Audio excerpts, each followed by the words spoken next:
Well, buckle up because it's Super Thursday again, and 6 teams will have to become 4 in Group B. Royal Tigers, they ruled the roost after the round robin stage, but I expect some big challenges from Ireland, Guernsey, Bjorvika. In fact, everyone's still alive in this group, so it's going to be a big day in European cricket. Settle in for 5 T10 matches. I'm Mr. Maximo. This is the BET2BALL European Cricket League, and it starts right now.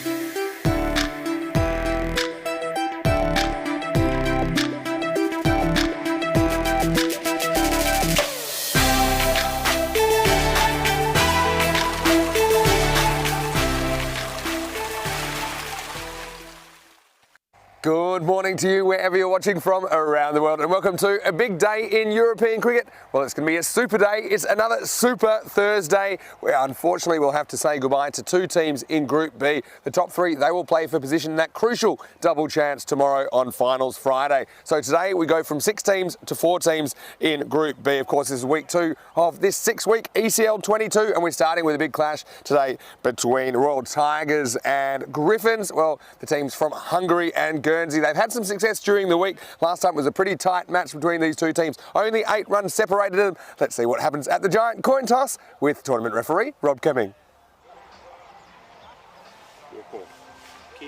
Keeper's called. It is keeper. We'll have a bat. Well, Keeper was the call, and Keeper was the fall for the Guernsey captain. And he has decided, Luke Letizia, that he wants to have a bat. No surprises from me there. I think they're pretty good first innings in the morning of putting on some big runs. I think they want to put at least 100 runs on the board, probably more, and they probably will do it if Luke Letizia gets going. He's been in great form for them all week. He can play that reverse so well. It's such a dangerous stroke to be able to play effectively. But also, I've liked the work of the Martells, Jordan Martell and Adam Martell. And I've got to say, I really love the keeping of Jason Martin. He adds an extra element to their defence with his ability to keep up to the stumps. Royal Tigers, though, they finished top of the table in the end after the round robin stage. So, look, credit to them. They played some great cricket. Zishan Kukagel, well, he just got a warning for that slight moment of temper yesterday. So he will be in the lineup, and the protractor as well, Abhishek Kedapal. Also, watch out for the captain, Harsh Mandian. Probably will bowl the first over to his opposite number, Luke Letizia. And I think that could be a bit of a duel to watch early on here on the 4th morning of Group B. Let's talk about the conditions today in the Costa del Sol, and I can tell you we're expecting quite a nice temperature of 24 degrees, but at the moment it's not quite that hot. It's about 12 to get this one going. So I'm looking forward to this first playoff, match 16. Why don't we go over to the commentary box where Corey Ruckers is waiting for me. And Corey, I can tell you the news from the toss. Griffins from Guernsey, they've won the toss and they're batting first. Good morning, everybody, and thank you for that lovely intro, Vinny. And welcome back to all our faithful viewers around the world. We're at the beautiful ground here in Cartama, Spain. And, well, this should be a pretty good clash. Royal Tigers Budapest, they topped the group, and they'll be playing Griffins, who ended up finishing 3rd. And, well, a lot to play for on Super Thursday. Obviously, you want to finish in that 1 and 2 position so that you get the double chance tomorrow. Have a quick look at the lineups, and well, definitely some names already mentioned there by Vinny in the intro. Luke Letizia opening the batting. He's key to this side. And also Jason Martin had a really good day yesterday. And, well, for Royal Tigers, you may be looking for someone else to stand up today. Maybe Mark Ahuja can maybe do something else and help his main players. But I've been really impressed with Jarman. And we look at the expected scores. Well, if it's anything like that, we're on for a tight one. And only a couple of runs separate these teams, and average runs for is both 109. So, as you can see, the sun peeking out over the mountains. A glorious day, 24 degrees, they're saying. Dare say a few spectators will be enjoying the sun. And welcome back to all our viewers in India via fan code, and everyone on YouTube via the YouTube chat. Always good fun interacting with you guys, and hopefully today is a splendid day of cricket. Letizia and Wallen at the crease. Jarman taking the new ball. He'll be bowling his away swing, so it will not be the captain Munjan bowling the first. We're all set to go. Play. And starts with a wide. So that typical big away swing, but just not starting it on the right line. Plenty of movement though, if he does get that right. one thing about Jarraman all week, he does move the ball prestigiously.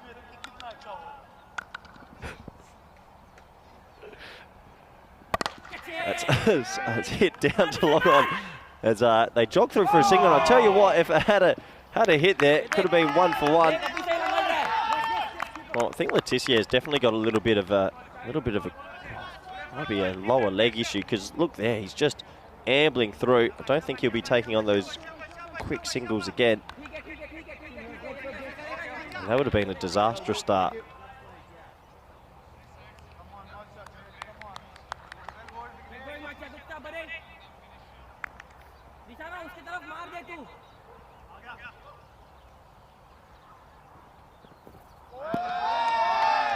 Sort of a swat sort of shot that. Jarraman starting to get his line and length, and got ball. Yeah, tough one to call this. This is going to be pretty even, this match. Not much technique in that shot.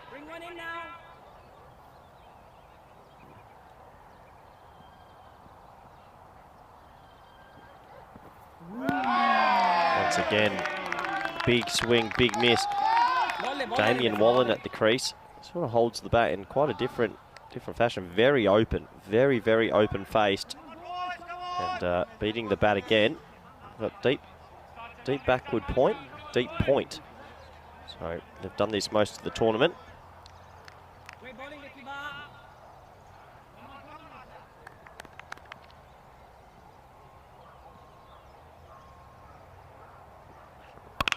Well, it's high in the air. Well, I just said they've got a deep point, but unfortunately it's going to be one bounce to him.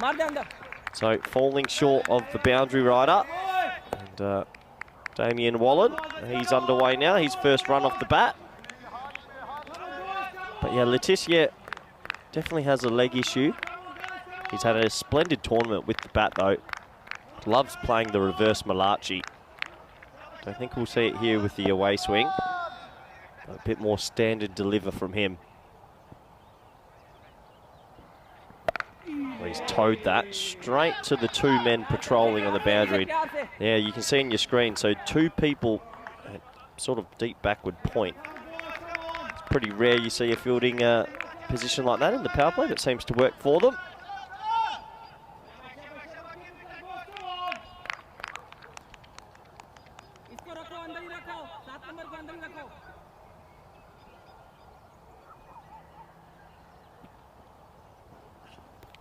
This one just angles in, no swing that time, and hits Damien Wallen pretty hard in the body, but he seems to be okay. And once again, Jarraman, a really impressive first over. He's had a good tournament so far. That just followed him in and sort of wrapped him on the arm. He was through the shot a little bit too early. And that will bring an end to the first over of Super Thursday, and the score is 4 for none.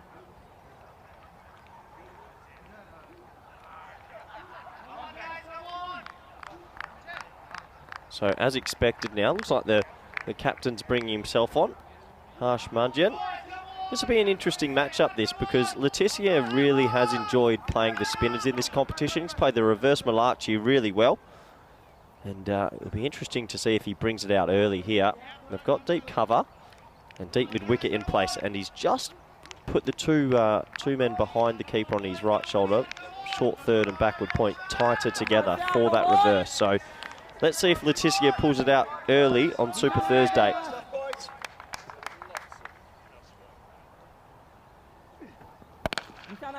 Well, you don't have to play the reverse Malachi when you can stand and deliver like that. Short ball, back of a length, and he's absolutely walloped that through mid-wicket. First boundary of Super Thursday. Good batting from Letitia.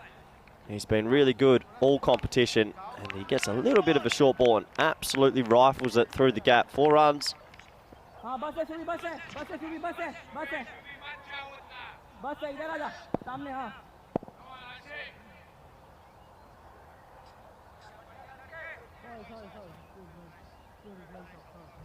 There's just a small delay as the fielder adjusts his shoelace.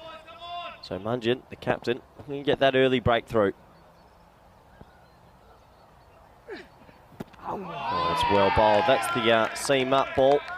He has a couple of deliveries in his arsenal, and it's the off spinner, the rolling leg spinner, and the arm ball, and just a little bit of a seam up delivery there.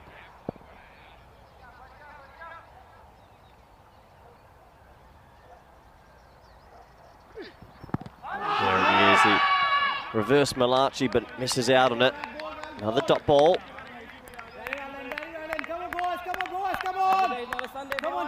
That one just sort of sliding in a little bit, hitting him on the back pad, miles outside off stump.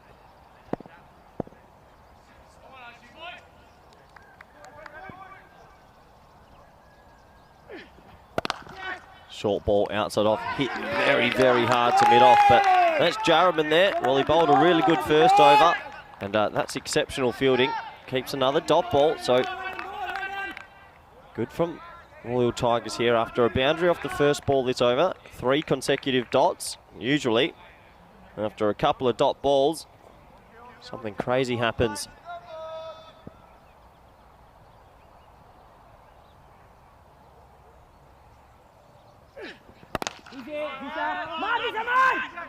Another dot ball. You can see Letitia there just worrying about that injury a bit. On day 1 or day 2, he definitely jogs through for a single there, but unfortunately can't this time. So 4 dot balls now. Really good comeback from the captain, Munjan.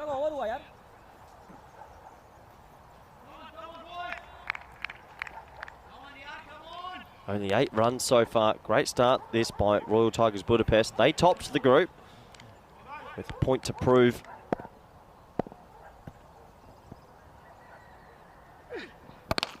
Hit hard, going to be a catch. It is a catch. Well, brilliant bowling by the skipper. He went for a boundary off the first ball. He's then gone dot, dot, dot, dot, wicket. Great bowling and a smart catch taken at mid-on. And, well, Royal Tigers Budapest, they'll be the happier of the 2 teams after 2 overs. He just didn't get it out the middle, didn't get the elevation he wanted. He knew as soon as he hit it, it was going to be a catching opportunity. It was the seam up ball again, but he picked the man perfectly. Steady catch. And, well, the first wicket goes. And the Griffins, they're behind the 8 ball at the moment. It's 8 for 1. And you can see Letitia just walking on. He knew as soon as he hit it, he was in deep, deep trouble. And I think he'll be needing to rest that leg throughout the day. He seems to be at maybe 30% capacity. He'll go for 6. And, well, what a great start this is for Royal Tigers Budapest. In the meantime, gives me a good opportunity to welcome back co-commentator, good friend, and piano singing, Vinny Sandhu. Vinny, how are you? Yes, very well, Corey. Morning all. Morning to all of our wonderful viewers. It's great to be here. Great to be here with you, Corey. Always excited about Super Thursday. Well, I talked about the captain-on-captain battle, actually, at the toss. And it's Munjan that gets the revenge. Didn't see him playing the reverse, I don't think, once. No, he did. He tried, just the once. Tried once. You can see he's a bit hampered from that injury. He wasn't moving very well. It was yesterday when he was trying to field a ball. Come back to that in a second. Here's the protractor. Over number 3. Short, punished. And that's hit really hard. In fact, I think that's got all the way. Maximo! So Wallen, we'll call him the babysitter because he's in his 40s. Everyone else in their 20s in the team. It's a little bit short. And you don't often see the protractor disappearing like this first ball. No, you don't. He's got a bit of a baseball sort of setup. It's definitely different, but that's his wheelhouse. And first big one of the day of Super Thursday. Nice shot. Nice shot. Yeah, so he banged his knee, Luke Letitia, when he was trying to stop a boundary yesterday. And then he got run out and dived and fell on that same knee. Oh, okay. And he actually got run out yesterday, so... Probably shouldn't have dived. The adrenaline makes you do that sometimes. Yeah, when it comes down to it, you don't want to get out. Didn't even save him. That was the worst bit. So, anyway, here's T10. This one's just driven by Wallen. He's joined at the crease by Jason Martin, a player that's really impressed me with his wicket keeping and the way he's batted at 3 or 4. Really engineered successful chase yesterday, a big partnership with Jordan Martell. Flat batted. 2 minutes off. Just a single. The first chance to get a look at Martin. What do you think about these 2 teams, Corey? Griffins, they hadn't played any T10 cricket before, but they seem to have picked it up a bit quicker than some of the other teams we've seen. Yeah. Yep, they're probably a bit more technically efficient. Good fielding team, really good fielding team. But I've actually been really impressed with the Royal Tigers Budapest. I think that they've got a lot of match winners in there. And it's tough to call who's going to win this group from the top 3 at the moment. You can't do it. That's why I think it's going to be really fascinating. Finishing in 3rd, it's got a great schedule for Griffins. They play the first and last game today. This one is just worked around the corner. Just be 1, so Martin's away. Why do you think it's a disadvantage to be playing the 1st and 5th game I think today? it's a long day. Yeah, I think it's a long day. You don't really get a morning or an afternoon off, whereas the top 2 after the top will... So Raw Tigers, they'll be done by lunchtime. They can go put their feet up and get set for Super Thursday. Yep. Brigade, I'd be amazed if they were out of bed yet. We won't see them until the middle of the day. This one goes straight through. This doesn't miss by much.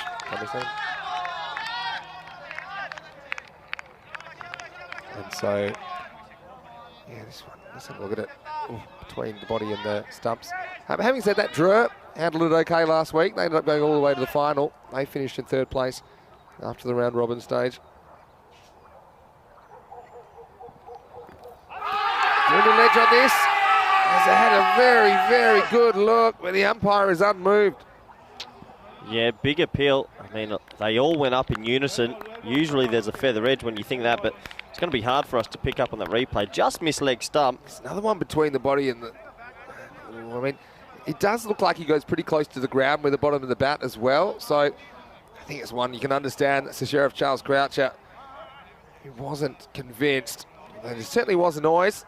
That is the end of the power play. 16 for 1, and a pretty quiet power play for Griffins, and they lose their captain. Yeah, but this is a quick look at the table, so you can see this is the 1 versus 3 clash. The top 3 have gone into their own group today. They're fighting to finish in the top 2 now and get that double chance for finals Friday. So quite a lot on the line. I mean, in the T10 format especially, you want that double chance. Yeah, Griffins actually had the best net run rate of any of the teams. Yep. I think it's a lot to do with their big win over Brigade. Yeah, the first day, wasn't it? They sort of came out the blocks firing, but they've sort of faltered a little bit since then. Whereas I sort of feel like the Royal Tigers Budapest have gotten better as the tournament's gone on. Yeah, exactly right. Timing your run. That is very important in tournament play. Make sure you time your run. Yeah, this looks like Zishan, who does take his place in this lineup. In fact, it doesn't look like Zishan at all. I think they're going back to Jaraman. Late change, I think. I don't mind that. I mean, he's been so good with the new ball. Why not give him 2 at the top end? He's doesn't have express pace about him. He just puts on a pretty nagging sort of length.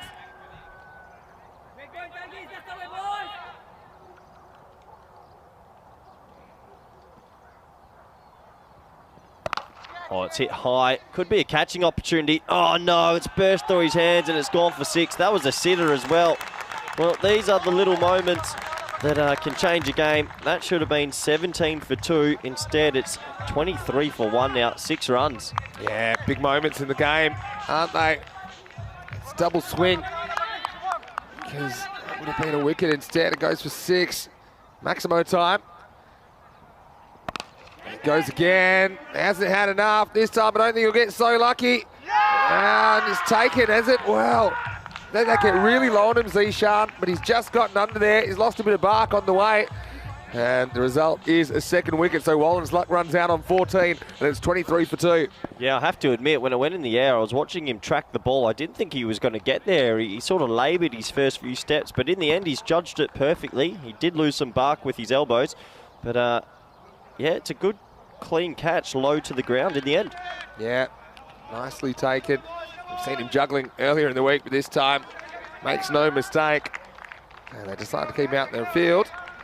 And Zishan is a key player for the Tigers. He removes Damien Wallen. And 23 for 2 now, halfway through the 4th over. Griffins do like batting first thing in the morning. Remember, they put a big score on the board. First innings of this week, in fact, it was 129. And then on day 2, that first innings of the day made 133 against Zagreb Sokol. Have chasing teams been winning more, or has it been the team setting? Do you know? I don't have the exact, but I think it seems about even to me. Maybe a slight bias of teams batting first, but I'm sure someone will do that calculation for us. Looks like Zishan has lost a bit of skin on the elbows. He's gone off with the medic, and the sub fielders come jogging on. It's Rudraj Savant coming on. There's Stan Hooja, who he actually dresses me. Maybe made the suit that I'm wearing right now. Wow. Got my Super Thursday suit. Do you like it? Second. I like the shoes more. There's a bit of chat about the shoes. They're a bit loud. And a few people asking exactly what colour it is. As we see, Jordan Martell had a good day yesterday. Gets one here, gets off the mark. And actually champagne. There's champagne kind of gold. Champagne Supernova. Yeah. Well, she was breaking out the champagne yesterday because we reached 2,000 matches, didn't we, on ECN? And it's a big day for us. Is that 2,000 ever? 2,000 ever. Yeah, wow. And you know what we realised? French cut. Should just be a single. We realised that it's quite likely, and hopefully, we might reach 3,000 before the end of this year. So stay tuned. And the way we're going, we probably will. But it depends on a lot of factors, of course. Jai Harriman's had a good series, hasn't he, with the ball? Full straight, driven out. And this takes us to the end of the fourth over. The score is 26 for 2. And very good morning to you. It's great to be with you. And yes, we are here. I do have my ECN scarf on though. I was able to get that on, but yep, this is Stan Hooja right here. Thanks to Stan for providing us the wonderful clothes that you see. And as far as you, Corey, I'm certainly looking forward to seeing. My mic wasn't on. That's makes it hard to talk.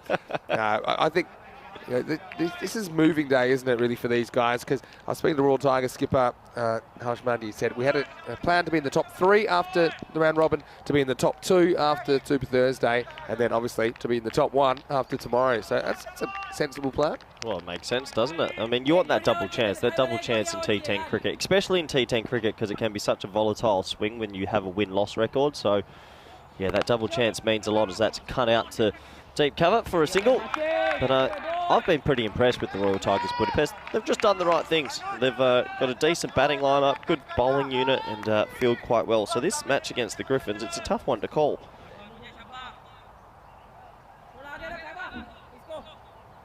That's Deldar now. He's coming in with his sort of medium pace. That's respectfully guided, just for a single. So, sedate start, you would say this by the Griffins, but early wickets will do that, won't it, Vinny? Yeah, that's right. And yeah, I think we've seen Deldar bowling a little bit more.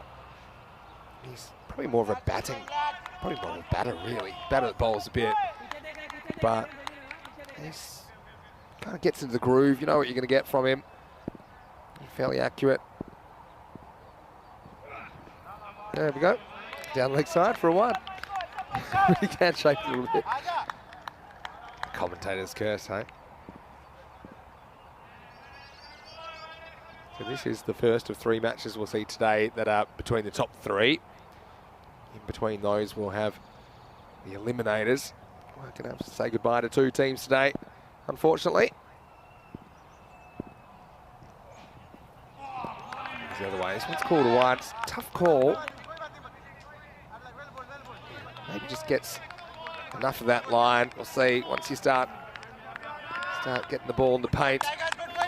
Wrist that wide. That's tough for me. Yeah, it was a harsh call. Hard game to be a bowler sometimes, isn't it? Yeah.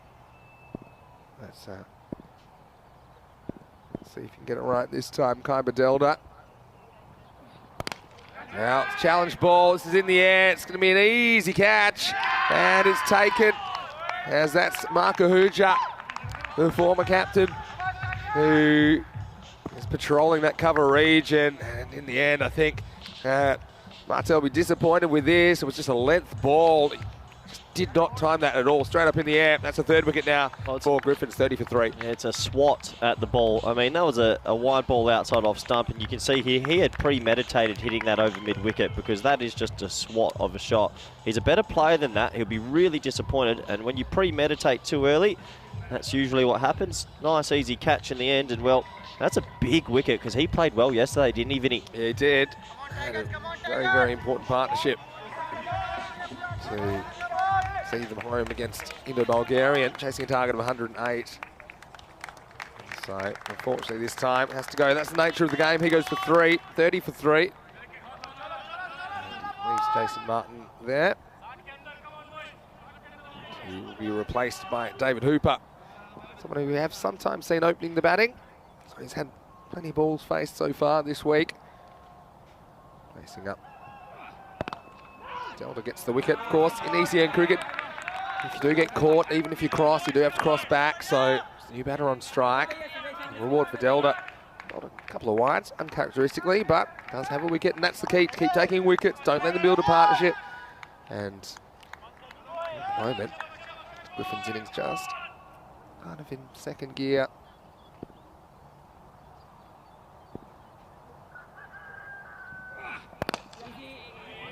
Up and driven for a single. Well, I guess before this gets too far ahead of us and it's the end of Super Thursday and Finals Friday, who are you calling for this group, Vinny? I mean, Group B's a little bit more, a bit tighter. Who are you calling? Don't sit on the fence. Give us your, who's winning this group? Who's coming back for Finals week? Royal Tigers. Yeah? Okay. There you go. The Irish? I'm not ruling anyone out. He asked me for my instinct. That's my instinct. And I think the factor, which is probably swinging it for me, as we get to the end of 5 overs, is 32 for 3. I think the fact is they've played a lot of this format and they've got some skillful players that are suited to the format. Okay, I'm not saying maybe in all technical aspects they're kind of up with an Ireland or even Guernsey, but I think that experience in the big matches on the big stage, you know, being televised and all that, that's my instinct. But what I will say is I really don't have any idea. You push me to choose one. You push me to choose one, and I just think, you know, they've got some players that we haven't really quite seen fire yet either, like Zahir Safi. And he's one that can go off. He hasn't really fired yet. It's a matter of time. He scored 57 off 22 against Netherlands 11 back at ECC. Oh, really? Yeah. I know you know that. No, I wasn't here for that week. Okay. I wasn't in the commentary box, was I? Yeah, but you must have been watching. Well, you watch when you're not working. All right, in the air. Well, this one's a tough one for a Hood. Just go all the way back. Oh, he gets a finger to it. This is actually a pretty good effort in the end. He's nowhere near that. Ends up getting a fingernail on it. They'll come back for 2. Yeah, that's a life. I mean, it was a difficult opportunity. He was tracking back over his left shoulder and does get a hand to it in the end. And they'll scamper back for a second. Yeah, that would have been an outstanding catch. He had to go for it. The outfielder couldn't get there. Shubham Dari with the ball. It's driven straight. Stop needs to be made. And it isn't. It goes straight through the pegs of Zishan, who's back on the field. But that one, they'll be really disappointed. This one cost them 4. Yeah, really disappointing. Should have just been a single in the end, but he sort of like yorked himself in a funny way. And he's missed. He just came back on the field. You can see he's got a bandaged arm there, but that's no excuse. 4 runs. And Dari, well, dropped catch off his first, then a boundary. Always happens to the bowler, you feel, after a dropped catch. So that's sort of skewed away through extra cover, and you have a shot at the stumps. And, well, that's good work from Dari at the bowler's end, because that could have been an overthrow. Interesting to see the left arm come around the wicket as well. And he does well there, because everyone on the leg side's on the rope, so if he had missed that, they probably would have got another single.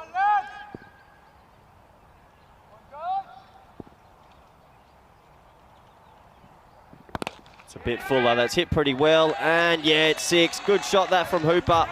Well, he gets the length he wanted, and he puts it away. It's a long half volley. Still got to hit it though, and good shot. Look at that, nice bat shape, and really still at the crease. Yeah, it's a really nice shot, isn't it? And this time Zishan can't do anything about it. He shouldn't really be on strike, you'd have to say. Now they say push. Well, they get 2 here. Oh, they do, forcing a fumble. That's really good cricket. I think it might have been Martin that was the instigator of that. He was the one coming back to the bowler's end. And so they do get a double. Good cricket. Griffin's picking up a bit of pace here in the 6th. They needed something to happen. Got a few interested spectators as well. Corey? Yeah, talk to me. We'll mention them after this. And Ball first. It's whipped away. So Hooper will retain the strike. Both these two pretty quick to turn the wicket. Thinking of a crazy two, maybe just inducing a throw. But the score at the end of 6 overs is 48 for 3. And I've got to say that Marcus and Ruth, who are Luke and Glenn Letizier's grandparents, also the parents of the footballer Matt Letizier, they are watching. Yep. So hello to you. I hope you're enjoying the telecast, as well as Carl and Jane, which is Luke and Glenn's father. And also to Nathan Letizier, who's watching from Adelaide in Australia. Well, I hope it's a beautiful day in Australia. I know the weather's still pretty nice down there. It'd be, I can tell you, it would be almost 7 o'clock p.m. in Adelaide. You spent much time in Adelaide? Yeah, a fair bit. I actually haven't. It's probably one place in Australia I haven't been. Is Adelaide and Perth pretty similar, actually? No, don't say that. Size-wise, yeah, I know, gets a bad rap. Glenelg Beach, very nice. And Adelaide Oval, beautiful. I haven't been since it's been redone, though. So, hello to all of you over there watching from the fan zone. It's great to have you with us. Looks like Mandian coming back in the cool sunglasses. So does that mean you've never been to a day-night test, anyway? No, I've never been to a day-night test. No, true. Love watching them, though. Yeah, it's a good concept, isn't it? Yeah.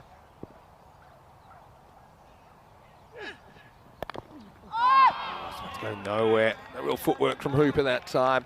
You been to a day-night test? I actually haven't either. Imagine if we did a night ECC or an ECL. Imagine that, just got all the floodlights round. Yeah, we've got do night games good already. fun. You haven't done a night game yet, have you? No, never. Yeah, we had a great series in Gibraltar recently. Driven. So just be one. Well, you know, one day we're going to do the 48-hour T10 ECN marathon. Is That's that still? great. Is that just? Just wait. Just wait for COVID to settle down a bit. Gibraltar would be a great place to do that, actually. So you could sleep. You can make one room to sleep for every team. Still you just don't want. You love being up at 4 o'clock in the morning. What are you talking about? Enjoy getting home at 4 o'clock in the morning, but yeah, I still. It's an interesting concept. Maybe one day. Be world first. That's why I love it. Mandian, it's been good here. After him, doesn't quite get it. Fielder comes in. Oh, he doesn't put the dive in. He just reaches for the ball. That's Jayaraman. And, well, I think could have done a bit better than this. I think this is one he has to jump off his feet and at least make a play on it. Yeah, he does, and that's another big opportunity missed. I mean, the Royal Tigers are on top here, but if they can tidy up the fielding a little bit, Martin, he's a key player, and he's had 2 lives now. Yeah, I think he might have just hurt his finger a little bit. And that's somebody they don't want to see going down. Well, they're a bit lucky that he's bowled his 2 overs already, so it's not going to cost him. But Jaraman looks like he might have hurt his finger there attempting that catch, so he'll leave the field. And well, 12th man's been busy this morning. That's right. But you wouldn't want to lose him for. We've got another match today, and of course going to finals tomorrow. That's important.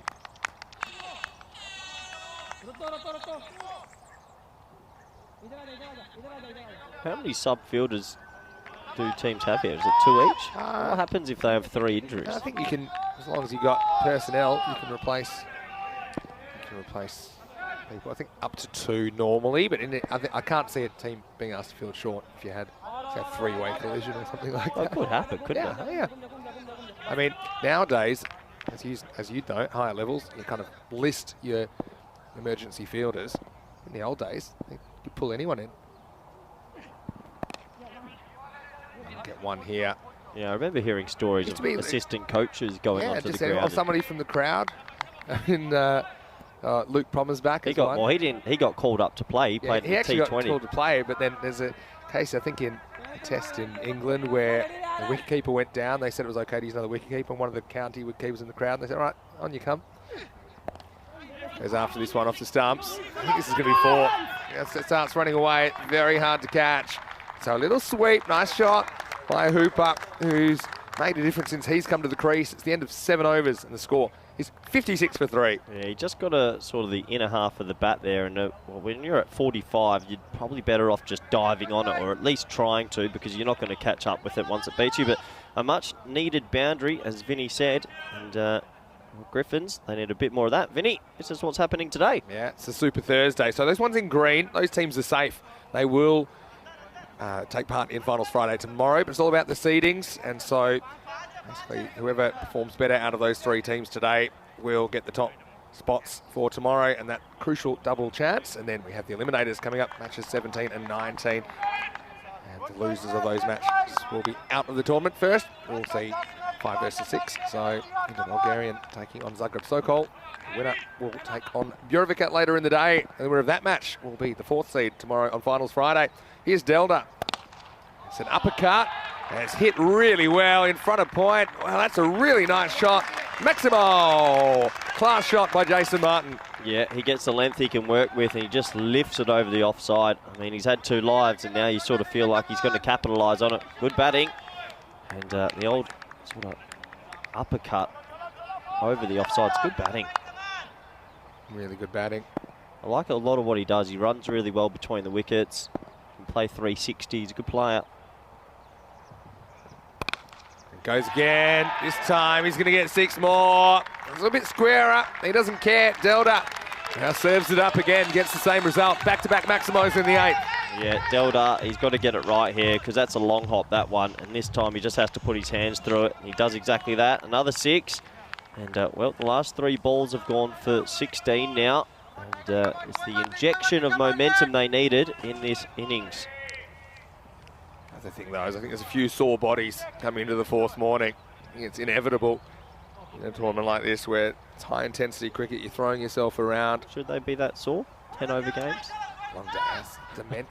It's mental fatigue as well. I'm mentally fatigued after a few games, that's for sure.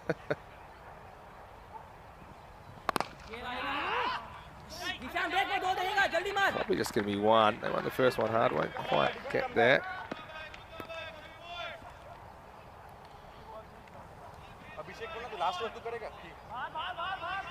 Yep, Martin's raced to 28 of 13. He's been supported pretty well by Hooper, 15 off 9.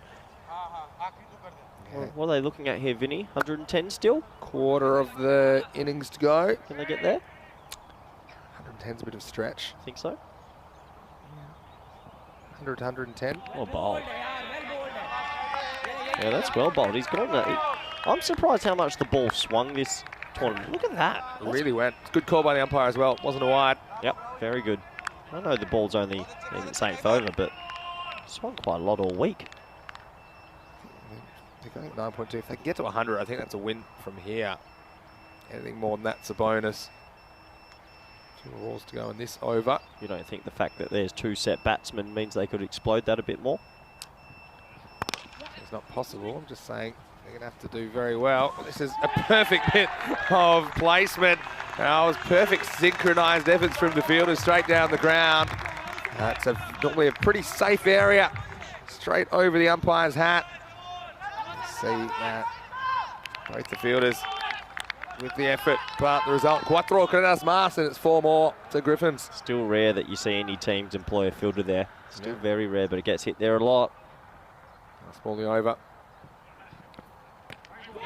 Wide +1, so 2 freebies. 75. We'll start looking at, okay, if they get a single off this, 76. 2 a ball gets them to 100. It's competitive. So we'll get Jason Martin back on strike. And they've got the deep fine leg back pretty fine. That's, I think, to protect against the ramp. I think they might have watched that he played that shot a lot yesterday. I mean, there's a big gap at deep cover. Deep mid wicket.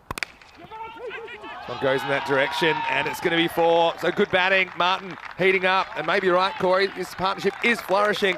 Martin moves into the 30s. 8 overs down, 79 for 3. Yeah, it's just good batting. Playing it on its merit. He gets width outside off again, and, well, he laces that through the gap.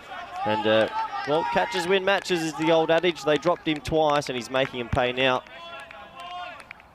We have a look at the worm, which is always going up. Yeah, depends how quickly it's going up, I suppose, but yeah, it's good to see.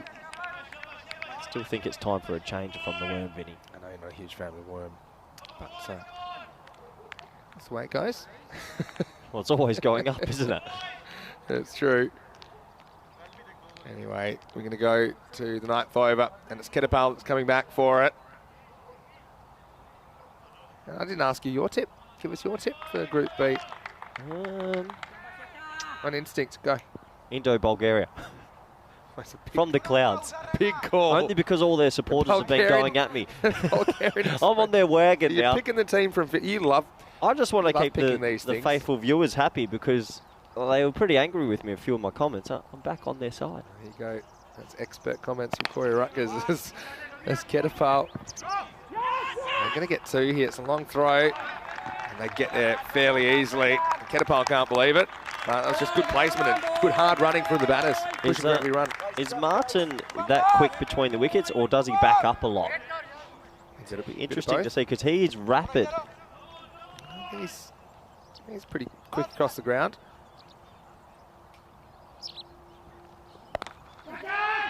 Yeah, but it's going to be wide of the field. It's going to be 4 more. This partnership just keeps building and building. It's just what they wanted from Hooper, who's come out. He struck 25 in quick time. The protractor just turned around the corner for 4. Yeah, it seems like it's a game of 2 innings in 1 here at the moment. At the start, it was all Royal Tigers Budapest, but the Griffins, well, they're showing why they're such a good lineup and a good side. Starting to get a really good flow in this innings. Anything can happen in these 10 balls. Plenty of wickets in hand. I guess that's the beauty of this format as well. Everyone does have the opportunity from Super Thursday to go all the way. So anything's possible, but obviously if you're in that bottom 2, it's really tough. It's really, really tough. You're going to have to win 5 matches on the trot. You basically have to beat every other team at the end of the week. That's why I think, look, I know there's differing opinions about whether the 5th and 6th teams should continue through Super Thursday. Well, but you know my opinion on that. Yeah, I know that you love watching cricket. Zagreb should be back in Croatia right now. Very harsh. Well, this is in the air, and this one, not an easy one. Grappling with the sun, but he takes a good catch. Another catch for Zishan. Had a bit of a mixed bag there. He had the cap on just at the right time, so it's the end of Martin, but not before it contributes a really brisk 32 runs. Griffins lose a 4th. It's 86 for 4. Brilliant work by Zishan. He had to come about 30, or maybe say 25, 30 metres to his left, and he looks, you can see him in the back of your screen, then sun's in his eyes a bit. He makes good ground, he catches it low off the turf again. Yeah. And that is a really big catch because, I mean, if Martin gets another couple of balls and gets a few more 6s away, this score gets out of control. Yeah. And I think that's his 3rd catch of the innings as well, so very good from Zishan. Yeah, Martin's had a good week. Really, really good week. You're right, 3 catches. He's caught the top 3 now. Zishan Kukakel. 2 4s, 2 6s. I love the way he was intelligent, the way he went about it. They often had the deep fine leg back just to kind of protect against that ramp, but he played nicely through the covers, played off the back foot. And I think his shot selection was really good there, Jason Martin. That's what made that innings. And you see how fast he scored, well over to a ball. And the fact that when he was able to score that quickly without really playing too many slogs. Nice new batter out there. Adam Martell. Are they going to get 2 here, or are they? I think he's gone. Yeah, and it's given out on the field. And so you can't really blame the batter, Adam Martell, coming out, pushing for 2. And in the end, he's just got maybe his bat plugs, I think, just outside the line. Look at this. I mean, he's gone anyway. Plug or no plug. Let that run, you see. It's a comfortable call.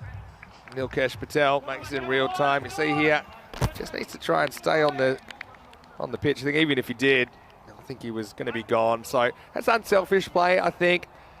We'll remove him for just the single.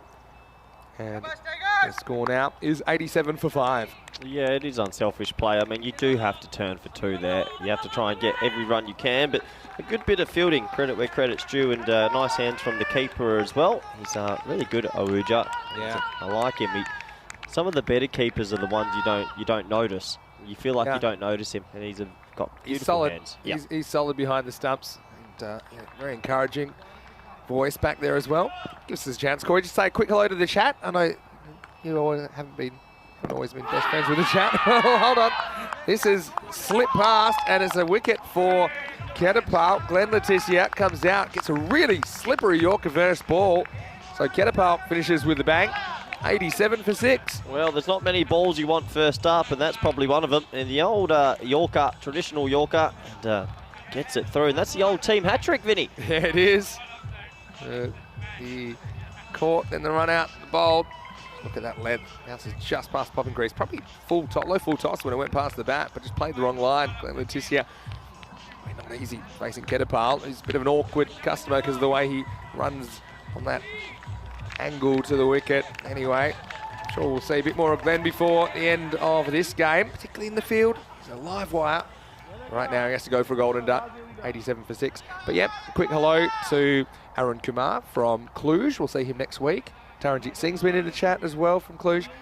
To Liam, who's watching from New Zealand. Selva Kumar Murugasamy is watching. And everybody else, Luke Belgium, Keanu, Phil G, all of you guys. Hello. Also, a couple of Spanish connections.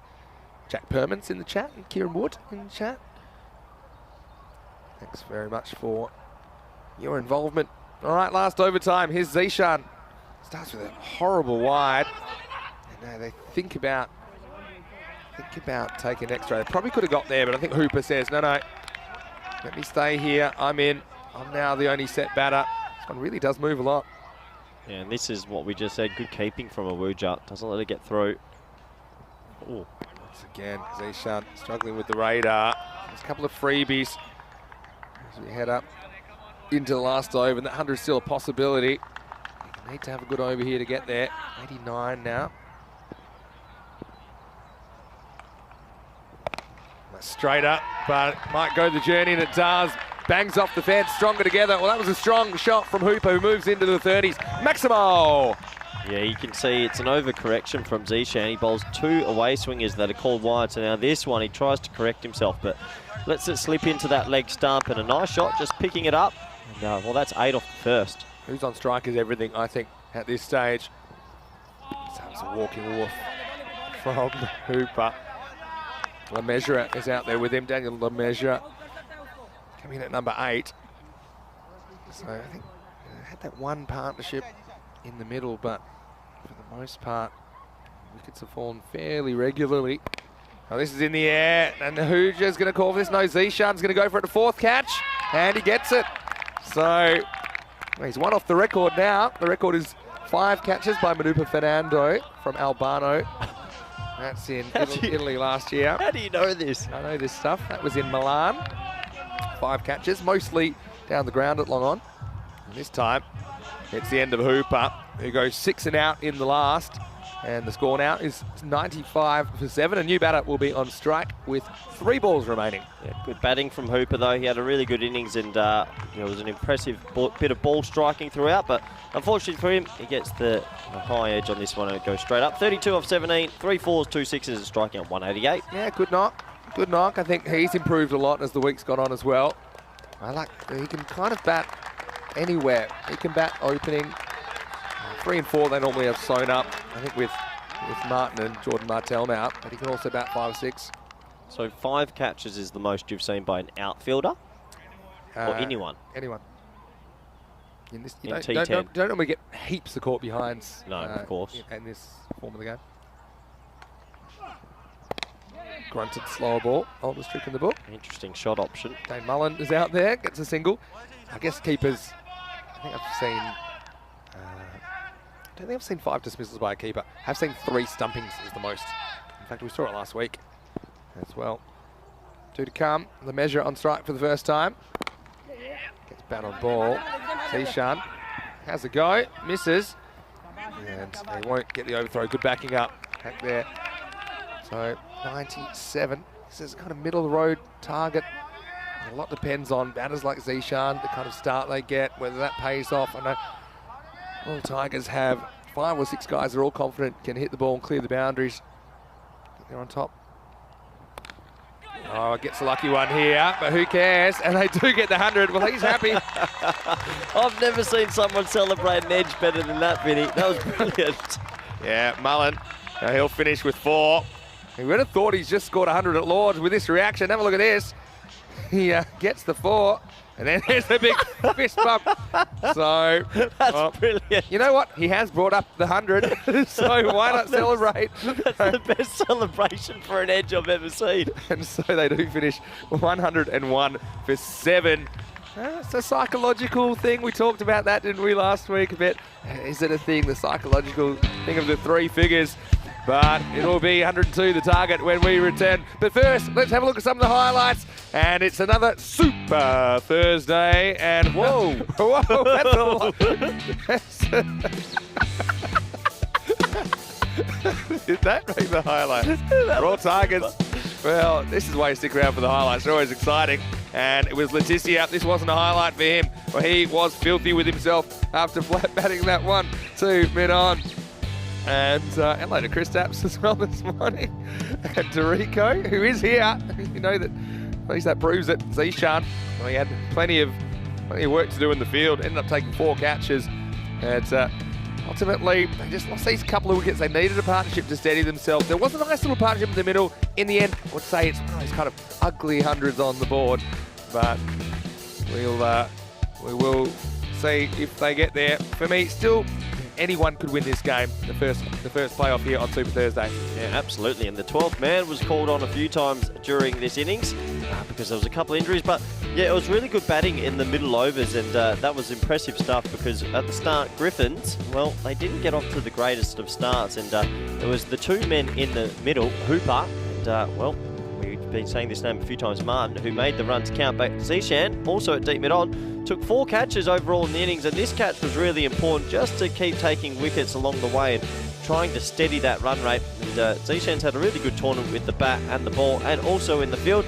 This was a run out late in the piece, obviously unselfish play, trying to get back for 2, and that's what you've got to do. You've got to try and get as many runs as possible. Kukagol slides in a Yorker, gets himself a little bonus wicket as well. He'll be happy with that.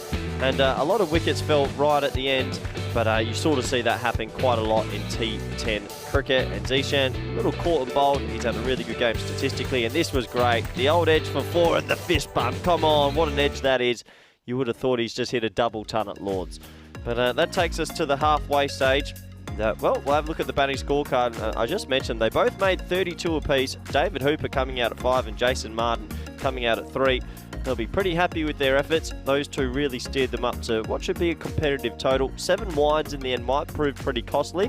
And you can see there, Zishan, 4 catches. There was a caught and bowled and 3 out-of-field catches at deep mid-on. So well done to him. But you don't often get 4 catches in a game, let alone in a T10 match. Let's take a quick look at the bowling figures now.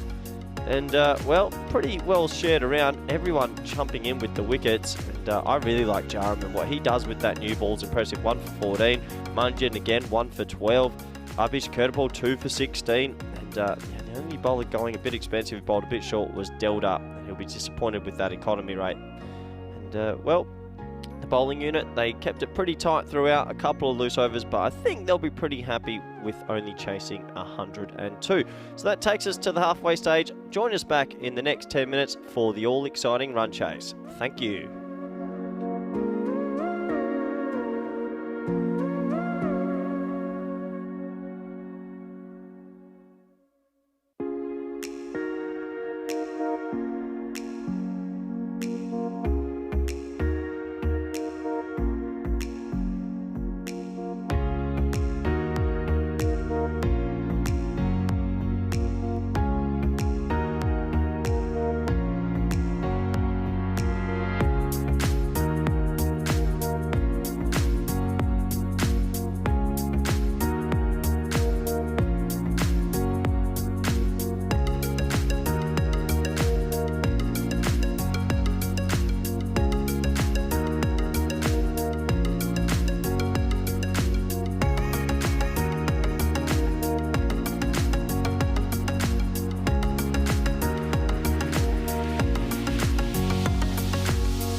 Hello everybody, welcome back. We're at the halfway stage in this match between Royal Tigers Budapest versus the Griffins from Guernsey. And, well, interesting contest in our hands. Griffins getting themselves up to 101 for 7 off their 10 overs. And as you can see on your screens there, we're in beautiful Cartama. The weather gods are being nice to us today. They're saying 24 degrees and sunny. Perfect day for cricket. And, well, it's Super Thursday. Plenty to play for in the top 3 and for the bottom 3. And lots of smiles around the ground because everyone loves their cricket and they love it when the weather's like this. So looking forward to the second half of this innings, and I'd say pretty even Stevens. I think the Royal Tigers Budapest would be pretty happy with their work, and I think the Griffins would be pretty happy with their work so far as well. And a quick opportunity to welcome back all our viewers around the world, especially those in India via fan code, and all your stations around the world, and also on YouTube via the YouTube chat. We really do enjoy interacting with all our faithful viewers, and please don't be afraid to get your questions in throughout the second half of this game. You see the umpires on your screen there coming out, the players not far behind. That man on your left, well, he just took 4 catches, so his confidence should be high. Zishan Kukagol, and well, he gets on with it in the power play. Very exciting to watch. You'd say he's the most aggressive batsman in Group B. And, well, I've said this a few times when I've been commentating and he's at the crease. If he bats and faces, say, let's say 18 to 20 balls, they'll usually go on and win because he'll score 50 off those. And for the Griffins, the key to their success will be a couple of wickets early and good defensive bowling skills. And can they apply that against this dangerous batting lineup? Just to remind anyone that's been joining in with us a bit later, this is Super Thursday. And a pretty big opportunity for 3 teams who finished in the top half, that 2 of them will get a double chance. And a double chance in T10 cricket goes a long, long way. Zishan looks like he's swapping his bat already. And there's a different blade. The old MS Dhoni look, no helmet, no hat. I think Glenn Maxwell was doing that not long ago as well.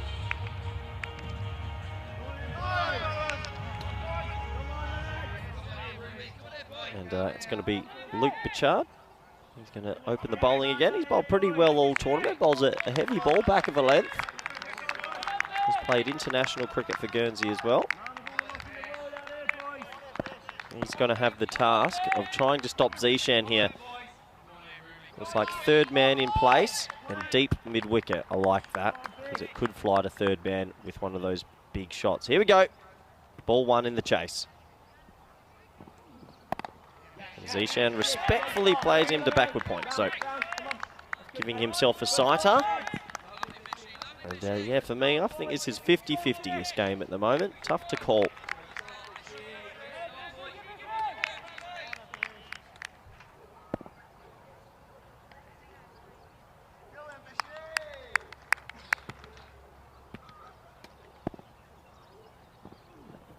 And there's the Zishan we know and love. He tries to absolutely mow that over the leg side, and it was about half a metre outside the off stump. That's what you call agricultural cricket. You won't see that in too many textbooks, but it works for him. Everyone in the inner ring right on the circle. They know there could be half a chance here.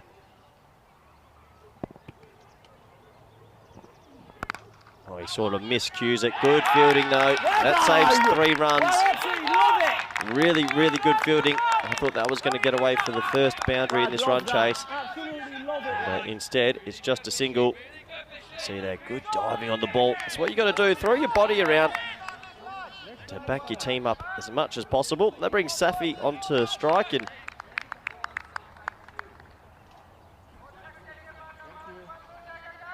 he might be looking to play a little bit more of a supporting role, but also has a lot of firepower himself.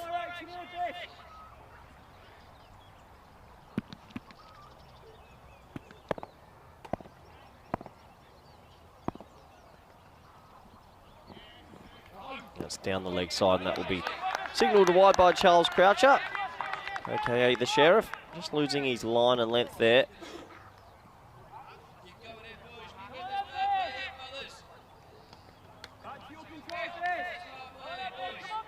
So this important power play. No boundaries just yet.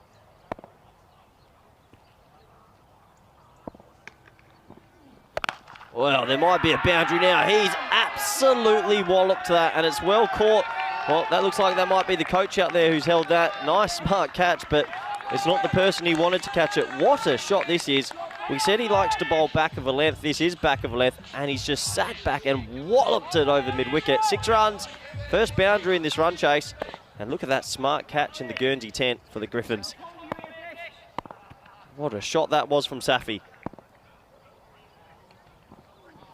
Oh, he goes again. That's bigger. Oh, what a shot. That's cleared the tent almost. Oh, it landed right on top of it. Wow, bang, bang. 6-6. Oh, that was a better ball. It was slightly fuller on a pretty good length, and he has absolutely crunched that. The noise off the bat, sensational. 2 sixes, and this is why this Royal Tigers Budapest side is so dangerous.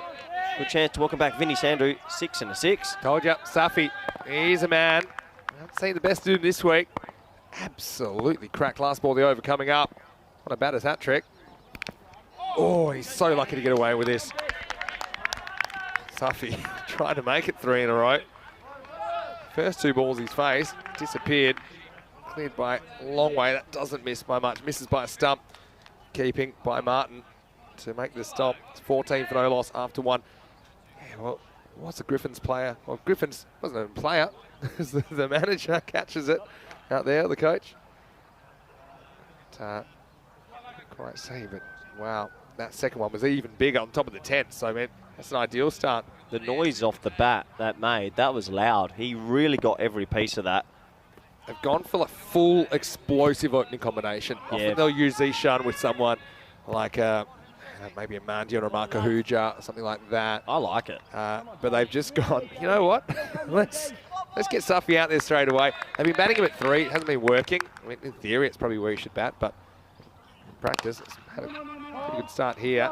Zishan drives his first one straight to the field, a no run. Do you think the Griffins have enough here? It's tough, isn't it? This is 50-50 for me. I think they right on par. Yeah, I would have thought that 110 is what they would have wanted. Or the high 100s. 105 to 110. 105 to 110, I would have said it's 50-50. So for me, it's leading Royal Tigers at the start of this innings. Yep. But not by much. I love watching Zishan bat. Well, see how long he lasts today. And he will take the single on the 3rd opportunity. Safi has to get his skates on. Hunting a tiger there. I'm surprised to see Letitia still at mid-on as well. I mean, we know he's got that leg injury. I thought he might have hit himself at, say, 45 or short fine. True.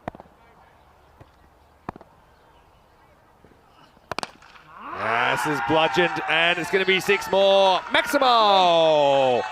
Well, 3 out of 4 for Safi, who has 18 in no time at all. Is this the game where he breaks out? This is just kind of length ball, just flat batted, smacked out of the park, 6 runs. Well, 3 sixes out of 4 balls is pretty special in any format of cricket, and well, he's playing a pretty amazing little cameo here. He's making Zishan play second fiddle. Wow, show could be over here, or will it be? Oh, just a real teaser for Bishard. The teenager herring in off the 10-man boundary. But, you know, a player like this, Safi, I mean, already he's put a fair dent in his target. The second over. Could have easily gone to hand. Zishan, 2 off 6. Gets this one straight at the fielder. So he's 2 off 7. He's made a couple of slow starts in this series. Of course, the famous or infamous Bulgarian Express incident. But anyway, that takes us to the end of second over, and the score is 22 for no loss. Perfect start for Royal Tigers Budapest, and it's that man Safi. You've been saying we'll get away at some stage in this tournament doing it. We have a look at the table. This was the end of the group stage, and you can see these teams finished in the positions 1 and 3. And, well, the Tigers did get 1 extra win. Tops the group, so maybe a bit more of a point to prove. Do they deserve that top 2 finish? Yeah, and I think I mentioned Griffins, the best net run rate of anybody. So, well, net run rate comes into play today as well, especially if all the top 3 teams beat each other and they all end up on 1 and 1. That net run rate could determine who gets the double chance. Super important. super important. There's There we the go. kids. Kids from British National School of Marbella. Richard Lake in the background. Here's Bichard over number 3. And, well, watch out, kids. You're going to get a crash course in fielding as this one ends up on the roof. And that's a 4th Maximo for Safi, who reaches his quarter century in only 6 balls. Where's he been all tournament, Vinny? This is clean hitting. He got every piece of that as well. I mean, 4 sixes already in 6 balls. This little innings here is already taking the game away. This is brilliant batting. These are big sixes as well. What he did against the Netherlands last year. Once more, and you forget this one. Oh, this is not an easy one because it's going out of the ground. And there's Iggy.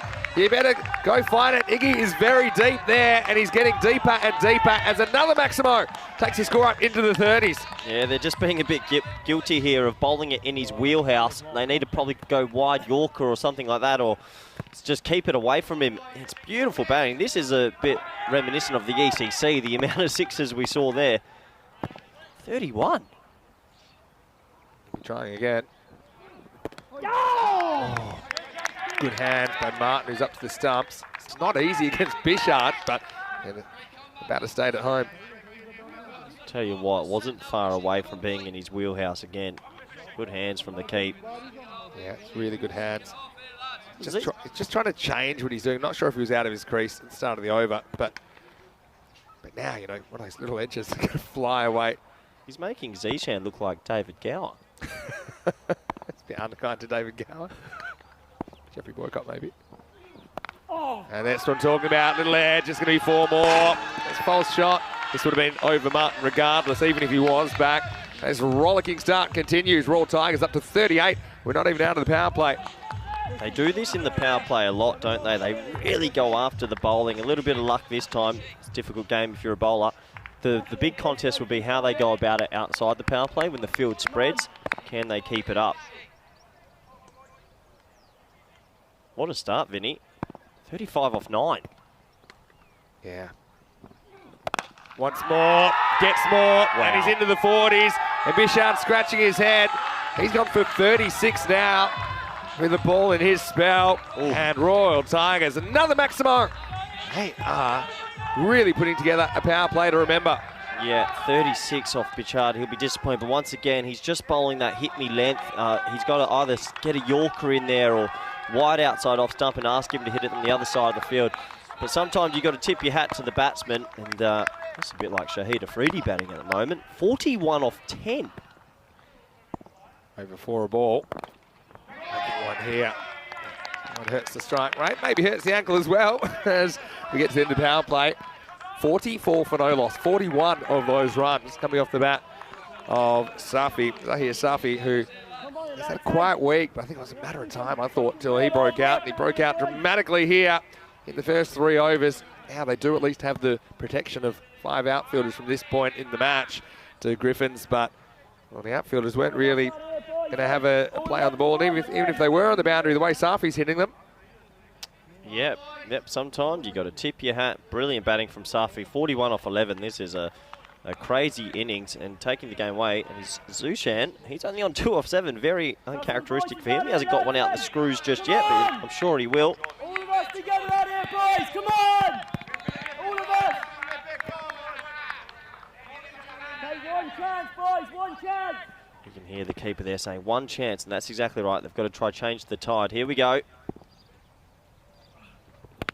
Well, Zishan's turn. Well, you see it. I can do it too. Another one on the 10s. And that brings up the 50 in only 19 balls. Yeah, well, Vinny, you called it. Zishan, he's joined the party now. And, well, he said, I'm not David Gower, Jeffrey Boycott. I'm none of them. And I am Zishan Kukiko. And welcome back to the party. And, well, the Griffins, they've been a little bit guilty here of just bowling step-hit balls. Got to change it up here. It's getting out of hand. Once it again, this time picks out the fielder. That's the one. This is where, as a fielding side, you just need a wicket to steady you. Obviously brings up the 50 partnership as well, this over. Coming up in only 19 balls, dominated by Zahir Safi. You just need 1 wicket to steady you. You feel like you're still in the game. So it's Jordan Martell. And gets the wicket, top of middle stump, so the show's over. And Safi did his job, got them through the power play. And he will go trying to attempt that again. Probably slightly slower ball from Jordan Martell. He does bowl a few of them. And a little bit of cut. Takes the top of the middle stump of Zahir Safi. He falls for a very entertaining 41. And innings that contained 6 sixes and a 4. So 40 out of the 41 in boundaries of only 12 balls. The first wicket falls 51 for 1. Yeah, just a bit early on that one, but you can't hit them all out the screws, and hits the top of the stumps. Important wicket, but what a sensational innings we've just watched from Safi. Could be a match-winning innings that you don't see power hitting like that every day, and he'll get a good round of applause from his teammates. As you mentioned, 41 of 12, 6 sixes and a 4. Sensational innings. And, well, he's put his team in the prime position to get these runs. And it brings Stan Ahuja to the crease now. The wicket keeper. He'll come out, and be interesting to see how he plays. The Royal Tigers Budapest, they're very good in the power play. Outside the power play, a little bit more difficult with that field back. Do they have the skills to be working singles every ball as well to make sure this is a simpler chase?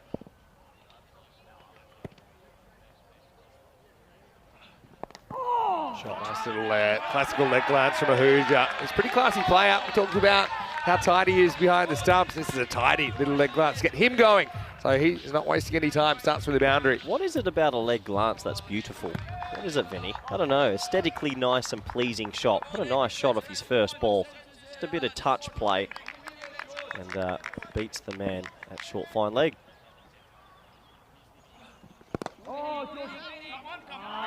One here gets past the bowler. That's good batting. That's really good batting. I mean, they're in complete control of this chase. And you think Zishan's still going to play the same way, but a couple of players, just a bit of cricket education, nice straight bat. I like that. It's good to see. Really put a dent in this target quickly, haven't they? Over halfway there. Just lack of pace. So Martell's been causing problems, just disrupting the timing of the batters as we get to the end of the fourth over. 56 for 1.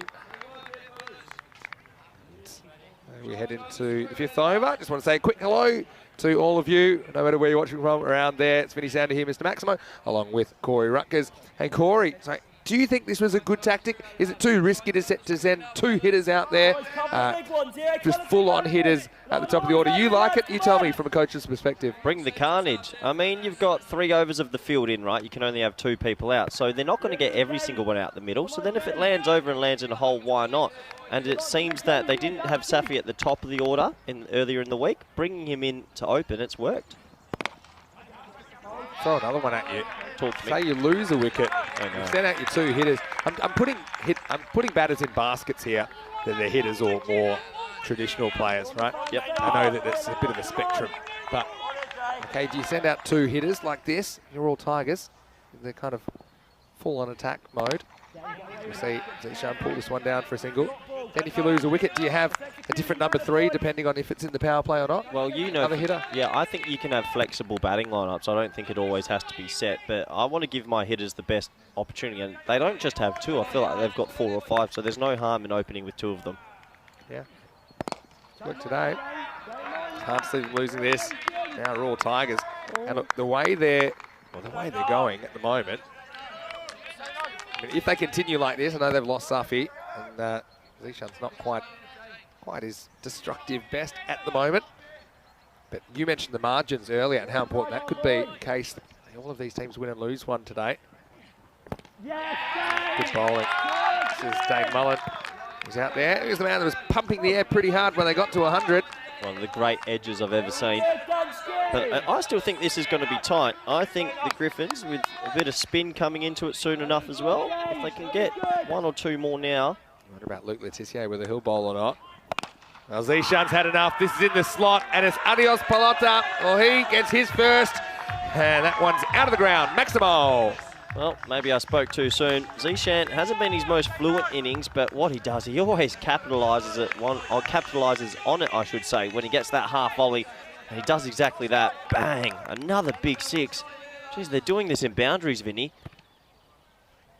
Doing it, and they're doing it in quick time. Slow ball, yeah. Bit of touch from Zishan. Yeah, they just decided that he's going to work the one, but now it makes sense. It's the last ball of the over. He'll retain the strike at the halfway point. It's 66 for 1. Even had anyone that was really good at pitching I'll the tell strike. you right now, Maxwell O'Dowd. I opened the batting with him at VOC, and we had, luckily enough, a couple of nice partnerships last year in the T20s. He would take 15 off and over and then always touch one, and he'd jog past me, fist bump, go, sorry, Rut. He does it all the time. So when I was first playing cricket, hardball cricket, it was still kind of, you batted for 4 overs with someone. This is when I was about 9 at school, and I'd open the batting with a kid who was 1 year older than me. I think I faced about 3 balls in that whole season. They didn't have this thing where it was kind of fair. You know, now in junior cricket, they'll say, okay, you've faced 3 balls and you've missed them. All right.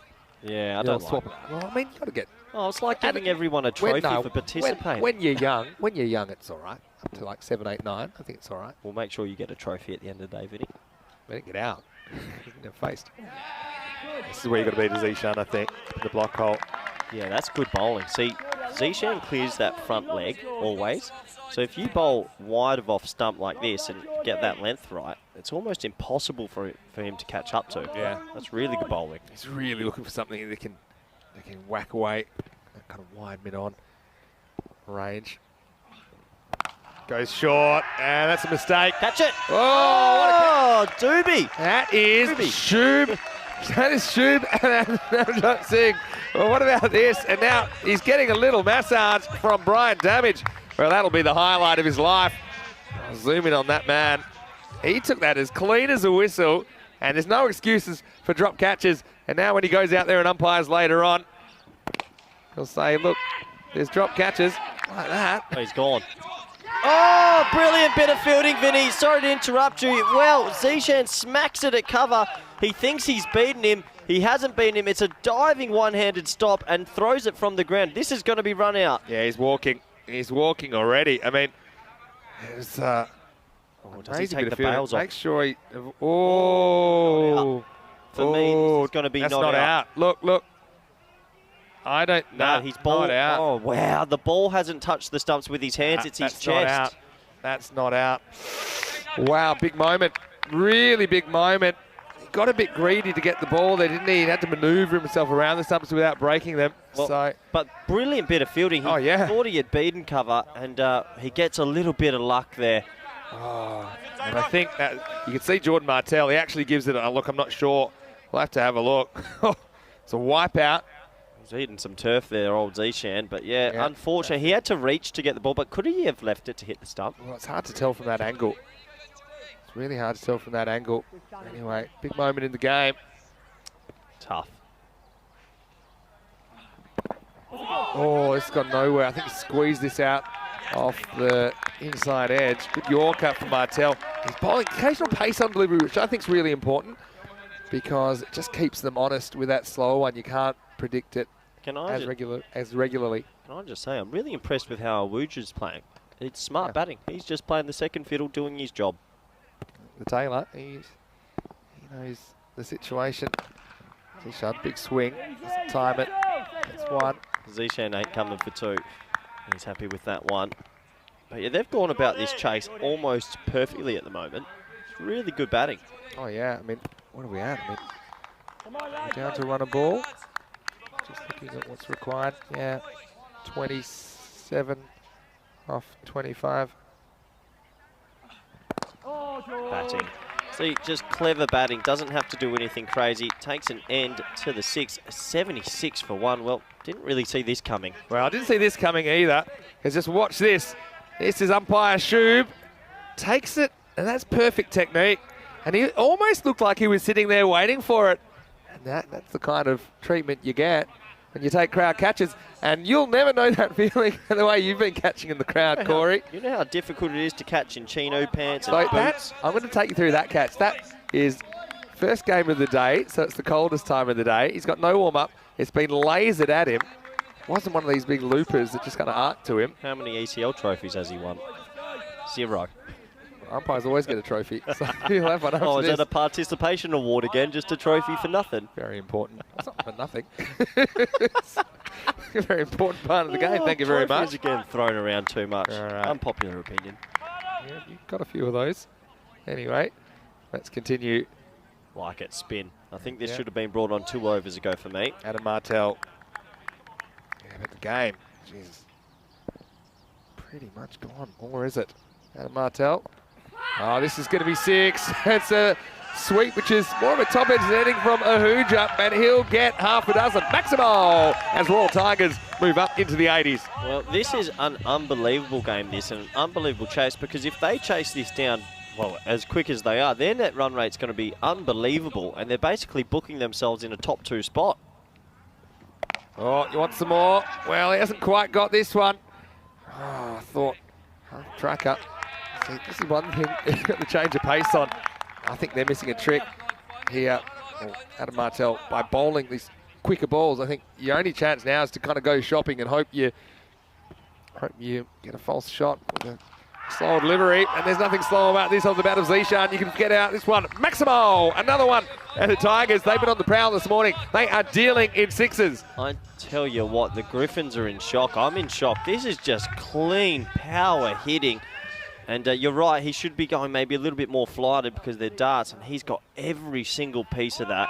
How many 6s have they hit in the innings? Yeah, I'll tell you. They've hit a lot of runs Right in now, boundaries.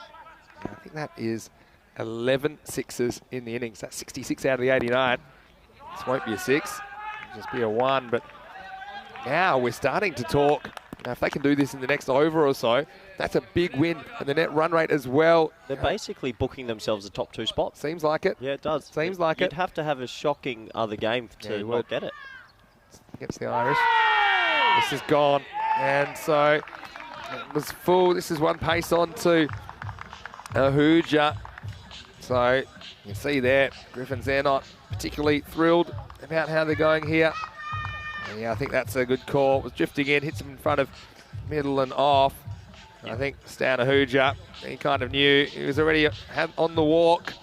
So that wicket sees him depart, but he had a nice little role in that partnership as well. He goes for 16 off 9, and Royal Tigers lose their second wicket. It's 90 for 2. Yeah, good innings from him. Played second fiddle, but did his job. And 16 off 9, 1-4, 1-6, and he's helped his team get close to the runs here. And yeah, really impressive game so far by Royal Tigers Budapest, especially this chasing innings.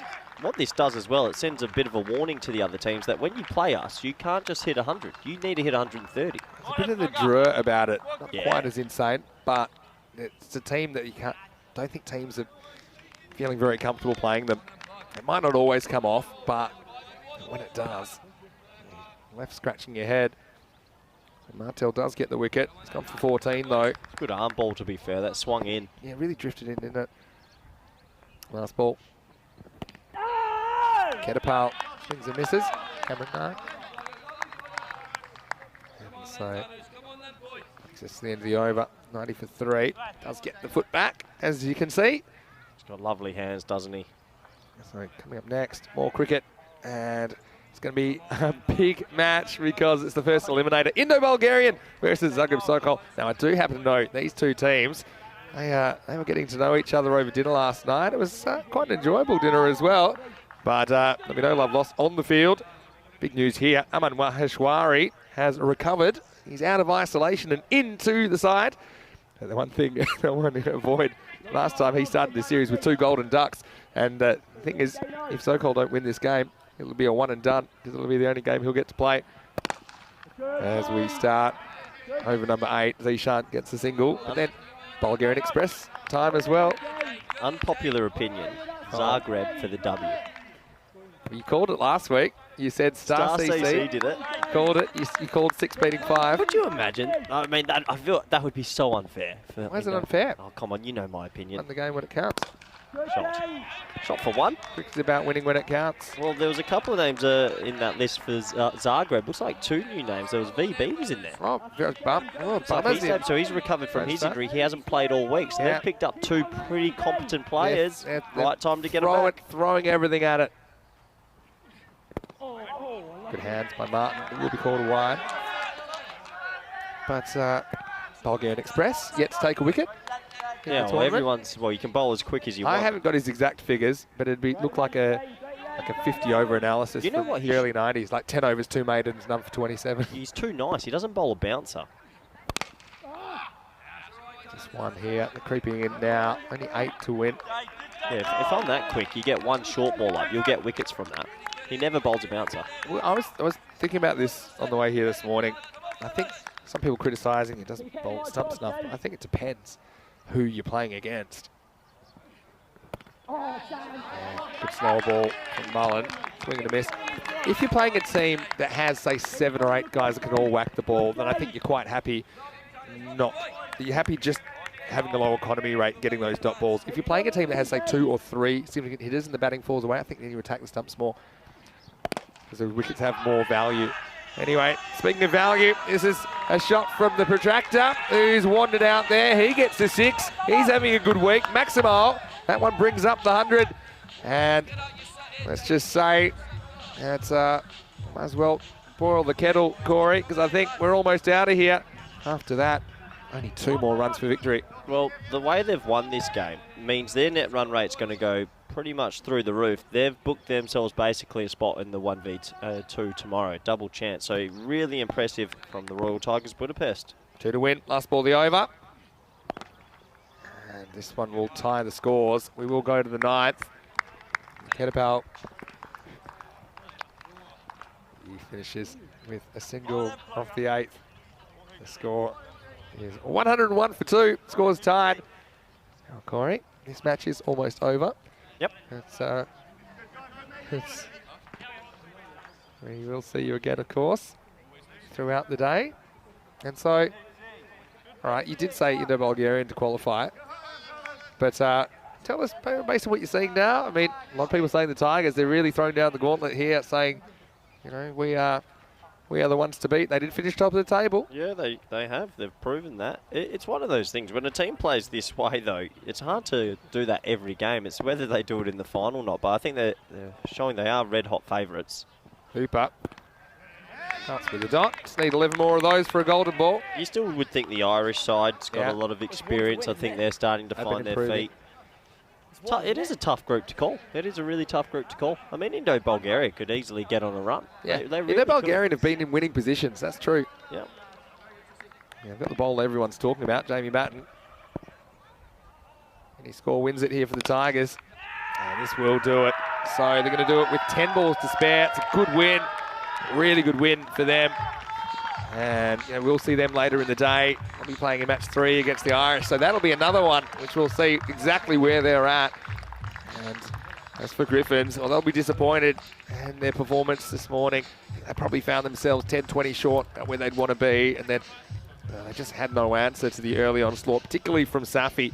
I think he's got a pretty good shot at the Man of the Match award for the way that he went about the early stages of that chase, and really it was that power play that set up the win for the Royal Tigers. Yeah, Zishan also had 4 catches and another not out. You can see him pretty happy on your screen there, but the way Safi batted, I mean, to do that at the start of a run chase completely, in my head, turned the game on its head.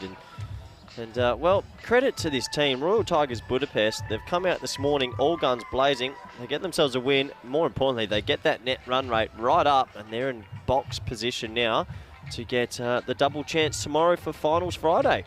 Yeah, it's going to be a very interesting Super Thursday. It already has been, in fact, as the Tigers, they were on the prowl in match 16, playoff number 1 in this top 3. And the Protractor and Zishan, 2 key players for the Tigers. They want them to stay fit and healthy. They are thrilled about the way they've started their Super Thursday as they went about knocking off this target of 102 runs. Well, Zishan wasn't happy with the bat, even though he hadn't faced a ball yet. And there was some good fielding in the crowd as well. And quite a few rebounding off the nets as the sixes were flying early. Safi, in fact, hit 6 of them in his innings of 41 off only 12 balls, which set this up. And for me, even with Zishan making the 34 not out and 4 catches, I still think Safi was more influential in setting up this actual result. And well, you just wondered how long it would go, and they were loving it. It was a bit of sexy cricket, as Rico would say. And it was a matter of time until it was the end of the show. But by then, Corey, a lot of the damage was done. Yeah, the damage was done, and it's pretty rare you see an innings like that of such little deliveries that influences a game. But well done to him. Mawuja then came out, and I was pretty impressed with his role at number 3. He got a couple of boundaries and worked the singles really well. And at this stage, you still thought, can Griffins get a couple of wickets? But a few long hops didn't help. And there's Shub, the umpire. Well, safe as houses, Vinny. He was loving that, wasn't he? And he got the special treatment. So did Griffiths for a lot of this innings, as we saw 12 big sixes, 72 of the 102 runs in sixes. Now that was one that was almost run out. I think Martell had an inkling he may have just broken the stumps early. Ahuja was important. He made a sweet 16 before he was LBW. And the tractor came out there. And he would be the one to finish it off with Zishan Kukagel, who did end up with 4 big sixes in his score of 34. And Raw Tigers, well, they set themselves a target to be in the top 3 after Wednesday, in the top 2 after Thursday, and then on the top on Friday. They certainly have made the first part of that plan come to fruition. As we look ahead in a Bulgarian, only the 1 win for the series, although they have had some winning positions. They've blown. Mishra's been in good form. Jamie Batten, he's listed at the top of the order there. Interesting. We've got Lakov listed at 4. Let's see if that's how that pans out. Zagreb Sokol, they need a win, but you mentioned Viras Barma coming in. I mean, Maheshwari coming into the side. So let's see if they can make a difference. They've got Mark Davies behind the stumps. Even here that Sam Houghton might even get a bowl. So, I mean, they're going to try a few things, I think, just to see if they can put together a winning combination. But that match is coming your way in approximately half an hour's time. We'll start that one off, and I think it'll be a very interesting first eliminator. But right here, it was all about the openers. They set up this win. A really fast start, and that always helps in T10 cricket. Yeah, absolute chaos. It was a pleasure to watch, and plenty of sixes for Safi and Kukagol. Awuja as well came in, and Kurtapal, that top 4's all finding form at the right time, and the captain wasn't even used, Munyon, who's a very good batter as well. So really impressive batting from all of them. We'll have a quick look at the bowling scorecard, and, well, turn away if you don't like violence, Vinny. That's exactly right. Especially Bishard ended up going for 36 off his 2 overs. His second one was magical, went for 22 runs in the third. So yeah, he bowled the first one, went for 14. They decided to bring him back for the third. You wonder about maybe that when they did get hold of him. But the wickets did go to Adam Martell and Jordan Martell. Dave Mullen, not a bad couple of overs from him, only going for 21. So that's 1 game down out of 5 on Super Thursday. Corey, appreciate your thoughts there in the opener.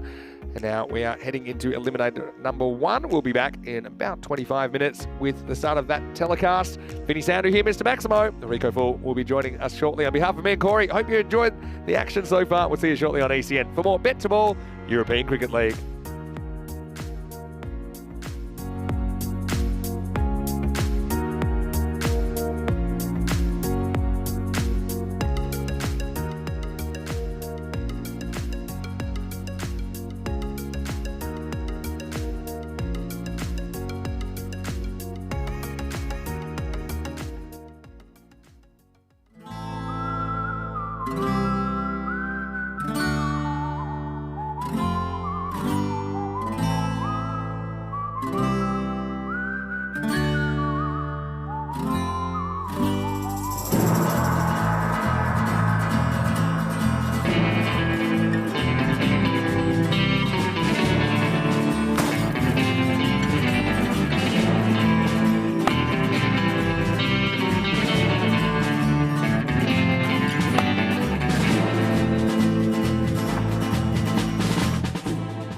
How we play cricket on the coast of our soul.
Hello and welcome back to Super Thursday on ECN, and now it's time for the first eliminator, and so we will lose our first team from Group B. It'll be one of these two teams, Indo-Bulgarian and Zagreb Sokol, who finished 5th and 6th after the round robin stage. So two teams will show, one will stay, one will go. Let's go over to Rob Kemming, the match referee, who's with two captains for the Giant. Coin toss. It's your call. Bat to ball. Bet to ball. And it is bet to ball. We'll have a bowl, please.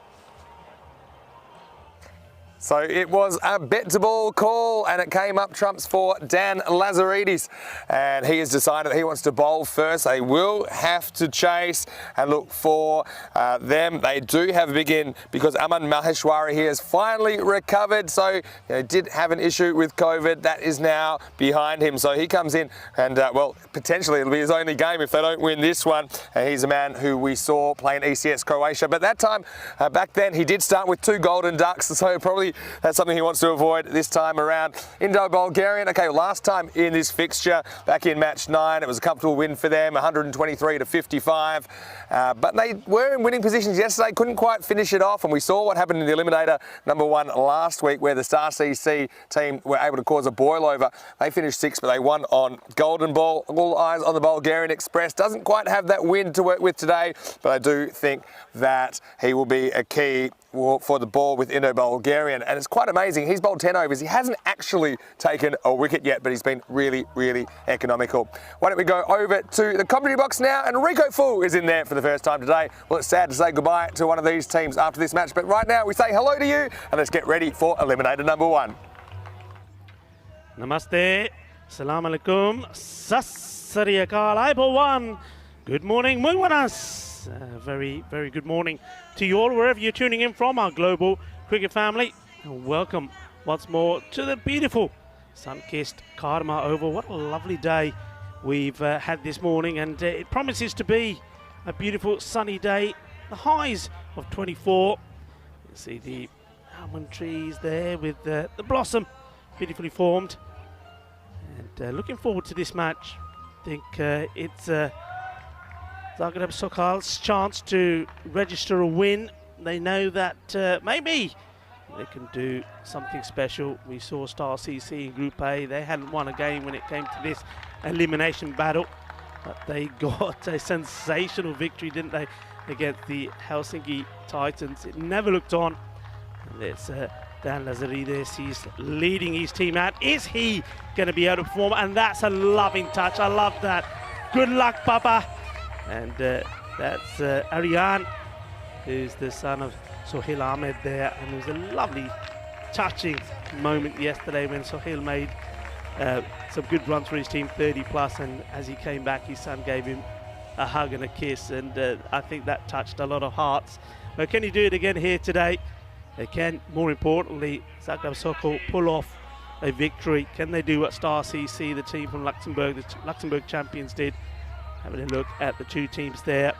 We know about the strengths and qualities of the Indo-Bulgarian side. Jamie Bannon, he's been good with bat and with ball. Prakash Mishra, back-to-back 60-70 yesterday. But was noticing an injury. Chris Webster is in there as well. And you can see there what our computer predictions are. 105, they're saying Indo-Bulgaria will get, and Zagreb Sokol will not get there. And always interesting to see those stats and compare them after the match. Indo-Bulgaria will bat first, and I'm noticing the change straight away here. So tactical one, and I think a good one. Well, sometimes there's injuries that need to be nursed even before you play a game. Well, Rohit Niman there, he was in the wars yesterday, wasn't he? He was running into helmets and all sorts. Just nursing that arm of his. Yeah, going back to that batting order. Not surprised to see Prakash Mishra out there. He's been in good form, big hitter, hard hitter if he gets going. Got to be patient the first few balls though. But Jamie Bannon, so the Bulgarian Express, well, they're wanting the Express to get an express load of runs for them as well, opening the batting. I think this is a good move from what we've seen of Jamie so far. He bats well, and he's probably a batter that maybe he's been tasked with just batting through the innings. He's a good stroke player of the ball, can put the bad ball away as well, and if he can do that and end up with 50-60 runs on the board and be supported by the other batters, could be a good score on the board for them. Getting ready. It's going to be Kamal to start. Remember, he's nursing a bit of an injury himself, but I noticed that each time we see him, that run-up is getting bigger and bigger, so he's getting better, but he starts with a bad wide there.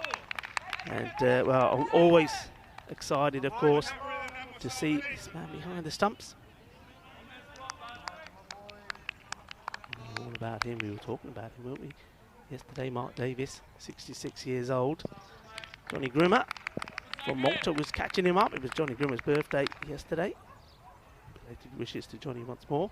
Mark Davis makes a good stop there, gets his body in the way. That ball is not getting through me, he says. It was wide. And now Batten composes himself. Come on once more. Edge. Oh, and this flies past the 66-year-old, and I think 66 he may be. I think if you were 18, you're not getting to this. This flies past quickly, and you see that, no chance. Races away, 4 runs. Streaky, lucky. 4 runs. Doesn't matter how they come. Need to get them on the board. Very good morning to viewers on the chat. Helix, Luke Papa Stubbs, and also Edward Knotts. And this is nicely played away. Goes for the short ball. And doesn't come through to Batten as quick as I think he expected. But he just holds his shot for a moment. But good technique there. Safe shot to play inside the power play. He knows that if he makes good enough contact, that's going over the infielder. Back-to-back boundaries. Lucky with the first, but no luck about that one. Good pull shot.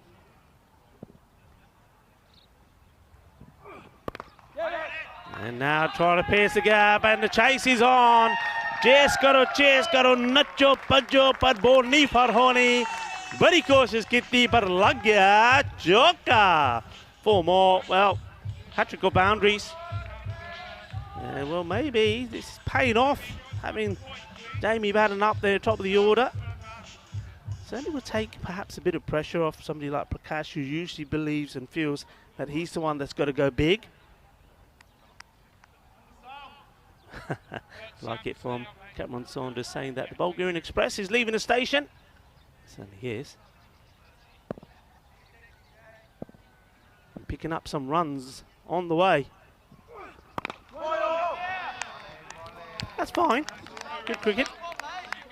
Knows it's been a good over so far, and he's more than happy to respect that delivery. Third man on the boundary. And also protection on the offside, which is interesting. So they obviously believe that Batten is going to be playing more in the off area than try to go over mid-wicket. And speaking of mid-wicket, that's the mid-wicket inside the 30-yard circle. Does the stop. A very good morning to our umpires today. Well, I'll tell you what. And Shub, one of our men in black out there, he's already made an impression this morning of a different kind, taking a very good catch. Sharp take from him. It just goes to show that all our umpires have perfect vision. And also he's joined out there by the Italian stallion, Suleiman Saeed at square leg. Shot, and this is gone. This has gone all the way to the boundary. Just one bounce for. Nice pickup. Doesn't try to hit it too hard, you see, but I love the flurry of hand speed there. Executes this really well. Really nice shot. Stronger together. Well, we saw that Royal Tigers in that emphatic win over Griffins were stronger together. Played really well, I believe. Remember, they had that win over them yesterday by 8 runs, today by 8 wickets.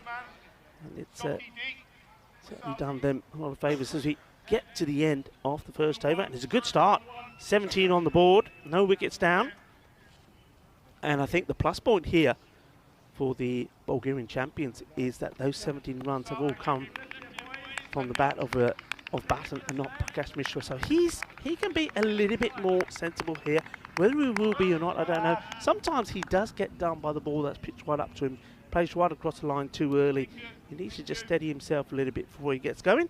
And, well, before this next ball is bowled, good time for us to welcome back into the commentary box, Mr. Maximo. Yeah, thanks, Rico. Morning to you for the first time in the box. Morning to everyone in the chat as well. Here's Jared Newton coming over to bowl number 2. Wide, and really missed out on this one. That's Batten. Maybe he doesn't see it, but you've got to run these as well. So we foreshadowed it in the fantasy dashboard. Well done to the crew behind the scenes there. That Batten and Lakov have traded places in the order. Lakov likely to come in at number 4. Bulgarian Express at the top, but this is Mishra right now. Place this down. So I think he can, and then this is the difference after a good over. I think if they only had got a couple of the first over, I think Prakash Mishra would have been chasing after these, but he's probably thinking, no, I don't have to. He's been a bit more careful early in his innings. It's paid off for him this week. I say you don't have to. He goes after this. Mind you, this was there for the taking. It was a shot he had to play. But Davis just finding his touch beyond the stumps. That one. It's not a good shot though. No. He's trying to hit that across the line. It's better than that. I think he could probably hit that one through the covers. This time he stops his shot. So Capitan under just a little bit of pressure. I've got to say a quick hello. Of course, got all the Bulgarian fans in the chat. They have been all over it this week. Big fans of the Bulgarian Express and the Pocket Rocket, Chris Webster, the conductor, Chris Lakov, and the rest.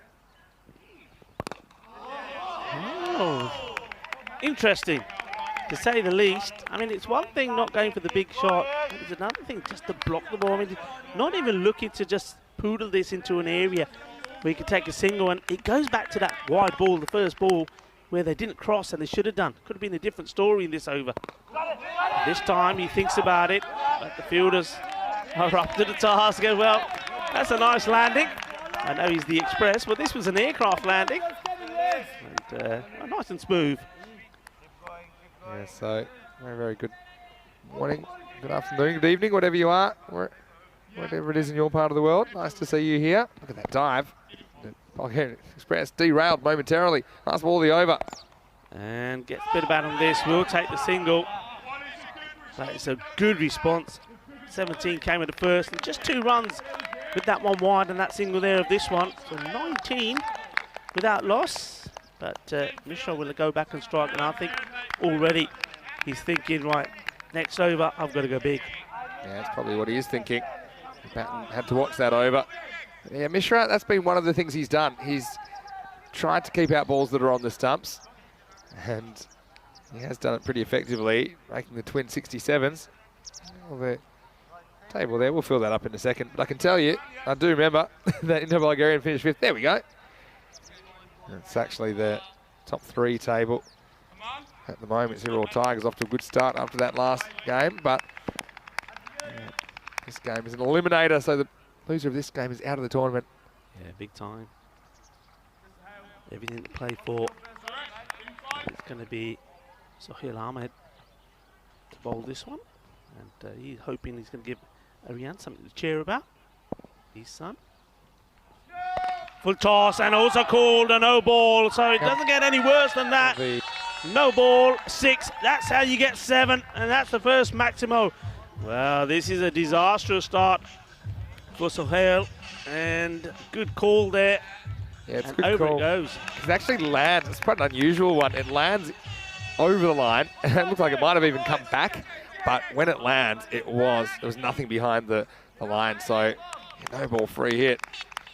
Coming up, just what you don't want when you've had a tight over. Yeah, I mean, that's also criminal, isn't it? When you've got a slow bowler.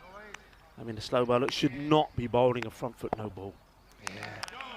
Well, let's see if they can cash this one in. And he can. He goes over the fielder. One bounce into the boards there. So that's the way to do it. 11 off 1 ball. And, well, Prakash, he needed something to help him. Well, the no ball, which was dispatched, and then the free hit. He had the license to go the full Monty. It doesn't quite go the full Monty, but he gets 4. Yeah, legs 11 on the bowler's back and also on the board after 1 ball. That's a better batting shape, I think. you look at the way this ball gets hit by Mishra, it doesn't try and drag this one across. So I'm not happy with the way the field is set. He wants it moved, and he's having a long chat with Dan Nazarari, the captain, before that change is made. I'm not quite sure why. I mean, look, Prakash is not going to be hitting there. He's going to go over the mid-wicket area. And he tries, and this one, as he's got a bit of bat on it, we'll wait and see. No, says the umpire. So 4 byes. This is another one which eludes the keeper, Davis. I thought there was something on that. I certainly heard something. Maybe it was the back shoulder. I think there was just a little touch. You see the way it deflects slightly left to right. I think it's probably leg by. It's a bit harsh on the keeper. Goes back now. So this is an expensive over. Well struck. Well, what that means is, and this is good, you know, because I think Batten, after facing the first 6 deliveries and scoring 17 off the first over, he's been made to watch a lot. Yeah. He's got a bit cold, and you've got to keep that engine warm, haven't you? The Express can't go cold. Well, he's going to go back and strike now, and Mishra's done his part after blocking quite a few. He's raced on to 12. Quick hello to Stefan Gooch and Joe Wigasani, the commentary cousins there in the chat.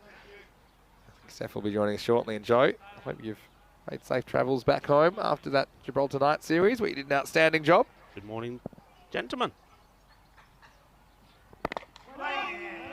Also got to say hello to Luca. I think you mentioned Luca, who's watching from Croatia. He's a big fan. Has done a bit of commentary before as well, Luca. And Silva, Jay Trevor, everybody else. All the train heads in the chat. Hello to you as well. 2 balls left in this power play. That's a nice shot. Shot to catch it, but there's no catch here. He plays this well. Look, he works hard, doesn't he, to keep this ball along the ground. And that's the other thing. It's not just about hitting it. It's the effort to keep it low. He gets right on top of it, just dropping before the fielder. It almost yorks him. And once it's past him, as we know, there's no stopping that. 4 more. Yeah, well, choo-choo, says the Bulgarian bench. They're getting into it as well, aren't they? It's a very healthy power play now. And Sahel Ahmed just trying to get out of this over. Conceded a dozen, but also the 4. The buys and leg buys, depending on what you think. Extras have been what's cost him, though, this over, as it goes magical. Yeah, he's had the appeal there. You can see here that, yeah, wide and bat really nowhere near it. See how wide that was from the movement from Mark Davis. 16 off the over. Looking to make it magical. Batten tries and will. 4 more. Nice shot. Lovely. Gets his foot planted down the ground, and once again, placement was perfect. 4 more. Jokalagia, and well, he's absolutely going away now. Racing away. Both these batters looking dangerous, and you can see that Prakash is just stalking him there. And I know what he's saying. He's saying, right, good start, but you know your role. Your role is to bat all the way through the innings. If he does, it'll be a very healthy score. Well, 25 off that over if you include the ones that weren't credited to the bowler as well. So you can see that both these teams weren't quite where they wanted to be. I mean, the Bulgarian had a much better round robin series than Zagreb Sokol, but they only won 1 extra game when it comes down to it. Zagreb Sokol, I guess, I'll take some inspiration from Star CC, who were able to pull off a boil over in Eliminator 1 last week in Group A. But, well, let's just say that over won't help. Sahel Ahmed, 25 coming off it. And now down Lazaridis. I think that he's going to bowl his left arm spin. So this is the game where they're going to try a bit of everything. And I thought we should have seen this a bit earlier. Lazaridis, left arm. Floats it up and gets punished. It ends up being a full toss. There is a man out there, but he's not going to stop that, and that's nicely played. And it's one that the spinner always tries to get the first one right up there, but if it comes out wrong, it ends up being a full toss. And, well, a batter of the calibre of Mishra is not going to miss out on that. Just overpitched. Shin high full toss. Mishra got out to it nicely, got it on the full. Amazing start, the power play, 44. And first ball off the 4th goes to the boundary as well. And this time, it's better length. And Mishra does get a bit of bat onto it. Goes to the man at fine. So gets the boundary, takes a single and says to Baden, there you go, I've done my bit, now it's your turn. This is an interesting battle. I know these two were across the dinner table from each other last night. And see how they go on the field. Allows this to go through, and that's fine. I like this option with Lazaridis. It just changes their bowling makeup, gives them another option. Let's see if you can break this opening partnership. Waits for it. Oh, the timing and placement again. And you can see, I think he almost changes his shot. I think he fancied probably coming down the ground. Then a very quick mind change. Decides, well, hang on a minute, I'm not quite there. He guides this and guides it away through that gap. And this, I was talking about this yesterday, Vinny. I think rather than have this field set, I far prefer just have the one man on the boundary stopping that shot, because once it goes past these two, it's runs. Better reply from the captain of Zagreb Sokol, the champions of Croatia. Yeah, gets good. the dot ball in. Good observation, Rico. Mixed bag from Lazaridis. I like what I've seen. Nice take by Mark Davies. Come to the stumps as well. Last ball of his over.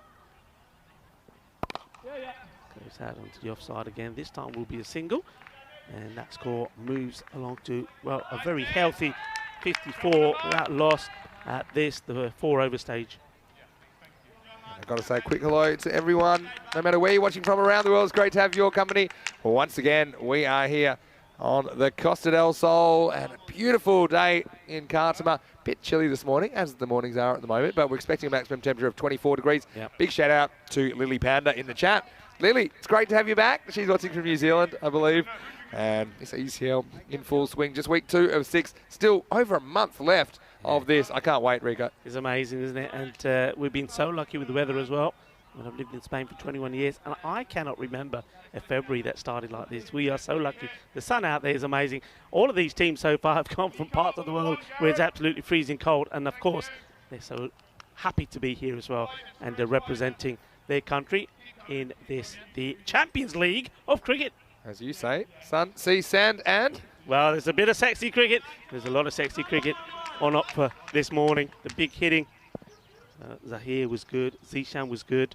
Here's Maheshwari, who straight off the plane, and that one almost gone halfway back to the airport.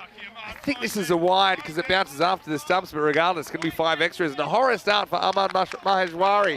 Yeah, it's a horror start, and well, that ball's gone into quarantine. Don't know where it's gone.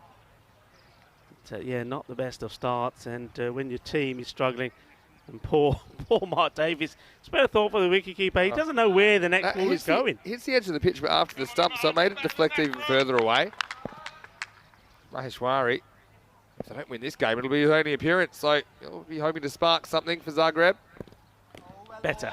And well, Davies gets away with it. Probably worse a single there. But, not taken. Well, Maheshwari, he said spark something for his team.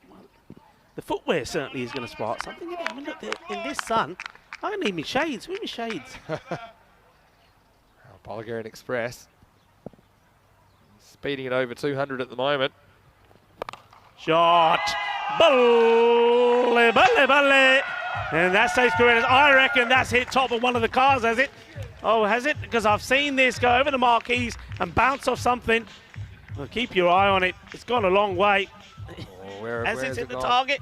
No, I think it might have just hit the back roof of one of the tents, but it wasn't a good ball from Maheshwari. Can't be easy. Remember, he has essentially come out of isolation. I don't know how much bowling he was doing in the room. And so he's disappeared for 6 there. Yeah, that's a very good shot. Listen, I know it was yesterday that one of those lovely little motors that have been supplied by Cartama, our rental partner. I'm surprised they haven't moved them. Did they get hit yesterday? Because there was a sweepstakes. Was it the day before? Was it? You know there was a sweepstakes. I didn't You got know. to pick which car you thought would be hit and where it would be hit. And I went the windscreen of the one on the left. I think it might have been bonnet. It was bonnet, yeah. Maheshwari's got to get it right here. Short, gets away with it. This one goes to the fielder. But, yeah, he's straying with his line. I mean, look, a couple of things to say. One, he hasn't had the advantage of playing the earlier game, so he's going to be rusty. Number 2, he's going to be a little bit nervous, isn't he? Whereas these other other boys have got used to the cameras around, etc. in the occasion. So he's going to be feeling a bit of that, and I think that's been reflected in what we've seen so far. But can he come good here? And he maybe could. Oh, he gets put down. He gets let down. Let down by his fielders. Now this has been the part, or this is the bad discipline that has let Zagreb down. Their fielding has not been good. Now you've got to take those catches. Very slow to get up. I'm worrying that there might be some sort of finger injury here. Oh, and you're right. It was just one that the bat got hung out, and that's probably not the best view to have at the moment to see exactly what's going on. But that's a big moment in this match, isn't it? And that might be that bummer that's come into the lineup, and he's got a significant arm injury that he's been carrying. And see that, look at the way he lands on it here. He's trying to favour it, so I mean I think that could be relevant. And if you tell me about the specifics of it, it's quite a nasty one. But he was just so desperate to get out there. So I think then when he puts his full body weight on the forearms and when he falls, hopefully it's nothing too serious, and hopefully it's not worsening that injury. Yeah, well, good news is the magic spray is out there. He's also up, but yeah, look, if you're already nursing an injury and then you're landing on it heavy like that, I mean, that's a lot of weight onto it, and it's the impact as well. But he's still, the good thing is he's on his feet, and I think they're asking the question to say, look, do you want to go off? And nice to see the umpire there, and Anshub giving him advice to say, look, why don't you go? Yeah, look, that's good. That's good. I like that. He wanted to stay on, of course, but I think in the end, his teammates, including the umpire, have managed to get through to him and say, look, you're probably better off just going off and getting that scene too. Yeah, and let's have a look at some of the key players. Interestingly, it's the two new players for Zagreb Sokol combining there with the ball, and then Bummer in the field, putting that one down. But you can see Mishra, 163 runs for the week. Jamie Batten, though, has the best strike rate. Although, as far as the bowlers are concerned, Rohit Daman took 4 yesterday for Indo-Bulgarian. And for Zagreb Sokol, you can see that Mohammad Sharkat has 5 wickets for them this week. I'm sure we'll see him fairly shortly in the attack. So I think it's Ornab Masum comes out now. And they're going to have just a quick conversation about the time. Obviously, there'll be an allowance for that injury. Took a couple of minutes to get Bummer sorted. Yeah, they were a good point. I mean, we know that teams, they have 45 minutes to complete their innings, and I think that means that the last over, the 10th over, must start by the 40th minute. But of course, the officials, they will allow time for incidents like this, and also sometimes there could be a delay, and if the ball is pumped away somewhere and the new ball has to be received. Anyway, back to the action here. And it's going to be another wide ball, so Maheshwari just having a few issues here, and that one's almost like it's skidded out of his hand. It comes out, almost comes out to the side, because you see the hand and the arm action going one way. The ball just skids away. So Viraj Bamar, I hope he's okay. He's come off the field of play, and Masum, the 12th man, is on. Mark Davies, just a little slide into our stump microphones there. But yeah, it's a little breather, I think, for Batten and Mishra. Gives them a chance to get their breath back, I think. Maheshwari still trying to get out of this first over of his tournament. He has played ECS cricket, of course. Yeah. Did start with back-to-back Golden Ducks, so he didn't have a great start on that Monday. This isn't a Monday, though, but it's his Monday. Last ball of the 5th. And he finishes with a beaut. So he's come good at the end, but is the captain, Dan, going to give him another? I mean, it's a tough one for Dan. That's the read, isn't it? Because, the player has shown his commitment. He's come out there. He's come out after recovering from COVID, and then has not the best of first overs, but finishes well. Does he get another? Look, he goes for 14, which, when you look at the other scores per over, it's not really that bad. Yeah, well, that's true. Would also respond to a question from Cameron in the chat about how many they have on the field. Well, they do have the 12th man that's come out, Orna Masum for Zagreb Sokol. So he is out there fielding in that same position. So they do have the 11 on the field. Now we've got Lazaridis coming back for his second over. Left arm orthodox.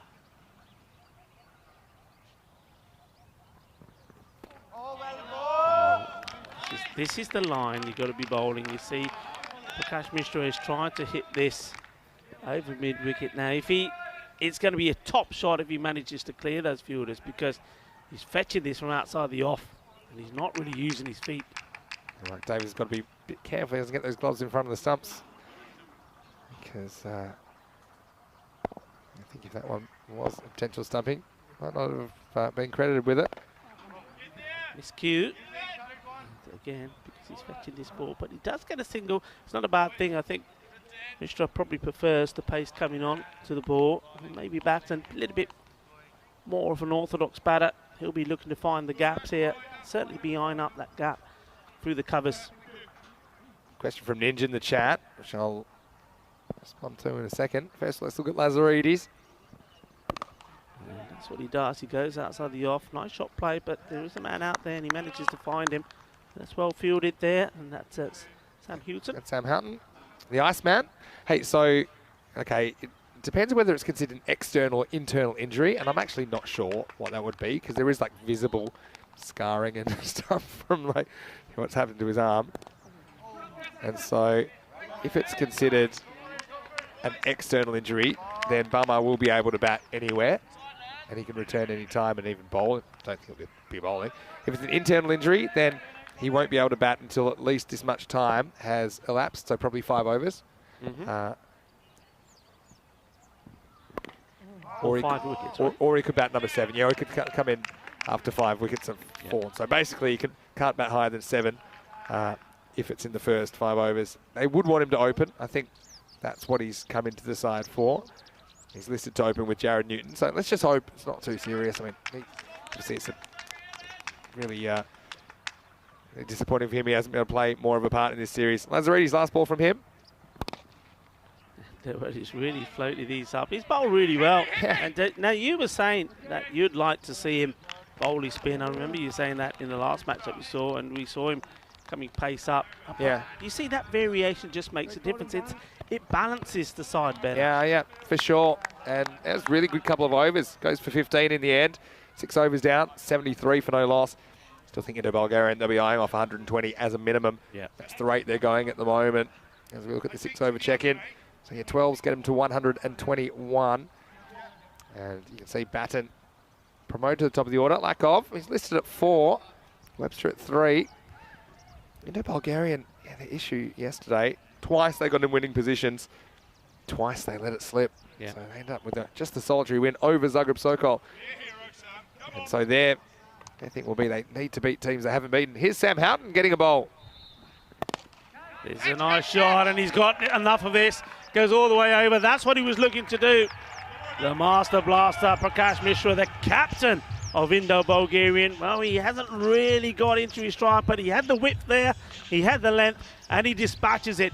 Boom! Shakalaka! Houghton's a part-timer at best. And that time just missed his length. Mishra. Just a bit of an overcorrection, and it's going to be 4 more. A little bit short. There wasn't that much of a gap, actually, between Sid Kulkarni out there and the man that was in the circle. The result is 4 more runs, and the boundaries just keep on coming now to the pace bowlers. If you want to call Houghton a pace bowler. Anyway, it's got time to come back, that's the thing. 80 on the board, already looking like it's going to be a big score. Oh, and this is a big shot. Is it going to go all the way, though?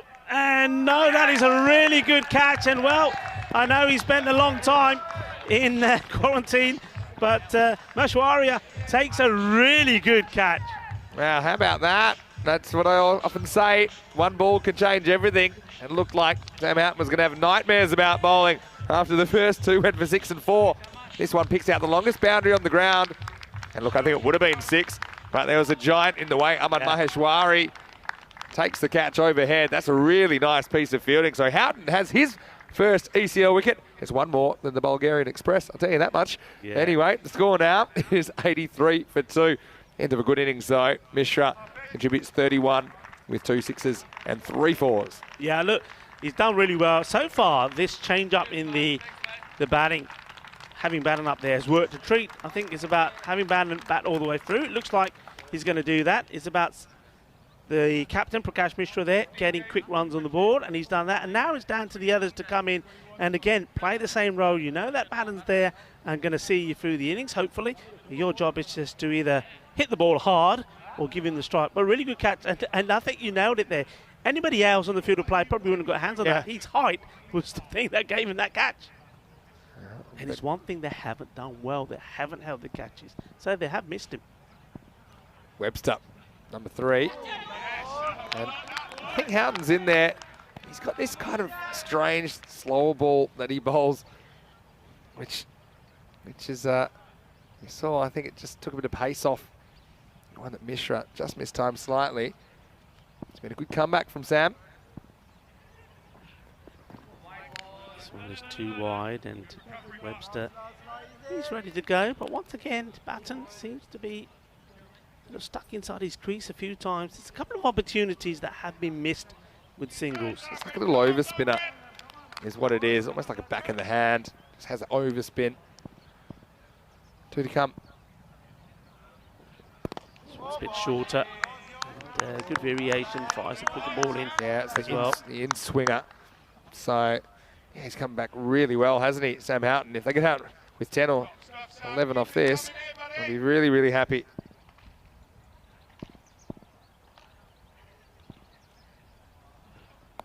Oh, he let himself down there. Full toss on the legs. Put away. That's big. That's 6. Khaniel. And it is a big hit. And yeah, it just helps on its way. It was a gift, wasn't it? That's the thing. If the part-timers, they'll come up with some good deliveries. He's just saying that's the overspinner. So watch out for that one. But that wasn't. That was just the quick one. That's more of a full toss. As we look at the state of play, you can see Tunbridge Wells, they were the winners of Group A. They go through to Championship Week. They'll be joined by another team tomorrow afternoon. We'll know exactly who that team will be. And then next week we've got Group C to look forward to, including some familiar faces from Brescia CC, Cluj, and Prague CC Kings. Alton as well. We have seen them on ECN before. We've got Carlton from Scotland. We haven't seen them in T10 cricket. And the Turks, St. Bernard Zafar. Must admit they're a bit of an unknown quantity, even to me. I'm looking forward to seeing them. Yeah, so it's consistency, those part-timers. Yeah. You see, they're probably 3 of those balls really decent. They're 3 decent. And then the Gundy ball at the end. Yeah. Shukla, what can he do? 90 on the board already. 18 deliveries to come. So the 100 is a must. 110, 115 is what they'll be looking for.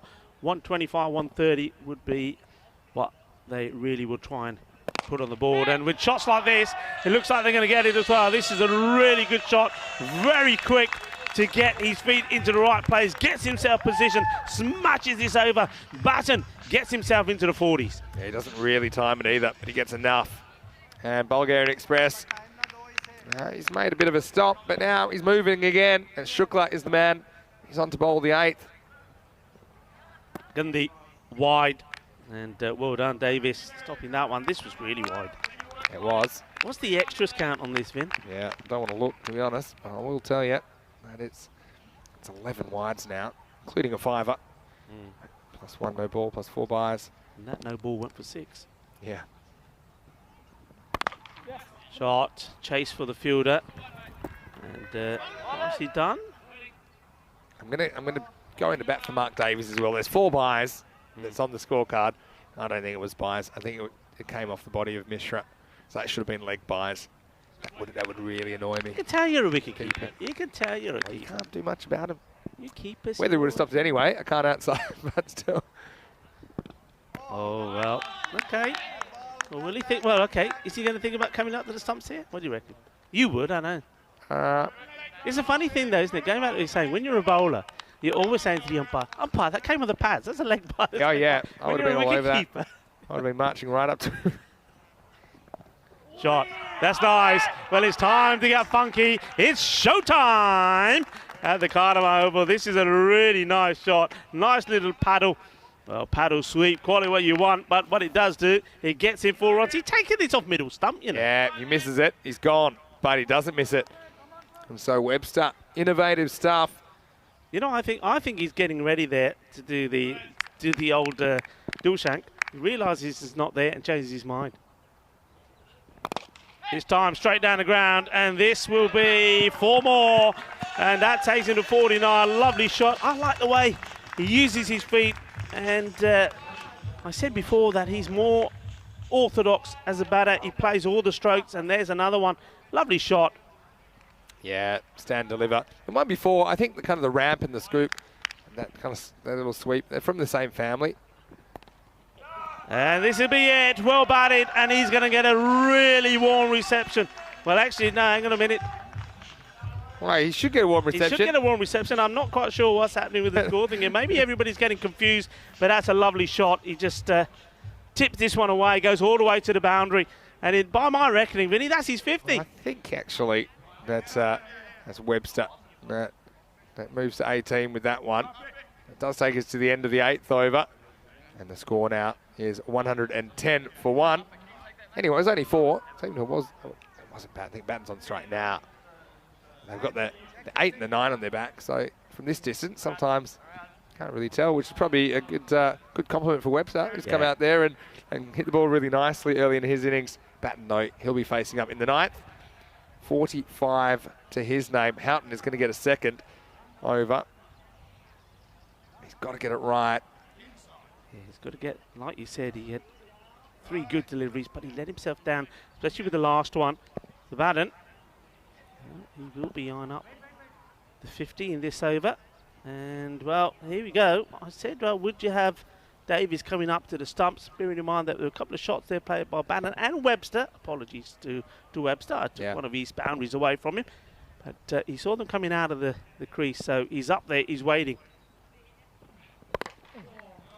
Has to reach for this one, and that's the difference. You see the difference it makes. Keeper comes up, and now rather than going to the ball, he's reaching for it. Yeah, he tried to drag that though. I think if he had the time over again, he would hit that over point because that was there for it. So he moves to 46. And, give you a stat in a second. Webster, he has time to rock back and hit this as hard as he can. And fortunately for him, he's hard enough to go all the way. Balle, balle, balle, manos arriba, arbitro. Manos arriba, porque eso es 6 carreras, Vinny. Yeah, this is that back of the hand top spinner from Houghton. And he just had to hit it well enough to get it over the rope. He almost found the field of Newton out there. The result, 6 más. Come on, what's this fact? Yeah, You've got us all in suspense. The highest score Zagreb Sokol have made in this series, 77. That's through the first 5 matches. So already 40 above that. Shot, and this is classy. It's 6 more. Ginnasona Shakalagya. Yeah, Houghton just bowling some balls in the arc. It's very, very tough to protect. You know, Houghton probably regular wicket keeper. They've got Davies behind the stumps in this match, so they're trying him out. Not something they wanted to try. This is the game they said that we're going to try things. We're not going to go down. We're not going to die wondering. He has been reasonably expensive now. Oh, well, he was short and wide, so he decides he's going to do the switch on this. Gets a single. Yeah, and so this is a no ball. I don't know. It's a no ball for Davies going in front of the stump, so that hurts. And I said that's something I had to be careful about earlier. You did say that earlier, Vinny. It's not just for stumpings, it's any delivery. So now it's a free hit coming up. Doesn't quite get it where he wants. Straight to the fielder there from Batten. It's a single. Suleiman Saeed was all over that. It's a bit like a bowler overstepping. So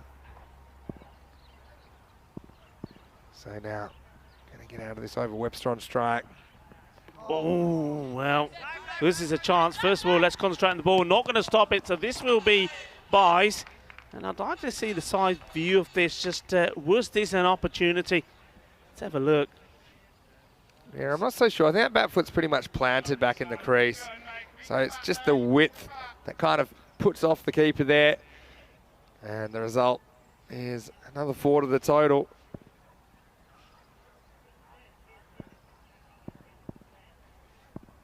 Score keeps going up. Comes down to track this time. Hits it firmly. And it's going to be 4 more. And that boundary is beautifully placed in between the two fielders. It brings up the 130. And that has come up really quickly. It's been an expensive over. And boundaries, if they haven't come off the bat, they've been extras as well. Those extras just keep going up. And that's one man over there. Well, he's very happy. I'll tell you why he's very happy. That's Chris Lakov over there. He's happy because A, his team are doing very well here, of course. And B, because his team that he's passionate about, Liverpool Football Club, had a very good victory yesterday. So he's a happy man. Yeah, I know there'd be a few people happy with that. Some probably less so. But yeah, these last 3 overs, as we get to 134 for 1 after 9, 17, 20 and 24, the last 3 overs. So after a reasonable holding over from Lazaridis, there are only 5 singles off the 6th over. The last 3 overs have gone for 61 runs. So now we're already up, I think, highest score of the week territory. They're now past the 133 that Griffins scored on Tuesday morning. Newton's come back, try and stop the bleeding. Firmly hit, and where's that man gone? They've moved him. No protection on the offside. Very, very strange field, and that's a really good shot. That one does bring up his 50 now, Rico, as it comes up off 25 balls. This is 8th boundary that gets him there, 2 sixes as well. So Batten at the top of the order has worked. They dropped Lakov down to 4. We haven't even seen Chris Lakov in this innings, hasn't been required. And now they do push the deep point back. 5 balls remaining. Hit firmly, but this time it goes to that fielder at long off. He's been very good at piercing them, but what a good knock it's been from Batten. बहुत अच्छी batting की थी अपनी Jamie baton ने. सानू पता है bowling तो बहुत अच्छा हुई है, बहुत पेस बॉलर है, पर हाले तक ये सीरीज विच अनबिलीवेबली इन्हें विकेट नहीं ली, पर बैटिंग बहुत अच्छी हुई है. अपनी 50 बना ली, बहुत बधाइयां बैटन ने. A bit of hesitation from from Webster, the batter at the striker's end, but you can see here he's late to go because he was well inside his crease, but I think that's fair enough from Newton. He knows he can have a shy. Probably saw that nobody really was there backing up as they should be. He didn't want to give extra runs away. Newton, well bowled, and this will be a chance. Oh! And, well, that's the reason why Newton didn't have a go himself. But, look, you've got to have a shot here. Once again, just a little bit slow backing up. I know Corey, if he were watching this, he'd be saying, where's the backing up? Why aren't they moving? Look, he would have been gone. So you've got to have a shy there. Of course you do. But you see, just coming into the picture there, that it's the man is too late getting there. I think that was Mahesh. Take the leg by. So we're coming to the end of the innings. The 140 has been posted. We were saying, weren't we, at the halfway point, that's what they'd be looking for. When they got to 7 overs, 90, we thought, right, a couple of good overs will keep them to around 120, but a couple of big ones will get the 140 up. That's exactly what's happened. And, well, it's still going up. This is big. Que grande. Que guay. Eso es genial. Webster, 6 carreras más. Well, he won't quite get to his 50, but he'll get to his 40, and he'll do it in style. He does pack a punch for a man they call the Pocket Rocket. And that outstanding partnership takes into Bulgarian up to a very, very healthy total. In the end, the partnership is worth 66 runs, and they're going to finish on 149 for 1, the highest score we've seen so far this week. Zagreb Sokol Well, it's very, very difficult to see them pulling this off. Still, they'll have 10 overs out there to see what they can do. But really, this was all about the batting of the Bulgarian Express, Jamie Batten and Webster. And before that, it was Mishra. And, well, Zagreb Sokol, they might be flying away a bit earlier than they planned to this week. As they went out there, they chose to bowl. They do have a couple of ends, but things just did not go to plan in this 10 overs. As Certainly didn't. It was all about two partnerships, wasn't it? Partnership of 83 between Batten and Mishra, and then a partnership there of 66 between him and Batten. And it's a game of partnerships. It's a game of having the right balance out there. And I think Indo-Bulgarian have done just that in this one. There was that change to the batting lineup. It's worked in their favour. And one thing I was saying right at the beginning, I think they'll be looking for Batten to bat all the way through and get himself to a 50, 60 runs. He's done just that. Mishra played his part in his quick 530. And Batten, well, take nothing away from him. But also Webster, really good batting. And there you go. There's the old choo-choo. There was a lot of choo-choos. And that choo-choo, well, it did make some stops.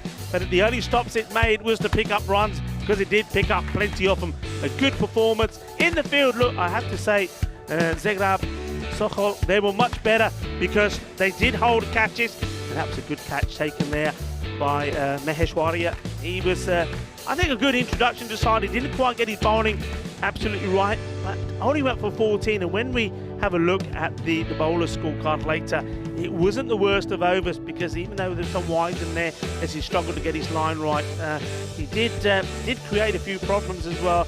But it's always going to be difficult for any of the lower end bowlers to come on when you've got batters in there that are set. And that's one team that are very happy. They've had their disappointments, haven't they? They've had close matches. They had a close one against the Norwegian champions Warwick yesterday, and likewise against Griffins, where they ended up on the losing side, the Indo-Bulgarians. But you just know, if you believe and if you don't let that get to you mentally, the good performances will come. And though this is only the halfway point, that's a very good performance with the bat. Jamie Batten, take about 54 of 28 deliveries, does exactly what his captain Prakash Mishra would have wanted. Mishra himself, though a little bit slower than he normally goes, did still support him well, get 31 on the board there. And Chris Webster, he did an outstanding job. 41 of just 14 deliveries, a really good performance. I think there you saw Webster and Mishra doing the boom boom, and Batten there just doing maybe a little bit of ticky-taka along the way, but there was a bit of choo-choo there as well. A nice knock. Bowling figures, well, you can see that Dan Lazaridis, he tried his best, using 7 bowlers in total. His bowling figures, I think, were superb. 15 of 2, was unable to pick up the wickets. The only wicket did go to Houghton, but he did go for 37 runs as well. And as I said, I mean, Wasal Kamal, he opened the bowling, went for 17. Newton, well, he was the other pick of the bowlers, 2 overs from him for 15.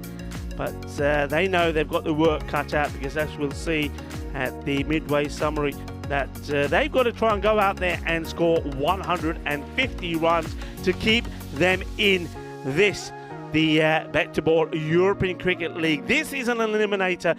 One of these teams will progress, and the team that awaits them is the Norwegian champions, Warwick. Who will be playing them? Well, at this moment in time, it does look like Indo-Bulgarian have done enough by putting 149 on the board, only losing just that 1 wicket. But look, cricket, as any sport, anything can happen. It's a funny game.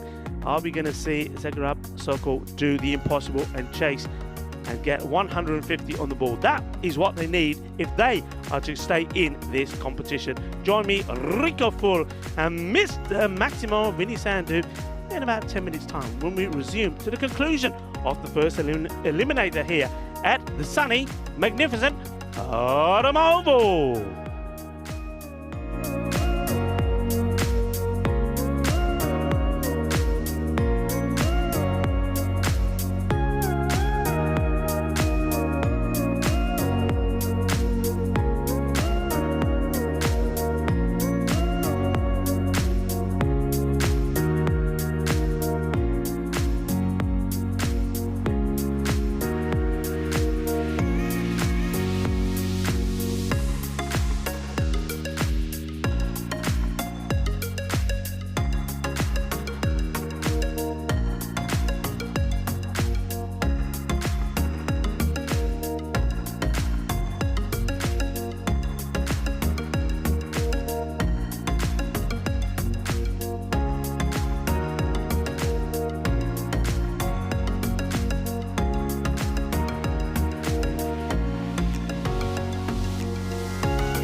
Bienvenidos. Welcome back to the beautiful and magnificent Cartama Oval. We're watching the eliminator number 1 being played here. One of these two teams, Indo-Bulgarian or Zagreb Sokol, will play no further part in this Group B BET2BALL European Cricket League. And you see that the captain, Dan Lazaridis, is making his way out, the left-hander. Alongside him, I guess that's going to be Houghton. They know they've got a job to do here, and it's it's going to be a real uphill task for a team that struggled to get past the 80s with the bat. Well, now they've got to go beyond that, more than double that. They need 150 after a solid performance with the bat from the Bulgarian champions, Indo-Bulgarian. They put 149 on the board thanks to good partnerships between the openers, Batson and Mishra, putting 88 on the board, and then a 60-plus partnership as well between Batten and Webster. Webster, great strike rate from him, 41 of 14. It means that they've scored the highest team score in Group B, and that's really going to take some getting. We have seen surprises. There was a surprise in this very fixture in Group A when we saw the Titans looking like they were in cruise control to win a match, only to find that Star CC from Luxembourg were able to make an amazing turnaround and win with the golden ball, the only golden ball we've had at the Champion Leagues of cricket. Lakov, to open, and it's to Newton. Short, and that's a nice shot. It's a nice one to get first up. Newton's a tall man, and he plays that pull shot really well. 4 to start. Well, they need boundaries. They need to score quickly. And Lakov, the loosener, gets punished. He's not been the luckiest of bowlers, Lakov, it has to be said. And he had his woes in the field yesterday as well. Some will believe that a couple of catches that he was unable to hold on to would have cost him that match. Up in the air, and well, this could have gone anywhere. And you see where that drops. In the power play, so nobody out there. They're electing to have the cover on the offside. Now, I'd make a change to this straight away. You can see what's required here. I'm surprised that they haven't done this to start off with. Big runs are required. I'd probably have a man on the leg side boundary and bring that man at the boundary up, point up. Well, I say that. He's going to be in play here. What do I know, you say? And he does make the stop as well. Bit of footwork. And that's going to deep sing. Difficult one, isn't it? The only other option, of course, is do you bring third man up and just have one either side? But you know me, I like to have my third man back early on, especially when you've got the pace bowlers. And that's the tricky situation the captain has in the power play. Fuller ball, well bowled. The good variation was Lakov. Well, this one's not the nicest ball back to the bowler. And Rohit Singh. They're looking to progress. And they know the team that awaits the winners of this one in the next eliminator is Bjorvika, the Norwegian champions. That's not going to be an easy contest. They've played well, and some of their big hitters are finding their form as well. They beat Indo-Bulgarian yesterday, and the only game they played, and they had a great victory as well the other day. And Lanzarotes, he puts this one away. Well, this is more like it. There's many a folk watching that have probably been wondering what's happening when the captain of the Croatian Giants, and a giant of a man himself, Dan Lazaridis, he just hasn't been at his best. Well, we've seen him at his best with the bowling. He changed it slightly. He went for the spin option today, and it worked. Worked for him. These 2 overs were excellent. And now with the bat, he's nails the first delivery for 6. While he's there, and while both these batters are hitting the boundaries at 15 off the over, And they're where they need to be. That's what you'll say at the end of the first. Well, it's not quite the end yet. They're hoping to put another one away as that kookaburra is swallowed up somewhere by the snakes in the rough, in the jungle, as Vinny calls it. Slakov just wants to change the field slightly.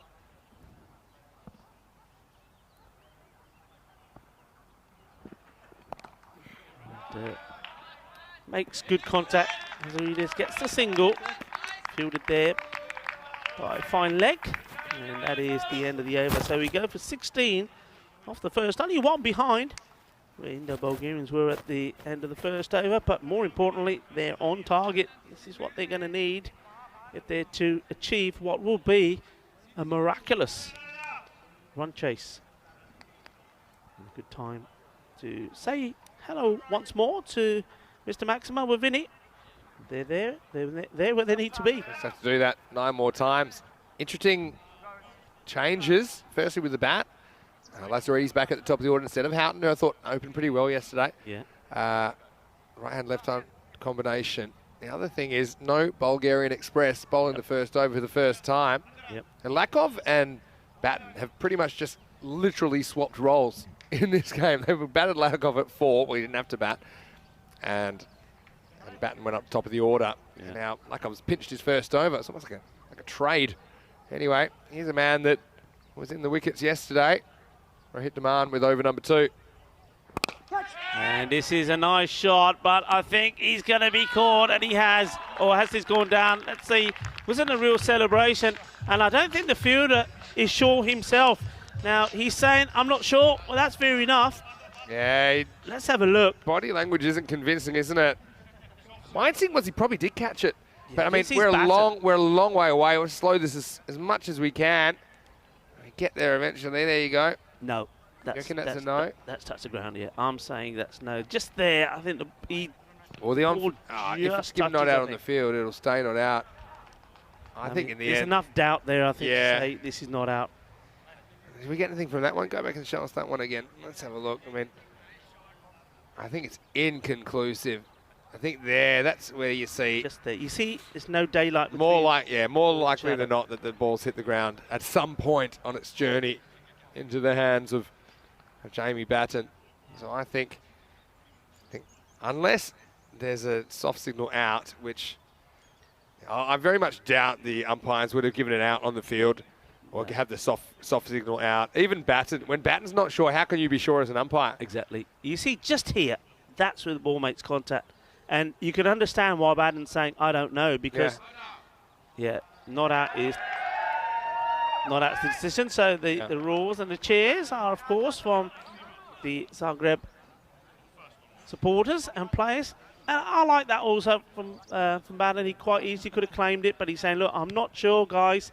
And I think when the fielder's not sure, and when you've got the technology to check, and the right decision made. Yeah, so good process as well, I think. Martin could add another wicket. He doesn't. He's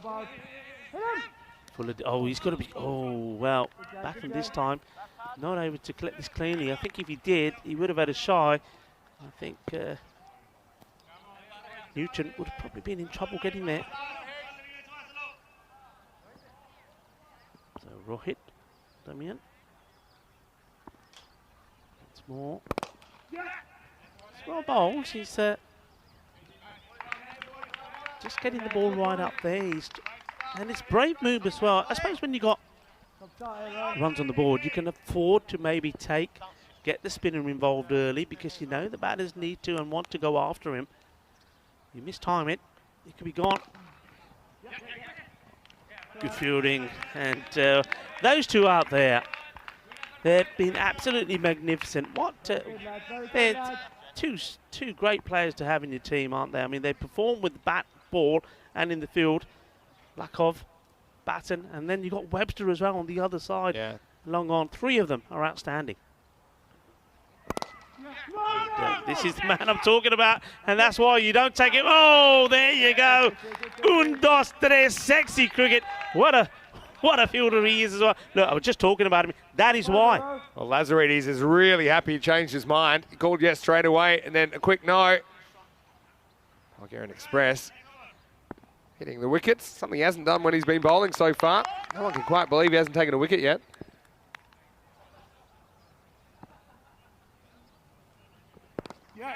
Flicked away. Maybe that's why. You're just holding him back. This could be clever. Maybe it's a case of maybe Prakash Mishra or Batten himself has said, maybe you prefer the ball when it's a little bit older. Who knows? I don't think it's a problem if he doesn't take wickets, if he's able to be super economical, especially against teams that have long batting orders.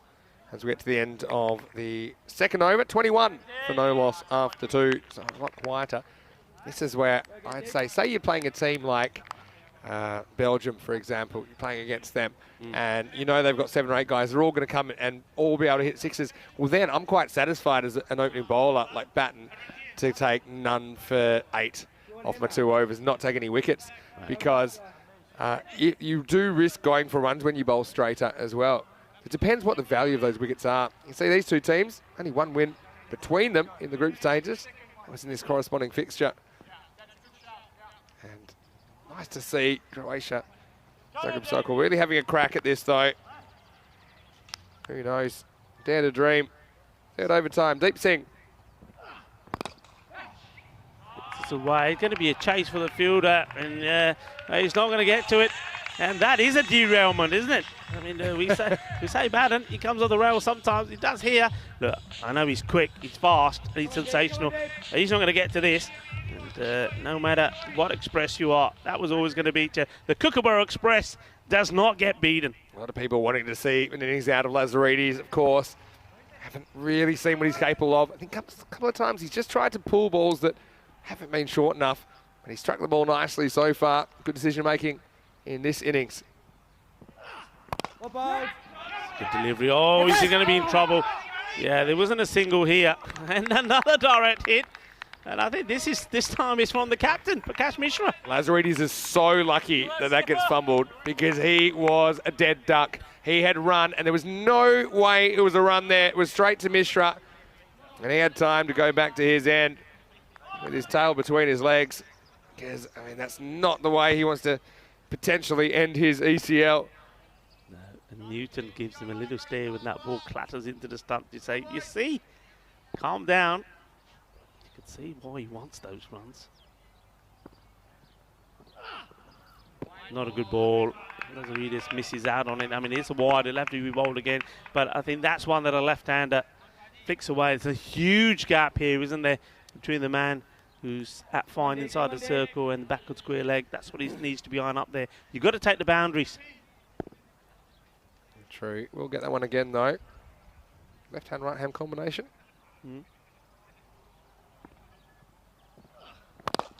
Shot, and this is 4 runs. Lovely shot.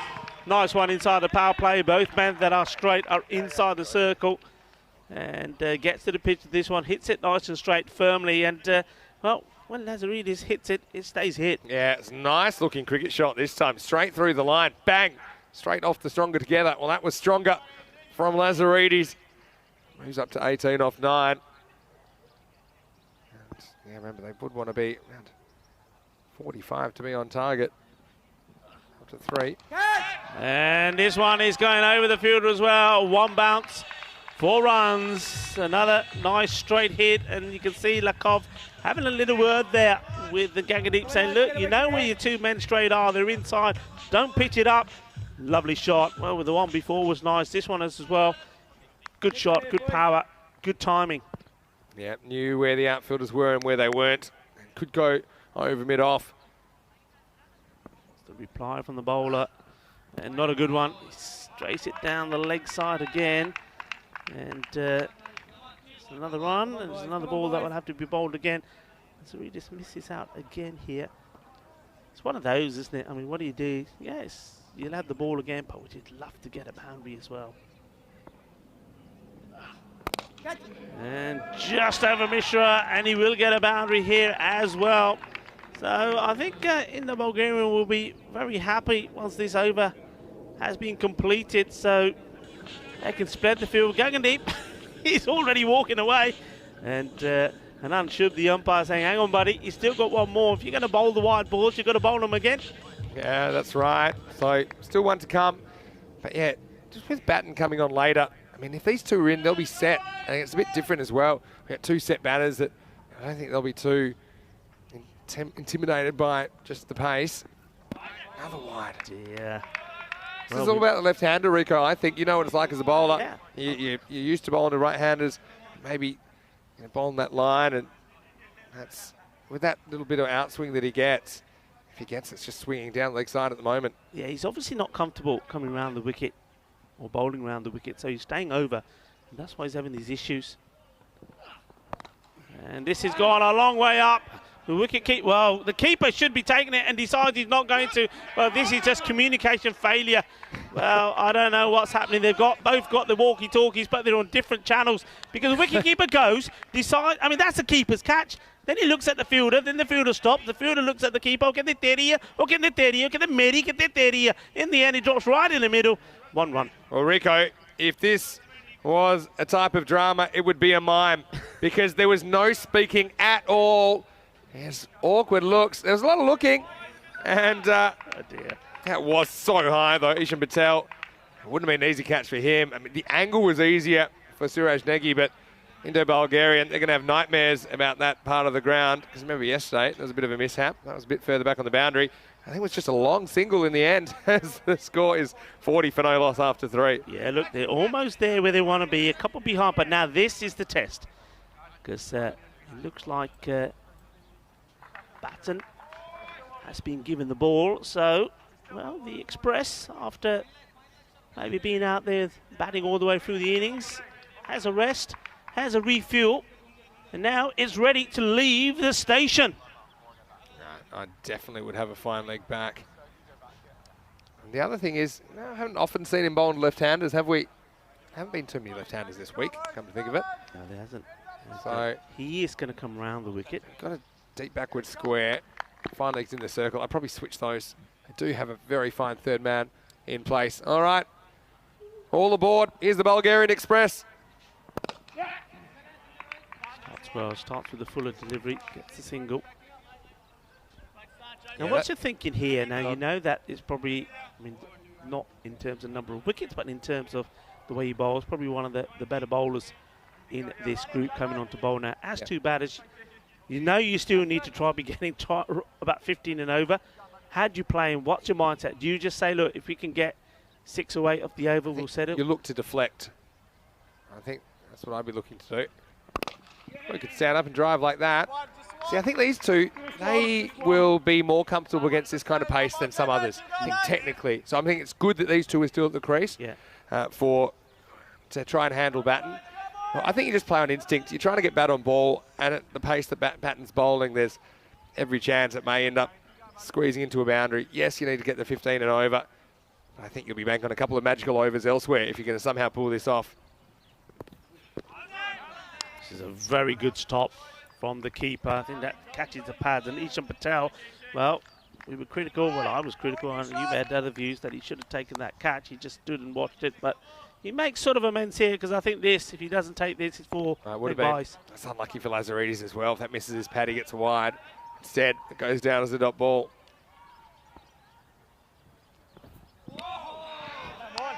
This one has almost taken Patel with it. I mean, have a look at Patel. He's gone up a notch here. That was an effort ball, I think, from Batten, and it does move away from Lazaridis. Good seed. Yeah, late movement as well. And that's what makes it. You see, if that's shorter, the batter can stand up and hit it. But because he's pitching it up, different ball game. Single taken, and this is where Batten is difficult because again we go back to the fact that though he's not picked up a wicket yet, and when he does pick up a wicket, I think there'll be a massive cheer around the ground because nobody can believe he hasn't got a wicket yet. But he's so economical. And 65 balls without a wicket for Batten in the series. You're just counting the wickets. But how many runs have come off him though? That's what Not many. It's the strike rate, well not strike rate, but economy rate. There he goes for the Yorker, and ends up being a full toss. That's the one that probably could have gone away. It doesn't. He finishes well, just the 3 runs off his over, and now all of a sudden the pendulum swings back in the favour of Indo-Bulgaria. Yeah, so that is 45 for no loss after 4. Basically 1 over behind where they'd want to be, because 15 and over, they would have wanted to be 45 after 3. So still they can make that up off some other bowlers. I think they didn't lose a wicket to bat, and I think that's important that they don't lose wickets. Anyway, just want to say hello to the Bulgarian army, and of course all the Croatian supporters as well in the chat, and everybody. And certainly we hope you stick with us, not just for this game, and but also for the rest of this week, the series and the whole year, because it's a big year ahead. Yeah. We've got ECS action from all around Europe as well as the ECC later in the year. Big week, big year on ECN coming up. It's a massive year, lots of cricket, tremendous cricket as well. And once again, I always look forward to revisiting places we've been to, because every time we go back, the standard just gets better and better, doesn't it? Oh, certainly, and you can certainly see that the Bulgarians, they have a bit more experience. They've had a couple of series now, compared to just the one in Croatia. See, change of bowling.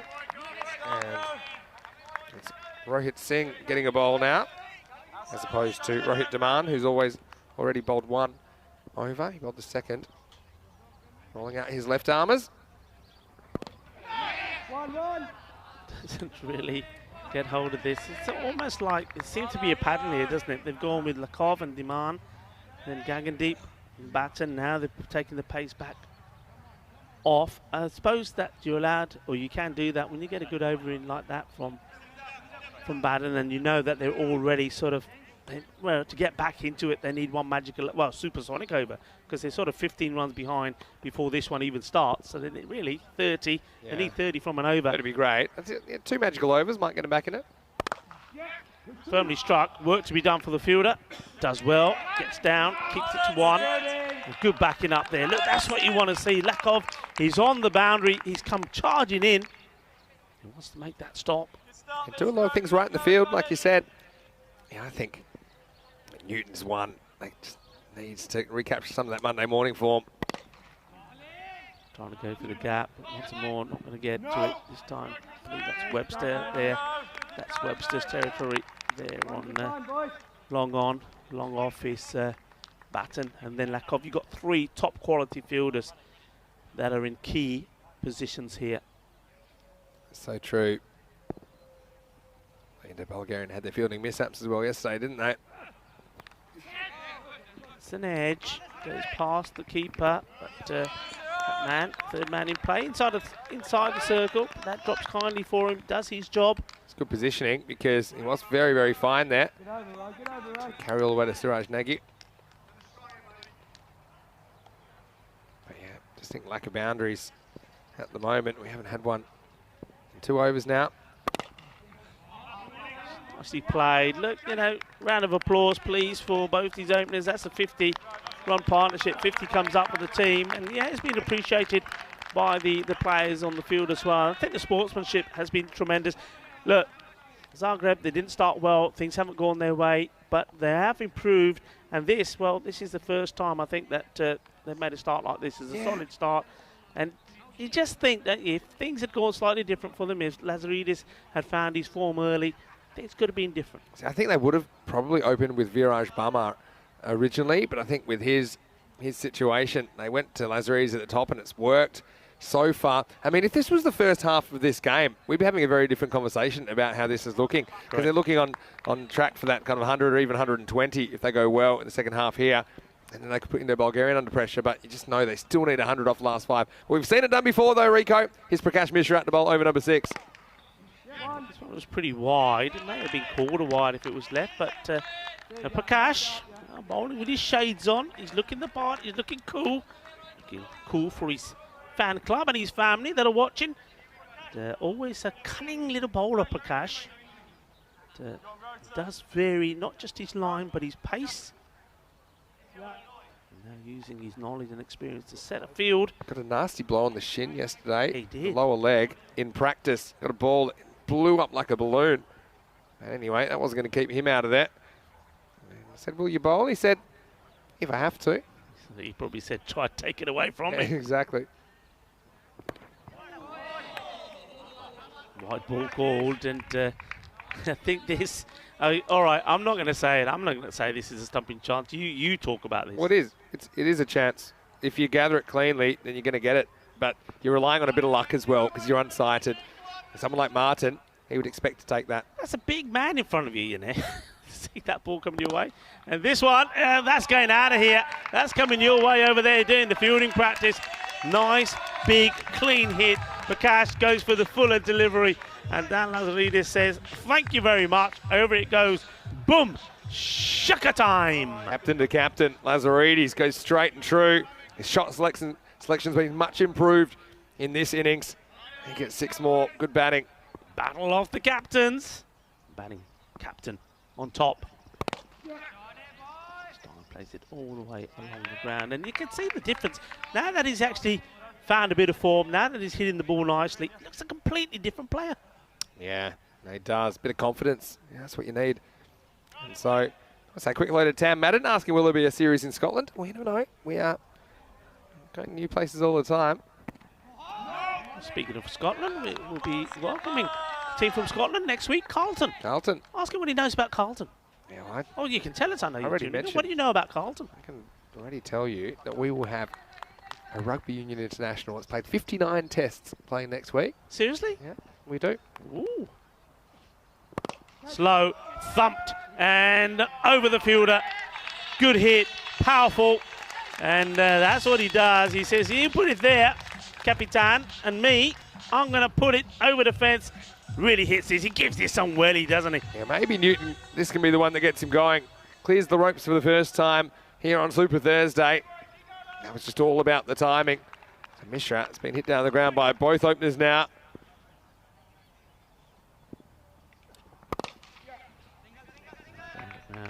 You know the point that you made, I think in the last over, if this was the first innings, we'd be saying, we'll be right wowing it up because it's a great transformation for Zagreb. They really are batting well here, and the only difference is, well, the only problem is for them is they're chasing a mammoth total, 150 required. But yeah, 66 for none. We'd be saying what an improvement. How the hell were they doing? But really, what we are in the back of my mind thinking, and everybody of course knows, is that though they are batting really well, they're showing some backbone, they're showing some fighting spirit, but they are heading out of this competition.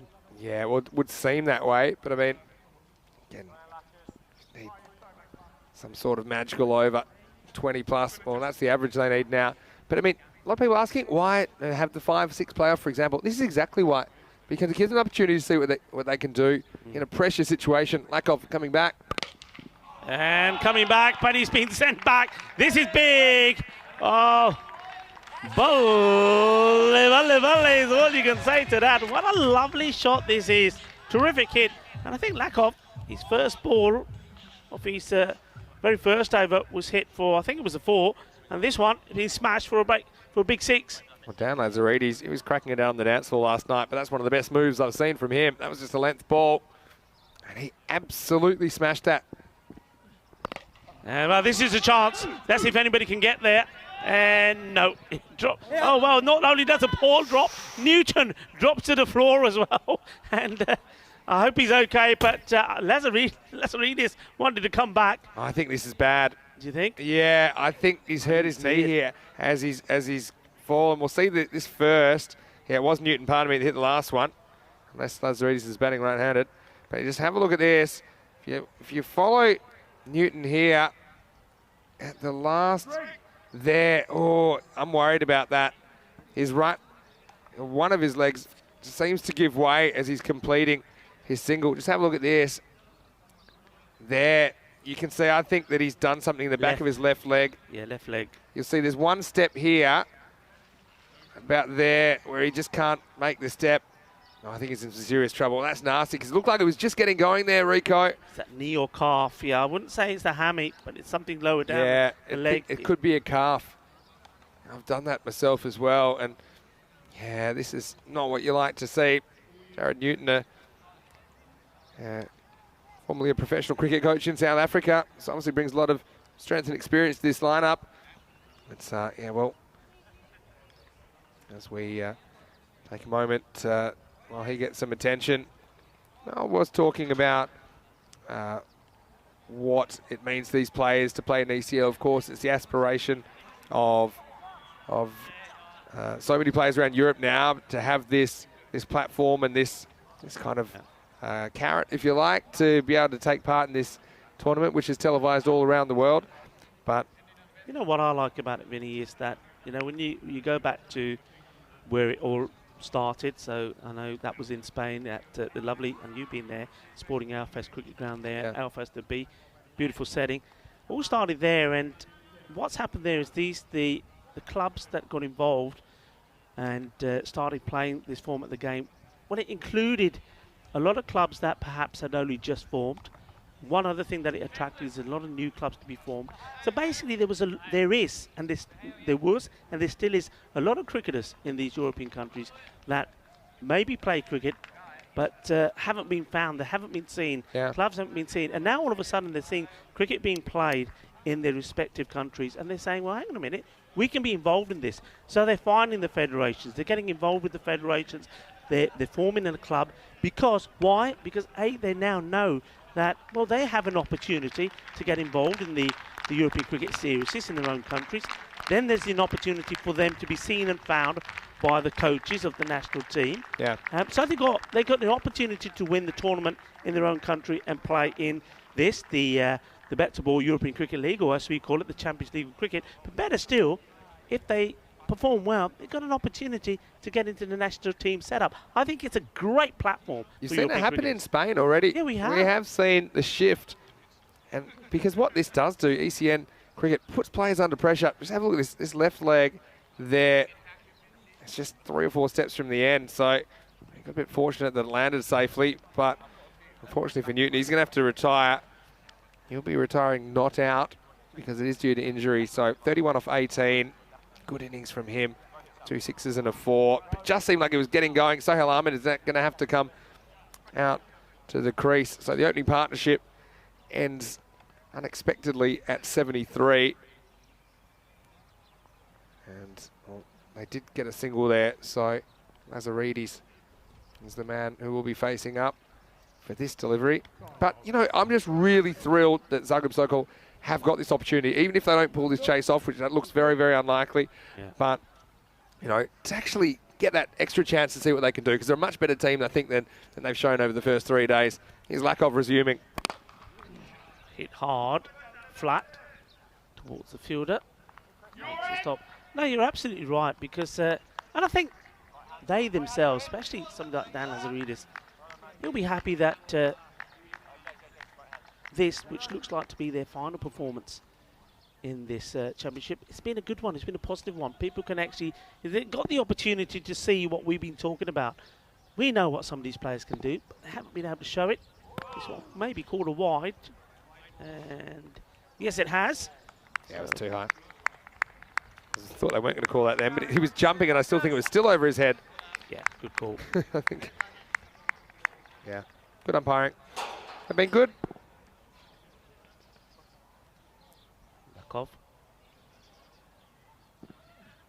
Slow delivery, and will it get him a wicket? Yes, it will. And clever bit of cricket, and a straightforward, easy catch from a man who, well, I don't think he's dropped any. Prakash Mishra. But one thing he did say to me, Prakash, is, well, we're not gonna really practice too much on the bowling or the batting discipline. It's the fielding we're going to practice. That's where we've let ourselves down. And practice makes perfect, as they say. First of all, a nice slower delivery takes the pace right off the ball. And Ahmed, well, his eyes lit up, but he couldn't find the range or the power. Instead, he found the safe hands of the captain of Indo-Bulgarian, who takes the catch. First wicket goes down. Yeah, that's the first genuine wicket. And unfortunately for Sohail Ahmed, he's another one who's battled through this week. And goes for his very first ball. His first ball golden up, but is his son still going to give him a cuddle? Come and give him a cuddle. Sure. Show us some love. Always will. It's nice to have I support. think he is. We family. can't quite see it there, but oh, there you go. Come on, stay on that for a minute. Give him another, high five, cuddles all around. That's what it's all about. We are a family, a global family, and growing all the time. I'm loving that. Yeah, really nice. That's for Zagreb Sokol.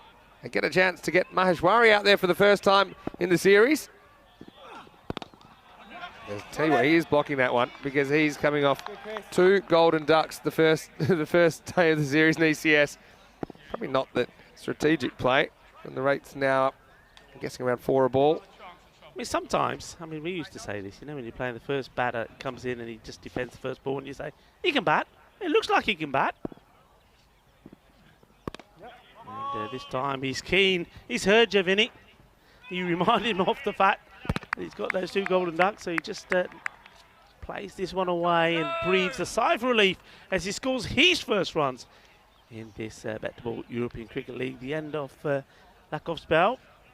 And next to the catch from Mishra, he gets his first wicket, so picks up 1 for 26 as we get ready to look at the next match that we've got coming up. And this one is going to be exciting because, well, are the Tigers going to keep going the way they have been? Are they going to be ruthless and brutal again with the bat? And they're up against Brigade. Brigade are a team that have adjusted really well. We saw them at their first defeat, the Irish champions, against Griffin in their very first match, and you see that they're 4-1. But then after that, they've got better and better. They were tested in the last match, though, weren't they? And I think they'll be tested in this next one as well. Of course, that one's coming up. Straight after this one, starting at 1 o'clock Spanish time. Beautiful day, isn't it, as well? Beautiful day to play some cricket. I can't wait for that. Battle of the top 2, based on what we saw in the first 3 days of action. And Brigade, the only team Royal Tigers have not defeated this week. Big bit of bat on this. Appeal from Singh. Singh's bowled well. I like what Singh's done. I think maybe perhaps a bowler that hasn't been utilised more by the Bulgarian. We've seen, and we said even at the start of this group, that in Group A it was the slower bowlers that were very successful.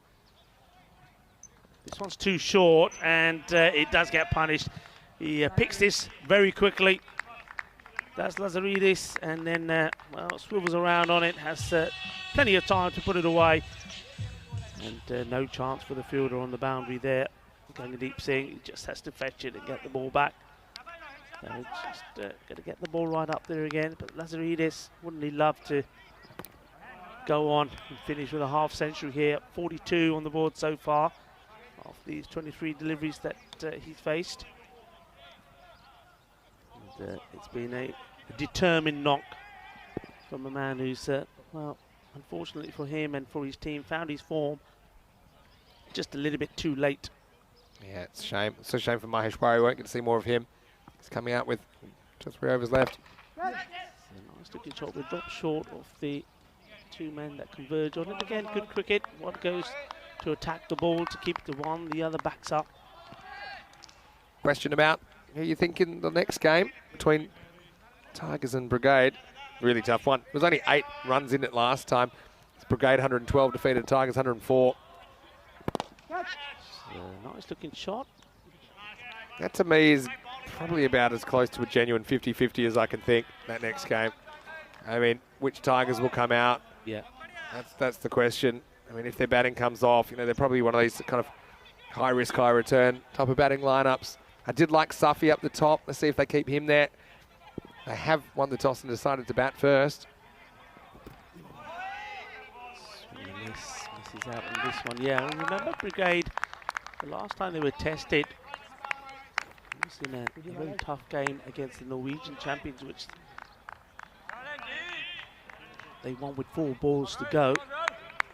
And they seemed to time that chase perfectly, and it was Hussain who was the player of the match there with a quick fire, 37 of 14, when it looked like they were not going to get there. They had a fairly easy match yesterday, just the one that they played. Do have a slight bit of news that third match of the day will be delayed by 10 minutes.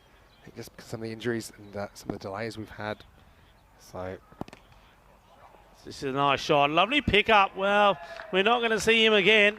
Mahesh Wari, that's a lovely shot, a lovely flick of his pad. And again, little things like this, you know, when things are not going your way, you just think from what we've seen here already, I know it's only a glimpse of him, but players like that you miss. yeah, exactly right. But yeah, it was a nice little pickup, wasn't it? Pick Up about it is Sam Houghton, ready to come in next. And this probably will be 4 more. It is. The fielder looked a little bit off balance as he's trying to stop this, and money was always going to be on the ball going past him, and that's Shafiqat Khan. Yeah, nicely worked around the corner. Back-to-back boundaries for Maheshwari. These are all highlights for him as well. Yeah, so just repeating, that next match will start 10 minutes behind schedule. Goes for the big one, and Prakash Mishra sees it go over him. 6 runs. Balle, balle, balle. 6 carreras. Manos arriba, Vidro, porque eso es 6 más. Yeah, nice shot. Didn't quite get all of it, the big man, but gets it over Mishra for 6. Well, Havilo Katsarski in Bulgaria watching right now, saying he can already smell the win. Better delivery and nicely played. Good technique here from Maheshwaria. He moves nicely along. He's a regular number 3, and so that's the position he's batting in today. Number 4, actually, I should say, because of the retired not out situation, retired hurt. But yeah, Lazaridis, he's given a good account of himself here. Maybe he can get a half century. Or maybe I've jinxed him. He's on 43. He's got the time to do. He's got 8 balls left. Oh, this would have been like all-time leg side stumping. These are the ones. This is a quarter chance. So you're never quite expecting it to get to you on the full. Have a look at this. Down leg side. Lazaridis overbalances. Yeah, it was full.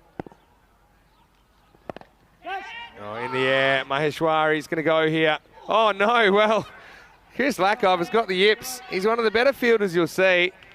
And this is one that he doesn't even know how he's dropped this, Rico. I cannot believe this. This was, well, come on. If you ever saw a dolly, that's it. Lakov, what's going on? Oh, I mean, This one. lucky the game situation isn't critical, isn't it? I think he's gone the wrong way to take that for me. That's the other thing. He's leaning forward. The balance is not there. He's got to be taking that into the body. He's taking it away from the body. But look, he's such a good fielder. What's going on here? You say he went the wrong way. I mean, he probably could have taken it behind his back. Maheshwari catches a break. He moves to 18. 19, in fact.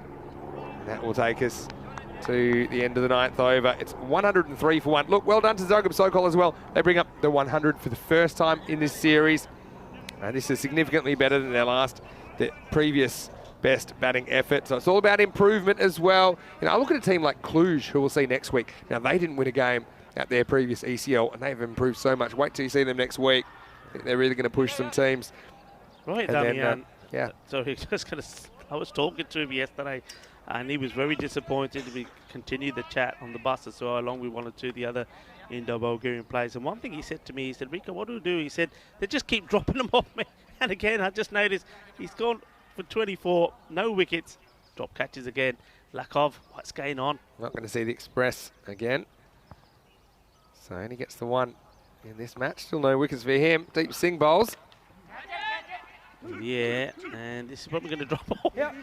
Well short of the fielder coming in. But, well, Spirit thought, well, I said we needed helmets there for Damian yesterday when he was the bowler. They got knocked over by the batter's helmet. With this one, maybe a helmet's required there for Rohit Singh because that could have dropped right on top of his head. That's true. Cap's giving some protection from the sun, but not really the cricket ball. Maheshwari's got to get Lazaridis back on strike. Well bowled, clever, slower delivery. If he's not watching this. All right, I'd like to see Lazaridis get a 50 at this stage. He's on 45. He's going to have to hit a boundary, imagine, to get it. Yeah, but look, remember the first over, Ganguly was really struggling to bowl to Lazaridis. And he wouldn't go around the wicket. He bowled a number of wides, a number of balls that Lazaridis put away. Now, straight away, he's saying, yeah, I'm coming around the wicket. Let's see if it does make a difference, or let's see if Dan Lazaridis, the captain of Zagreb Sokol, the champions of Croatia, can get a well-deserved or well-earned 50. Got to say, though, a really... Sorry, mate, I could have fucking done that. So I'll just talk a bit louder. I'd have to say I'm really happy with what Zagreb Sokol have brought to the series. Maybe not the last 5 seconds, but I would say that I think they've played the game in great spirit. We've had the one series there. You know, their ECN journey is pretty new, and I know they'll be disappointed to walk away without a win, but yeah, you know, I think that they'll be really grateful for the experience when they reflect on this as we head into the last over of their tournament. And Lazaridis, they got a bit of assistance from the keeper. And we got a bit of a behind the scenes there that I guess the astute viewers will probably rewind back, and that's something we can't block from the chat. But I do say that these players have played the game in very, very good spirit. I guess one is going to be frustrated here because he wants to get back and at least have a chance. We might get... No, he won't. I was going to say there may be an overthrow there. Well, I do believe he may get another chance here. Well, Maheshwari's got to get a 1, and then if you're Lazaridis, I'm not running a 1. I'm just having 2 goes at a boundary for the last 2 balls and see if I can bring up the milestone. We haven't had anyone from Zagreb Sokol make a 50 this week. No. And he does just that. I think this is clever. Well, look at Dan. What are you doing? That's not the plan. Oh, what is going on? The wicketkeeper fumbles it. That's too unselfish. That's way too unselfish at this stage. He's on 46. What is he doing? What is he doing? I thought he was on board with the plan. Well, now he's got his shoelaces tied. He's suddenly Usain Bolt. I don't know what you're doing running a 2 here. Go for glory, Dan. Now you need to pinch the strike back, and maybe he's so confident of hitting a boundary last ball. But he's not going to get back. Oh, maybe he will. Still 2 to come. That's a wide. Yeah, Patel totally spills it as well. He should Patel at the other end, and would have had Maheshwari run out, but he's still there. Right, let's try again. Single. There you go. Do. Get the single. Now. All right. Can we get the slow hand clap going in the crowd? Do you think we get the slow hand clap going? Because I want to hear 4 from Lazaridis. Come on, let's get behind these Croatians. He needs a boundary. All right, this is one deep sing if you do want to bowl a pie. All right, can he get his 50? Zagreb Sokol, the last ball of their ECL journey. He hits it, and well, it's lack of. It might be a misfield. No, but he will finish on 47. Oh, that's a really nice moment as well. Look, congratulations to Indo-Bulgarian. They'll go through, and they will play Bjorvega later in the day. But it's sad to say goodbye to the team from Zagreb, who, you know, they haven't been able to win a game. They had some difficulties, of course, with availabilities, and then, of course, the COVID situation. But yeah, really nice moment. Lazaridis bats through the 10 overs for 47 not out, and they do score 111, so significantly better than their best batting effort previously. Nice to get a look at Maheshwari. Bummer, briefly we saw him, but you know, wishing them all the best on their cricketing journey, and maybe we'll see them in 12 months at ECL 23, Rico. Yeah, maybe, but look, no, I'm just going to underline everything that you've said there. He's a big chap, isn't he? They certainly have missed him. Maheshwari, he's first over. Only bowled the 1 over, and you just get the feeling that if he had some more matches under him, that those 2 there. And remember, look, you know, we got the injury, and let's hope that Newton is okay. You know, our thoughts are with him, so I hope that's not a nasty one, and that it doesn't affect him for the rest of the coming season. But look, Maheshwari, he's out there, and we hadn't even seen Houghton go out there, so it just goes to show, look, 111 there, just 1 wicket down. And with Houghton, who can always come out there and bat as well, if they were at their strongest, if they were at full strength, it could have been a different story. But what they have done is, well, they've made a lot of friends. I know a lot of people around the world have enjoyed watching them as well. They've had a lot of support, and I think they'll get a lot of credit for this performance they put in here today. Yeah, I agree. So that means that we'll see Bjorvika taking on Indo-Bulgarian later in the day in eliminator number 2. Only one of those teams will make it through to finals Friday. So Indo-Bulgarian, their job is only half done so far today on Super Thursday. Coming up next, we have the Tigers and Brigade. But first, why don't we have a look at some of the highlights of the second innings. And it was an imposing target, wasn't it? 150. We don't see many of those. Chased down Chris Lakoff. Well, he was the new express. The conductor said, step aside, I'll take the first over. He went the journey first ball, and we did see a decent opening partnership from Croatia. Zagreb Sokol, that was a close call. It was Newton and Lazaridis who rode their luck, and it was nice to see them getting a few runs on the board, even though ultimately it wasn't enough to keep them alive in ECL 22. Yeah, look, it was a very good batting performance, and you'd have to say that it was a performance that if they were batting first, and I think they would have been more than happy, because I think 1-1-1 there, that was scored without really going big. If they went big as well, they could have posted 130, 140 batting first, and just underlining that if they were at full strength, they probably would have been able to. It's been a disappointing series for them. It hasn't gone well. There's been some, but as a team, they've always worked hard. They've always regrouped. They've always talked. They've tried different things. Some have worked, some haven't. And today, the man that they needed to perform was Lazaridis, Dan Lazaridis, and he did. Well, there's concerns there, of course, for Newton. Once again, we wish him well. He batted really well in putting that partnership together of 73 before he had to retire hurt.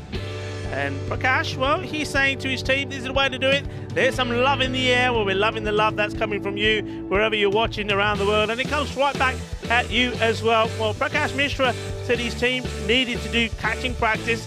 Well, he did, but this man there, he didn't lack off. Well, he bowls without his specs on. Maybe he should field without his specs on.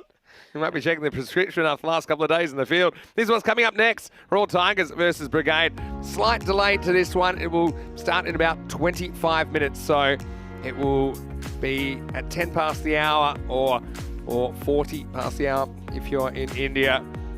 As we look ahead, and you can see that Royal Tigers have won the toss.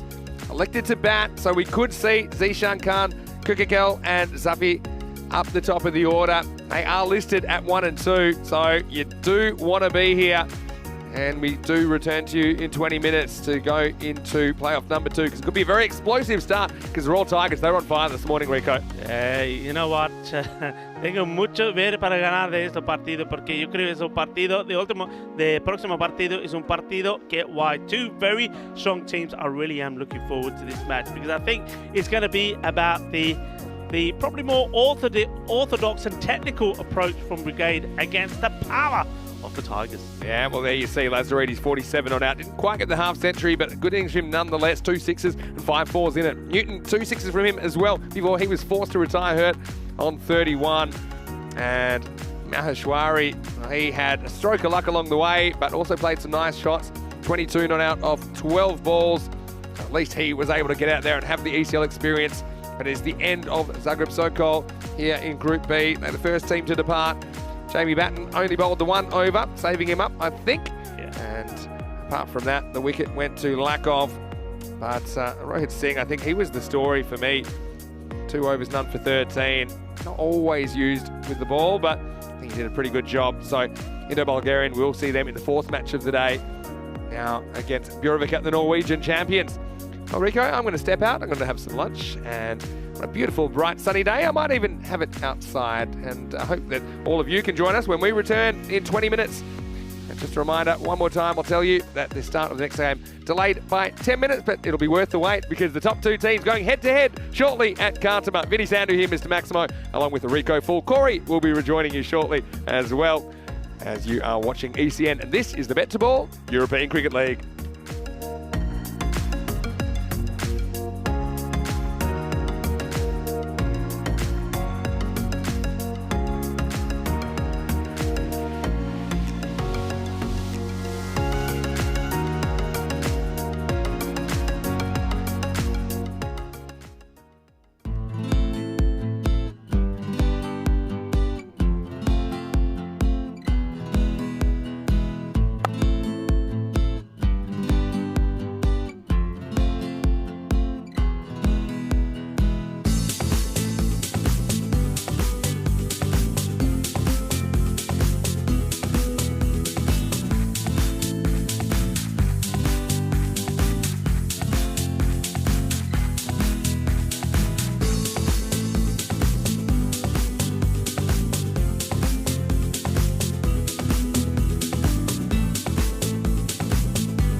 This is how we play cricket. On the Costa del Sol.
Hello and welcome back to the Costa del Sol. Well, the sun's out and we're having lots of fun here on Super Thursday, and now it's time for playoff number 2. Remember, these matches between the top 3 teams, they are foreseeding tomorrow. The double chance is on the line, and we have the top 2 performing teams from the round robin meeting here in match number 18, playoff number 2. It's Royal Tigers who finished first versus Brigade from Ireland that finished second. Why don't we go over to the tournament referee, Sir Rob Kemming, who's with the 2 captains for the coin toss.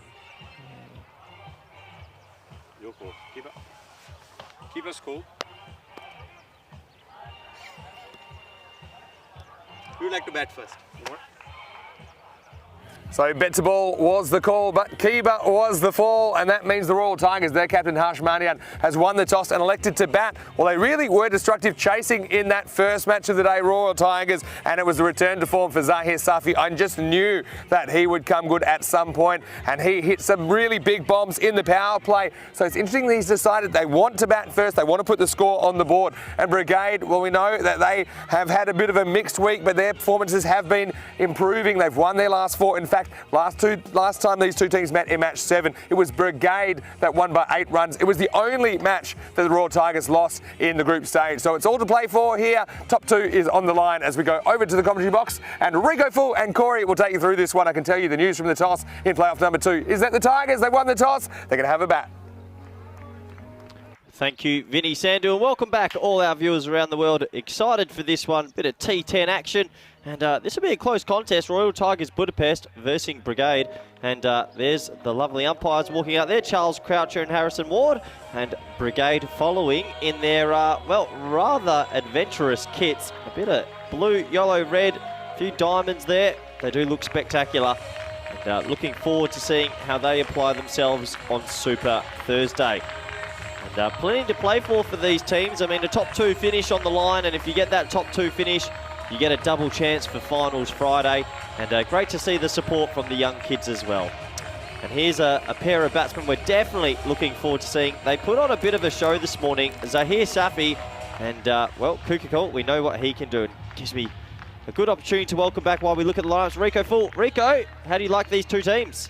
Well, I like them very much. I think this is going to be the brute force of the Royal Tigers against, well, the Brigade will be hoping that their technical skills and ability will see them through. It did last time, and I think it was me and you that were in the box when they did battle last time, and though the Tigers were great guns, they did then fall apart a little bit in that chase.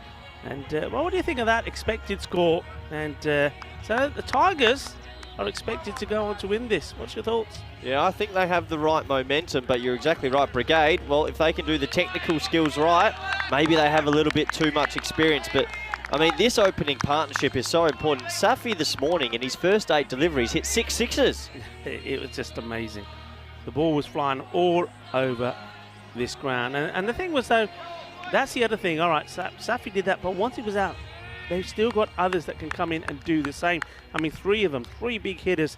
I mean, you mentioned Zahir, there's Zishan as well. Then you've got Abhishek BET2BALL as well, who's good with the ball too. They're a mouth-watering prospect, and there's no reason why they can't go on all the way. And perhaps even, well, maybe we're actually seeing here what could end up in the final in Group B. Yeah, potentially a preview to the final. Here we go. Almost ready. Beautiful weather conditions. Perfect game of cricket. Here we are. And it's swatted hard to deep mid-on. And Rico, that's the way Zishan plays, isn't it? Yeah, there's no messing about. Andrew Britton coming on the ball first, the captain. And he knows that in the first, and they know, the first 3 overs, they know what to expect. But they were very good in able to turn that around the first time they met. Oh, and he goes the charge. This is going to be a catching opportunity. It should be the first wicket. It is the first wicket. It's a huge wicket. Zishan Kukakul, he goes for a darker globe. Anything you want to call it. And Rico, we said they needed early wickets. They have one. They've got one of the big men out, haven't they, earlier? And just Zishan, you knew was going to take it on. And that's the way they play. They play by the sword, as some would say. And this one, look, gets his feet. But it was a final execution of the shot. The head goes up in the air. And, well, you can see how much that meant to them. It's a good catch that's been taken there. And I think that's Ryan Barr that takes a catch and gets a wicket for his captain, Britain. Yeah, good bowling from him. You can see Zishan very upset. I mean, he's had a really good tournament with the bats. Probably one of the very few failures he's had. But unfortunately for him, he's out for a duck. And what a great start if you're an Irish supporter. It is a good start, and I know that they do have plenty of support out there. Yeah, it's busy in that fan zone, isn't it?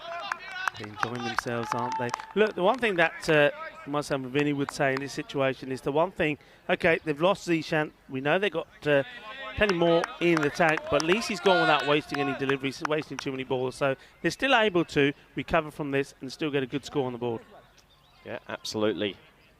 They'll definitely be hoping to get towards that 110, 115 mark. So, Britain, the captain, leading by the front.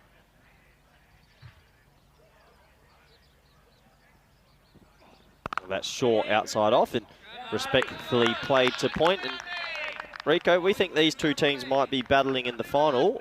How many Royal Tigers Budapest going to want to make here to feel comfortable? They'll want 120 plus. Yep. Yeah, 120 plus, because they'll believe that with the bowling attack that they've got, that they've got a good bowling attack. I think they're more than capable of restricting teams to about 100, but they'll say, right, let's give ourselves a few. So 120. Oh, it's up in the air. It could be two. Oh, it's going to fall short. Oh, no, and he's falconed him as well. Well, he sort of thought it was going to go over his head. He lost his footing, and yeah, you can see him point there. Maybe he's lost in the mountains in the back. He's lost this. He goes up in the air. He knows this is coming his way, but at one point he's lost it. He tries, you see, he stays still to try to find it. Well, the batter thinks he's gone, and then, well, the bounce that comes and then hits him back. Probably bounces and hits, catches on the side of the head, does it? Yeah, it does. I hope he's okay. The old falcon can happen. That's a life. Yeah. Oh, and it's up in the air, and this time it's six. And how often you see it in cricket, there's half a chance and then a six. And Safi, first ball again, 6 runs. Yeah, smashes this away. This is what you're going to expect here, and that's why it's so important, isn't it, that brigade, that every time they get an opportunity, they try and take it, because if you don't, if you give a chance, then, well, even if that batter can then go on and hit, go on and face 10 balls, that could be a lot of runs, because that's the way that they play. Yeah, it looks like the seam might have come up on that ball, and they're going to swap it straight away. But, I mean, for viewers who might have just joined us later today, Safi earlier this morning, in his first 9 or 10 balls in the previous match, he hit 6 sixes, something extraordinary, and he's already off 6 off 1. It's the way they play, and well, it's one thing that astonishes a lot of players from the Griffins teams and from Brigade, and we know from Tunbridge Wells as well, that it's something that they just don't expect. Must be fun playing this way. Not if you're a bowler properly. And that's a good response. It's been signalled a wide by the square leg umpire, obviously above the head height, but I don't mind the aggression from Brigade. Yeah, I mean, it's one of those, isn't it? Okay, what Britain has done here is he's shown, well, look, yeah, I can heat it up as well. The only problem is, of course, the wide ball, so just one more extra to bowl. But what it does do, it's mindset for the batter. Yeah, it's in the back of his mind now that he has that in his arsenal. But, and there is a but, we'll come back to that. Well, Safi tries his favoured hoik across the line. It's 8 for 1 after 1. But yeah, you were saying there's a but to that? What do you the think? but to it is that the batter knows it can't be another short ball. Yes. Yes. Well, this is where it's not so bad, where he uses that short ball later in the over. Yeah. But I think it's a good option against batsmen who are just trying to whack you over mid-wicket. Put one up in the grill a little bit and let him know that you've got a bit of pace about you. Yeah, so, I mean, look, at the moment, the one team is going to be happy with that, of course. It's going to be Brigade, because they've got Zishan out, big hitter, and also they've limited the score to under double figures, and also they're limited to just 1-6. Yeah, it's a good start, and I mean, if they had have caught Awuja as well, they would have been absolutely ecstatic. And I always felt this, when you're a batsman and you have an early life, you sort of feel like you've got a free license. I mean, you get a second bite at the cherry, so it'll be interesting to see what Awuja does to it now. And it looks like coming into the attack will be Ryan Macbeth. Yeah, Macbeth, he's been handy. I like what Macbeth has brought to this group. Starts with a full ball, draws the edge, but third man's in operation, so just the one. Nice bit of shape there, Rico. A little bit of swing. Yeah, I think that'll be encouraging for Macbeth. I believe that in the last couple of days now, whether it's because the way the weather is, it's strange how these balls decide when they're going to swing or not. But we have seen good movement the last few days on these clear days. It's going to be interesting here now. Safi, will he go after him straight away? Well bowled, really well bowled from Macbeth. I think he was setting up to go after him, and he got the Yorker in. It's always a good option. It certainly is. Gets his fired in. I know that when I was talking to some of the Griffins boys, that's one thing that they were saying that they didn't do so well. They didn't get the ball pitched up to the big hitters who were able to go across the line.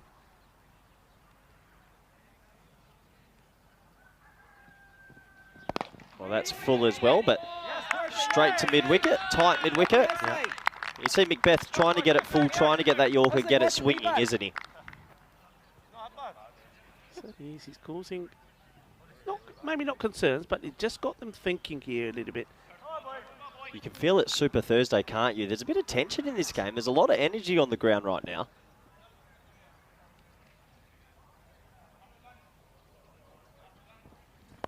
Shot, low full toss. He doesn't get the Yorker and just flicks it on his way. He's a classy player, Ahuja. Yeah, Stan Ahuja. He's seen the first couple of balls. He knows that this is going to be pretty full again, and he's almost waiting for it. There you go, little flick. And the bowler, you can see he's thinking, because he knows that, well, if you could have avoided, and I think even if that one, what do you reckon if that one goes on and hit the pad? They would have gone up, I think. Yeah, they definitely would have had a bit of an appeal. But there's something quite beautiful about the old traditional leg glance. Nice shot.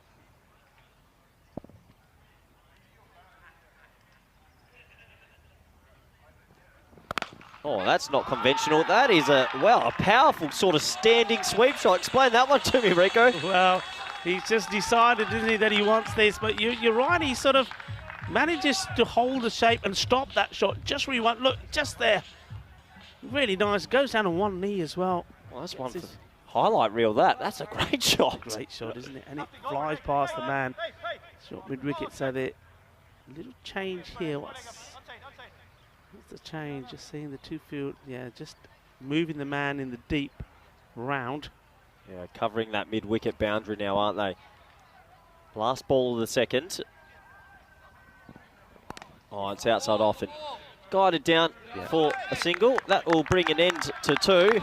19 for one. And Rico, we talk about this double chance, and with the Royal Tigers Budapest having the win earlier today, I mean, they're one more victory away from that, confirming that double chance. How important is it? Oh, huge. It's absolutely huge, because it make a massive difference. It can't. I mean, you see there, Sokor was talking about, they've already got the 2 points on the board with that victory, and they know a win here, and they'll finish more at top. They'll get that chance to play first up tomorrow, and if they win, they're automatically through into the final. I think that's huge. It means that you can prepare yourself. It means you can have a rest. It means that you can have a bit of a team session and go into that final in the right mindset. Well bowled outside the off stump, premeditated shot. And what are your thoughts on this? It looks like Britain's thought, I'm going to bowl two in the power play. Would you have saved him one, or happy to see the captain do that? No, I wouldn't. I think this is all about, Britain knows he's got to get 2 overs in, get him in at the top, because then they're going to rely on taking the pace off the ball. They want to try and follow a similar pattern to what they did in that victory last time against Tigers. Oh, what a shot that is. Well, a little bit of width on offer and a check drive over mid-off, 6 runs. And that early life, it's starting to prove a little bit costly, isn't it? Yeah, it is. I mean, he was dropped on 0, wasn't he? And just look at this. We see a lot of the European-style batters. They're giving us a big swing, but they're not getting the foot in the right place. But this time, look, foot is in the right position. He's balanced, he's straight, head is still, puts it away. Beautiful. Oh, good reply. Now, that's more like it. It's getting hot. Not only is it getting hot, because of the temperatures picking up, 24 degrees now. It's getting hot and spicy out there in the middle. Yeah, I like that. He gets hit for a 6, then goes back to the bouncer just to let him know he's still got something in the gas tank. That was a good bouncer. That was right at him. It's a good contest this at the moment.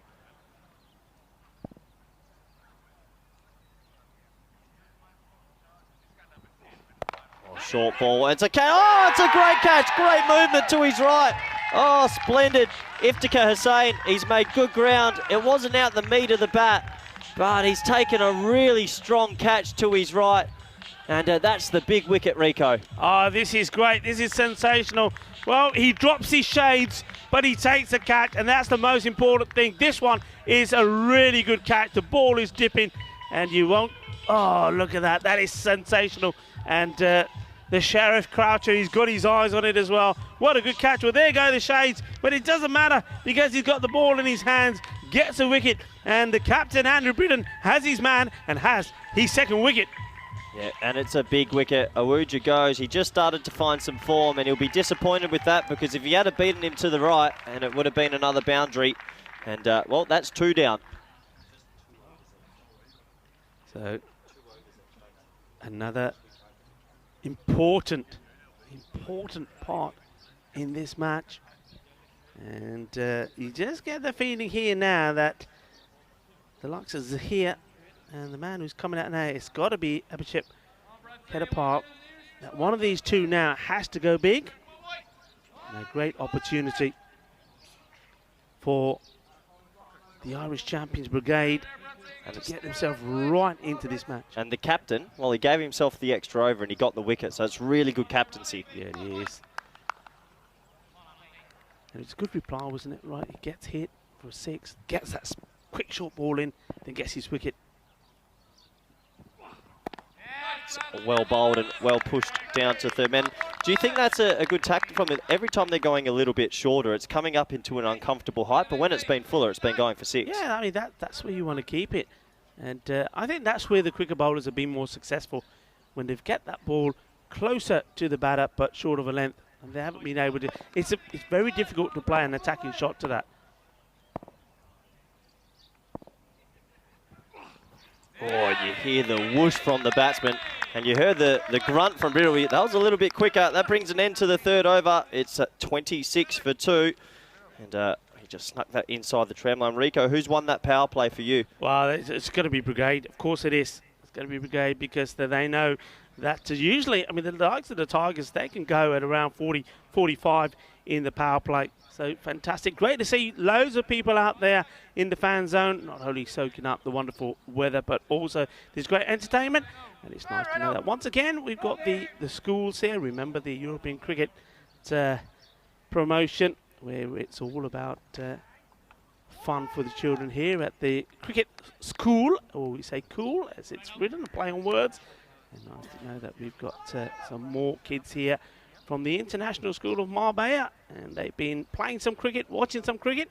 And Corey, I think we might even see him in the commentary box coming and watching some more cricket from the way we see it. Yeah, absolutely. Always good to have the kids filtering into the ground. It looks like Ryan Barr's been handed the ball now. He's had a pretty good tournament so far, has Barr. Efficient bowler, likes to bowl his cutters into the deck. Go, boys.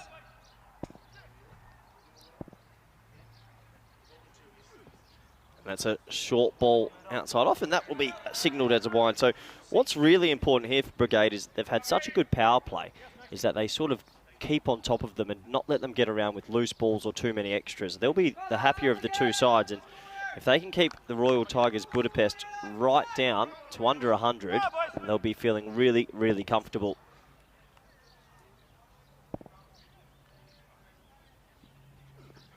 Another short ball outside off. He sort of cloths it over cover. A little bit lucky that didn't go to hand, and they'll scamper through for a single.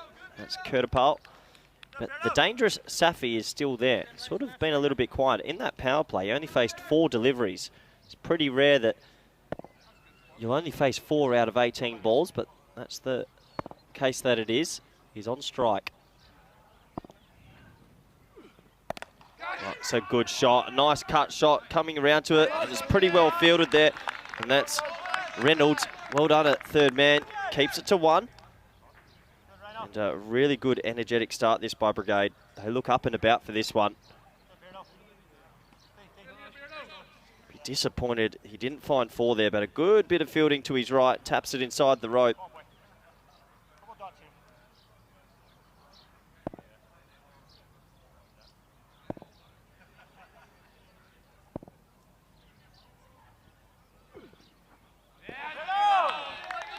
And Rico, you can definitely see, I think Brigade have spoken about their tactics before this game. They are bowling heavy balls back of a length. Yeah, it's you can see that straight away. They're not going to give anything to drive. They're saying, no, we know where we want these balls to go. And this is good. This is good. Ryan Bart is getting the ball in the right areas.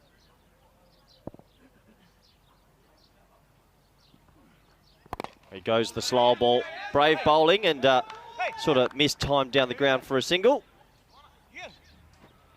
So we'll have a quick look, and we got the students here. Go. Say hello, kids. How are we enjoying the cricket? Is it a thumbs up? Yeah, it's a thumbs up. And have you played some cricket yourself? Is that correct? Yeah? So come on, who's the best player? Batter or bowler? Okay, who's the top bowler? You didn't do, oh, it was, so you played some quick cricket. Oh, that, I mean, it's Samir Richard. Shout out to Samir and Richard as well. They've been looking after and entertaining the kids. Gone for this one, Corey. It's high in the air, Rico. I think it's going to land in no man's land, and it does. That was Safi chancing his arm. Are you surprised, Rico, there that Barr decided to come around the wicket?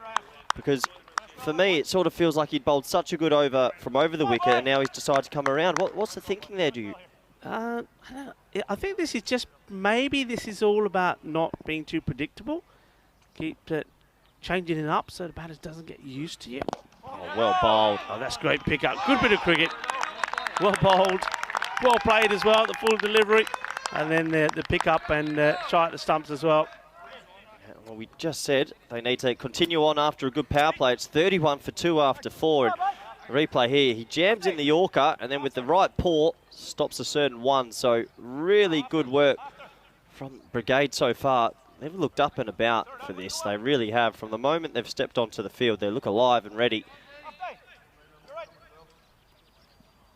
Yeah, it's good stuff. I mean, you were saying to me the power play is going to be the happier team. Well, the same team is happy here at the moment, Brigade. I'm just wondering if Safi and Cartama are just saying that they just need to hold back slightly because they don't want to lose another wicket here. Oh, he's not going to hold back now because he gets a spinner and he smacks it over mid off for 6. And, well, I think you were right. Safi was giving himself a few balls and now he's in. Yeah, I think, yeah, you can see a little word there. And also that was there, wasn't it? That was in the slot. That's where they want it. They want it there where they can just put this step down the pitch and club this and hit it long and hard. Oh, and I reckon there's a feather edge, and Harrison Ward, the umpire, gives it out. Well, it's good bowling from Barr. It's the away swinger, not the off spinner, and it's the toe end of the bat. And what a great catch from the keeper, Alford. This is huge. Yeah, Alford does put really well here. This is the wicket they wanted. This is the one they've been working on. They knew that if they just keep plucking away, keep teasing these batters, that eventually they're going to go for a shot.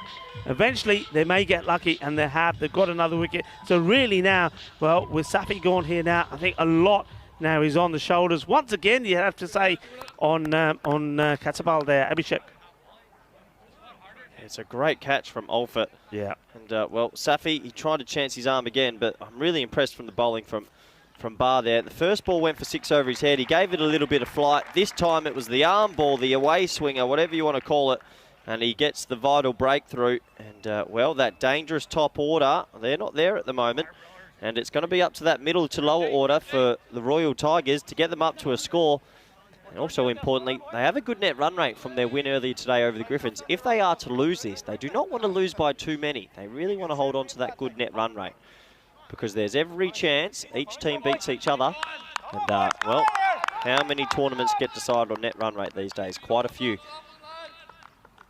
So David Barr to continue. He's had a really good tournament. And the captains come to the crease. Harsh Mandian. This game, tense.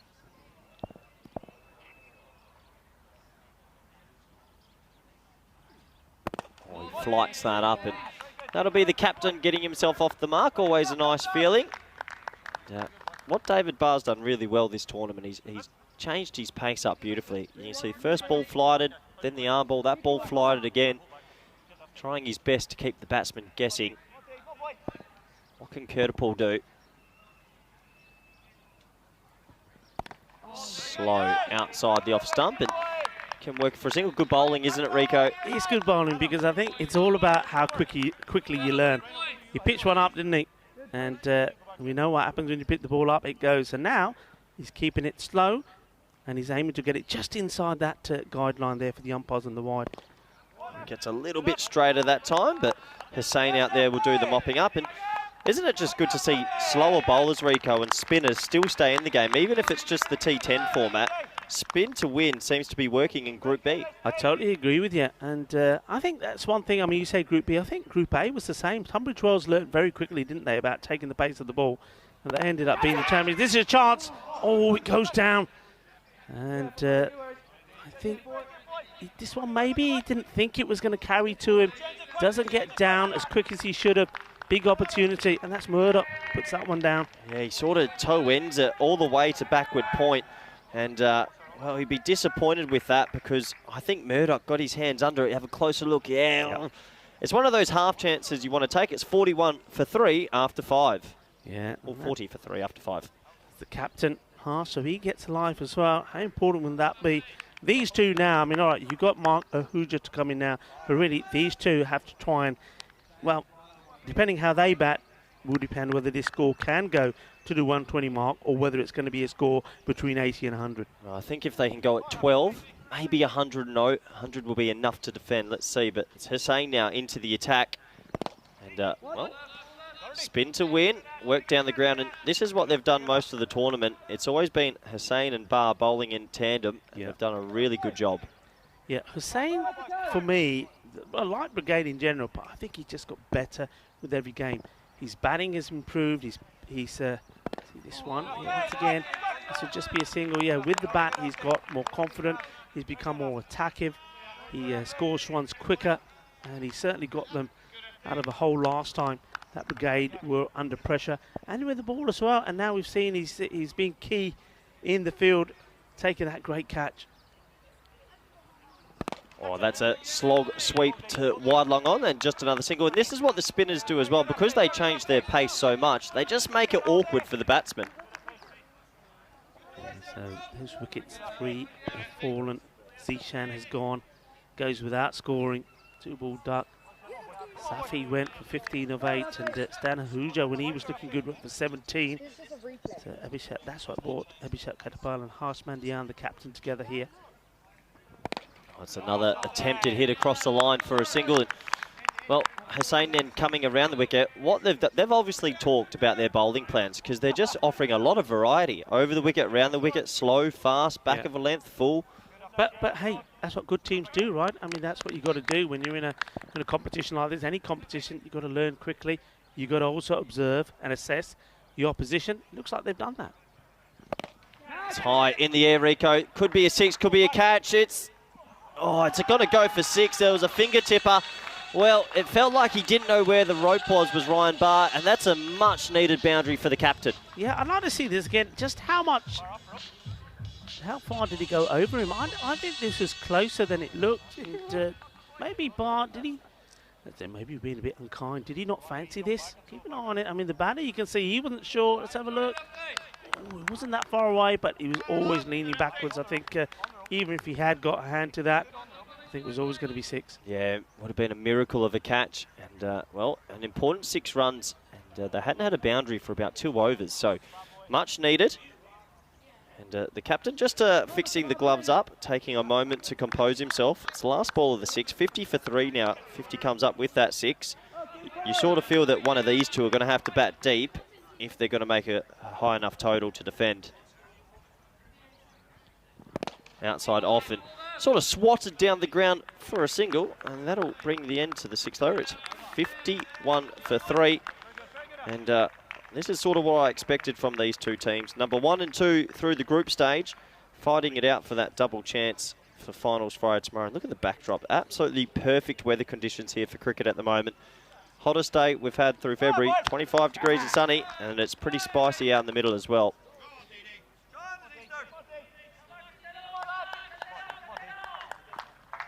So Mungian, he's on strike. Will he try take it on early in the over? Is that a way swinger? He does take it on. It's a glorious shot. Oh, that shot of the day for me. 6 runs over wide extra cover. Well, I think he's watched what Bar's doing with those away swingers and he's just gone with it. This is a terrific shot. They need something. They need the acceleration. They need somebody to be brave. And the captain, Haas, says, okay, don't worry. I'll be brave. Here we go. Boom! Shaka-laka! Oh, yes. Lovely shot. Comes right out of the middle of the bat. They make a change to the field now. They're going to have deep cover and square legs coming into the ring. Interesting. And he bowls that slow away swinger. But what a shot that is. Well, at first off the bat, I thought he hit it straight to the fielder, but he pierces that small gap perfectly. 4 runs. He's having fun out there. Well, the men in orange are starting to get sizzly. And this is nice. And there it goes. Stronger together. Well, the captain, he's got to try and make sure that his team, and there they are. They are stronger together. They've had a few hiccups. Shake of the head there from the bowler. Bar not too pleased the way this over's gone so far. And why would he be? His first over was really good. This one, first 2 balls have been expensive. Oh, there could be more runs. Oh, no, it's a good hand from Hussain. He lost his footing. Could have been 4. Yeah, it was. He went for the quicker delivery. I think what he's trying to do here, he was trying to get Harsh to come down the wicket and maybe try and get the stumping in. Harsh was quick enough to it, but good stop there again from Hussain. He's been key in this match so far. Another slow delivery. Toes it and lands in no man's land. Just a 1 for Cartama. But Mungian, he's playing a bit of a captain's innings here. They were in all sorts of trouble. He's 22 off 9. Done it quite easily. This Royal Tigers Budapest side showing there's a lot of batting depth. It's not always up to that top 3. Slow away swinger. Mistimed for a single. You can see what Bar's been trying to do this over. Really keeping it slow, outside off, away from what we call the wheelhouse of the batsman. But they've been able to get a couple of boundaries and some singles. Good over for Budapest. Slow again, and this time he gets all of it, does Cartama. He joins the party. Well, they needed a big over, and this is exactly what's happened. 6 runs, and it's 70 for 3 after 7. This is more like it. This is what we come to expect. And waits for it, and then dispatches it. That's brutal. This is brutal hitting. That's what they do. Well, they are the Tigers, and they are starting to roar. Manos arriba. And Harrison Ward puts the arms up in the air. And that's what they want to see, and they want to see a little bit more of that, the Tigers. What do you think, Rico? Well, we've got Group C coming up. You got any teams in Group C that you're liking for next week? Well, look, Group C, I mean, Cluj, we know all about Cluj, don't we? And they're a team that have got better and better. And Borussia as well, they've entertained us in Italy. These are both teams that are very similar maybe to what we've seen here with the Tigers. They've got big hitters, but I'm also interested to see what Carlton is going to bring. And we know we had 1 or 2 viewers and people in touch with us on YouTube from Scotland. As we see this one up in the air, is it going to be taken? And it has been taken. That's crucial. That's critical. It's another wicket, and the captain, Harsh, he has to depart. He's been brave. He's played some nice shots. He's hit some big 6s, but this time he's held out, and a wicket. Hussain gets another. Yeah, it just gets a little bit big on him. You see what he's trying to do, going deep in the crease to get the elevation on the leg side, but there's just a bit of bounce in this wicket today and, well, throughout the week, really, and it gets big on him, and it's a nice, safe catch out there, and you can't keep Iftikhar Hussain out the game. He's fielded well, now he gets another wicket. Yeah, I mean, he's just on fire, isn't he? I was saying earlier how I think he's going to be so important if Brigade are going to go on and on. I just think he has an important role to play. He's an important role to play in the middle order of the batting. That's where they're electing him to go. He comes on to bowl at a crucial stage as well. And, well, I believe he's their oldest player. I think he's in his 40s. Remember, he's played good level of cricket in Pakistan, and then he moved to Ireland about 20 years ago. He's been with Brigade for 15 years. He's a well-loved character. He does a lot of work with the juniors there as well. And speaking of juniors, well, once again, it's nice to know that we've got plenty around the ground here, not just playing cricket, but enjoying cricket as well. from the British International School of Marbella. And hello to you out there. Give us a shout. And we've got quite a few coming in here as well. Give us a shout. There's going to be a shout here because it's a first baller. It's a golden duck. Zeldar goes, and is that man as well. Again, Hussain in the action. Yeah, brilliant bowling. I mean, bowling that to a new batsman first ball, you can't ask for much better. It's the arm ball, it's quick, it's sharp, and he smashes the off stump. So 2 in 2, and just as this innings starts to get going for the Royal Tigers Budapest, it just falters a little bit, and that means he's going to be on a hat-trick. And what a delivery this is. Full, straight, you miss, I hit, and look at the keeper, Simon Olfert. He is absolutely wrapped with that, and as he would be. And Hussain, we can't keep him out the game at the moment. And really good stuff. Look at that, just that Yorker first ball from the spinner. So he's going to be on a hat-trick. And, well, this middle to lower order are going to have some questions asked of them. Well, we know what's happened here, coming all together. Oh, he's out, he's gone for first ball. And I said we've got the British International School of Marbella here. And they've been learning cricket. What do we say to that? That's out. Yes, it was out. And then how many balls did he last? Yeah, golden duck, so that's unfortunate. And, well, it's lovely to have the school here with us. Different school each week and really enjoying themselves. So hat-trick ball, here we go. We haven't had a hat-trick in 2022. It's about time, isn't it? It's about time. Is this going to be it? Oh, I tell you what, if that touches it, I was appealing in the box. If that touches the pad, we're both up here. Are we allowed to appeal from the commentary box, or is it frowned upon? I think it's not very neutral, really, is it? But look, you know, we do get excited, and sometimes it's about a particular team or player, but that's only because we're loving the cricket and we love the action. Yeah, we have to be neutral, but sometimes you get caught up in the moment. Arm ball again, one to cover. They scamper through. Good running, though. He's on the ring. And, well, Brigade still keeping their noses ahead in this contest. This has been a bit to and fro. This is a good match. It's a good match. Look, we were just talking about Hussain, weren't we, about how much he's given to Cricket in Ireland and Brigade, and he's come back and he's done a fantastic job. And this one, where's this one going? It's straight down the throat. Oh, Hussain, he gets another. That's the third. And he's got the Midas touch at the moment. And the Tigers, they started to roar, didn't they, when their captain was out there. He played some nice shots. He got the boundaries for him. But as soon as he went, well, the collapse has started. Oh, the collapse has started indeed. 3 wickets in the over, and we've been giving him big raps for his fielding, and now his bowling's coming to the show. And he just keeps this nice and straight. A little bit more pace off this time, and straight down to the man, David Barr. He's never going to drop that. Nice and safe. And, well, the Royal Tigers Budapest, the previous over, we thought they're going to get the engine going, but the engine's faltering out. 3 wickets down, and it's 72 for 6. Yeah, I mean, now this is the point here now. If the Tigers want to get something out of the remainder of this innings, well, it's very simple for me. Look, you still got Abhishek Cartama out there. He's on 14 of 12. He needs somebody to stay there with him. He needs somebody to stay there. He needs the confidence that he's got somebody who's going to keep the other end safe and try to get him as much strike as he can. He really is probably the last hope here now if they are to try and get this score sort of past 100, between 100 and 110. Yeah, absolutely. The left-handed Basharat comes to the crease now. And, well, let's hope he can give it a bit of a bash. There's only 13 balls left in the innings. Hussain's not going to get 4 wickets in the over here, is he? Well, he's certainly eyeing it up. I mean, he's got to get his line right straight away to the new batter, the left-hander Basharat.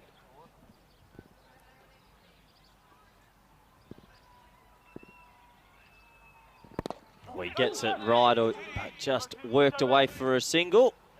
That brings an end to the 8th over, and the Tigers Budapest struggling on 73 for 6. Yeah, this is really, really good work from Hussain, and no doubt he gets a round of applause, not just from the players on the field of play, his teammates, but also all of those people that are enjoying the cricket in the fan zone, and they're watching this match closely because they know that what's at stake here. Get a victory here and win your second match today. And remember, Brigade will be playing the last match, and that's going to be a classic against Griffin. Yep. they've probably got the best fans so far as well. They probably win the Fan Zone Award. Still a couple of weeks to go. And if they want to win that award more, there might be a few free drinks for you and me later, Rico. 73 for 6. 12 deliveries to go in the innings. Oh, it's a slower ball, and well, that's a great sandwich. He couldn't have chipped the bowler any better. Yeah, it's slow and short. This is the one where the batter thinks, yeah, I've got this. I'm sending this a long way. And he only just manages to loop it out. It's a perfect lob over the bowler. It's like the old under-8s shot that. Basharat. He gets the important single, though. Got bat on ball because that gets Cartama back on strike. Yeah, he's got to go now here. Abhishek has to go big here now. And Brigade know he's going to try. Mid-wicket goes back on the boundary. Anything unusual about the field? It just looks like a standard field at the moment. No, it's pretty standard. They're bringing square leg in now, and they're keeping third man back. I think they realise there's a lot of balls that have ballooned over there. But in he comes. And he smokes that. He absolutely smokes that. Well, coming around, the wicket was brave, and Cartama cashes in. Yeah, this is a really good shot. It's all about what he does really well is, which is probably a little bit different to some of the other batters, he keeps shape. He stands straight. Have a look at this. Look, see that? How straight he is. Upright straight, and the head dead straight. Yeah, that's just brute force. Oh, he gets a full toss, and oh, Rico, he'll feel like he missed out on that one. Yeah, you can see when he's, as soon as he's hit this, as he starts to make his way to the other end to get the single, he's frustrated with himself. He just needed to wait for it. But the thing is, though, Corey, I mean, the adrenaline is flowing in his mind. He's thinking, I've got to get runs, I've got to get runs. So when that slow ball comes straight away, he wants to hit it as hard as he can rather than try and time it.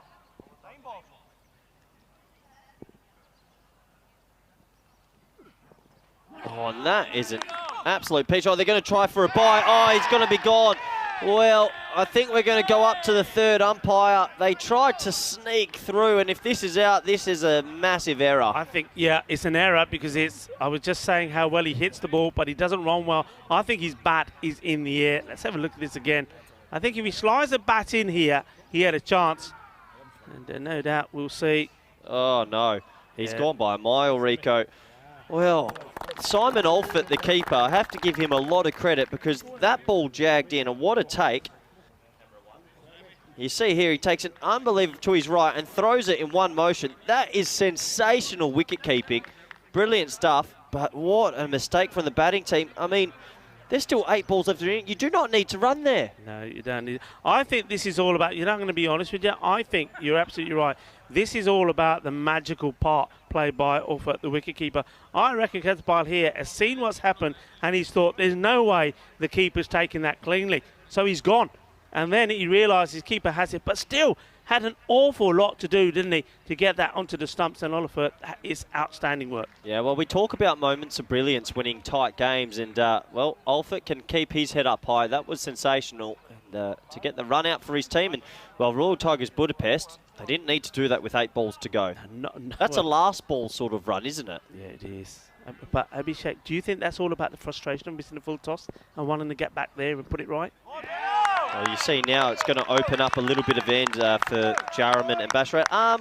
Yeah, I think so a little bit. I think it's just a little bit too eager, a little bit too much adrenaline because, yeah, it's a bit uncharacteristic of him to run there. He was dismissed for 21 off 14. He was just simmering. Yeah.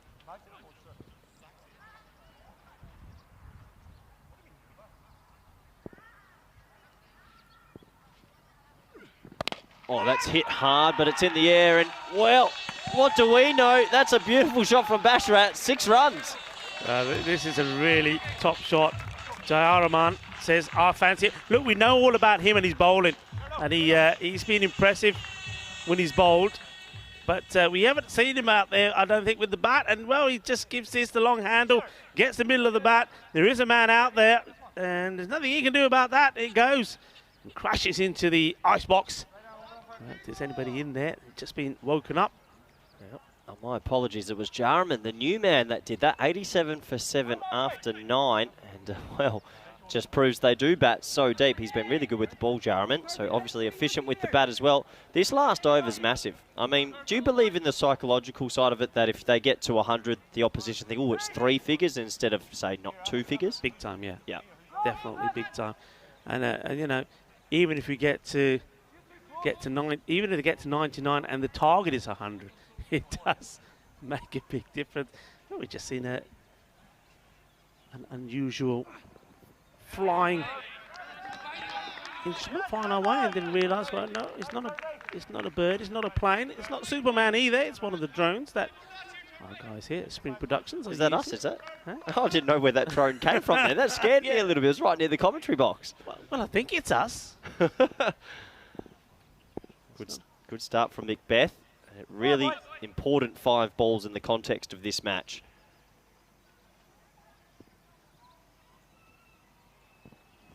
Oh, that's a beautiful ball if you're a seam bowling lover. The old middle stump flying back. Oh, I'm loving this. This is the old boogie, oogie, woogie, kookaburra fireball. Knocking the middle stump clean out. It's rocked that back. Now, this is nice. And there's no better sight. I still say there is no better sight for a fast bowler to hit the stumps and see them go over like that. That is nice. Yeah, brilliant bowling. There is something about a fast bowler hitting timber, isn't there? And well, you couldn't have asked for a better delivery. He gets in the in-swinging Yorker, and yeah, we must be using some pretty good Play-Doh, because that stump could have gone cartwheeling back. That's a beauty. Chakde Fatte style. Badi achhi bowling si. Jabardasti bowling. Middle stump gay. Gasar tut gay. Well bowled. Well, important in these last deliveries that he keeps doing that, because that's 2 dot balls to start the 10th over. And, Royal Tigers Budapest, they desperately want to get to that magical 3 figures.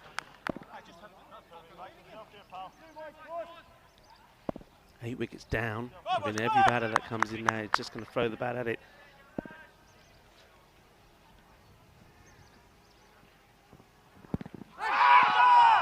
Hear a bit of bat on this. Maybe that's what saved him here. I think it's going down the leg side, Rico. Yeah, signalled leg buys. That's Malikadza. Yeah, going well down the leg side. Oh, his pad's on back to front. It's almost hit him in the back of the calf. Hope he's okay. He went for that Yorker delivery again. Of course, why not? It's an important leg buy, though, in the end, because you've got Jarman on strike. He's placed 2 balls and hit 1-6, so he's feeling confident. Let's see, he winds up. He winds up, and, well, he winds up with that big bat of his, but he can only touch it with the tippy tip.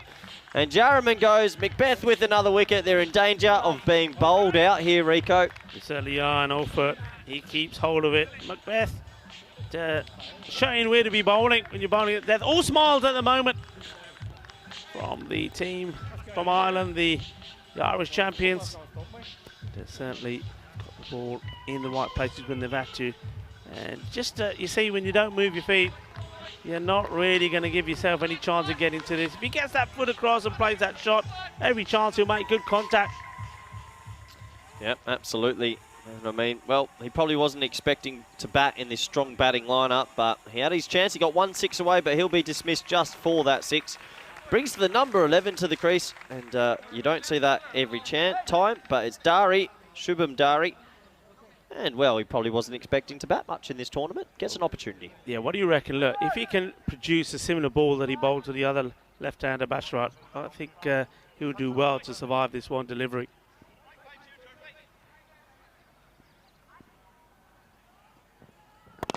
Oh, he's hit that really well. Well, that wasn't a shot of a number 11. It's good back onto it. Does go for the fuller delivery. Doesn't quite get the... Don't think this one comes in as much as before, but look, it's still a terrific over. It's a terrific performance. So what I'd like to see on this last ball, which a lot of teams don't do, Royal Tigers Budapest should run till they're run out. Just keep running until you run out. Yeah. Every run counts.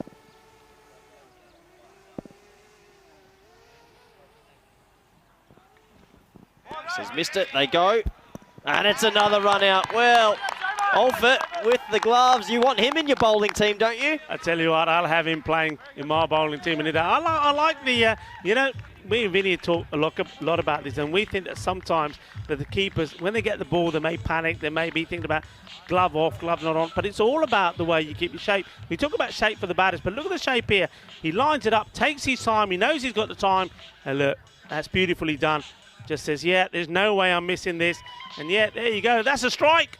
Yeah, he'd been my lawn bowls team as well. He's had a great game with the gloves as Alfred. I mean, a couple of run-outs, a good catch, and he can hold his head up high. But it wasn't up to those two men. The top order failed in setting this score. And, well, for me, Brigade, they came out with good intent, good bowling plans, and I think they're going to be the happier of the two sides going into the break. Yeah, they definitely are. We'll see when we have a look at the batting scorecard that three big batters that we'd expect to score runs didn't really get going, but it was all about having a plan.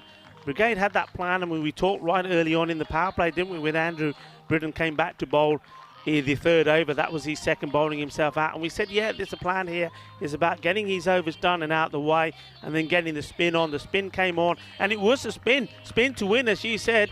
And, well, he bowled very well, but Hussain, he was spectacular. Absolutely. Let's have a look at how this all unfolded. And, well, at the start, we knew that it was going to be a close clash, 1 and 2 versing each other, trying to get a double chance for Finals Friday. But there was the big wicket early of Zishan, and this sort of set the tone. Yeah, I mean, that was a massive wicket to get Zishan without scoring.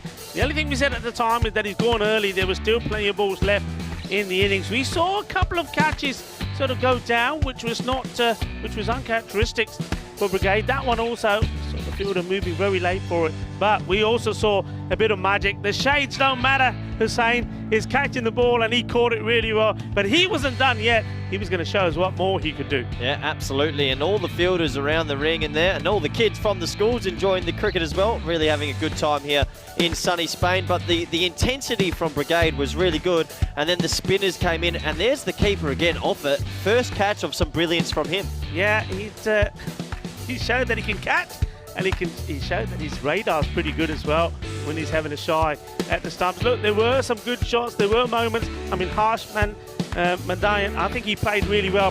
He was the one who was taking the attack to Brigade, and he played some lovely shots, didn't he?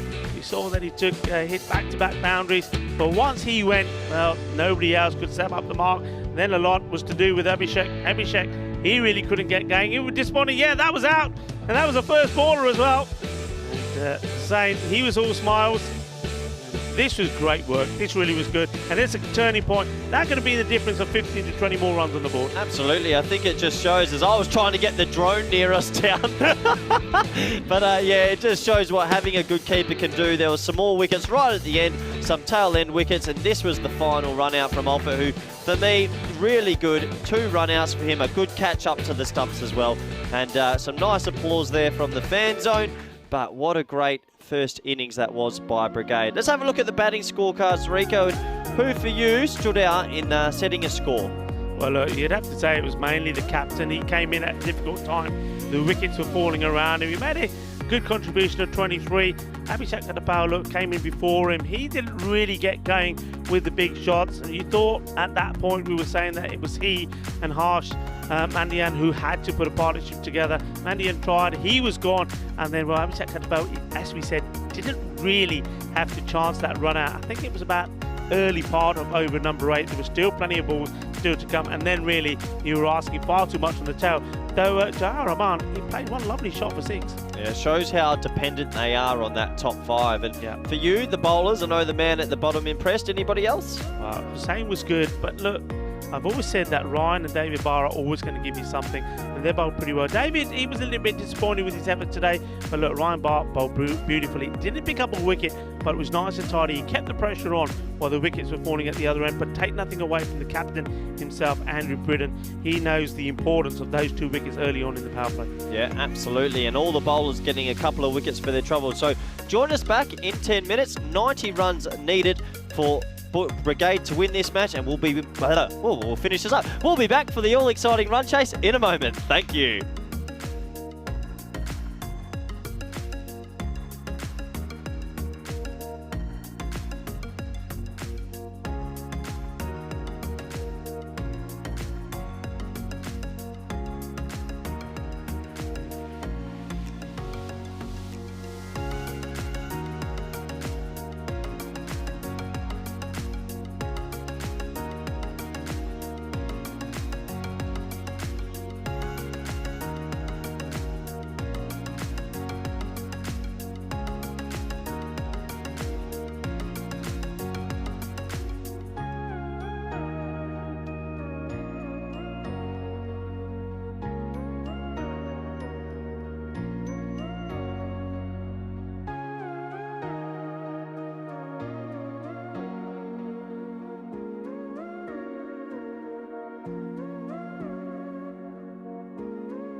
Hello and welcome back.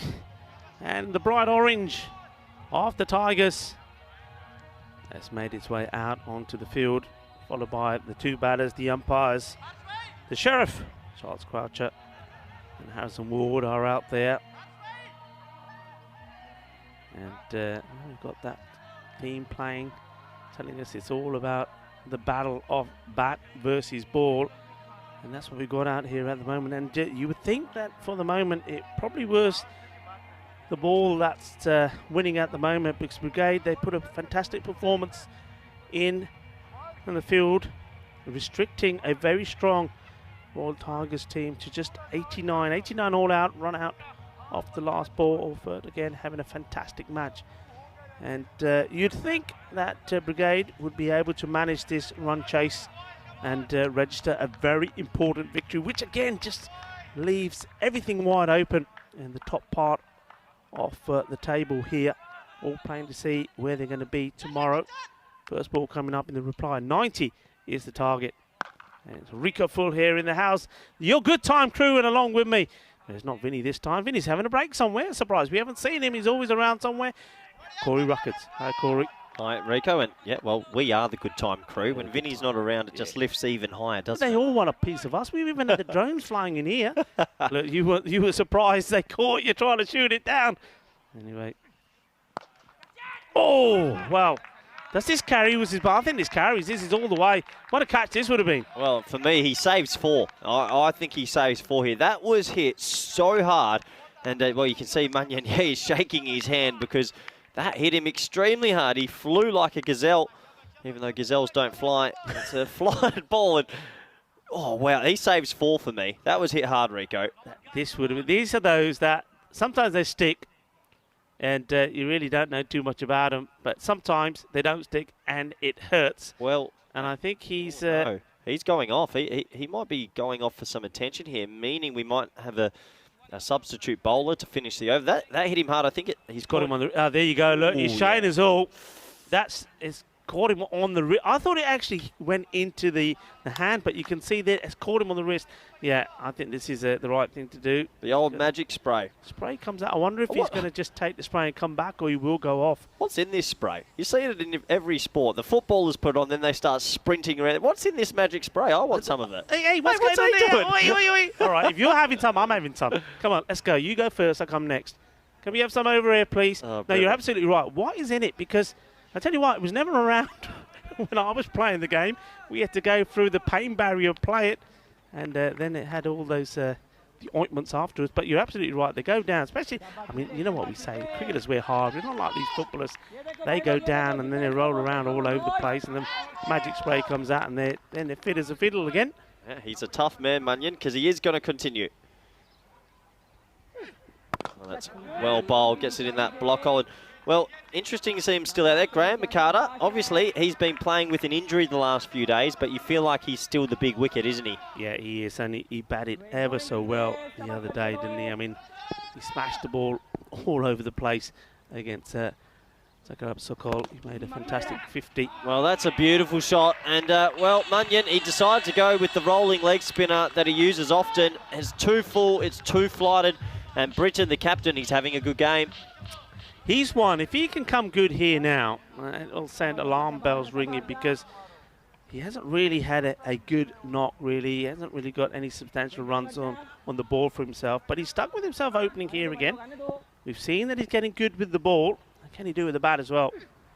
It's a little bit quicker from Munyon and a dot ball. But, yeah, he had a good game with the ball. And sometimes for players, bowling well transitions into the batting side. Yeah, absolutely. And I think it'll be a massive boost, wouldn't it, for Brigade as well, if he starts to hit form, because that will rub off on all the players. Well, that's that flighted ball. This should be out. It's straight in the air. It's in the sun a little bit. And he's dropped it. He's shelled it. Rico. Oh. We've seen some sitters go down. Oh, no, and now he's thrown it, and they've run a run as well. Oh. Is that Mark? I think that's Mark Ahuja. Puts this down. I mean, what can you say? I mean, no, look, I'll tell you what you can say. Nobody drops them on purpose. Yeah, so we don't want to be too unkind, but that's an absolute sitter. You've got to take it. And the captain, Harsh, he's been dealt harshly here. You've got to take this. The sun was a factor, but I think he's overcome that. And then right at the end, I think they just smacks him right. Yeah, fingers under the chest. You can see he's trying to smother it, chest it. And then he throws the ball away, and they run for a single. So double in. So it brings an end to the first, 8 for none. And well, with everything on the line in this game, Rico, we might look back at that dropped catch. Britton was dropped on 5. Will he make him pay? But Jarraman, he's had a good tournament. In he comes. And that's spliced away, but he's got those 2 men patrolling, and should be a single. But, well, catches with matches. Should he be in sunglasses? We see if it's a pretty normal thing these days. He put his hand up in front of the sun. You know what? That's a good point you make there, because we haven't seen too many players wearing the old shades. And certainly, I wouldn't say this match or this particular time of day that could be handy, but they're certainly handy later on. But I don't know. Yeah, it's a good point. Should they be wearing sunglasses? But look, there you go. There's a good plug. Come on, there must be a company out there that manufactures some snazzy shades. We could do with a shades partner, couldn't we? Oh, the commentators could as well. They could pass them to us first. What, yeah. You got a pair of shades? I do. As Jarraman comes in, and that's flicked, and it's just over square leg. Well, that's going to get McCarter going. 4 runs, and he comes down the wicket. It's a nice little shot, Rico. It's a nice shot, yeah. Uses his feet well. McCarter, you can see he's very positive, but there you go. There the wags. Give us a wag. Give us a wave. Give us a wag. For Ted. Give us a wag. I'd love one. Now, steady on here. Sorry. Steady on. I'm still young. Jarraman to continue. You're trying to say. That's it's a wide ball. Yeah. Nice to see RT there. RT. And, wouldn't he love his brigade team, his beloved brigade team, to go all the way here? And well, he'd certainly want them to come back, and we'd love to see RT back as well. Well, that's short wide. Oh, this should be out, Rico. This should be out. It is out. Well, Jarraman gets the last laugh. McCarter goes. Well, the skipper Look there. Who's taking the catch. Yeah, skipper Munyon. He's hard as nails, isn't he? He got hit in the wrist last over. Look at him clap and say, "Come on, boys, we're in this." And well, the first wicket falls, and it's the big one of McCarter. Yeah, this is a big wicket. McCarter, like I say, this one creeps up onto him. Therefore, he's not able to get power in the shot. But look, he's almost had his hand broken with that cordon bowl attempt. He's had the magic spray. That's all technique. Head still, eyes on the ball, and he's got a nice pair of shades. Wow, good spot from you. That's a great plug. But yeah, he'll be disappointed to get out there. A big wicket in this match, and gives a new player a chance. Adam McCaid coming to the crease, and well, He'll be hoping to play a substantial innings here. Jarraman, I'd love to see his bowling figures for the tournament. I swear he picks up wickets consistently.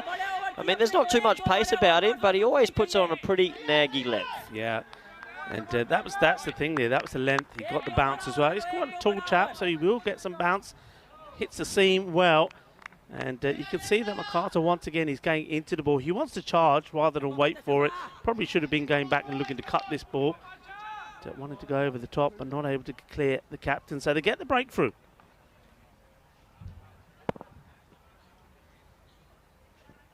Well, short, wide, and signal to wide.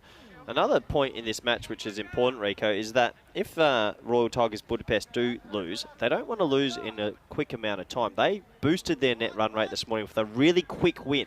So if they had to lose just, they might hold on to that 1 or 2 spot still. Very good point. Jarraman, shorter. It's too short. It's a nice freebie for a new batsman. And McDade, he doesn't miss out. McDade, he's been good. He scored valuable runs, 29 of 17 in that narrow win against the Norwegian champions, Borvika. And he's one that, if he stays out there, can make a good, solid contribution and good partnership together with his captain, Britain. Oh, good comeback delivery from Jarraman. That's what he's been doing most of the tournament. He does get the breakthrough, and it's 19 for 1 after 2. Yeah, 19. They've got that breakthrough, haven't they? And what have I told you?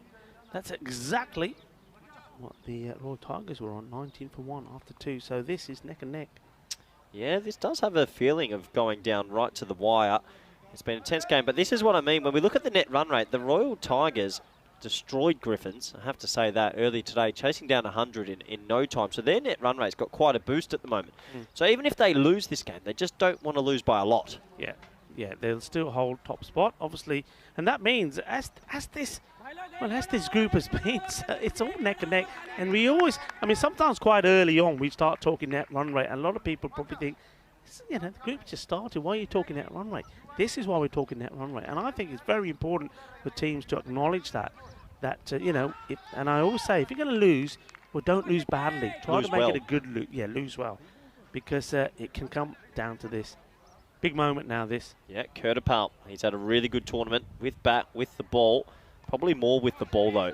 Yeah, he's a bit of a barometer for their side. And he comes on that interesting angle of a run-up. Oh, and well, you tell someone he's having a good tournament. The ball he bowls a big, wide, no ball. Well, I think, I mean, he hardly bowls a wide ball, but wide and high. I mean, this is a no ball because of the height.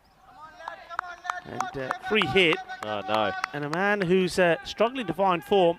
But this is what you want to do. You want to feed him free balls. He's after this. Oh, and he gets a big piece of it, but unfortunately for him, he finds one of the 2 boundary riders. So they get away with that. But yeah, that was uncharacteristic from Cartama because he has bowled really well all tournament. Yeah, I mean, that was very unconsistent. He's always, I think, I mean, you were talking about Jayaraman and looking at his bowling figures and his wicket tally. I reckon Cartama is probably the leading wicket taker in this group. He's always picking up 2 or 3 every time he bowls.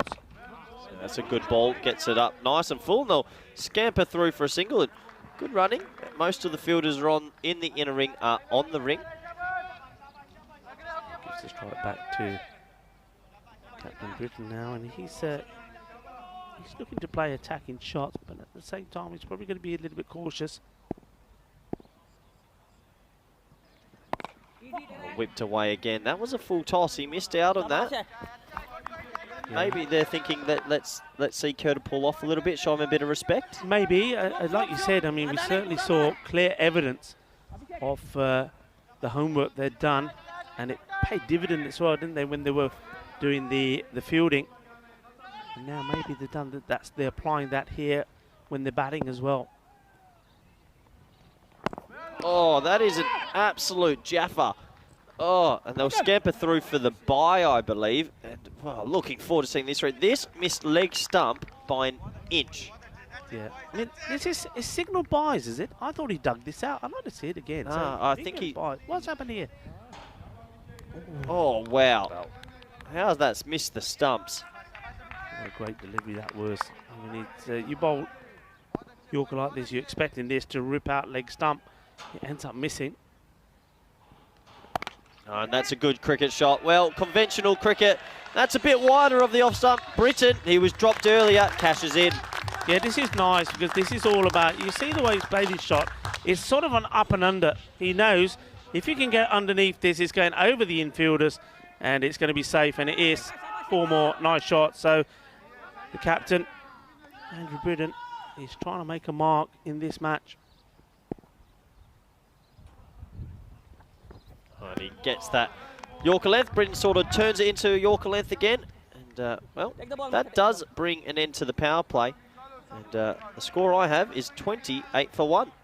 Yeah, 28 for 1. He'll feel he's unlucky not to get a wicket there with that attempted Yorker. Started badly with that full toss, so no ball. The very first one that he bowled. But finished well. Just some conversation here. I'm just wondering if they're checking if this actually was the over or not. Yeah, it was. The clarification is there. I suppose maybe it may have been a bit of confusion about the first delivery. That was the no ball. But look, you have a look. We just quickly saw the comparison of the power plays. Well, we know that there's very little in it. The only difference is you say that Brigade is slightly ahead. A couple of extra runs. Had lost 1 wicket less as well. And then we saw all those wickets also falling towards the latter part of the innings from the Tigers. Good running again here, really good backing up. And that's one thing that Brigade have been very good at. Backing up has been good, their running has been good. They've certainly have done their homework. Yep, they have. They've been pretty switched on all game. They're in control, you would say, at the moment. Jarman to continue. That's a little bit short. That's high in the air, and, well, he gets every piece of that. It's 6 runs into the fan zone, Rico. Well, he gets every piece of it. Well, I don't think the fans quite were expecting this. That took them by surprise. Have a look. Watch out, watch out. There's a kookaburra about. And, well, some evasive action taken here, I think. Good applause from the teammates. That's a nice shot. What did they drop him on, Rico? What was Britton on when he was dropped? He was on 5. So it's already cost them 14 runs, and when you've only got 89 on the board, it hurts. It does. Just a little bit. He's done that a couple of times, hasn't he? Jaramani just lets himself down occasionally with that short delivery. Hasn't really got the pace for that to trouble the batter. That's a little bit of a head start there. No, you're right. It's not the quickest. He has to keep it outside off stump. Like that. That's good bowling. That's a good response. Yeah. The best of shots, really, from Britton. He's done this a couple of times, hasn't he? He's played a nice shot, then he's gone for this one. You just get the feeling that if he does make contact with it, he's more likely to give a chance than get any significant runs from it. Oh, he toes that. It's got to land. Will it go for 4? No, good fielding. And he gets the throw in eventually. He holds on to it for a while. That's Basharat up there. Good fielding. Yeah, well done from Basharat. Well, Jack there standing up. He doesn't want to sit down. He's getting a bit anxious. Nice shades, Jack. Nice shades. Yeah, enjoying the sun. It's getting warm up here as well.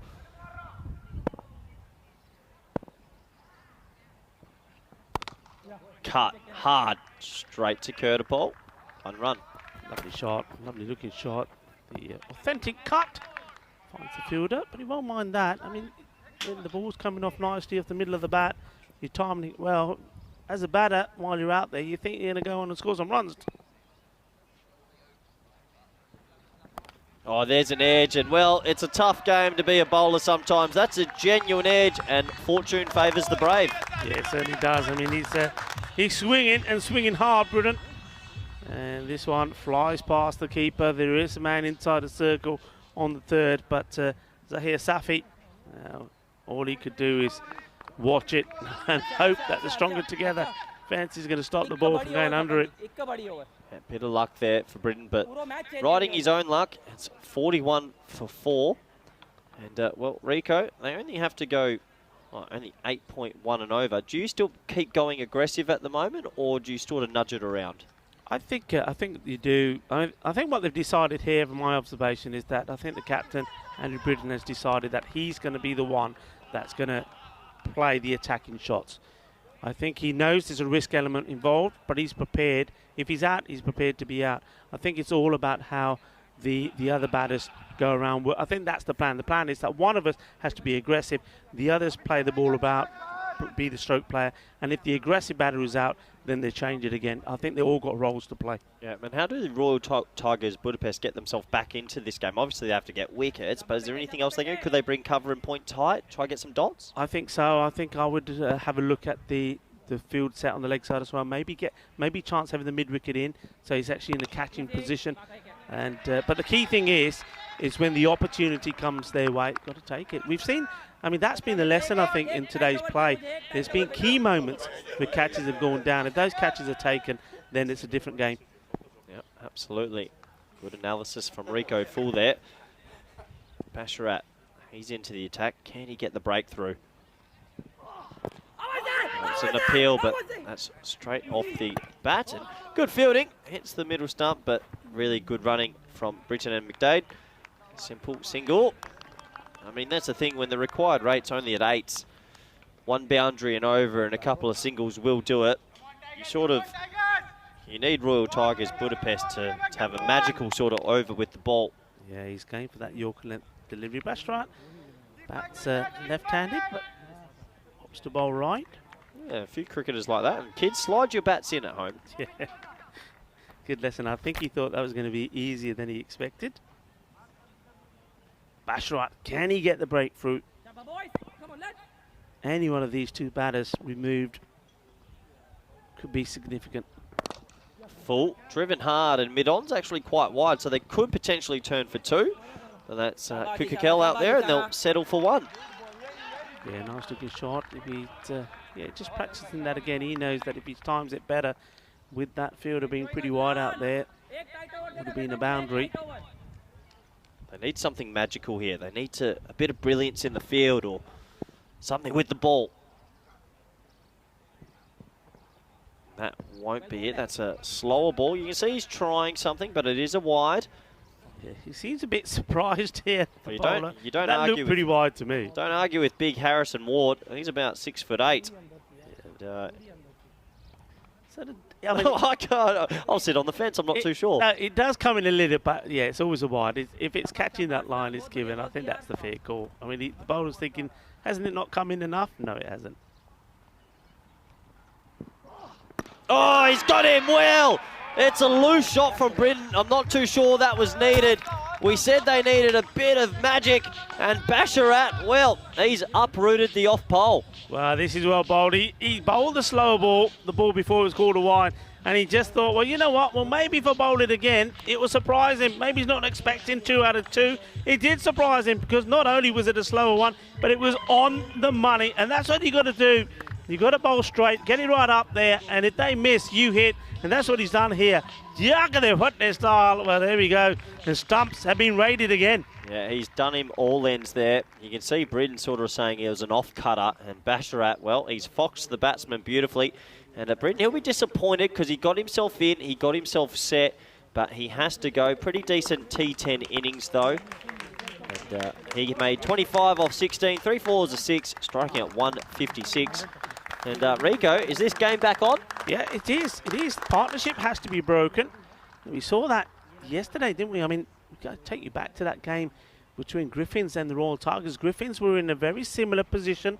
They looked like they were going to get the runs that the Royal Tigers put on the board, 107 to 108 they needed, and they're just cruising. But we always said that you get a wicket and everything changes. They did get the wicket. They got Luke Letizia out for 44, and then after that, they just couldn't get back into the rhythm. And this is a similar sort of match. I mean, it's under 9 and over required. So you get a couple of good overs in here, take it to about 12, and the jitters step in. Iftikhar Hussain, he strides out to the wicket now. And that'll be a wide to start. Well, his confidence will be sky high. 3 wickets in an over earlier. Always good to do that and then come and bat in a crucial position. Yeah, it is. And we saw him, the first time we saw Hussain, he opened the batting. And after that, we saw him drop lower down the order. And he seems to have settled in this position. Seems to work well for him. Oh, that's short. It's a top edge, but that will fly. And 6 runs. Well, James Cantor with the misfield down there, sitting under the scorecard. But 6 runs, Rico. Corey, you're just loving somebody else having a mishap. One of the other Blue Army, because normally it's you, Corey. And we won't dwell on that too much. But I didn't say it, so where is James? Where are you, James? There we go. Nice. Dear. We just... he's cut that, hasn't he, James? Yeah, James Cantor. What a start, though, for Iftikhar Hussain. He's having a good game. 6 off 1. Yeah. Big shout out to Lando. James's son. He loves the cricket. Oh, that's a big appeal, and he's given him. Well, Rico, we said they needed some magic. Basharat, he gets 2 wickets in the over. Was this hitting leg stump for you? Let's see it again. It's hard to see from the angle up here. It was slower ball again. It's worked for him. If this is full and straight, yeah, I reckon my finger would have been going up as well. Yeah, excited to see this replay. Well, it's out no matter what. A huge moment in this game. And well, you're quick put the finger up. I'd say it's hit him full. You got to decide if it's going to go on and hit the leg stump, or is it going to drift away and miss? That's the call for me. Umpire's call. Yeah, I think that's umpire's call. I've got that at least touching, because it's hit him so full, doesn't have much further to travel. Yeah. And I mean, who's going to say no to big Harrison Ward? I mean, he plays for Sussex. But no, it's out. He'll be disappointed. I mean, he got the 6 away, but he goes and, well, it's game on now. 2 wickets in the over. We said we needed to see something happen. We just have. Good bowling for Basharat, and it looks like the captain's going to take the ball now. Mungian, game back on. These 2 teams, number 1 and 2 in the group, are having a right old tussle between each other. This is a great game of cricket. Great game. That's really, really good bowling from Basharat. Remember, he took got that wicket, didn't he? The important one with the clever slow bowling, that of the captain, Andrew Bridden. And then, well, the next 2 deliveries weren't the best. And, well, it seems to be when he's in trouble, or maybe he's a bit predictable, perhaps. He reverts to a slower ball, and well, he picks up 2 wickets in the over, 2 for 11. So worked away to the leg side. Now there's a bit of pressure on McDade. He's been in for 9 balls. He's on 9. He now needs to take a bit of the lead. And David Barr, he's come out there. This game, tense. Yeah, very tense. The only thing that they've done in that over is they've reduced the run rate slightly. So they'll be, if they have to go a run a ball for a couple of overs, they won't mind that, because they'll feel that if either one of these batters, by doing that, get themselves in, they'll be able to accelerate when they need to. I think that'll be the theory, though I don't think McDade will be quite approaching it that way. Yeah, absolutely. I mean, they don't have to do anything crazy to get these runs, but there's just a bit of match pressure coming out right now. And that is a bit of a match pressure shot, as you can see. I mean, you hit some singles, you get the odd boundary. They should still coast to this total, you would think. They should, but, I mean, those quick wickets, captain going, and then the big wicket of Hussain. And he's normally been like a rock coming in at that number. Or edge. And, well fielded down there. Didn't want to beat him. That's Safi. And stops 3 runs, just a single, so 4 singles. It's over. You can just feel it in the air. There's just a bit of match pressure right now. Yeah, I mean, very quiet in the fan zone as well. You know, there's quite a few people out there supporting Brigade. And, yeah, they're feeling it here as well. Nice late cut again. Another single.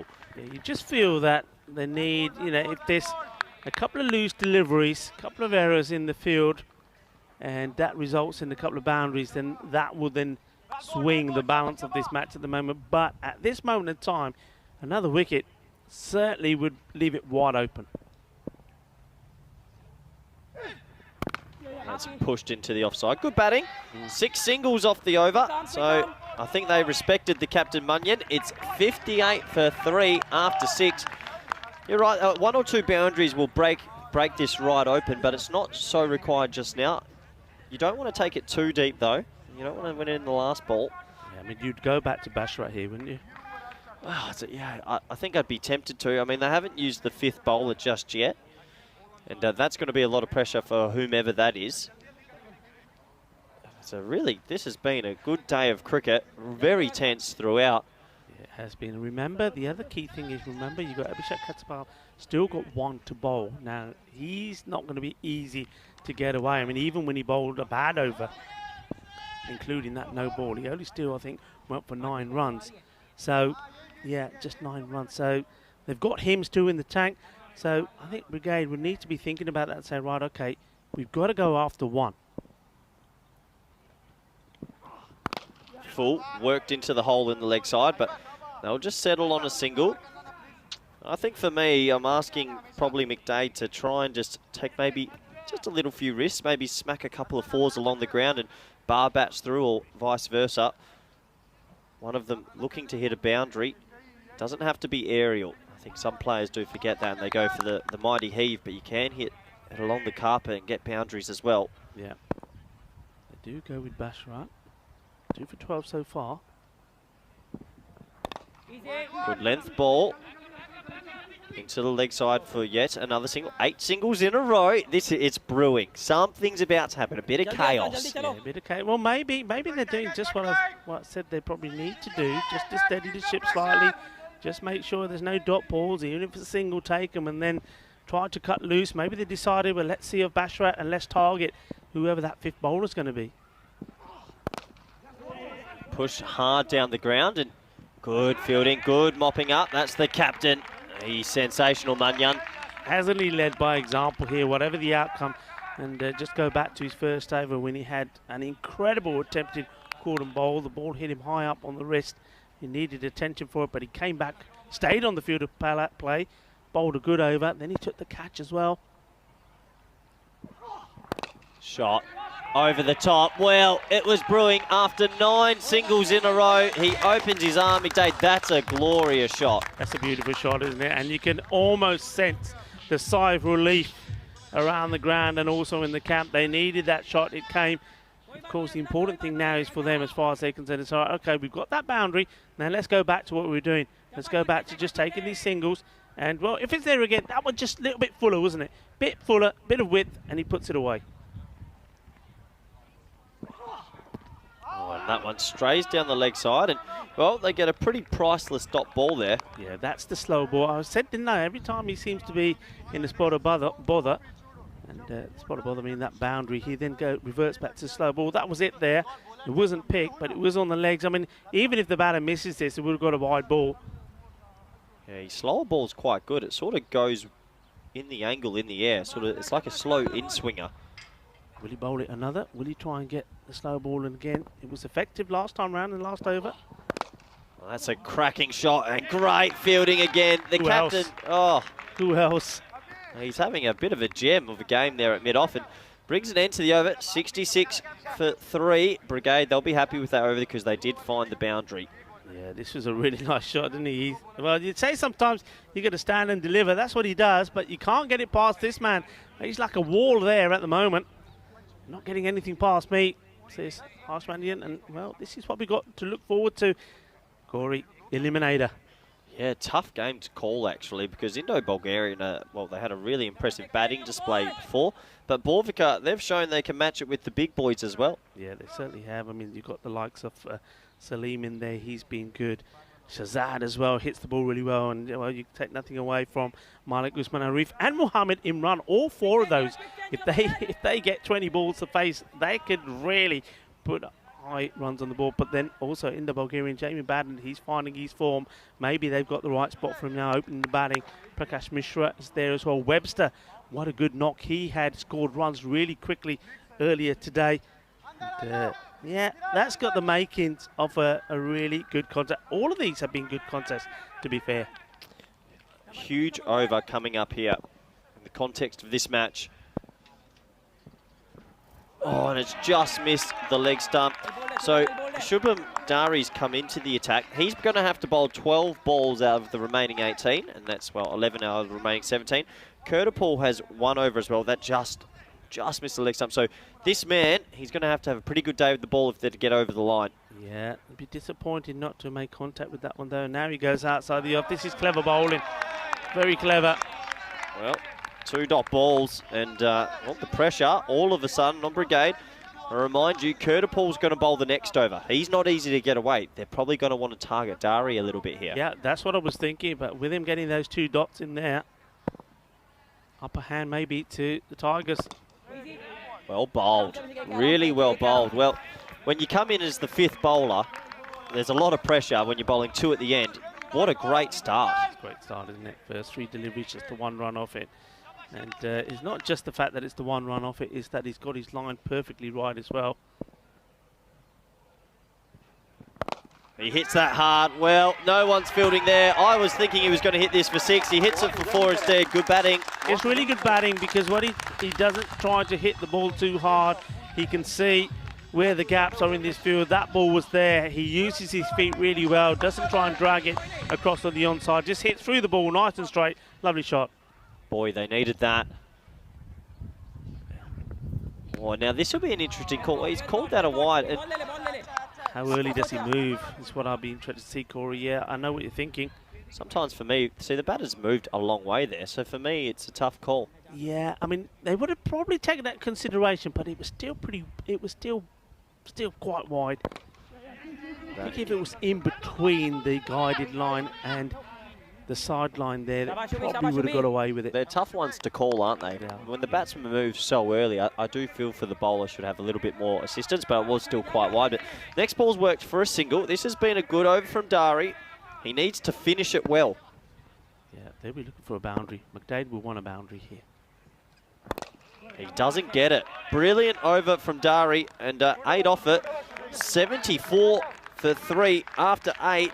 And, well, Dari comes in, left arm around, does a good job, and that means Cartapaul, he's going to come in, and now will they have to take him down? It's gonna. I mean, he's got to hold his nerve. He has done so far. He's been magnificent. And look, talk us through this, Corey. This is what we're talking about. If he could have a golden ball. Remember the golden ball, for those of you who don't know, and we leave that on the screen, you can see how it's swayed so far. Golden ball means if the scores are tied, it goes down to just 1 ball being bowled, and you have to score 2 runs. The batters, if they haven't been out, any batter that hasn't been out can face any bowler can bowl the 1 ball. Yeah, I totally forgot about the golden ball. This excites me. I forgot about it. I love a golden ball. Well, we had a great one last week, wasn't it? Star CC in Helsinki. Yeah. An emotional one. Very emotional, wasn't it? And, well, it is. It's thereabouts.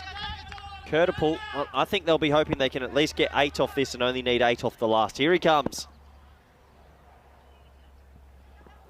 Oh, it's good bowling. Dot ball, Rico. Game on. Gold dust. That's what dot balls are, gold dust. Golden ball, could it be? We've already had 3 this season. We had 2 in Gibraltar. We had the one here. And a famous victory of Star CC against the Helsinki Titans. Get a ball.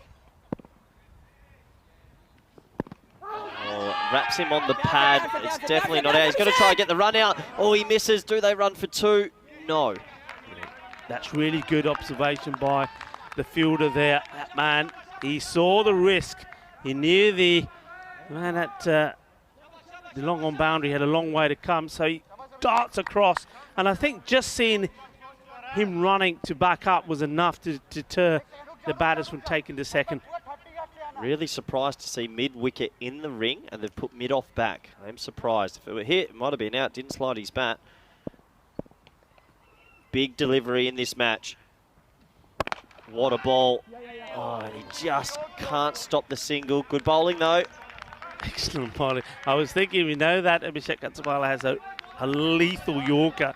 He was unfortunate in his first over not to pick up a wicket from it. Just agonisingly missed the leg stump, but that was a good ball to bowl there. I think this is all about just trying to get something from this. It's going to be a difficult over to leave as few possible in the last. That's really good bowling. They might come for 2 here. Now, I think you push. yeah, you got to. And they could go for free. They've got to go for free here, surely. This is a disaster. But they could still keep running. Could have been 4 in the end, but this has just gone all wrong, Corey. Well, Dari's had an absolute shocker from backward point. He cut third man off, got in his way, and then rolled it along the ground. It should have just been 1, maybe 2, but it's a vital 3 runs. And wow, that is a mistake. Look at this, he gets in his way. That's the third man's ball. And then while he's on the ground, he throws it like that, so they run again. Yeah, what was that all about? Panic. These are moments to stay calm. Hits that hard. He needs to stop this. He can't stop this. 4 runs, and that boundary really opens it up for Brigade now. Yeah, you just felt there was one moment. It could have gone either way. It could have been that Yorker that knocks the stumps out. It could have been one shot that goes to the boundary. And that would have been, or could be, the deciding factor. I think he anticipates, comes down the wicket, and Cartama wasn't able to stop him, and that fielder there wasn't able to stop the ball going to the boundary. Big moment. Goes for the ramp, gets the ramp, good batting. The low full toss, 4 runs, and back-to-back boundaries mean they are in a stone's throw of winning this match. Yeah, he almost knew this was going to be a Yorker. It's all anticipation once more. Gets himself into position early. But the bowler, Abhishek, did he have time to change what he's going to bowl? Could he have banged this one in? Well, he just went for the ball. He was going for the Yorker, gets it wrong, probably a little bit over-pitched, but still had to be put away, and was put away emphatically. Yeah, it's good batting. 87 for 3 after 9, only 3 runs to win. You would assume Brigade will go on to win this game, and you have to think that little bit of fielding where it turned from maybe a 1 or 2 to a 3, it really has cost them, because the next 2 balls went 4. He shouldn't have been on strike. Yeah, and of course the other thing that does, I mean, you can't say it wouldn't. It bugs the bowler, doesn't it? Should have been 1, ends up being 2. Ends up being 3, actually. Well bowled, but really well played. So a single now. So here, you've got to be a bit smart as a captain. You still got this game on. Maybe bring a couple more in the ring. Ask the question. That's what they do. That's good.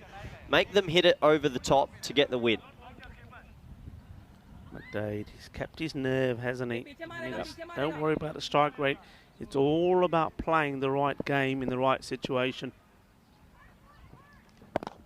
Chipped into the gap for 1. He was the only man left out on the boundary, and it is a single. So scores a level. Well, unless we see a little miracle, Rico, Brigade will go on to win a bit of a nail-biter. Yeah, it will be. But look, the main thing here is what you touched on earlier, is about how deep the Tigers could take this. And by them taking it as deep as they have, that net run rate will still be favourable for them. Oh, inside edge, and, well, it's slow fielding, meaning that's the 1 run. And, well, Brigade will go on to win what was a really tense game of cricket. Congratulations to them. McDade and Barr, well, they proved to be the right partners right at the back end. And a couple of boundaries that occurred in that 9th over have helped them get over the line. Yeah, it's been an important partnership, hasn't it? And just tell you, I think that's 37 runs those two have put on together. But I think the key thing was, when they came together, was that they needed, because they had that little flurry of wickets, didn't they? Especially when Hussain went. They needed to say, right, what do we need to do? They worked it out. They calculated it in their head, in their mind. They went through that phase, and I remember saying at the time to you that what they've got to do is just regroup, take the singles, and they did that. I think 8 or 9 singles on the spot, and then that big shot came, and, well, they're going to get a nice round of applause there. And, of course, they are, because they've done their job there. And those two men, well, in those sparkling disco-like sort of tops, well, they're flashing away now, because they've done a job for the team, and they're going to be a happy bunch when they get in there. Well, this is how it all started. A little bit of pain for the captain.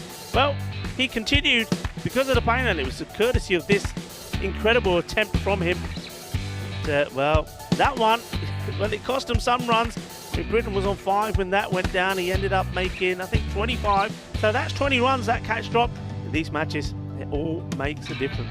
Yeah, you could see the fans were all enjoying it. And Munyon, he fielded really well throughout the whole innings at mid-off, and there was a couple of wickets. This was the big one of Britain, and well, it was that man Basharat. He ended up taking 2 wickets in this over, and at this stage we thought, well, can the Royal Tigers Budapest get themselves back ahead, because Hussain, he went early. Yeah, I mean, that was the one that we said is you got to umpire score. Umpire standing wicket to wicket, and whichever other angle you can look at it, I think the umpire's got to give that. And well, a tall man, that's a Ward deciding that's going to go and hit the leg stump, which I think is a fair call. But look, well, what was that about? That's a celebration about something, wasn't it? But look, I have to say, Harsh Mandian, he could not have tried harder. could he? No, absolutely. I mean, this was a little moment where, a big moment. yeah, Not little. I think that's a big moment. Yeah, he It's 2 extra runs. gave 2 extra runs, and then the next 2 balls went for boundaries. But credit to Brigade, because for me, they won this game in the ball in the field. They were exceptional with the ball in the field, and the batsmen, they had a tough time of it, but they did enough to get over the line. Yeah, and they'll be encouraged by that.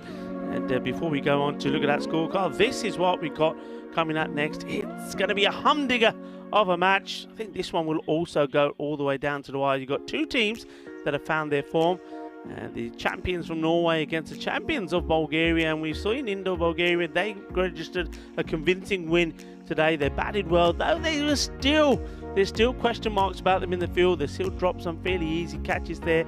But Bjork Wicket, the Norwegian champions, they've been in good form themselves. They've got some interesting players in there that if they have a good day, they can score lots of runs themselves. Corey, the scorecard. Yeah, well, 3 batsmen getting into the 20s in the chase. Britain got him off to a bit of a flyer. McDade, he batted through. He took the key lock roll, 25 or 24. And then David Barr, he gave the end of the innings a bit of energy, and he ended up with 20 not out off 11. Both those 2 seeing their team over the line. And, well, they timed their run perfectly. Yeah, it was. You're absolutely right. It was well timed. I think the batters there, especially those 2 there towards the end, that put on that partnership of 37 runs. McDade and Barr, I think they knew exactly what they were doing. The bowling, well, look, they can't be too disappointed about this, the bowlers. I think you just got to say, right, in this match, it was our batters that let us down. If we had another 30 runs to play with, it would have been a different game. Yeah, absolutely. They all chipped in their best, but their batters didn't rock up. And, well, with this result, it leaves the group quite interestingly poised, because later today, Brigade will be playing Griffins. And, well, Royal Tigers, their net run rate is still going to be quite strong. So for the Griffins to get into first or second, they're going to have to win and win pretty well. Yeah, they certainly will do.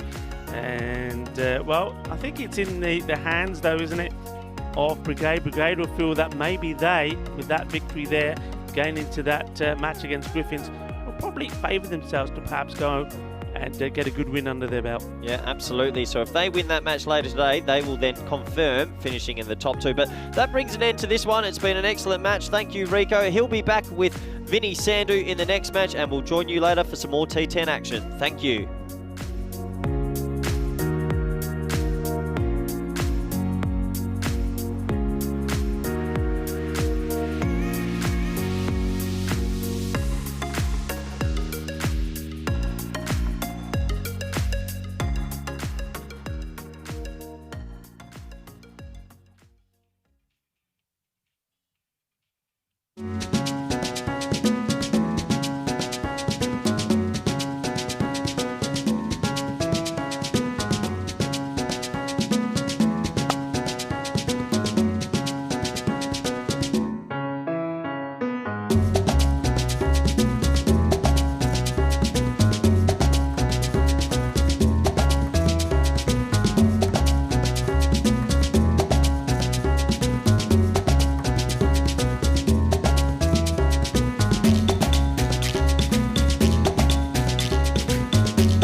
This is how we play cricket. On the Costa song.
Hello and welcome back to the beautiful Costa del Sol, where the fan zone is looking fantastic at the moment as we head into the fourth match of the day. It's eliminator number 2 between the Norwegian champions Bjørvika and Indo-Bulgarian. One of these teams, sadly, it'll be time for them to get their dancing shoes on. They'll be out of the tournament after this match. Let's see what happens at the giant coin toss with Rob Kemming.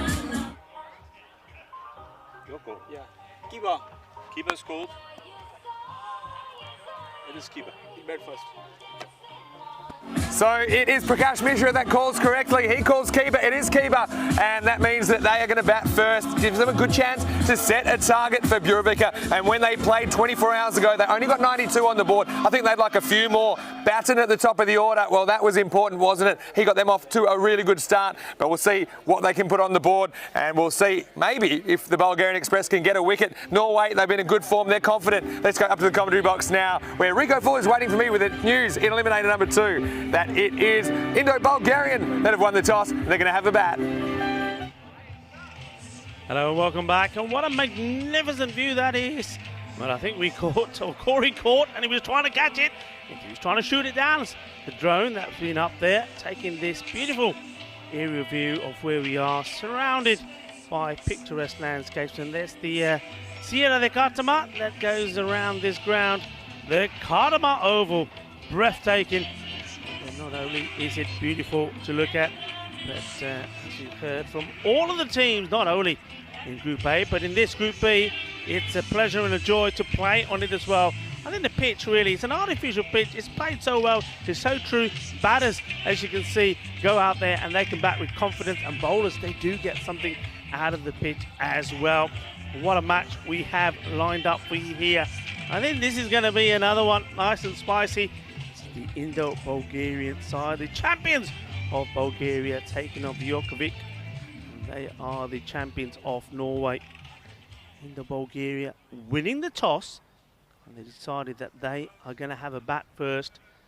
And why not? Nice to see the brigade crowd. They're enjoying themselves there, and they'll be very happy and very confident after that win. I know that Vinny's been having a bit of time with RT as well. One more on that maybe a bit later as we have a look at the two teams at this fantasy dashboard. Have a look at the high numbers in red. That'll tell you the players that are in good form. Jamie Batten, Prakash Mishra performing really well. And on the other side, Wasim Abbas, he's been good, hitting the ball hard. And that's one thing that they will do. And Karam Shazad as well. Well, this is, well, I'm quite surprised about this, 91 to 97. But that's what the computer says, the expected score, average runs, and also the victory. I reckon that Bjørvika will be able to chase them down as well. Well, in the Bulgarian, they'll have other things to say about it. I wonder if they'll go with the approach that worked for them against Zagreb Sokol, the team that we've unfortunately had to say goodbye to. Won't see them anymore. They were the first team to be eliminated in Group B. Who will be the second? Well, very simple. Whoever does not win this match, we will see no more of them. Jamie Batten, I'm pretty sure. And yep, there he is taking his guard. Will be the opener with Prakash. And looks like he's going to be facing the first delivery. And what a good series that he's had. Many people still waiting for him to take his first wicket. Or maybe it'll be in the match. Or the match is in the Bulgarian. Fans, supporters and teammates will be hoping the matches that count. This one does count. He needs to get good runs on the board. And you know all about this man, a great all-rounder, classy player, knowledgeable player. It's Salim. Getting ready to hold the first ball in this all-important match. Here we go. First up to Batten. It's full and it's called a wide. I don't think this misses by too much from the reactions of everybody. Lots of oohs. Usman Haider, the bowler. Have a look at this, and oh, it doesn't miss by much, does it? And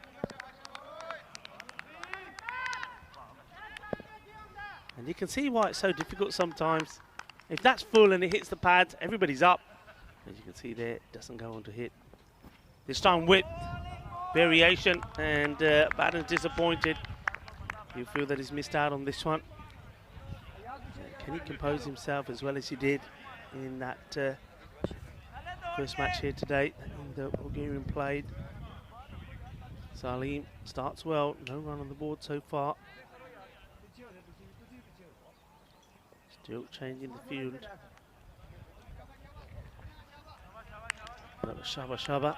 There'll be a lot of shaba shaba. He gets a wicket.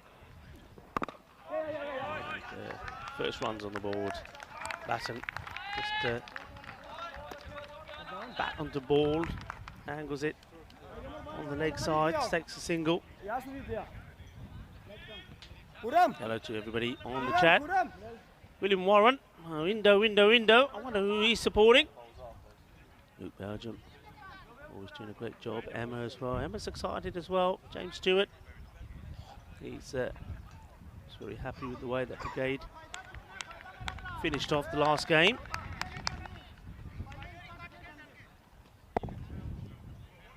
Salim once more, this time to, well, just a little bit of talking going on there.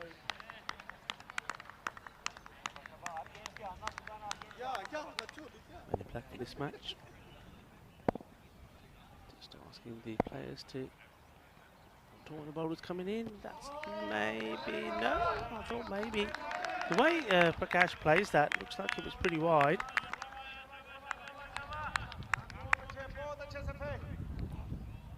Mishra took a while to get going, didn't he, in the last game? Oh, well, he wanted to go after this one. Just doesn't get that foot in the right place. Look, the shot is on because they have got the man mid-off inside the circle. That's where he was aiming to get this one to go.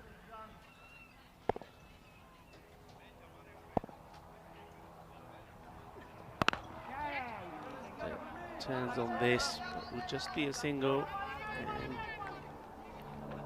Prakash does get off the mark. It's a slow start. 4 to go. Afternoon to our men in black. It's Nilkesh Patel, Boulders End, and Anad Shub is that square leg. And, played into the ground, angles it to the man at backward point on the boundary. Take the single. So a good start to Salim, top performer, knowledgeable player. Going to be a good battle, I think, between Salim and Prakash. Yet 4 on the board.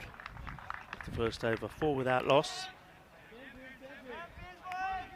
Once again, what a glorious day. You can see there, not a cloud in the sky.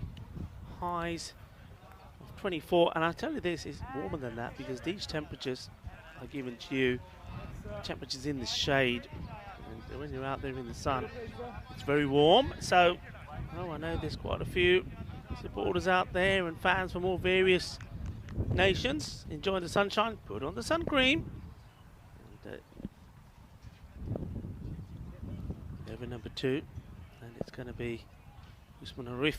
See if he can get his line right with his pace. Well, this has been picked up beautifully, and this is all about just helping the ball along the way, uses the pace, and he absolutely nails this. It's gone a mile high in the sky. It's going, it's still going. Maybe it's going all the way to Marbella. Well, maybe the kids will bring that one back in the coach tomorrow. 6 runs and a good time to welcome back Mr. Maximo in the house.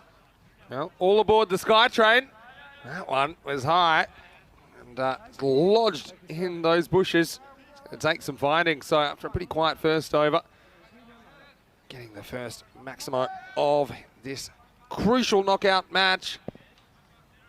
Will the train be flying again on Finals Friday? They need to win this. Bureau Cup, their only appearance today. Next one is driven away over cover. This is the classical strike from Batten. He's been a revelation opening the innings with Mishra. A bit of a gutsy call because Lakov and Mishra had put together some really good performances, but I think they had the instinct that Batten, he just offers something a little bit more attacking from the outset than Lakov. And certainly that was a beautiful shot, down on one knee, caressing that one over the covers for 4. Delightful shot, lovely to watch. And I bet you it's lovely to play as well. That'll make him feel good. Oh, this one pitches up. And Arif just seemed a little bit in kind of third or fourth gear, not quite top speed since day one. And that time you see the extra bounce he gets though. He's a dangerous customer. Yeah, I'd agree with you there. I think you heard me say the other day, I don't think he's bowling full pelt. Digs this out, or he chops this out, and somehow he manoeuvres this away to the boundary. So Batten, he's got all the shots, and this one is just a little bit of a clever deflection. And he gets 4 more, and he moves to 16. Yeah, this is a shot of a class player, of a class cricketer. He knows where the field is. He's not a bad bowler at all. And, well, Usman Arif will be wondering how this has gone for 4. This is all about awareness. He knows that if he times this well enough, that this is going to beat the fielder. Outstanding batting. Comeback ball from Arif. Big swoosh of air as that one goes past the outside edge of Batten. And yeah, I think what I've liked about Indo-Bulgarian and even Zagreb Sokol, they found themselves promising at times but not really stringing a match together. So they haven't been afraid to change things. Even things that have been working okay, they've been looking for a better way to do things. And Lakov at 4, we haven't actually seen him bat at 4 yet, but you know he can also bat in that position. I think the way he runs between the wickets, the way he kind of adapts to the game situation. So it's a bold move to break up the regular opening partnership, but I think it's one that worked in the last game, and I think it gives them a good chance of getting off to a good start here as well. Yeah, absolutely. And Lakov maybe just takes a little bit longer to get going. Yeah. And they probably decided that he's probably better off against probably not the opening bowlers, not against the new ball. Oh, in the air, and this is going to be gone. So the train's going to have to pull back into the station. He just drives on the up. There's a bit of hot and cold that over. A couple of swings and misses. A couple of really nice strokes, but it's Usman Arif that gets the last laugh as Batten has to go for 16. Just caught shoulder high in the ring. That's the end of 2 overs, 19 for 1. Yeah, and see, this is probably the difference perhaps between the style that Batten plays and maybe some of the other batters that we've come across. He's still going for the stroke. He's not really going for power.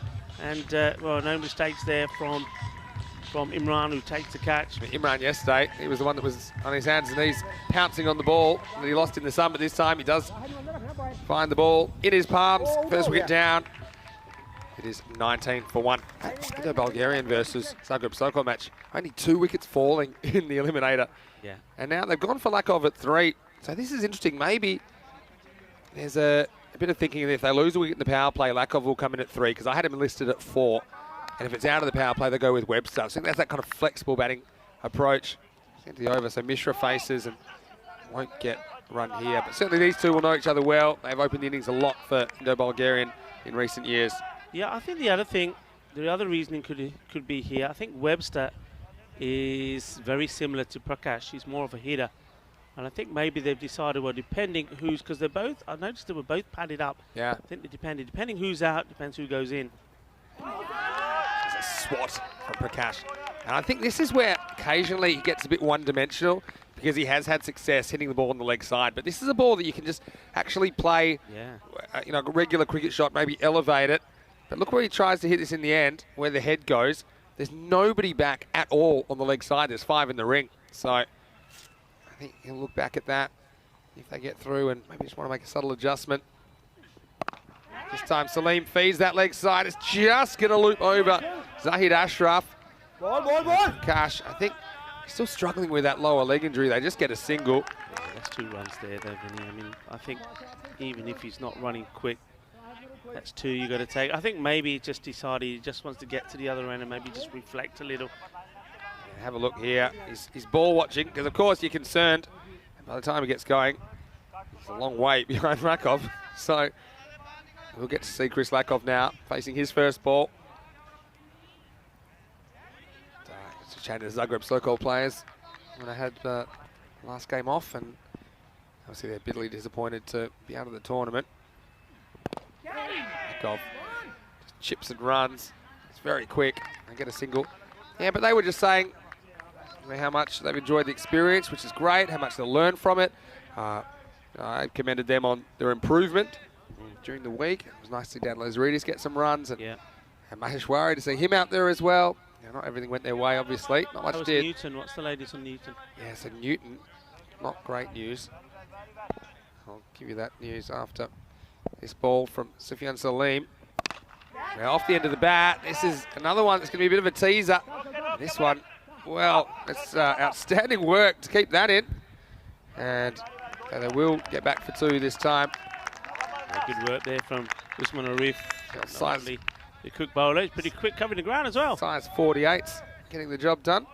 Yeah, so Newton could be a recurrence of an knee injury, and the suspicion is that it might be anterior cruciate ligament. Oh. So, yeah, he wasn't in good shape at all. Had some knee problems. And, well, wishing him the best. Yeah, He was just getting going as well, wasn't he? Yes, good areas. Just a bit of away movement from Salim. Had Prakash searching for it. It's the end of 3 overs. Pretty good power play for the Norwegians. They've got Indo-Bulgarian 23 for 1. Yeah, it's a good spell of bowling. Look at the movement here from Salim. You've seen this from him before. He certainly is one of the bowlers, or one of few bowlers that have really got this ball to move around. But not just move, but move the way he wants it to move. Yeah. Good bowling, and that's reflected in his figures. Just 8 runs from his 2 overs. Bit of a breeze, but nothing like what we saw on Monday and Wednesday. And it is actually more of an in-swing breeze, to be honest, if you're a right-hander. But yeah, you can. It's not overpowering the breeze today like it has been a couple of times. Looks like Wasim Abbas is going to bowl. And here is over number 4. Tossed up. Lakov not really making good contact, but does get through for a single. This will be interesting now with Mishra. So he hasn't minded taking his time early in his innings this week. I've noticed that. And more often than not, it's paid off for him. But he has used 8 balls up for only 4. How will he approach Wasim Abbas? Abbas, he has been a wicket-taking machine, hasn't he? Now he knocks him over. And Prakash goes for the shot straight away. Doesn't wait to have a look at Wasim Abbas, who has taken a lot of wickets this week. This time he picks up the Indo-Bulgarian skipper. He's got to go for 4, and it's 24 for 2. Yeah, just hasn't been with it, hasn't he? This one is flighted up, gets through. And, well, you won't like to look at that shot again. He's not, I mean, we know he can hit straight. He needs to be hitting this straight. Yeah. Straight for the gap. Just kind of drifts in. Not a lot of side spin for Wasim Abbas. Again, Abbas, slightly unusual action. This is the one thing I would say, is you can bowl with a bent arm. It's just whether it is straightened immediately prior to delivery. So that's the thing that makes it a difficult one to judge. But Mishra is going to have to go. Couldn't strike a boundary here in eliminated number 2, and it's 24 for 2. Yeah, and this is now, I think, the big moment, the big partnership. Webster, he was in good form earlier.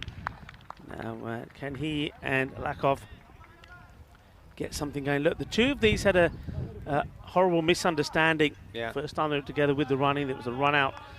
So they need to put that behind them. They both have got the capabilities here of batting through this innings and scoring runs quickly. They need to compose themselves. Abbas is going to really tease them here. Yeah, for sure. Well, just drifted into batter. Webster, but he pops back a catch and he's gone first ball. Oh no, the rocket misfires. That is 2 and 2. Wasim Abbas is on a hat trick, just feeling for that one. Chris Webster just pops off the leading edge. She'll be so disappointed to go.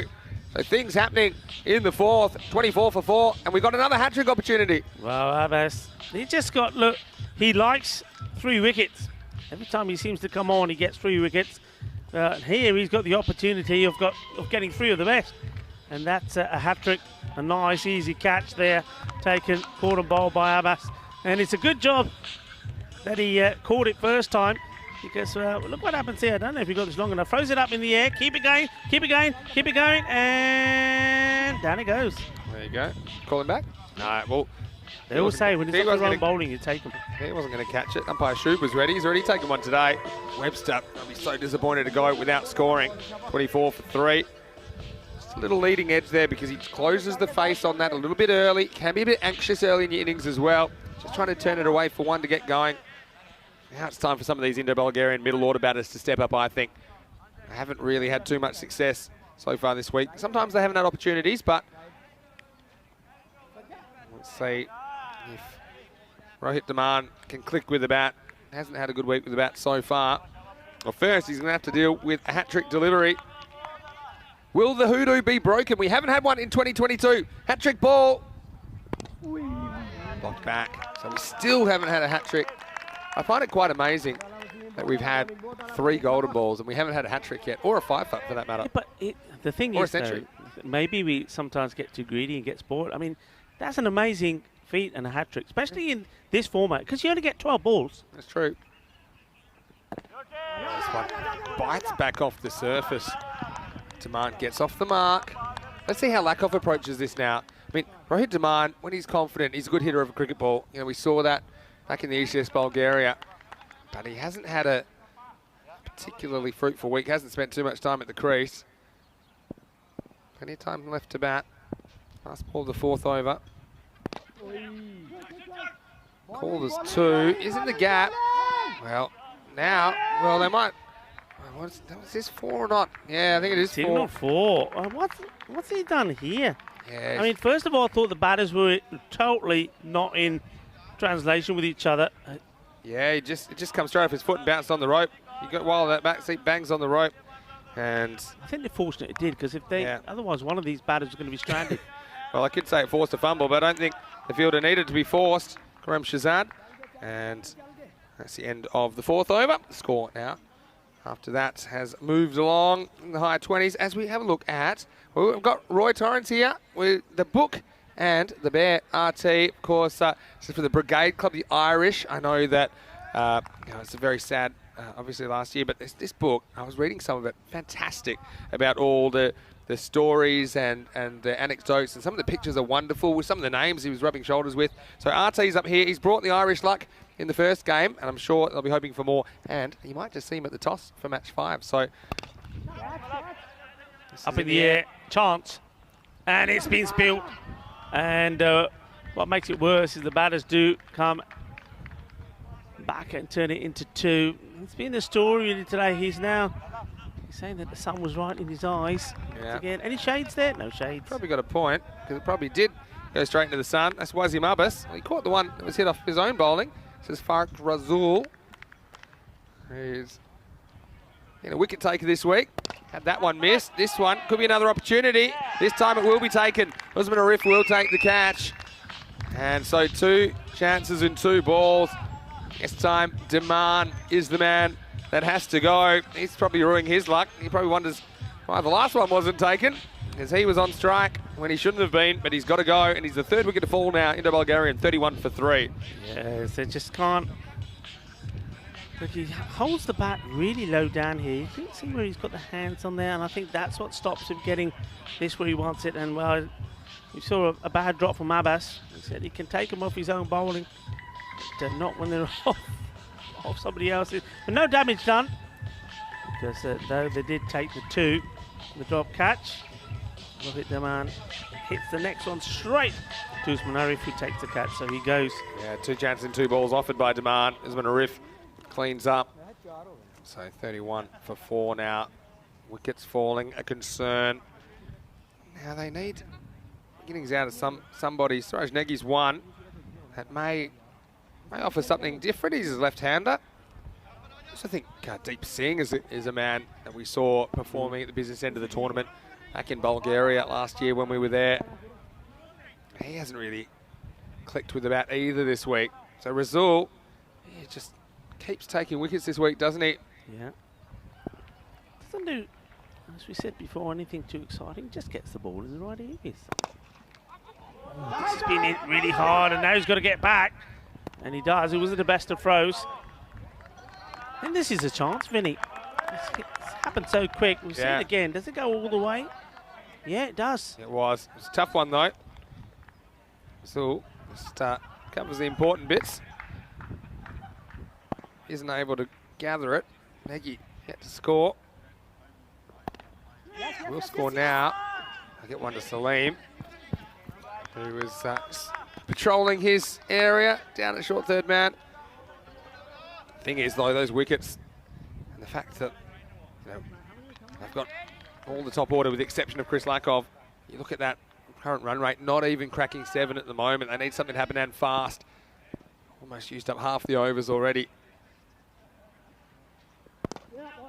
Lakov, he'll get one here, but now someone has to help him, I think. They do have hitters, Negi and, like I say, Deep Singh, who'll probably come in next.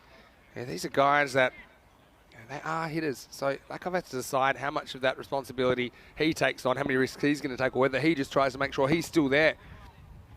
All the way deep in this innings. Last ball for Rasul. Oh, this is a big swing from Negi. That one was heading to the jungle if he connected, but he doesn't. So it's the end of the over. Good one from Rasul. Only 4 off it. And the score is 33 for 4 at the halfway point. Well, this one, I thought it was going to shatter the stumps. But he gets lucky for a number of reasons. One, obviously it misses the stumps, but it helps. But the way he's played this, he's getting an inside edge onto his stumps. Totally plays down the wrong line. A horrible looking shot. And Lakov has a little word with him. As the two batters cross for the start of this next over. And that scorecard there doesn't look pretty. It doesn't. But still have 5 overs. If they could somehow manage to a ball, get up to 80, which may be defendable. Shot by Lakov. Gets through one fielder. Arif, I should say. Has to dive. That's really good running from Lakov. Once he saw it got through the infielder, he knew it was going to be a lot of work for the outfielder who hit the ground. And when he did, Lakov was back for 2. Lakov, he's trying everything to make sure he doesn't get run out. Have you noticed he's even changed languages now? Aja. He's saying, he's making sure there's no communication failure out there. Speaks a few languages. Oh, missed stumping. Well, it still might be out. Oh, let's have a look at this one. This is a bit of dramatic action there for you. Does he get this ball back onto the stumps? Because I still think this is close if he does. And I think the ball does end up hitting the stumps. It's all about if the bat was down here or not. I suspect it may have been in the air. So he fumbles it. So then, look. No, glove. There's a glove, was it? Yeah. That's why there's no appeal.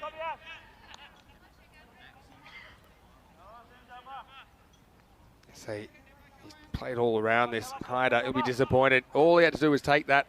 The thing is, it was always drifting in to him. Same with this one. You kind of find yourself playing for turn against Abbas, but I think you have to just assume he's not going to spin it at all and just play for that drift, which he's getting. He's using that breeze, which is just letting it curve left to right on your screen. That's a big let off, though, with Lakov misstumped on 10. Yeah, I mean, Lakov is the last of the recognised batters, so you know if you get him out. The thing is, at the moment, though he's got himself to double figures, when he played in big shots. Left-hander to left-hander. Swing and a miss from Negi. So, yeah. Pushes that one through, Negi. See how... Towards look Negi, at this little curve. Look at it just start going left to right. Keeps going. Just subtle, but enough to beat the bat. Lines up. It's going to be tough to get an LB. Cameron Now they're going for what I would say is the run out. Not a bad shout, actually. I think the umpires probably have to make a decision of when this ball becomes dead. And what happens here? He sits there, and then where's he going? I mean, does he take a step? Oh, I mean, I don't think they really appealed in the end, but it's not smart, is it? If you're the batter, it's not the end of the over. Might not have to wait too much longer, although this one is going to fall between keeper and bowler. Yeah, stay in your crease, probably good advice for any batter. I'll be waiting to hear the result of an appeal. It'll be 1, so Negi just struggling to get going at all. He's 2 off 6. 6 overs down into Bulgarian, 37 for 4. Yes, and thank you for everybody on the chat. The contributions, 1 or 2 people, like Sam Nick, acknowledging that a lot now depends on the innings here of Chris Lakov. But both batters have given chances. Both could have been back in the hut already. Are they going to make it? Are they going to capitalise on it? Yeah, you just got to remember, Bjorvika have been a bit suspect with the bat at times as well. They've certainly improved as this series has gone on. But if you can find a way to wangle 75 odd, then know, with a good start, think of some of the bowling options they've got, Bulgarian Express, etc. Maybe you can find a way to pinch the match. Razul, he's going to come and get one, and Negi just cannot get anything out of the middle of the bat at the moment. This one just pops up, gets the single. At least he gets Lakov back on strike, and Lakov now for him, I think, he's no longer the support role for any hitters. He is the hitter. He's everything. And he's going to have to take on Razul. He just never seems to go for many runs.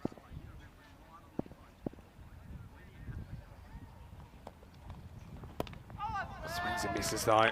Frustration.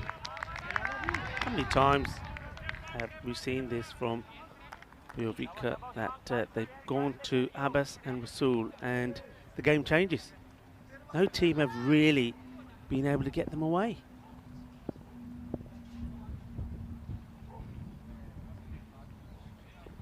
Slightly slower ball. He wants to. He might get it. I'm not sure if Negi will. Well, he's going to have to hustle. Oh, I think he might have just made this. I'm going to have a look at it. He doesn't dive, which makes me think he might have made it. So, the umpire's instinct. There you go. I think he's all right. He's all right. Getting a bit risky. See how he pulls up the turf? But Lakov, I think now he knows he wants to strike as much as possible. He's very quick between the wickets, I should say. Also in the field. He's very quick. Got the yips with the catching though, Lakov, doesn't he? Don't mention the catching. You just get a feeling that he's going to take a blinder. You just feel that, don't you? And they're going to have to play out of their skin to get over this hurdle now. Indo-Bulgarian. We're heading to the kind of last third of the innings. They're only going at about 60 pace at the moment.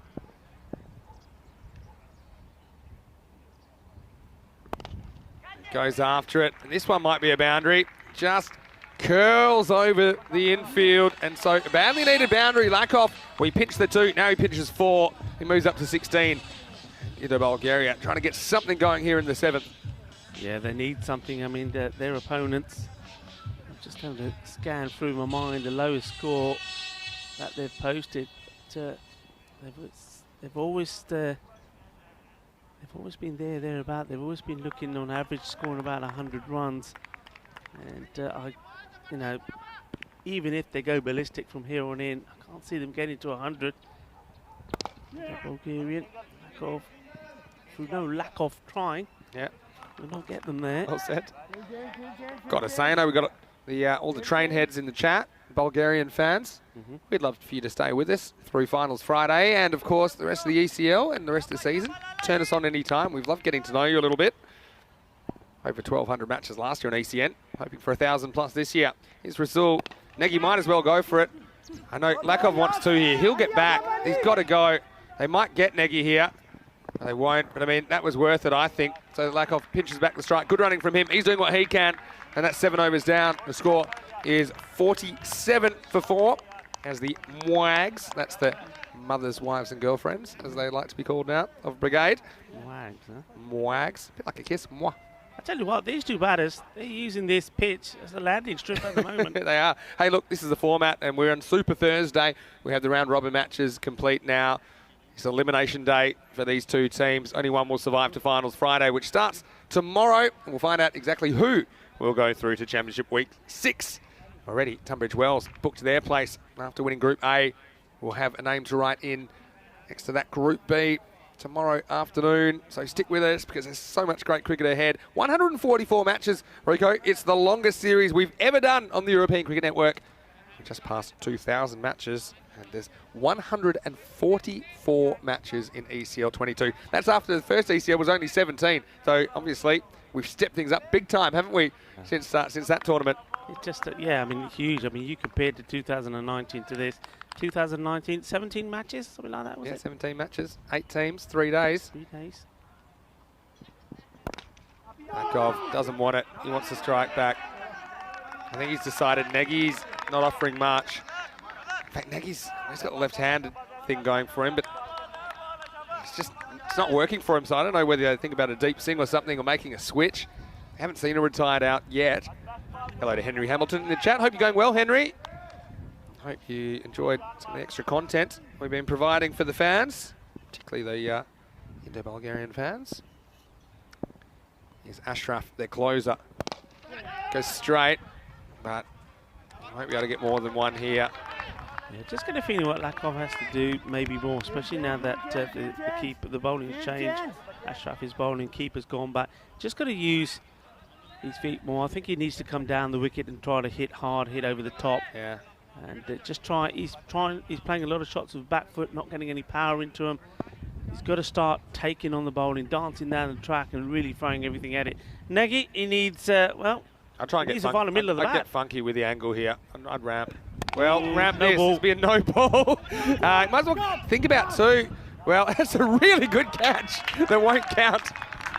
What a good catch this is. He's done well to even reach. Nagy hasn't hit a normal ball. This one's about 2 metres over his head. Look at this. Oh, yeah, I know. This is unbelievable. Look, that's what happens when there's no pressure on. You know it doesn't matter, but it's still, if that goes over, that could have been 7.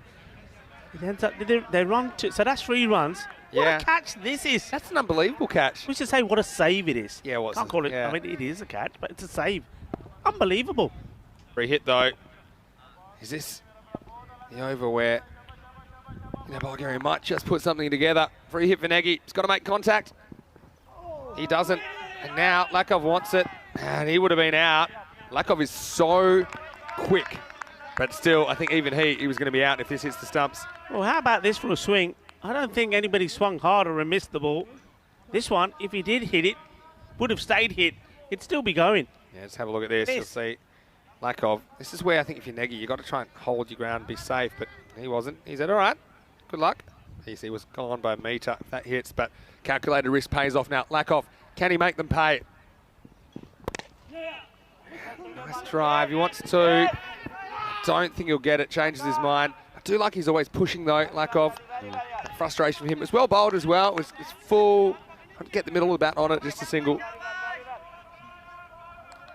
Ashraf just trying to keep himself composed, focused. He knows that they're targeting him here. That wild no ball wouldn't have helped. So far, it's tiki-taka. I think he's on the walk. Been beaten for pace slightly. I think it's off the glove. And I think this will be one. The 50s come up in this over. But you still see, now they're up to about 70 pace. A lot of the innings, they're on about 60 pace. I mean, we've seen teams defend scores in the 70s. We saw ACT do it last week against Dra. I mean, again, not so sure what will happen this time, but they've got to at least get there first. Yeah, he's going to get 4 here. Well, Lakov, he has been the man. He's been the glue that's holding this innings together. It's a bit of a sticky tape job as he's able to get a boundary. This is just a nice bit of placement. He waits for it. He cuts, gets good speed on it. See the 2 men there. It bisects them. Cuatro cadenas más para Indo-Bulgarian as they end the 8th over at 58 for 4. Yeah, look, 12 balls to go. They've got a bit of work to do to get it. I think get into the 80s. 10 and 10. Yeah. 78. Get into the 80s, and I think Batten in this one will get some wickets. And if he can knock out, say, 3 wickets in the power play, game on. But they've got to get the score from here to 80. There's no point now swinging and missing and dot balls. It's got to be intelligent batting. Got to try and get the score around about that 80 mark. 9th over. There's been a riff. Bit of tall timber coming back. Nagy. He's run. If he hits, he's gone. Oh, he misses. You're a long way back to someone like a riff, and that one, second bouncer, Usman Haider couldn't hit the stumps, and so Lakov gets the strike back. Now, a few questions about the Bulgarian Express, and they do have the connection to Indo-Bulgarian and will feature for them this season in the setup. That's why they're here at the ECL. So, yeah, certainly Webster and Batten. We didn't see them in ECS over the last couple of years. Lakov swings in, and they decide to take the 1. Yeah, I think with Nagy, it's a tough one. What do you think? And I know it sounds harsh. He's had 11 balls. Has never really gotten going this innings. You've got a deep swing or something in the shed. I mean, do you make a switch, or do you think you can use him as kind of pawn in the running between the wickets to try and get... If he gets run out, he gets run out. It's a tough one. The thing is, all the risks being taken are being taken by Lakov running to that end. But Nagy's got to take the odd risk as well. I think you've got to try and get Gangadeep out there. And get something here. He wants to. Nagy wasn't with the program. Oh, Nagy. Yeah, I was going to say. Well, they might get more here. Well, there's nobody at the keeper's end. Yeah, I don't know why. I mean, Lakov is normally so good. He's good at assessing the situation. I think he should have gone for the other here. Yeah, I mean, there's nobody at the stumps. The keeper just in a crumpled heap about 7 metres back. I think here, you see, Lakov. So I think Nagy, that's just a miscommunication because he thinks, oh, one's fine, you'll have the strike. But they could have got 3 there. Yeah. Nagy getting his eye in now. He'll get 2, moves to 10. This one hit and run. Pretty good shout, actually. Yeah, And, do you think he gets this? They don't seem too perturbed by it, but it was quick work by the bowler. These are often a bit. He thinks he's out, Usman Arif. He reckons he's got Nagy here. I wouldn't have got him. He has got him. Let's see. Does he have ball in hand? Yeah, he's got the ball in his Go hands. back a little bit more if we can. Me, if I was Usman Arif, I would have just caught the ball and said, yeah, get yourself in. You're not hurting us. Yeah, he gets the ball. Yep, he's got the ball on the way through. See it in his hands. He's gone. Yeah. He's just out. And that's great by Usman Arif. He said he's out for sure. How can he tell? Because he's right behind him when he takes the stumps. But yeah, Nagy's going to get the signal. But again, that's a necessary sacrifice, I think. Lakov has been scoring at 150. Nagy not able to run a ball pace in his knock. And it's going to be a 5th wicket then, 63 for 5. It's not often that you say that when a wicket goes down that it could be a changing moment for the batting side. But I think that could be a changing moment for the batting side because Nagy, through no fault of lack of trying, does get to double figures before he has to go. And at 10 of 12, he certainly wasn't finding the middle of his bat. And, you know, even if the new batter comes in and, you know, slices a few, and it's Gangadeep who does come in, gets a few edges, even if he's able to get a better strike rate, it could be a bonus. It could be what they need to get to that 80. Yeah. Yeah, it could be. But yeah, nice bit of execution of the run out. So it's like heading back to the action. Lakov slices this one. He wants to. Don't even know if he'll get there. You've got to make these decisions really quickly about how risky it is and whether to take it on. I think if he thinks he's kind of greater than 50% to make it, then he'll go at the moment, even though it risks a run out. I know he doesn't want to run himself out at this stage, especially as we have a new batter at the crease. But Deep Singh, this is the man I thought. Yeah. Okay, could have used a bit more time because he is capable. What can he do with 10 balls remaining? Only 8 balls remaining. Just catching up on the score. That'll be a dot. So now, that's very harsh on Deep Singh, but this is the last ball of the over. I think you don't really want a 1 here. You want an even number that's not a 0. So 2, 4, 6. Step across outside off, I think, to a riff. Yeah, like that. This comes in a long way. He's given. Wow, this one, it is full. Does swing a lot, though. That's the thing. Deep Singh, unfortunately for him, he's going to have to go for a dark. Arif actually gets a bit of sideways in this one, and that's what beats the inside edge and cleans up Deep Singh. Yeah, I think this is going to be comprehensive because look where he's standing. Probably all about the height as well. Does he hit both pads? Yeah, I think he hits the one pad then the other, which is where he's that kind of deflection. I think it's probably a good shout. Is it hitting in line? Yeah, I think that's out. Yeah. You take the back pad actually that hits first. And so Deep Singh will go, unfortunately. Had the pads on for a while. As he falls. It's the end of the 9th over as well. 64 for 6. I think Lakov has played his role well in this innings, but issue is those around him that they would have hoped to get the boundaries. And you know, obviously we saw top 3 doing all the batting this morning for Indo-Bulgarian.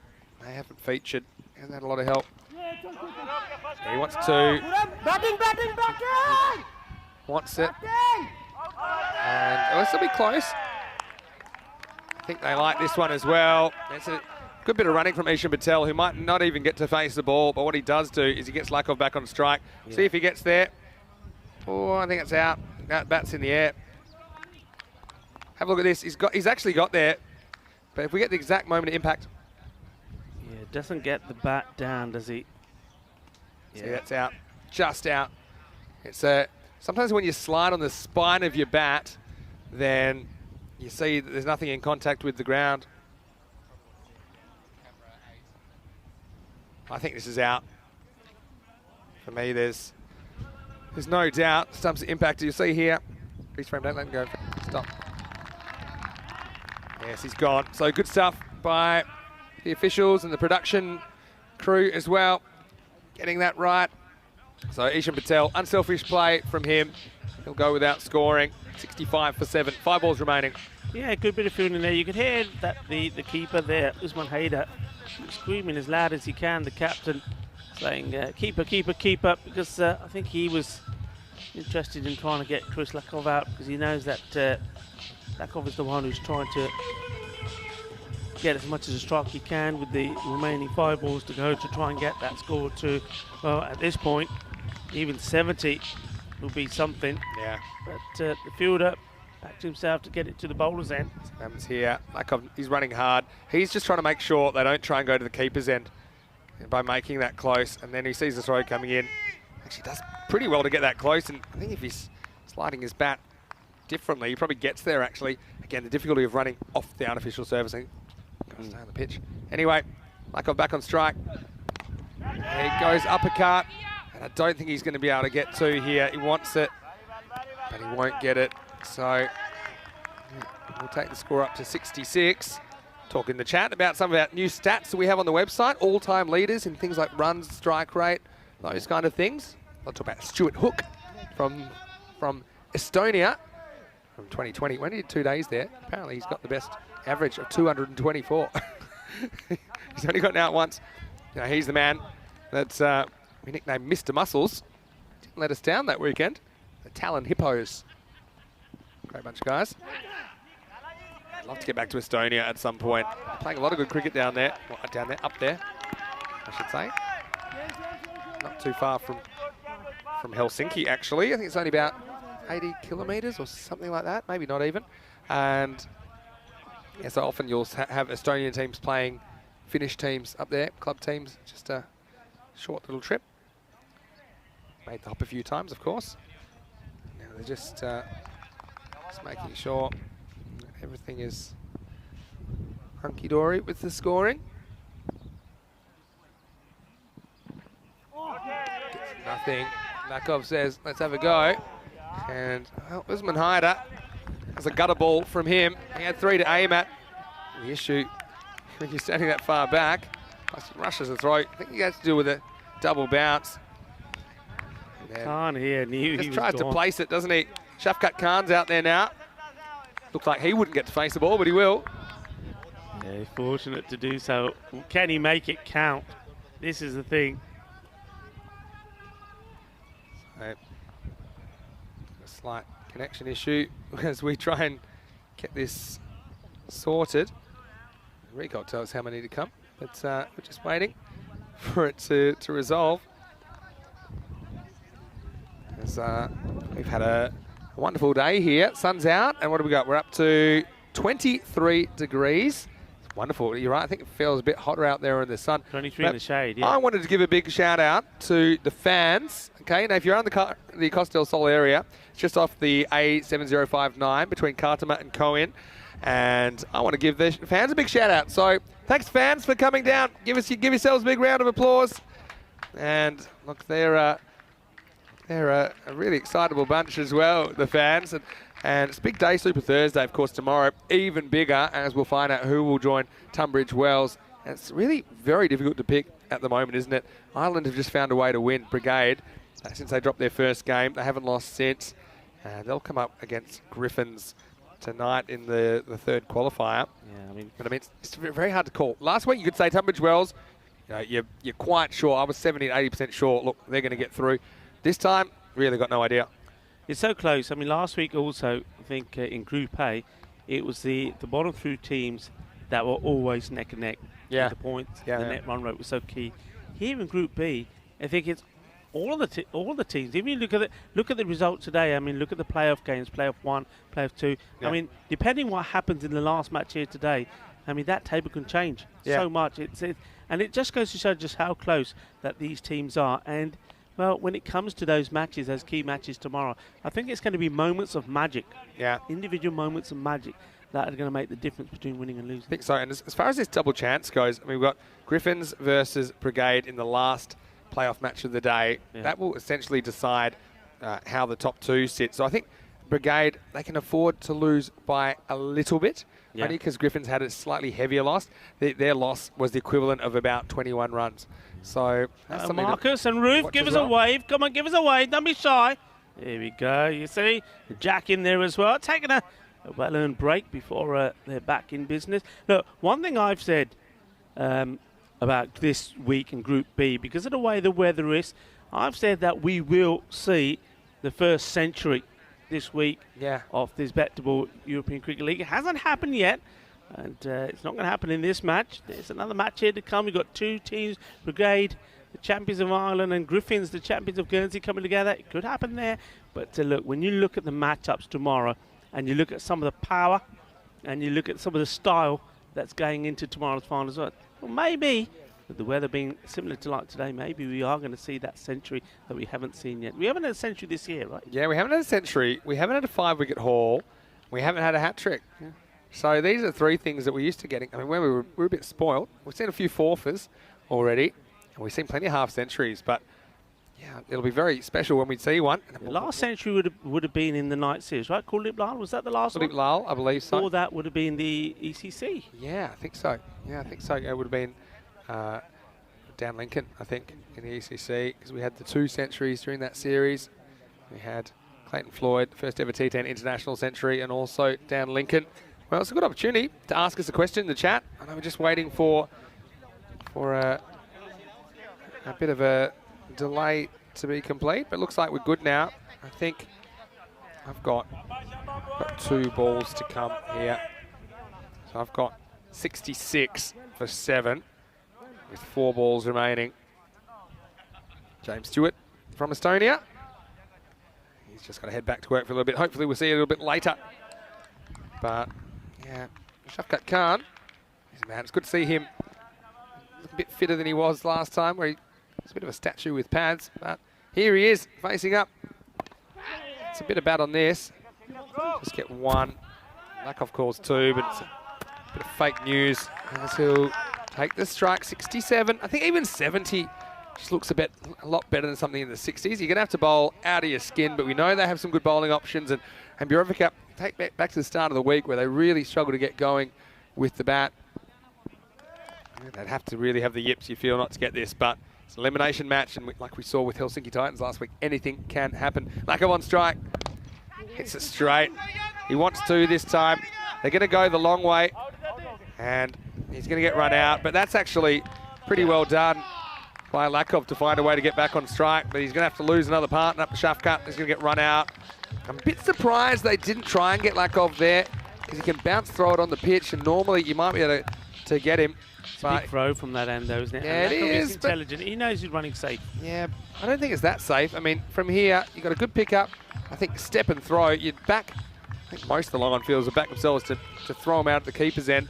As it is, it will be the 8th wicket to fall. 68 for 8. And well,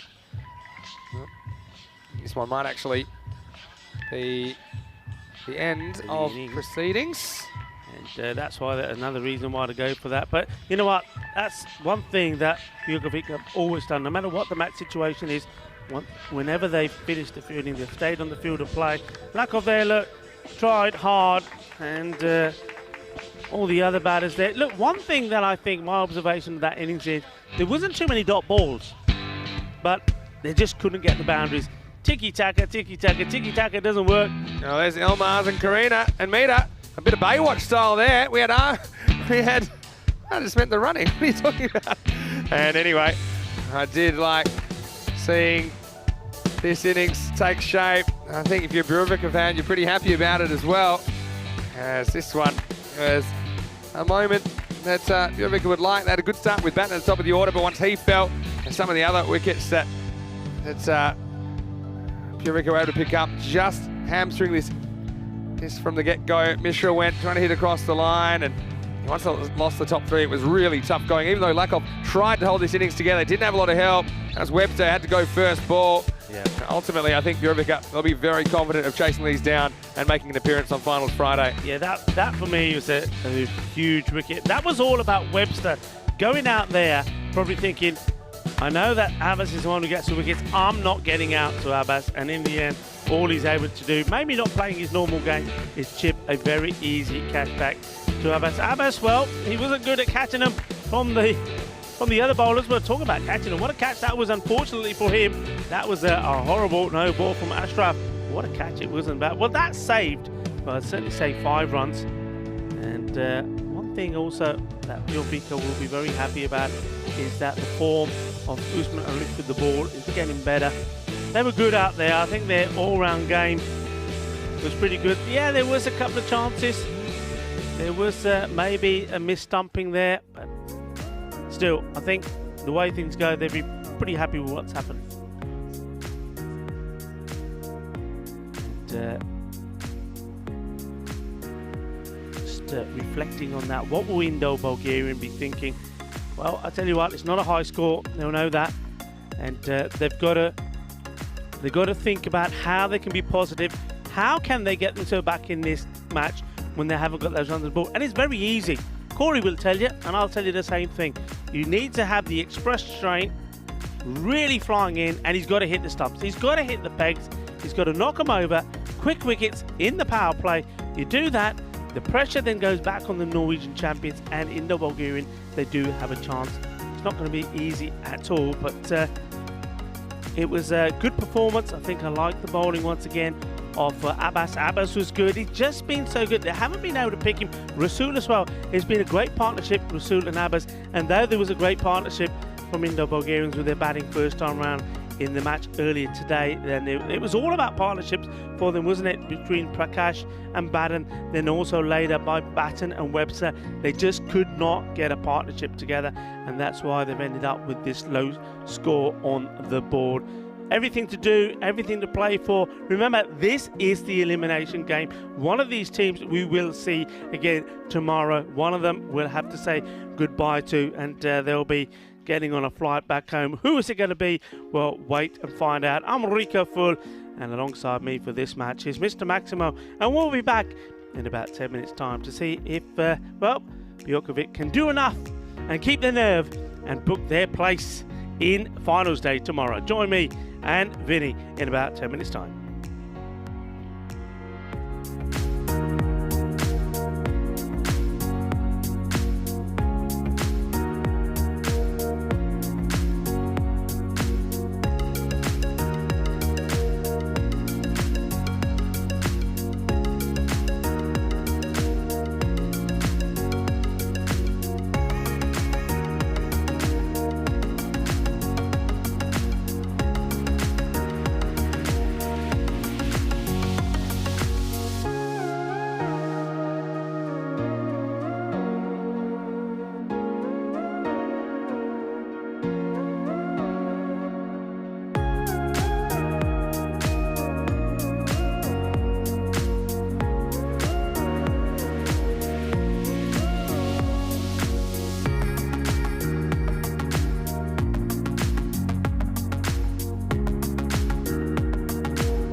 Hello and welcome back. Bienvenidos, bienvenidos al campo de Cartama. Eso es de Liga de Campeones de Cricket. That's right, this is the Champions League of Cricket. And what a lovely aerial shot that is there. That's of the fan zone. And all having a great time there. As we go over to where just going over the catering area there, the bar. And then those are the marquees for the teams and the tournament referees, the umpires, the officials. And absolutely sensational. And we certainly have an interesting match here. It's one that I thought was going to be quite evenly balanced, but at the moment it does look like it's going to be a one-sided one. But, and there's always a but, isn't there? But the only way you feel that in the Bulgarian can get into this match and give themselves a chance is A, by good tight overs to start with, and B, well, bowlers getting wickets. They've got to attack. They can't be too defensive. It's all about attacking. It's all about getting wickets. And it looks like to me here that the captain, Prakash Mishra, is going to lead or try and lead by example. Looks like he's going to say he wants to take the first over. It's a bit of a risk. I think this is not what the opposition will be confirming. 71 is the target. So they did get into the 70s. I think even the way that Innings was going, they were hoping they could probably just try and get a handful more. 80 would have been better. We've seen plenty of exciting matches, tense, dramatic matches when scores are in the 80s, the great 80s as Vinny would call them. Prakash just summing up. I just wonder if it's a gamble worth taking.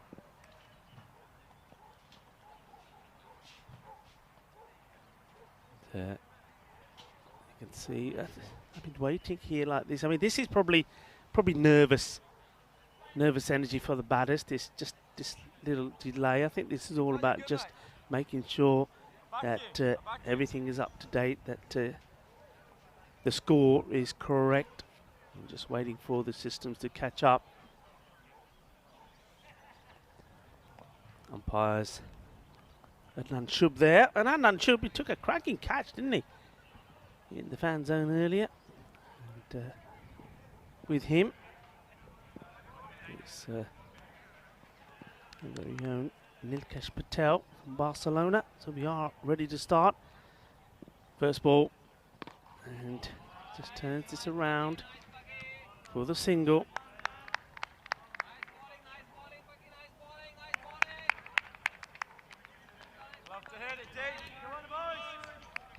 They've got to believe the Bulgarian, and of course they will if they can get these wickets. Bold move though to go with this. I mean, I think this may be a bit of mind games perhaps. I think this will be called a wide. A quicker delivery, really good work there from Rishan Patel. Good stop down the leg side. This could have, well, I think he saved there 4 runs. That really is a good stop. In the air, and this one will go all the way. It does. Balle, just straying with his line there. Prakash Mishra going down the leg side.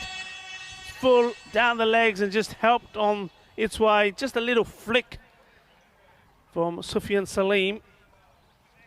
And he's not going to hold back.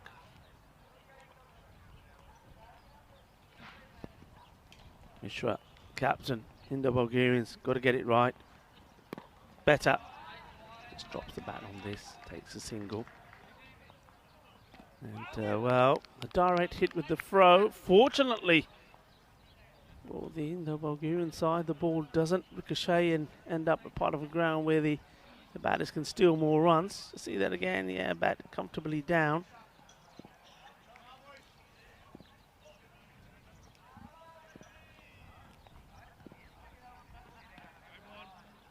This one is It's called wide.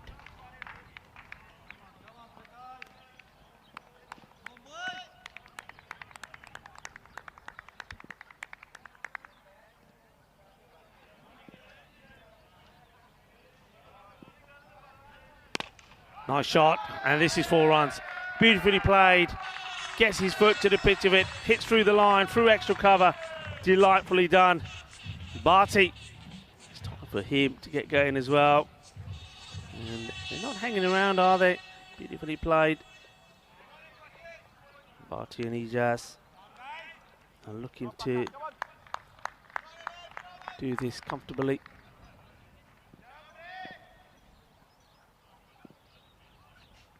Fuller delivery, better ball.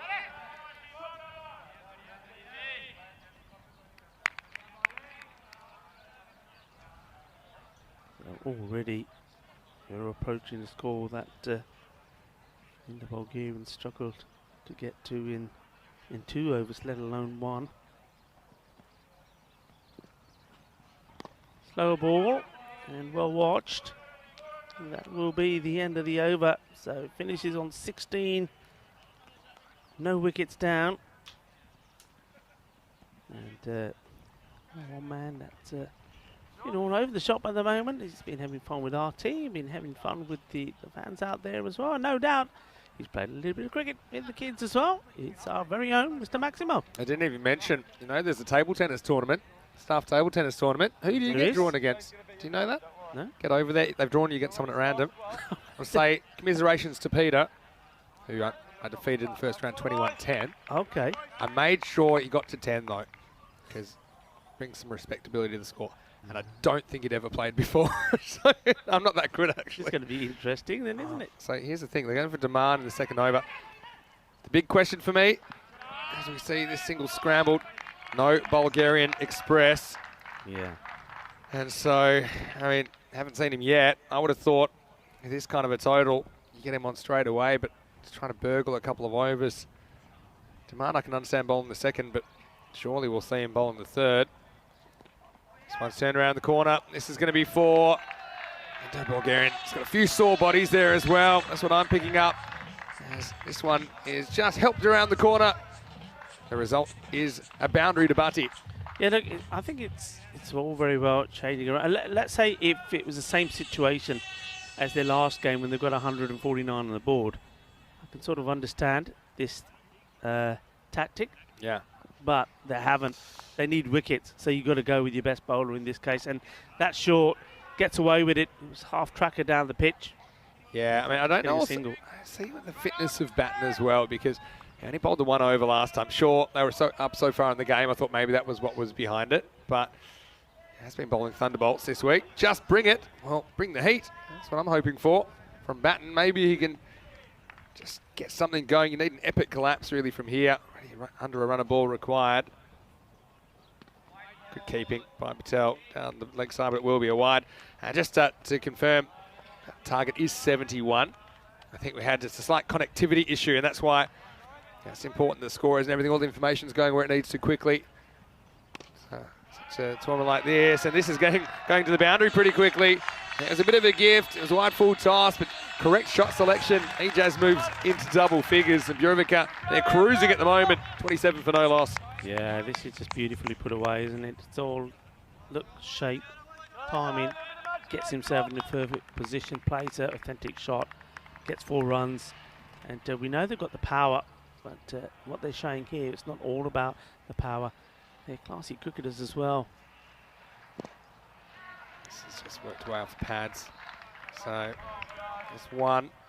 Yeah, so also you've got to remember, make sure you get all the information, not just the score, but which fielders are involved in run-outs, these kind of things. So we do apologise for a slight delay of getting that information. It is important, it is right. It works this way. Bit of work for Nagy. And this time they do scramble through for a single. Again, sliding the bat on that grass surface. Not always the easiest at the end of 2 overs. It is 29 for no loss. Yeah, time for the train. I think check the timetable. Yeah. I think it's due in now. Yeah, well, train's late. It's always annoying, isn't it?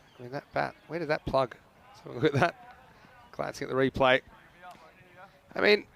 We've seen funnier things happen than games lost from here, though. I'll tell you that, especially in a final, when the wickets start clattering, it's nerves.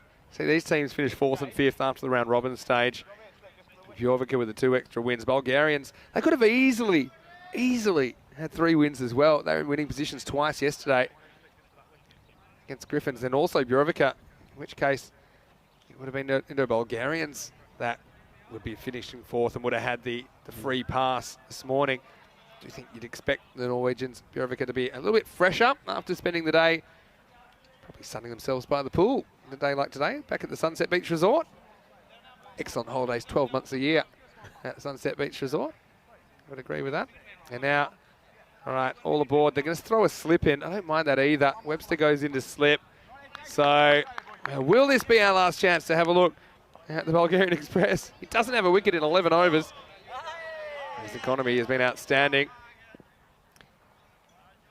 Almost afford to play him out at this stage, but let's see what happens. Oh, this one cuts back viciously. Beaten for pace, dot ball. I'm not quite sure what the batter is, whether he's signalling this back to Batten or whether he's signalling something to the non-striker. I mean, there we go straight away. He's starting to say that was sharp. I think you'll see him attacking the stumps. There's no point being defensive here and just playing for dot balls. You need wickets. The Express is your best chance. Nice shot though. And it's going to be 4. Well, this isn't good at all. I mean, he is into the sun, but that was on the ground. And that's deep Singh out there. He'll be disappointed. And Indo-Bulgarian have been a Jekyll and Hyde team when it comes to the fielding. This one should have been stopped instead. It's a boundary, but well, credit to the batter. It was well struck. Used the pace of Batten against him and he gets 4. Yeah, I mean, look, there's no positioning there from Gangadeep Singh. He needs to make sure he's got something behind this. He hasn't. 4 runs. Yeah, he's going to dial it up now. Just take some pad. And may get 2 here. Early throw from Webster. Just discourages the run. Does well. Sometimes an early throw is better than a good one. And so it's just 1 leg by in the end. Yeah, I mean, Webster is the man. I was wondering what he's doing down there because you'd want him. He's one of your best fielders out in the hitting zone. But he's the man at slip. Remember, he had one unbelievable chance. And that's a bit of funky fielding for you as well. Matrix style. Slide and throw. Throw before you go. Batten, he'll be turning up the afterburners. It's now or never. See that one still on the way up when it hits Aishan Patel. You just need to be a bit vocal out there in the Bulgarians. I mean, look, yeah, okay, things haven't gone your way in this match, but you still got to believe. You got to make some noise. I mean, that one's gone through, and they all need to be up saying, "Yeah, well, it's a dot ball." They've got to give it some. They've got to give it some. Got to believe. Yeah, It would be a dramatic victory. Oh, this cuts him in half. Extra bounce. I'm going to make a call. I think that if Batten doesn't take a wicket in this game, he'd be the best bowler I've ever seen on the ECN that hasn't taken a wicket. Hasn't taken a single wicket. yeah. Has to be.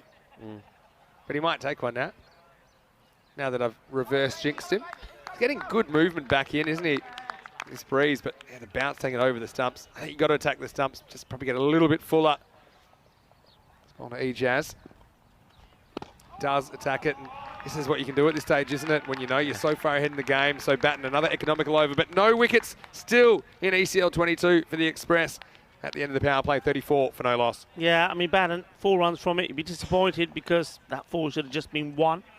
And he would have got an opportunity also to have fired a few down at Barty as well. But Ejaz, I think he's sensible. He gets the 4 and then thinks from here on in, yeah, I've got 4 from it. It's not brilliant. It's not exciting. But when you need less than run a ball, that'll do. And they still need less than run a ball. And just seeing who they're going to go for here now. Looks like maybe Rohit Singh. 4 in the leg by off the over. So, I mean, the game for Rohit Singh, I'm just having a look. I mean, at that last over, it didn't go too badly. I'd probably go maybe Lakov can bowl sort of similar, maybe not as quick, but bowls a similar line. quick hellos in the chat. Cameron Sanders is in there, as well as Maya. Good to see you, Maya, and Michael Daub as well. Saw some athletic work from Meter. Daub in the highlights of the first innings. Go back and look at that one. So, a hit demand. We have a very athletic crew in the European Cricket Network. Hello to all the members of our ECN crew that aren't currently here that may be joining us over the next few weeks. Waits for it, cuts. Oh, this is really well placed. There's a lot of work for the fielder. Deep Singh is able to get the hoof on it. And they will get back for 2, though. Nice bit of work from Deep Singh. Not always a fan of the foot fielding. With that time, he knew he had some support from the other fielder coming in. Yeah, I mean, I was saying he's got to get down. He's got to get down. He doesn't get down because he relies on his footwork. And on this occasion, he's able to stop it. It's better than he knew he wasn't going to tread on the ball. That's the big risk when you go that way. Bit of a leading edge.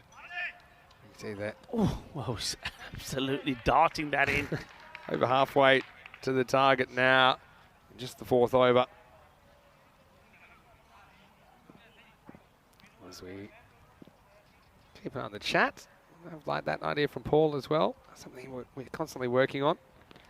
Helps this round the corner. This is going to be 4. Just erring in his line there. Demand.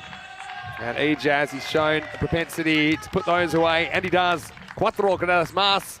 Bjurvica cruising here in eliminator number 2. Yeah, I mean, it's a dangerous shot to play, you know. He goes right across the line. And when I saw that first up, I thought he's taken that off middle stump. But, well, it's the luxury you can afford when you're so far ahead in a match. Once again, you see that's right up there. This one was just moving towards the leg again. But he's looking to... It's a dangerous looking shot, isn't it? He's playing it and backing himself to play on that onside. But if he misses, he's going to be in trouble. Yeah. He hasn't been missing many. The other thing is, even if they lose a win at this stage, he's still in a really good position. He just drives, gets 1. And this is going to be the end of the over. That's 4 overs down, all the 4s. 44 for no loss. Very, very warm welcome to you, no matter where you are joining us from around the world. Vinny Sandu here, Mr. Maximo, along with Rico Full. And it's great to have your company. Super Thursday. So I've got the Superman colours on today. And look, a bit of chat about things we'd like to get. What are you? You've gone as a kind of, one of those kind of nature shows when you're in the forest and you're kind of showing us animals and stuff. You're a bit camouflage here today. Camouflage, yeah. I've gone for the jade, so the jade green today. I think it's good. It looks nice. Now, I was going to say things that maybe we would aspire to one day, if we had a bunch of money come in. Snicko would be nice to get the in the hot spot. They are very expensive, I suppose, at this level. Those kind of things. Maybe in bowling speeds as well to get them. But the thing is, we would love to do that. We want to make sure we're giving you accurate information as well. That's important. We're also after a sunglasses partner. Yeah? Yeah, that'd be good. A lot of players out there could do with shades, I reckon. Yeah? So, What else would we like? Any partners? Yeah, we'll take you on. Come talk to us. We'll take you Talk's cheap. Bring it. As we go to Bulgarian Express. Last roll of the dice. He still can't get a wicket. He's got 5 more deliveries, it would appear, in this series. Yeah, let's look, we're talking about the crew out here. I mean, look, some people have worked tirelessly going into this second week. Let's just give them a shout out. Jay Wild, Karina Bubano, Adrian Cooper, Adrian Riley, Brian Claudwell, Pete Gathering, Iggy Higgins, Natasha Cooper, Natasha behind the bar. Yep. We'll continue after this ball. Gets a piece of it. Gets a single there, so they do get a run. Yes. So, and what else have we got? Yes, Sarah Sounds. And then, of course, we got the coaches for the kids: Samir Nayak, Andrew Elliott, Richard Lake as well. And of course, we also got the DJ. DJ's been very good as well. Yeah, DJ's been essential. Keeping the nice, mood going. playing the nice sounds. You fancy yourself as a bit of a DJ, don't you? The tunes I going always down bring here. the tunes in the morning. First thing in the morning. Yeah. Hey, tell me about last night, because you said 2 nights ago you got no sleep because there's a bit of a party going on in the hotel. How about last night, Rico? You a bit better rested because you're a bit grumpy yesterday. I didn't have much sleep, but no, it was better yesterday. There was still a bit of noise. I don't mind a bit of noise, but when it goes on to the earlier, I need my sleep. I need my sleep. That's the old man gene in you coming out. There you go. How about... You know, when I don't get my sleep, I'm grumpy. I'm a grumpy old man in the morning. You don't want me grumpy. Agreed. Express. Going to be interesting. Look, I've said a shout out to all the hard workers around the ground. And what about the Blue Crew? I have to always say a big thank you to the Blue Crew. So Sam Williams Barry Eaton, Medadal, Carly Leonard, Miguel Stoneman, Sharad Brumbup, James Cantor, Dan Oras, taking some wonderful photos, Charlotte Jones, and of course Daniel Weston and Roger Finer as well there, as well as Chris and Nick. Great work, guys and girls. Batten just can't buy a wicket this series. They'll have one more ball. It's a single. They've played him reasonably well, but they haven't had to go after the Express. It's Lakov that does the fielding. Here's a question for you. You're saying he's not picked up a wicket in, this is now what, he's 13th over. 13th over. Did he bowl a slow ball? Nah, but why would you? Because the quick ones ain't doing it for you. Right. Maybe he needs to do a bit of Thomas the Tank Engine and just slow early. down a little. Yeah, fair dogs. This time gets hit straight. And, well, that's not the finish the Express wanted. He's derailed off the last ball. Goes for 11. That's the 50 partnership up now for this opening pair. Burvika, they end the 5th over at 51 for no loss. Oh, so I was talking about, there was a wedding last night as well. That was pretty loud. I was cruising around the hotel. And yeah, it was a bit of carnage around. It was on the 7th floor. I think all floors about 5 to 9 were affected. There was debris everywhere. Anyway, they must have had a good time. And I snuck down with just some of the players. Just happened to wander in. The Bulgarians and the Croatians all getting together at the same table and had a bit of music, a bit of dancing. Masks on, of course. What are you saying? You gate crashed a wedding? Dan Lazaridis was throwing around old ladies like they were confetti. He was very powerful on the dance floor. Look at what he did. I was going to say, if he did that, he needs to do it more often. Yeah, I was going to say. It sparked him into life today. He batted really well, I know, on a serious note. Yeah. Driven. And this one is going to be a bit more work. And this is why the foot fielding, well, it works every time, 60% of the time for Deep Singh. As this one skews off the ankle. The result's going to be another boundary and well struck by Kamar Ejaz. Very professional the way they've gone about this chase, Burovica. They have improved so much since Monday. You have to say, there'll be a few teams in the top 3 looking over their shoulders at the Norwegians come tomorrow. I want to grab hold of Gagandeep Singh there and maybe do a little bit of coaching with his fielding there.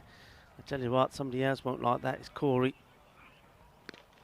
Worked away, and this is going to be 4 more.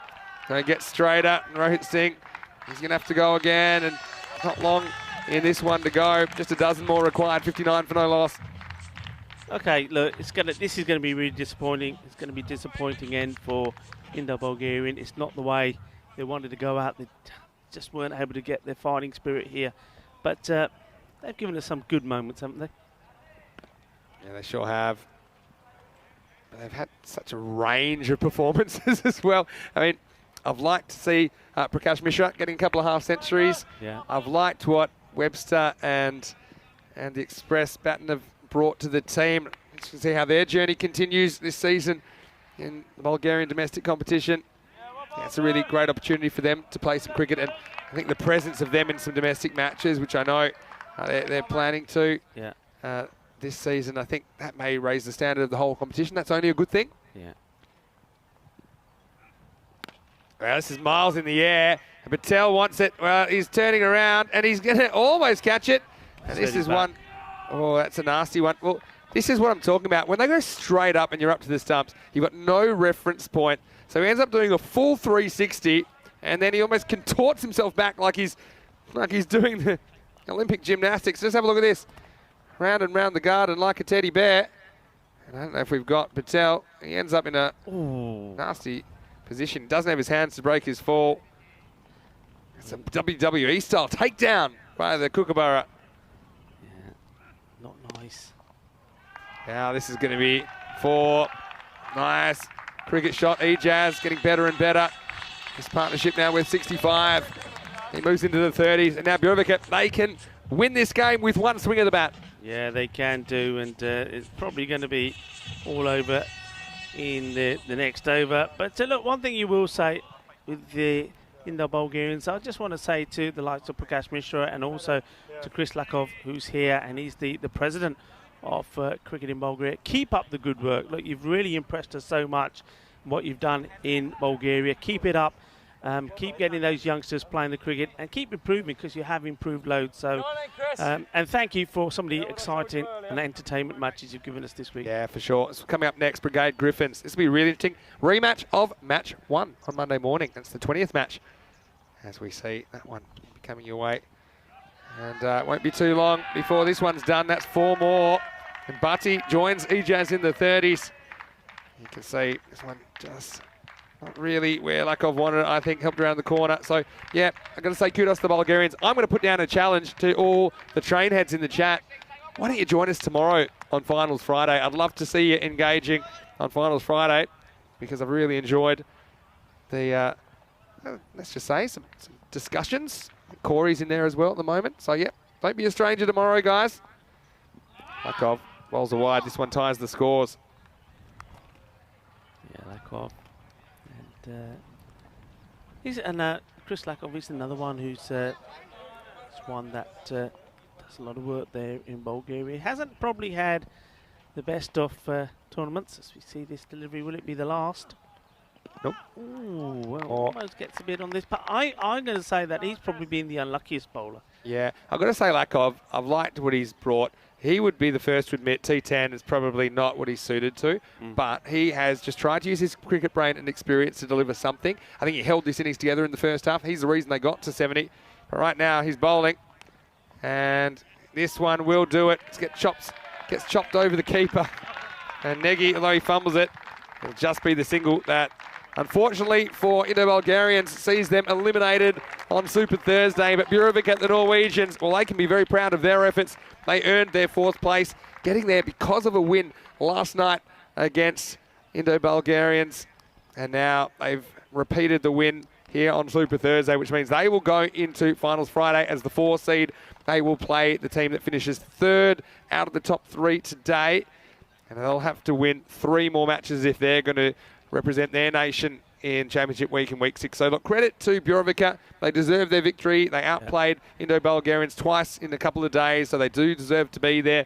But also, it's also always with a heavy heart that we say goodbye to teams. And Indo-Bulgarians have entertained us, and unfortunately, this is the end of the road for them in ECL 22. Yeah, they have entertained us. Remember, they posted the highest team score in the group as well. That man there, the captain, Prakash Mishra, he'll be disappointed, but he's entertained us with, 2 knocks of 67, Esli, back-to-back knocks they were, and he's going to be right up there as one of the top individual run scorers in the group. And of course, we've all liked and commented on the bowling of the likes of Jamie Batten. I think Webster, his innings earlier today was sensational. And it's been, 41 and 14 Webster, just to highlight that fact. It's been a good journey for them. They would have learnt plenty from it. There's plenty for them to take back home, and they'll be hoping to once again be crowned the champions of Bulgaria next season and be back and be able to put the knowledge and experience that they've gained from their matches this week when they're back again. But at the moment, we just look at the highlights, and it's all about stroke. Now, that's the one thing I want to focus on. I'm guilty of it as well. I talk a lot about the big hitters that we know that the Norwegian champions for a week have. But this was all about stroke play, proper cricketing shots. They did it in style. They did it with a cool head. They could have gone out and just thought it's a low score, we're going to go for the big hits. They didn't. They did it emphatically. And you know what? The other 3 teams, doesn't matter where they finish. One thing is, I don't think there's no easy match coming up. I would not want to be playing these Norwegian giants. They keep improving every day, don't they? Yeah. And it was all business today for the Norwegians. A pretty efficient country. And he dropped the game after it was gone. But unfortunately, Prakash Mishra and his side, they bow out. They'll be 5th place in Group B. They won't make it to Finals Friday, but we thank them for their entertainment. And there's a shout out again to all of you in the live chat that have been with us for the week. Don't be a stranger. We will see you out this week and, of course, the remaining weeks in ECL 22. Coming up next, it's Griffins that have won the toss, selected to bowl first. So they have made a bit of a change there. They will be chasing, which means we'll get to see Brigade, who are batting first. And also, have to say, that's Ewan Wilson for Brigade. Not sure he's in the lineup, but it is his birthday. He's 20 today. Want to give a shout out to him. And Griffins, well, they'll be chasing. Luke Letitia. Let's see how he handles that leg injury, which is hampering him a little bit. But yeah, sometimes it's a case of how many fit players you got by the stage of the tournament. It's a war of attrition. But in the end, you can see this is the first innings, 70 for 8. Just wasn't enough in the end, was it? As the opening pair of Burivica were able to knock the runs off with time to spare. But, well, Rico, it was an entertaining game, I suppose, of sorts. I mean, it wasn't really the close finish we might have been hoping for.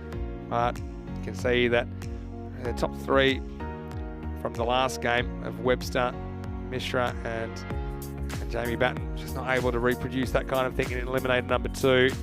So in the end, a 10-wicket win for Burivica. And yeah, more cricket coming your way very shortly. Look at the bowling figures there for Burivica. I just want to focus on Abbas and Rasul. Between them, look, taking 3 wickets and off their 4 overs, only conceding those 24 runs. If you're going to beat them, you've got to find a way to get hold of those slow bowlers. They're very clever and very wily, and they do pick up wickets for the side, and they've got key wickets. And that's what the team's going to have to go away, or the teams that are facing Burivica will know that by the end of the day, who's going to be playing them. Yeah, they're work out. fast becoming a danger team, and we haven't seen a team go from 4th and progress any further than the eliminate number 3 yet, but you ever get that kind of a team. Yeah. So, look, the last game today, it will decide the top 2, which is crucial, and also the margin of victory should be crucial as well. So if Griffins don't win, they'll certainly be 3rd. If they do win well against Brigade, then they will grab a place in the top 2, and then we'll just have to see who slots into that 3rd place. So I'm going to go back to the hotel and watch this last one from the Sunset Beach Resort. You are? Yep, I'm going to go and put my feet up, get ready for Finals Friday. It's good for me. And, well, I will be back, though, tomorrow for Finals Friday. I'll leave you with Rico and Corey for the rest of the day. Vinny Sander here, Mr. Maximo. On behalf of all the ECN team, hope you're having a great day. We'll see you shortly. In around about 25 minutes, we'll be back with playoff number 3, the last match of the day from Cartama. You're watching ECN, and this is the BET2BALL European Cricket League.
Hello and welcome back on a beautiful sunny afternoon on the Costa del Sol. I've got a bit of a helper here. We've got RT, the Irish team's mascot, Brigade Cricket Club, and they are featuring in this playoff number 3. It's match number 20 of Group B. It is Brigade versus Griffins from Guernsey. Big coin toss, and this match will basically decide who gets the double chance tomorrow. So all to play for. Let's go over to the tournament referee, Sir Rob Kemming, who's with the 2 captains.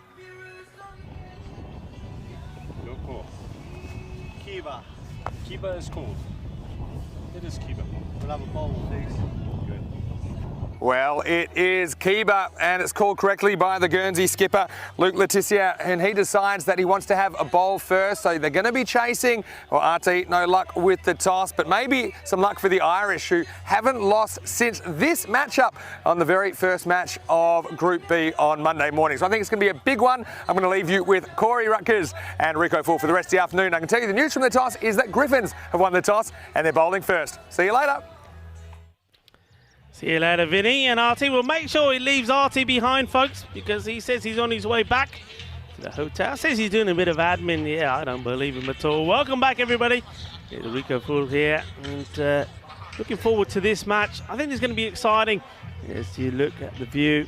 This magnificent Cartama Oval. Both these teams kicked off proceedings for Group B, and what an exciting match that was, but it didn't go Brigade's way. It's the only match that they've lost so far. Since then, they've got better and better. Just to remind you of that, Griffins, they put 129 on the board, and it was Luke Letizia scoring 50 of 23 deliveries.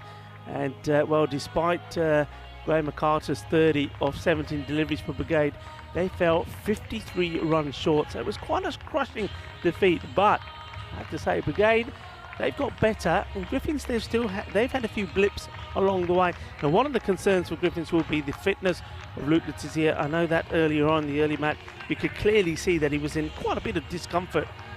Torn ligaments, I believe, is the issue there.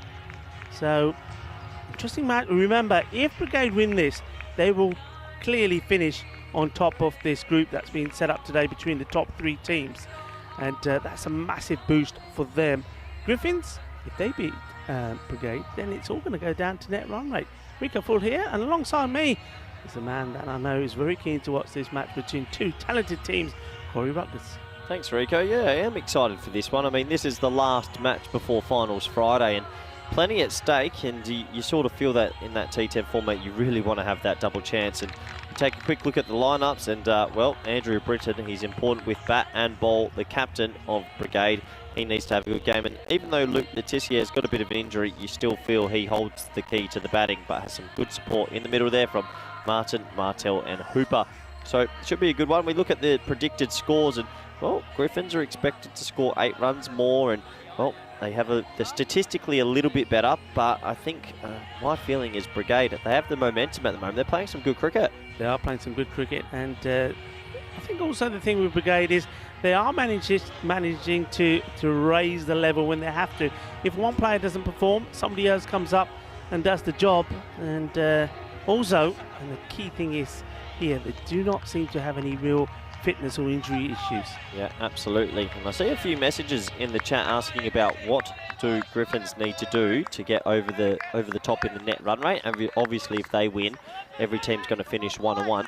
Well, I've done a little bit of calculations from the box. I think, please don't quote me on this though, if they chase it down in around 8.2 or 8.3, that would get them over the line into the top 2. But they can't win it on the last ball or the last few balls. I think net run rate, they wouldn't be ahead. Yeah.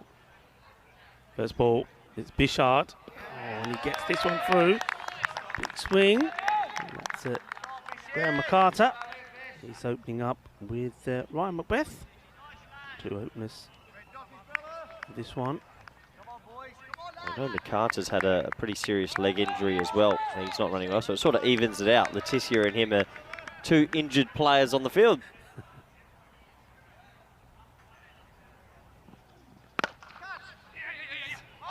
Calls a single, and that is McCarter. One who's nursing that injury. He calls it, says he wants to go.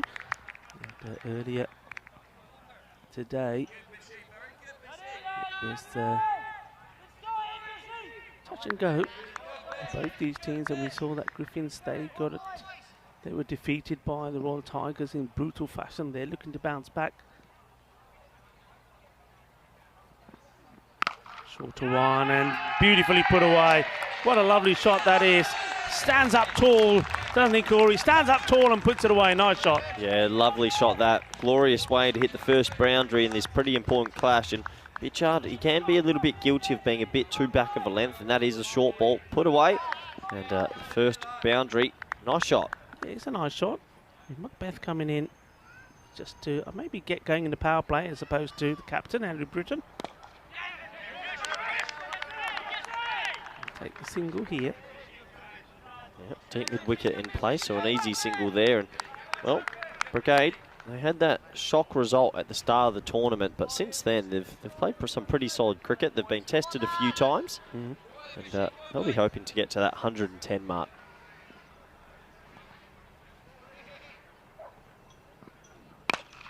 That's a good shot, and nobody's going to stop this. The man at long on inside the circle. Only the mid wicket back there. That's a really good shot. Thumps it away. 4 more. Yeah, both batsmen with a boundary now, which always settles a few nerves. Comes down the wicket, shimmies, and gets enough bat on that. 4 runs. And nice start by Brigade. Bichard. What can he reply back with here? Oh, it's a similar shot, but this time he goes the aerial route. It goes all the way. Ball, balle, balle, ginna sona, ginna bada shaka. Yeah, glorious shot. That's the best shot of the over, and once again, slightly back of length, and he just picks it up beautifully, goes with it. 6 runs, and well, what a great start this is if you're an Irish supporter. Yeah, I don't know who's trying to stop that there. Part of the ground staff. Well, don't try and stop it with your feet. That could have been nasty. We've had a few injuries today. We've had the magic spray come out a few times. Shout out to the medical staff that are here doing an outstanding job as well. Yep, absolutely. So, time for start the second over. Just see what they'll go with here. I think it might be Hooper. Yeah, David Hooper is going to bowl the second.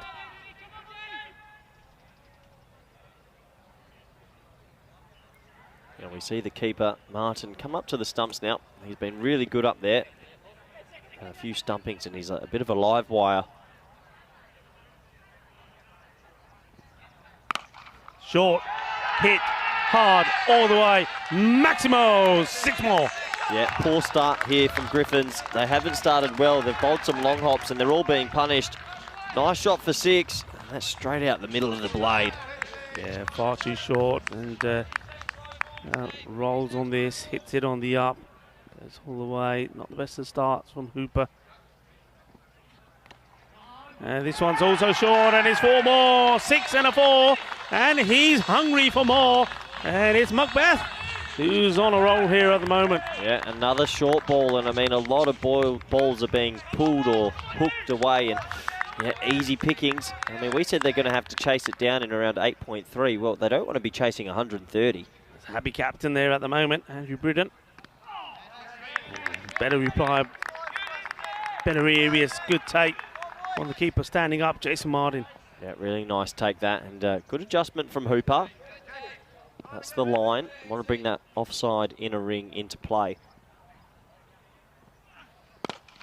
Slower delivery, but really good timing. Good stop.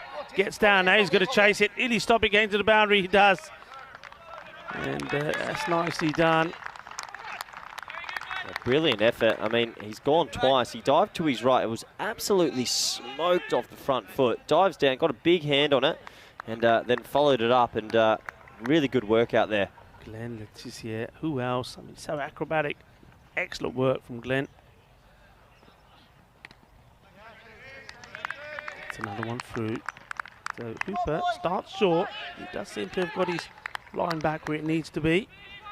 Yeah, made the adjustment. He would have been disappointed with those first 2 deliveries, but seems to be finding a little bit more rhythm now.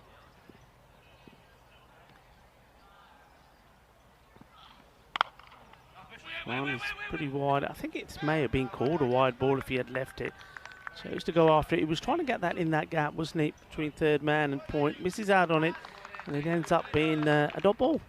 Yeah, it brings an end to the second. It's 28 for none. And do you think, Rico, obviously earlier in the week when these two teams met, everyone fancied Brigade, but Griffins came out and they absolutely smoked them. They beat them comfortably. Do you think that for Brigade this is a bit of vengeance, a bit of revenge game? Without fail, yeah, without doubt. And revenge is always sweet, as they say, and there's also a lot to play for as you have a look at the table. Yeah, and that net run rate, well, if Griffins win, they have to win and then also keep that 2.6 margin a bit closer. So they need to win by about 1.4 on the net run rate, meaning the opposition will go down 1.4 as well. So that's the swing they need. And not easy to do that, but I think that's happened in world cricket a few times. Teams need to win in a certain amount of overs and they do it. Hits this well, and that's well fielded again by Glenn. And I know that two people, particularly Carl and Jane, so mum and dad, Luke and Glenn, they'll be very proud of the performances from their two boys so far. And I think grandfather and grandmother will be happy as well. That's Marcus and Ruth. Enjoying themselves there in the fan zone.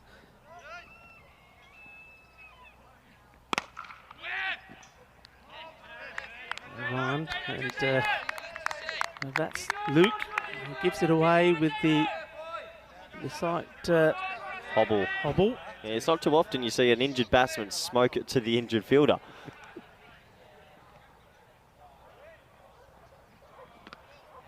Big swing, he wants to go over. Luke Letitia there, but, doesn't get hold of it, so this is a good start here for Mullen. Yeah, really good start. A couple of dot balls, and well, after a poor start, the Griffins starting to get themselves into this match. And after this one, this has been well hit. That's 4 runs. What a hit this is! Well, you couldn't hit this any straighter. This is a dart, isn't it? It's gone quick. And there's a touch on this as well, I think. I'm glad this wasn't at him because, he moved so late. That was smoked. And I tell you what, the medic and the magic spray wouldn't have helped them. That could have been horrific. Wow. That was travelling so, it's so fast. It's only the replay that shows, well, it shows me anyway, that there was fingertips on this. Could have been nasty. And this one's gone big. Balle, balle. Ginna Sona, and that is nice, that is big. Que grande, que guay. Eso es 6 carreras más. Yeah, good batting. He's just staying deep in the crease. He gets a length he can work with, and he absolutely hammers that one for another 6. Great start this. Well, you know, folks, we always like to give you a first, and then we know that the umpire who's out there now that you're all admiring is, of course, Harrison Ward. I know he's got a lot of fans out there. Well, how about this? I'm going to have a chat with him after this ball. This goes up in the air, and this is an opportunity, and it's taken. No mistakes made, and it's Glenn Letitia holds on to the catch. Mum and Dad jumping up and down, and they get the first wicket. They needed a breakthrough here because it was ending up being quite a good power play. And this is probably a good opportunity as we leave you to see the highlights there, to maybe have a chat with the man himself, Harrison Ward. Let's see if he's with us. Hello, Earth calling Harrison. Harrison Ward, are you with us? I am indeed, I can hear you. Hello, well look, Harrison, you know, you've got a lot of fans around the globe on the European Cricket Network, and I think you made those fans when you were playing out there, when you played the European Cricket Championship as a hard-hitting left-hander for the England 11. How does it compare? Well, you were still out there, but as an umpire, how does that feel? It's a bit weird actually, really. Feels almost like a little bit of a second home now. Been here for nearly 4 weeks total, including the ECC. But yeah, it's a bit of a weird feeling. Never really umpired before, apart from for the European Cricket Network. So yeah, it's weird but nice. Weird but nice. I tell you what, you've got a lot of people that like what you do out there. We like what you do out there, but I think that you have to concentrate when you're a batter. You have to concentrate pretty hard when you're an umpire as well. Yeah, definitely. I mean, I've given my fair share of, let's say, abuse is a nasty word towards umpires in my time. So I now kind of got maybe a little bit of a newfound respect for how maybe tough it actually is. Harrison, it's really nice talking to you. We'll come back to you maybe after over 7. So if there's any questions that you have for Harrison, why don't you get them into the chat? And myself and Corey will put them to him. Well, at the moment, this one has gone up the steps almost. Goes through that gap there. It's 4 more runs, so though a wicket does fall, they still keep that run, the runs flowing, the boundaries flowing. It's nice to have a chat with there, Harrison. Yeah, it's good to hear, get some umpire's perspective, but from a Griffins perspective, they've got to pitch it up. No more pull shots. They're bowling a little bit short still. And this is 4 more, and this one was pitched up. It's the slower delivery. Doesn't quite get the direction right, though the length was better. And he goes to the boundary, so back-to-back boundaries here.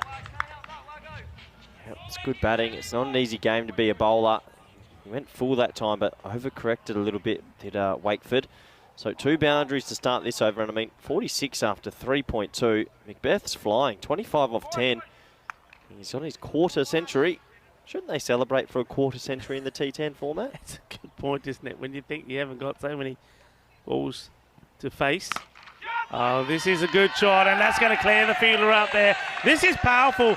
And Macbeth, well, we're used to seeing him do his good work with the ball in hand as a bowler.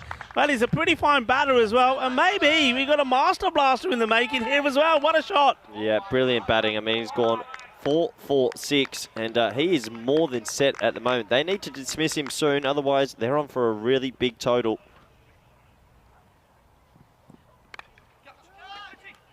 Just dropping short, and it's Luke Letizia. Now this is not going to help Luke. I mean, we know he's struggling, and you see it's a painful sight. Painful for me to see him have to get up again. And he's trying. Look, you cannot hide yourself in the field. That's one thing you learn. You think you got an injury, I'll put myself somewhere where I'm not going to be in the game, but there's no such thing. Yeah, hopefully he's going to be okay. You see what he's trying to do there, just trying to keep it out of the reach of that big shot. You'd imagine if they do win this group, Griffins, that Letizia won't be able to come back for finals week. It does look like he has quite a serious injury, which is a shame because he's a very talented player.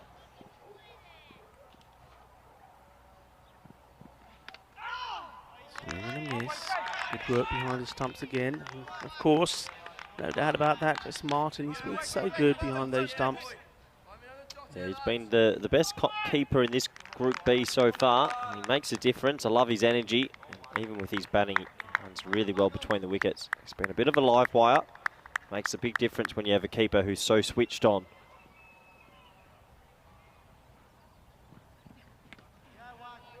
And we're just joining the dots up a little bit here. So we have seen a flurry of boundaries. That was a good over from Wakeford. He did start expensively, but he does finish well, though he does go for 15. 53 for 1 after 4. Yeah, 53 for 1. Well, you'd definitely rather be an Irish supporter at the moment. They're batting beautifully. I think with the Griffins, they've just been a bit short. We've seen a lot of pull shots and a lot of hook shots, haven't we? Yeah, the line hasn't been as you'd expect from them. You'd think that they would have kept them more outside the off stump. Like Wakeford was trying to do there when he finished the over. Try to encourage him to maybe play the cut shot. Haven't seen too many played outside the off, but yeah, a little bit too short. But on this occasion, what we have seen, and I've said this before, how I believe that Brigade have learned all the time. They've changed their format of game. They've picked up quickly what they need to do, and the stroke play that you associate with them, and more the taking the singles and putting the pressure on the field, taking those singles. That's shifting balance now. Now they're playing a few big shots themselves.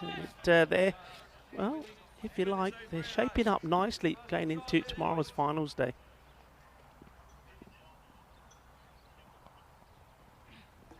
So this ball just straight on the leg side. Good movement from the keeper. Just a little fumble. And they'll scamper through for the leg by.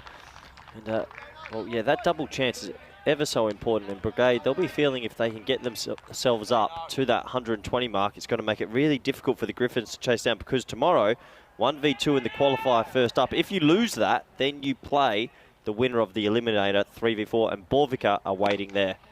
Yes, this one's nicely played. And the other thing about that, which is important to touch on, I think, especially if you're Griffins here, I mean, that's what makes this match so important, I think, is to try and make it as easy a path as you can, to try and make sure that you are one of the first and second, because you really want to play that one game less. Because of the injuries. Well, this is up in the air. This is an opportunity. It's not going to be easy. Long way to come. And, well, it drops in no man's land. Nobody can get to it. And it goes a long way up in the air. You just think here, if this was a slower bowler, you just turn around and make it yours. But with the follow through, there's no way he's getting back there. And despite the efforts, I think of Glenn Letizia is coming a long way here. Can't get to it. Well, this one is another teaser. Well, when it's not going your way, it's not going your way. Both those last two deliveries could have easily just gone straight up to a fielder, but they've landed in big paddocks of space. So it's all going Brigade's way at the moment. They say you make your own luck. That's what's happening. Mullen, he's bowled a pretty good spell, though. Well bowled again. Just holds it back slightly. Gets the single. And, well, Andrew Britton, the captain of Brigade, he's carrying on the same similar style that he did when we saw him earlier. He's gone out there and he's batting with no fear. He's taking the bowling on. He got a few chances and a bit of luck went his way then, and it's similar here. Could have gone, but he's still there, and he's hoping that he can really match Macbeth for the power hitting that we've seen from him so far. Yeah, absolutely. And we have a quick look at the scorecard. Well, Macbeth set, but it was McCarter who got him off to an absolute flyer. And, well, they're in the box seat at the moment. And, I mean, this game is so important because the loser, we think, is more likely going to play Borvika in an elimination game. I would not want to be playing them in an elimination game because those Norwegians are a difficult, difficult side. Yeah, I said the same thing to Vinny when we were in the box earlier, saying that, which, you know, we know that top three are battling out to see where they finish, but I know that none of them will want to be playing the Norwegian champions at the moment, the form that they're in. They're just looking dangerous. In all-round game is good. The bowling was good. The batting's coming together. And a team that looked like, you know, I did maybe a bit of injustice saying that they're just a team made of hitters. What they've shown, and in that last match as well, that it's not just about their hitting ability. It's about the stroke players that they have in their squad as well. Yeah, absolutely. Are you surprised at the amount of injuries that happen from T10 cricket? Do you think it's because it's more explosive? It seems there's quite a lot of niggles that have happened in the last 24 hours. Yeah, I mean, it could be that. I think on this occasion also it could be that maybe quite a number of these players haven't really been too active. This one will be a wide, and I think Martin does stop it from being 5, does get something on it. Yeah, another thing could be it is that time of year. We know that a lot of these players are coming into these matches maybe not having played too much cricket or had too much warm-up, so that'll have a part to play as well. And the other thing is, you know, it is, though it's just T10, they are playing most of the time 2 matches a day. It is testing, it is challenging. I think you've got to throw yourself around a bit more. So yeah, I think all of those things come into the equation.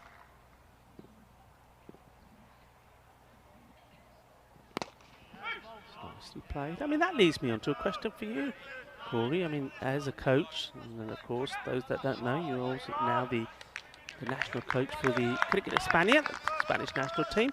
What's your view on warm-ups? See this delivery, it's well hit, so it's be a single. Yeah, so you see a lot of teams have deployed different ways of doing it. Some will kick a ball around, some will get the bowlers to bowl, some will do hits. When you know you've got a day like this, 2 cricket matches, how do you go about it? Good question. I'll tell you after this one. Brings an end to the over 65 for 1 after 6. Yeah, it's a good question. So what I've noticed throughout my days is that a lot of teams and a lot of players will come to a ground, they'll grab a bat and ball straight away, or they'll go kick a football and they'll be running around. But it's actually meant to be in 3 parts. It's called activation first. You have your stretching bands, your slow movements. Then you have your dynamics, which is a little bit higher up in your neck stretching. And then you have your explosives, where you're actually doing some sprinting at 100%, but at each level, it's meant to get the body ready, and then you go grab the bat and ball.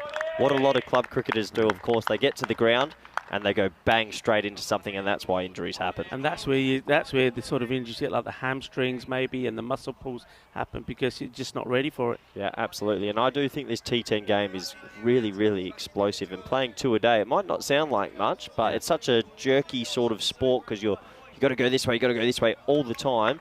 Yeah, it does cause a few. And also it leads on to that. Maybe I'll wait till after this delivery. In the air, I don't think he's quite got hold of this. Are they going to get lucky again? Oh, they are, and this time it is the bowler who tries to get into that area. I think he's done pretty well to try and get there. Under Martel, he's not able to get hands to it. The luck continued to go the way of the Irish. Yeah, luck of the Irish has come in. Might be St. Paddy's It's Day. RT, that's RT. RT's bringing them luck. And things going their way at the moment. They probably would like to push on here a little bit. That's well bowled. Bit of bowling. Yeah, what I was going to, linking on to what you were saying. Now, what about a situation where it's somebody like Griffins played the very first match, and it was a testing match for them. Also, you know, they've got a few injuries there, and then they got that long break, and they're playing again here now. Yeah, also, you've got to then reset yourself and make sure that you're getting your body right before every single game, every opportunity. Play. They think about pushing for the 2. Good throw.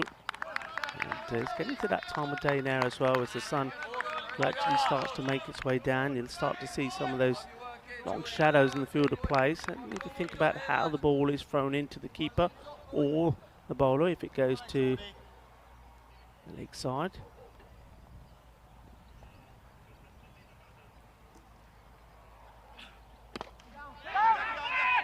Blade gets down, single, just starting to maybe get themselves back into this, Griffins. It was an explosive start, wasn't it? It was a good power play, 38 for 1. But now there's a few more dots, a little bit more tiki-taka. Yeah, it's a good comeback from Griffins. I mean, I think they were a bit shell-shocked at the start, but they've been patient. They're getting their line and lengths a bit better now. Brigade haven't been able to find the boundary as easily. Griffin hits this pretty well. But once more, it's just a single. Can't find the boundary fence. It's 8 balls for 6. I think after this ball, we'll have another little chat with Harrison out there. So if you want to get a question in quickly of any of our viewers on the YouTube chat, please feel free. I've got one that I'm going to ask, but if you want to get another one in, please put it in the chat. Firmly struck. Once again, one bounce, fielded, single. This is a really, really good over. So we finished with 70 at the end of 7 overs.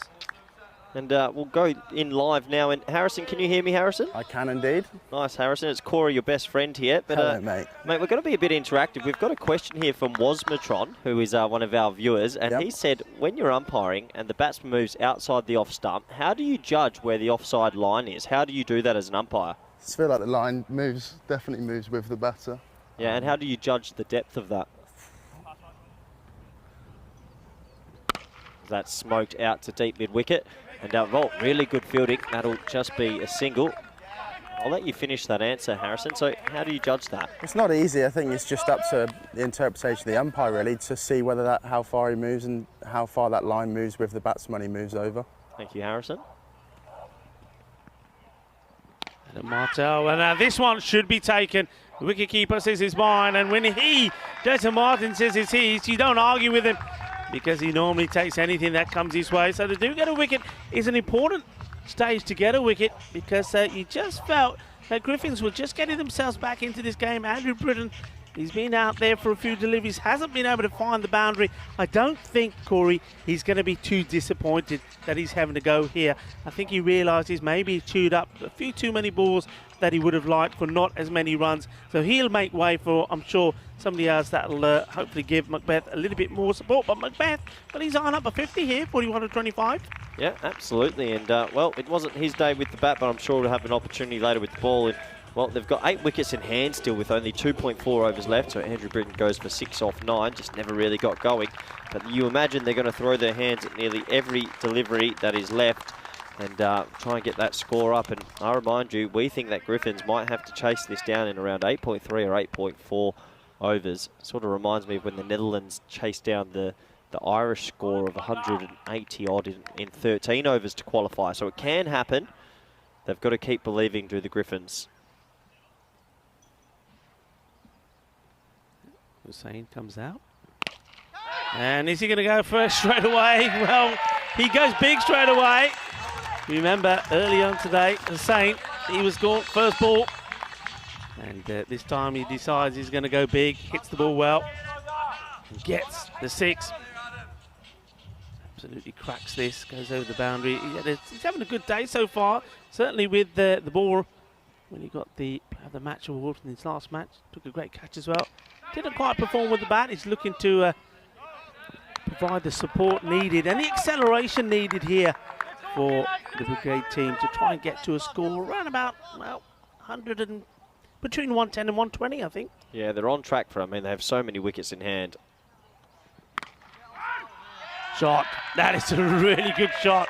And it's actually gone all the way for 6. This is just power. It's flat. It's hit hard. It's 6 runs. That's a magnificent strike. Yeah, it really is. It's a bit of a long hop. He gets the long hop from the left arm offie, and it just clears the rope. That was a flat 6. And, well, they needed a little bit of a boost after 1 or 2 quiet overs. That's happened now. 84 for 2 with 1 to come. They're looking on for that, yeah, you could say 120 potentially. Yeah, I mean, mind you, if Macbeth keeps hitting the ball like this and Hussein's come out on a mission as well, maybe they'll push past that. Needs to finish well here, should say, Corey. Martel.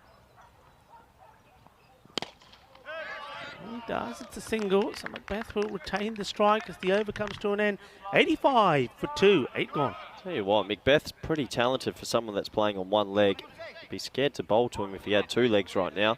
I mean, he's going to make a 50 here, or close to making a 50, and he's batting beautifully. The noise off his bat as well, sensational. Yeah, he's hit every ball sweet. All right, early on he was at the same time as Andrew Britton did. Both batters hit the ball in, and it landed safely. But other than that, I don't think he's given a chance. No, I don't think he has either.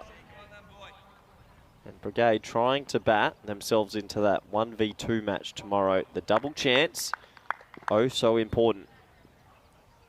Hooper to come back. And has he gone too wide? He has, and that's good running as well on the batters. Hussein says, yeah, we'll take another. So 2 wides. There's still 12 balls remain in the innings. Yeah, little things like that hurt. Just 2 free runs for no reason.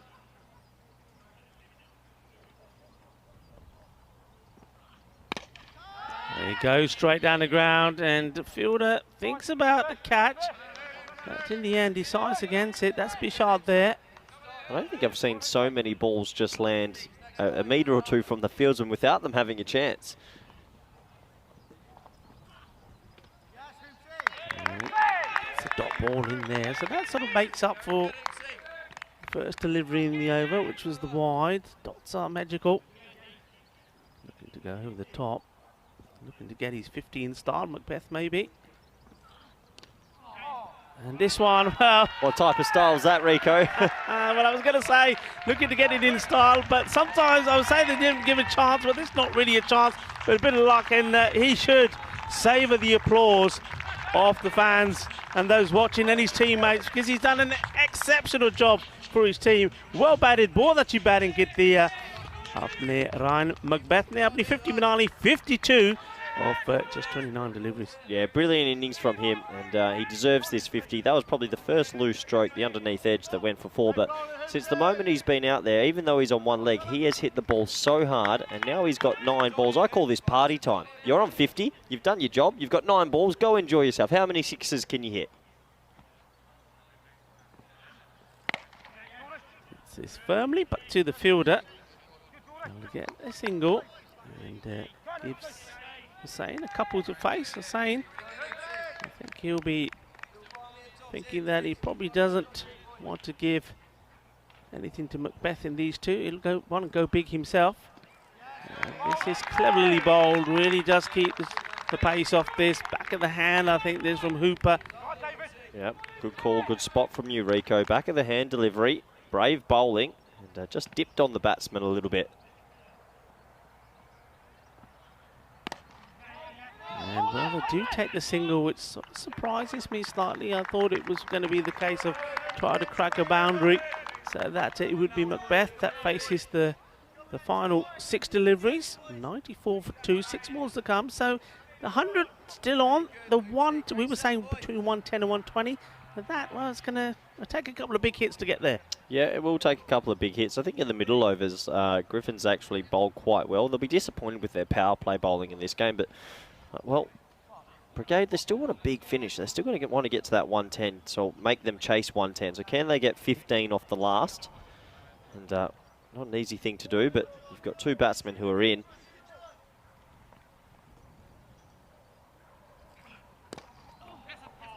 They'll take the single, so the strike will go back to Macbeth. Yeah, just having a look at the the over by over scores. 16 of the first, 12, 10, 15, and then there was that good spell there, wasn't it, when Mullen came on. 6, and then Martel 6, 5, then Martel did go for 15, but then Hooper came with a good one, 9. And is he going to stop it? He does. Well done. Really well done. Yeah, well done, because I think we both feel the soreness from him. He's fielding under us and near the commentary box, and yeah, he's done well there, because he's definitely got a serious injury, does Letitia, but he moved to his left and he stopped it with one hand. Yeah, I mean, he's not wanting to let his side down, and no doubt he's going to give it his all with the bat as well. Slower, it was full, they're going to take him on. In comes the throw, they're not going to take him on, they decide not to. I think Macbeth was keen to go. Hussein decided no, he said you stay there, let's see what you can do. Intelligent cricket, good throw, you could see it needed to be flat and it was. Yeah, really good fielding, and the one-handed pickup as well saves him a bit of time. This will be a wide. It's a brilliant take. Yeah, brilliant take, because the way that Macbeth shaped up, he actually blocked his view, so he's searching for the ball and then took it perfectly anyway. He's a sensational gloveman. Yeah, I mean, wicket keeping is something. It's an art. We know it's an art. We know it's so important. Something we don't really talk too much about, as this one's played. It will be a single, so it takes them to 99. I mean, is wicket keeping, is that a specialist coach involved, or are there drills that a standard coach can do as well, or do you normally try and get in specialist coach? Because to train your keeper to take balls like that, I mean, it's got to take hours of work. Yeah, it does take hours of work. He's a natural in that position. In the air, this could be a chance. It will be a chance, and it is. It's been taken.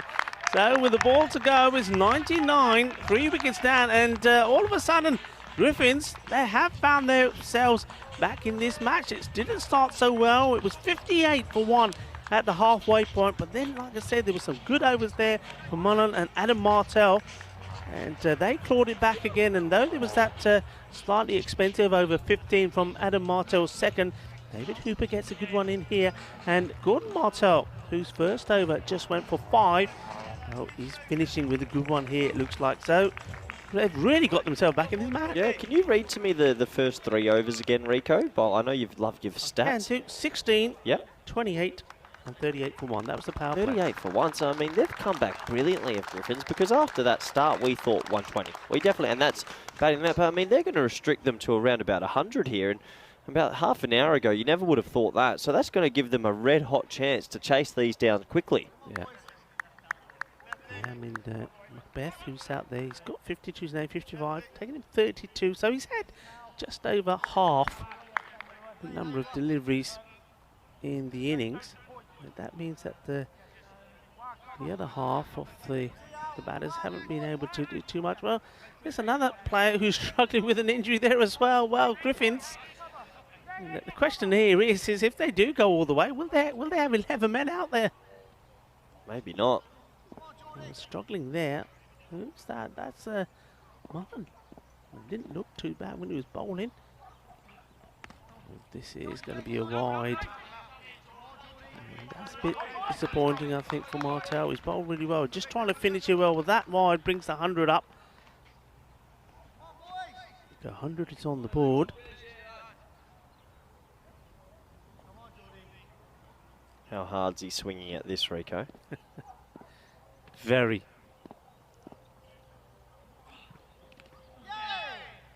And I think that'll be it. Yep. Yes, it will. So, an excellent effort here from Griffins. They really have clawed themselves back into this match. I mean, you'd expect the accelerate. Look, when you're 58 for 1 at the end of 5 overs, the halfway point, you've got plenty of wickets in hand. You had one batter there in Macbeth that was going really nicely at that point. You think, all right, you're going to do more than double that. But in fact, slowed them right down. Yeah, a bit of clever bowling. With the cutters, the changes of pace, they found their length. And, well, that means in the back half, the last 5 overs, they've only scored 42 at 8 and over. And you sort of feel that definitely isn't as much as they would have liked. But we'll have a look at the highlights. And at the start, it was all Brigade just through some loose bowling. Yeah, I mean, this is the start. There was some really good shots. I mean, Bishard was just a little bit too short, and we said that at the time, Bishard, and then I think the next bowler, David Hooper as well, he went the distance for a couple of big shots as well, where they were fetching the balls from all over the place at this point. And well, that was one that went into the bar and ordered a pint, but they couldn't stop him. And even when they did try and stop him, they were not lucky. Well, I tell you what, it's a good job that that one wasn't stopped and they just let it go, because this could have been nasty. This one goes up in the aerial route, and well, there was a catch. Glenn says safe hands for me. And that was the first wicket. And Andrew Britton came out. He was trying to hit hard, trying to hit big. Couldn't really keep up with Macbeth, and we said at that time that maybe with him going, because he chewed up a few deliveries, it probably wasn't a bad thing. He really couldn't get any boundaries going. The captain, 9 balls, he got 6 runs with 9. Hussain, he comes out and he plays a glorious shot for 4, but then, like you say, even though there was that 50 there from Macbeth, no other batter really could get a flurry of boundaries going. Yeah, absolutely, Rico. You summed it up well there. They just couldn't get a flurry of boundaries. They sort of lacked that one big over in the back half, which would have then accelerated their score. But I have to say, credit to Griffins, because they could have dropped their head. Yeah. They didn't. They stuck to the task, and well, I think they'll be pretty confident about knocking this off. The question is, how quickly can they do it? Yeah, it's how quickly they can do it, and also what part can the captain Luke Letizia play. Now we saw, I mean, it was agonising to watch early this morning when he was trying, because he couldn't take the singles even though he wanted to, and his heart was telling him that he's got to take those singles, so he was relying on just hitting the ball hard and getting the boundaries going. But remember, he's a very clever batter and he likes to play that switch shot a lot, but when you're carrying that injury, I think he's not able to play it. Yeah, it's going to be difficult for him. We'll have a quick look at the bowling figures, and well, some of the economies there aren't the greatest, but Dan Mullen, he came on in the middle, 2 overs 1 for 16, and Jordan Martell at the bottom, 2 overs 1 for 11, economy of 5.5. Those two can hold their heads up high. Yeah, very much so. It was the pace bowlers once again. I think Bishard and Hooper that went through. Hooper, I think, did come back well. He did bowl a couple of wide deliveries, but come back well. Bishard hasn't quite hit his lines yet, but maybe he's saving the best for last. But one big positive there for Brigade was the batting of Ryan Macbeth, 55, not out, 32 balls. Yeah, very good batting from him. So we're at the halfway stage, Rico. How are you feeling about the potential of this one? What are you thinking? I think, look, when you put 100, 3 figures on the board, I think you're always going to get an entertaining match. It can go either way. And I think, look, these two teams, they're teams that they like to, I think they honestly do like to chase, and they like to put a plan on how they're going to go. They will be saying, right, we need this many and over, and that's what they'll try and do. But it's all down to whether Brigade can get a few quick wickets in and get them into panic mode. Absolutely. So join us back here in the next 10 minutes for the all-exciting run chase. Thank you.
Hello and welcome back to, well, once again, it's been a magnificent day of cricket.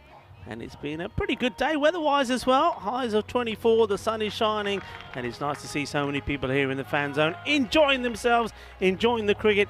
And I think they're going to have another match to enjoy. Could this be a dramatic one as well? Will this go down to the wire? Brigade, well, they looked set to be putting a score on around 115, 120. But Griffins came back, and they came back well. Some good bowling there from Mullen towards the end, and also from Jordan Martell, restricted them just to 100, so 101 needed. And you just get the feeling here, Corey, that if they get off to a good start, and you can see that Luke Letizia, he is going to open the batting. So I think he's only there for one thing. He's there to hit as many balls out off the ground as he can in the power play, while the two men there's only two men allowed out. Yeah, absolutely. I mean, we're in for a bit of fireworks here because, like we mentioned, the mathematicians, they think they need to win this game in a quick advanced rate. They can't let this dawdle. They can't win it right at the end. So it's going to be exciting, and you do see this happen in world cricket in certain divisions and in games where a team needs to win in an amount of balls to get themselves ahead on the net run rate. So this should be exciting. And, well, plenty at stake. You want that double chance for tomorrow, as we've mentioned a few times. And I dare say the Griffins, they will be going as hard as they can. Yeah, I tell you what, this is going to be exciting. I tell you what, because the two brothers, the two Letizias, are going to be opening. Remember, they are the nephews of the famous and the spectacular footballer Matt Letizia. Glenn is out there with Luke. And I know that you've got the grandfather out there, Marcus, and grandma, Ruth, and the parents, Carl and Jane. So big moment, I think. This is a big family affair. And can they make it count? First time, I think, we're going to see Glenn up in the order. And let's see. Well, we saw something different from Brigade, and that worked well with Macbeth. Well, will Glenn being up in the order also work well? Yeah, well, it's not the worst time to try things. And, well, they need to score 101 in quick time. So, game on. What can they do? They need to get off to a flyer in this power play if they are going to win quickly. You sort of feel they'd love to be around that 40 to 45 mark. It's a big ask, though. Big ask. Look, the captain, Andrew Britton, to bowl.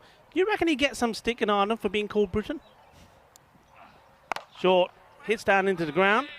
They don't take... Well, I'm going to say they don't take a run. We know why they don't take a run. It's because, of course, Luke Letizia, he can't run. And normally he'd be taking a single there. What do you reckon? You reckon he got a bit of stick running up? Oh, possibly. Hope not. Hope not for his sake. Andrew Britton? No. I'm sure there's a story there somewhere. We'll find it out later. Anyway, at the moment, he's trying to continue his good spell of bowling from his earlier match. Short, and this one has been put away. Shabba, shabba, shaka, lagia. And that's what he's there to do. He said, Rico, I'm not here to run, buddy. I'm here to hit it big, and that was big. That goes all the way.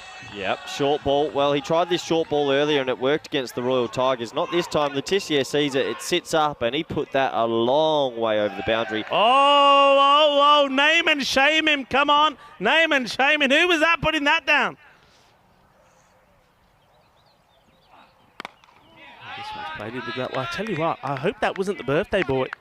You think that was Ian Wilson? It could have been. And you don't want to be dropping catches in the crowd on your birthday, but it definitely could have been. If it was Ian Wilson and he's not playing in this match, I'll let him off. I mean, he's probably having a few Victorias there. Remember, they do send alcohol as well. And look, happy birthday to him. Turns 20 today. And this is going to go all the way as well.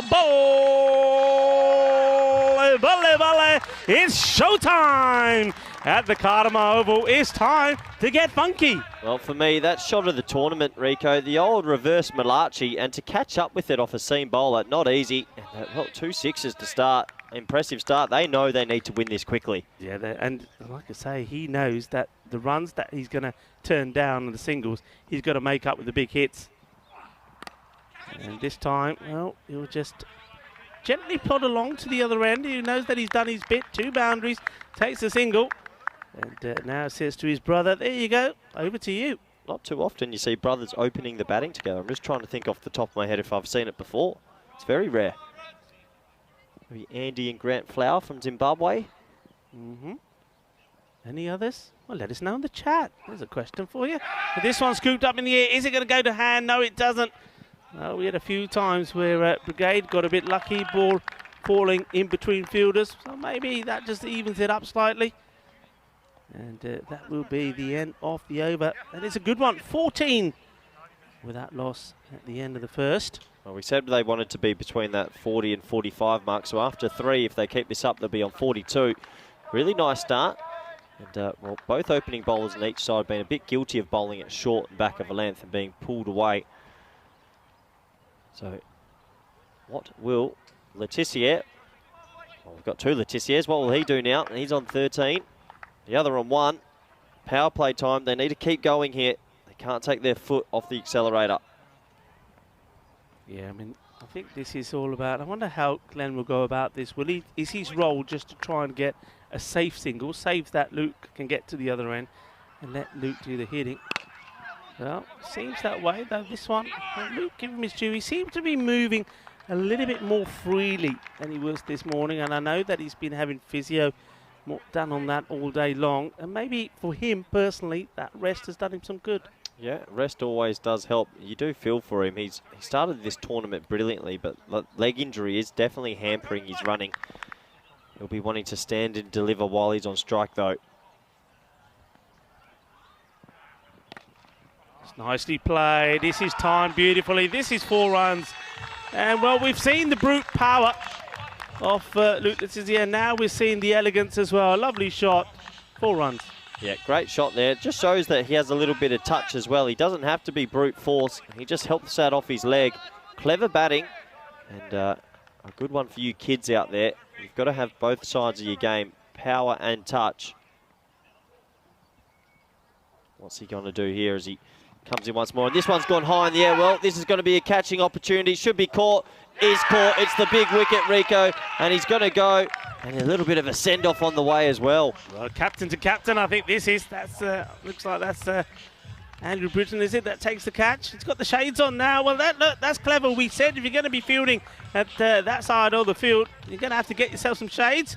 I think Andrew Britton, he does just that, gets the shades, and yeah, sort of saying a little goodbye to Luke Letizia there. And this time the catcher, we've seen quite a few go down today, but no mistakes there. Well, there you go. He's saying, okay, adios, you have to go. Adios, amigo, I'm sure he said. I'm sure he said adios, amigo. Yeah, I'm sure it was a pleasant goodbye. Just a little bit of gamesmanship there, but that's the big wicket. He's been dangerous all tournament, injured or not, but he'll be disappointed to get out there because he had gotten off to a flyer.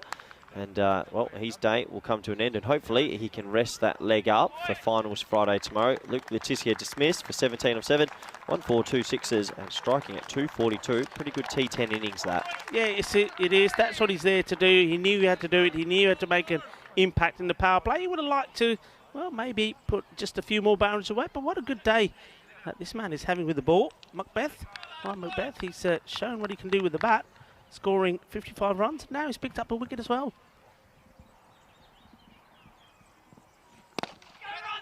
Nice shot. Good timing. You have to get down. Does. Gets dirty for his team. And there's the captain leading by example. And now he says, ouch. I felt that. Well, you'd be thinking, come on, everybody. Let's work hard here. Let's make this count. And then we can have a nice rest later.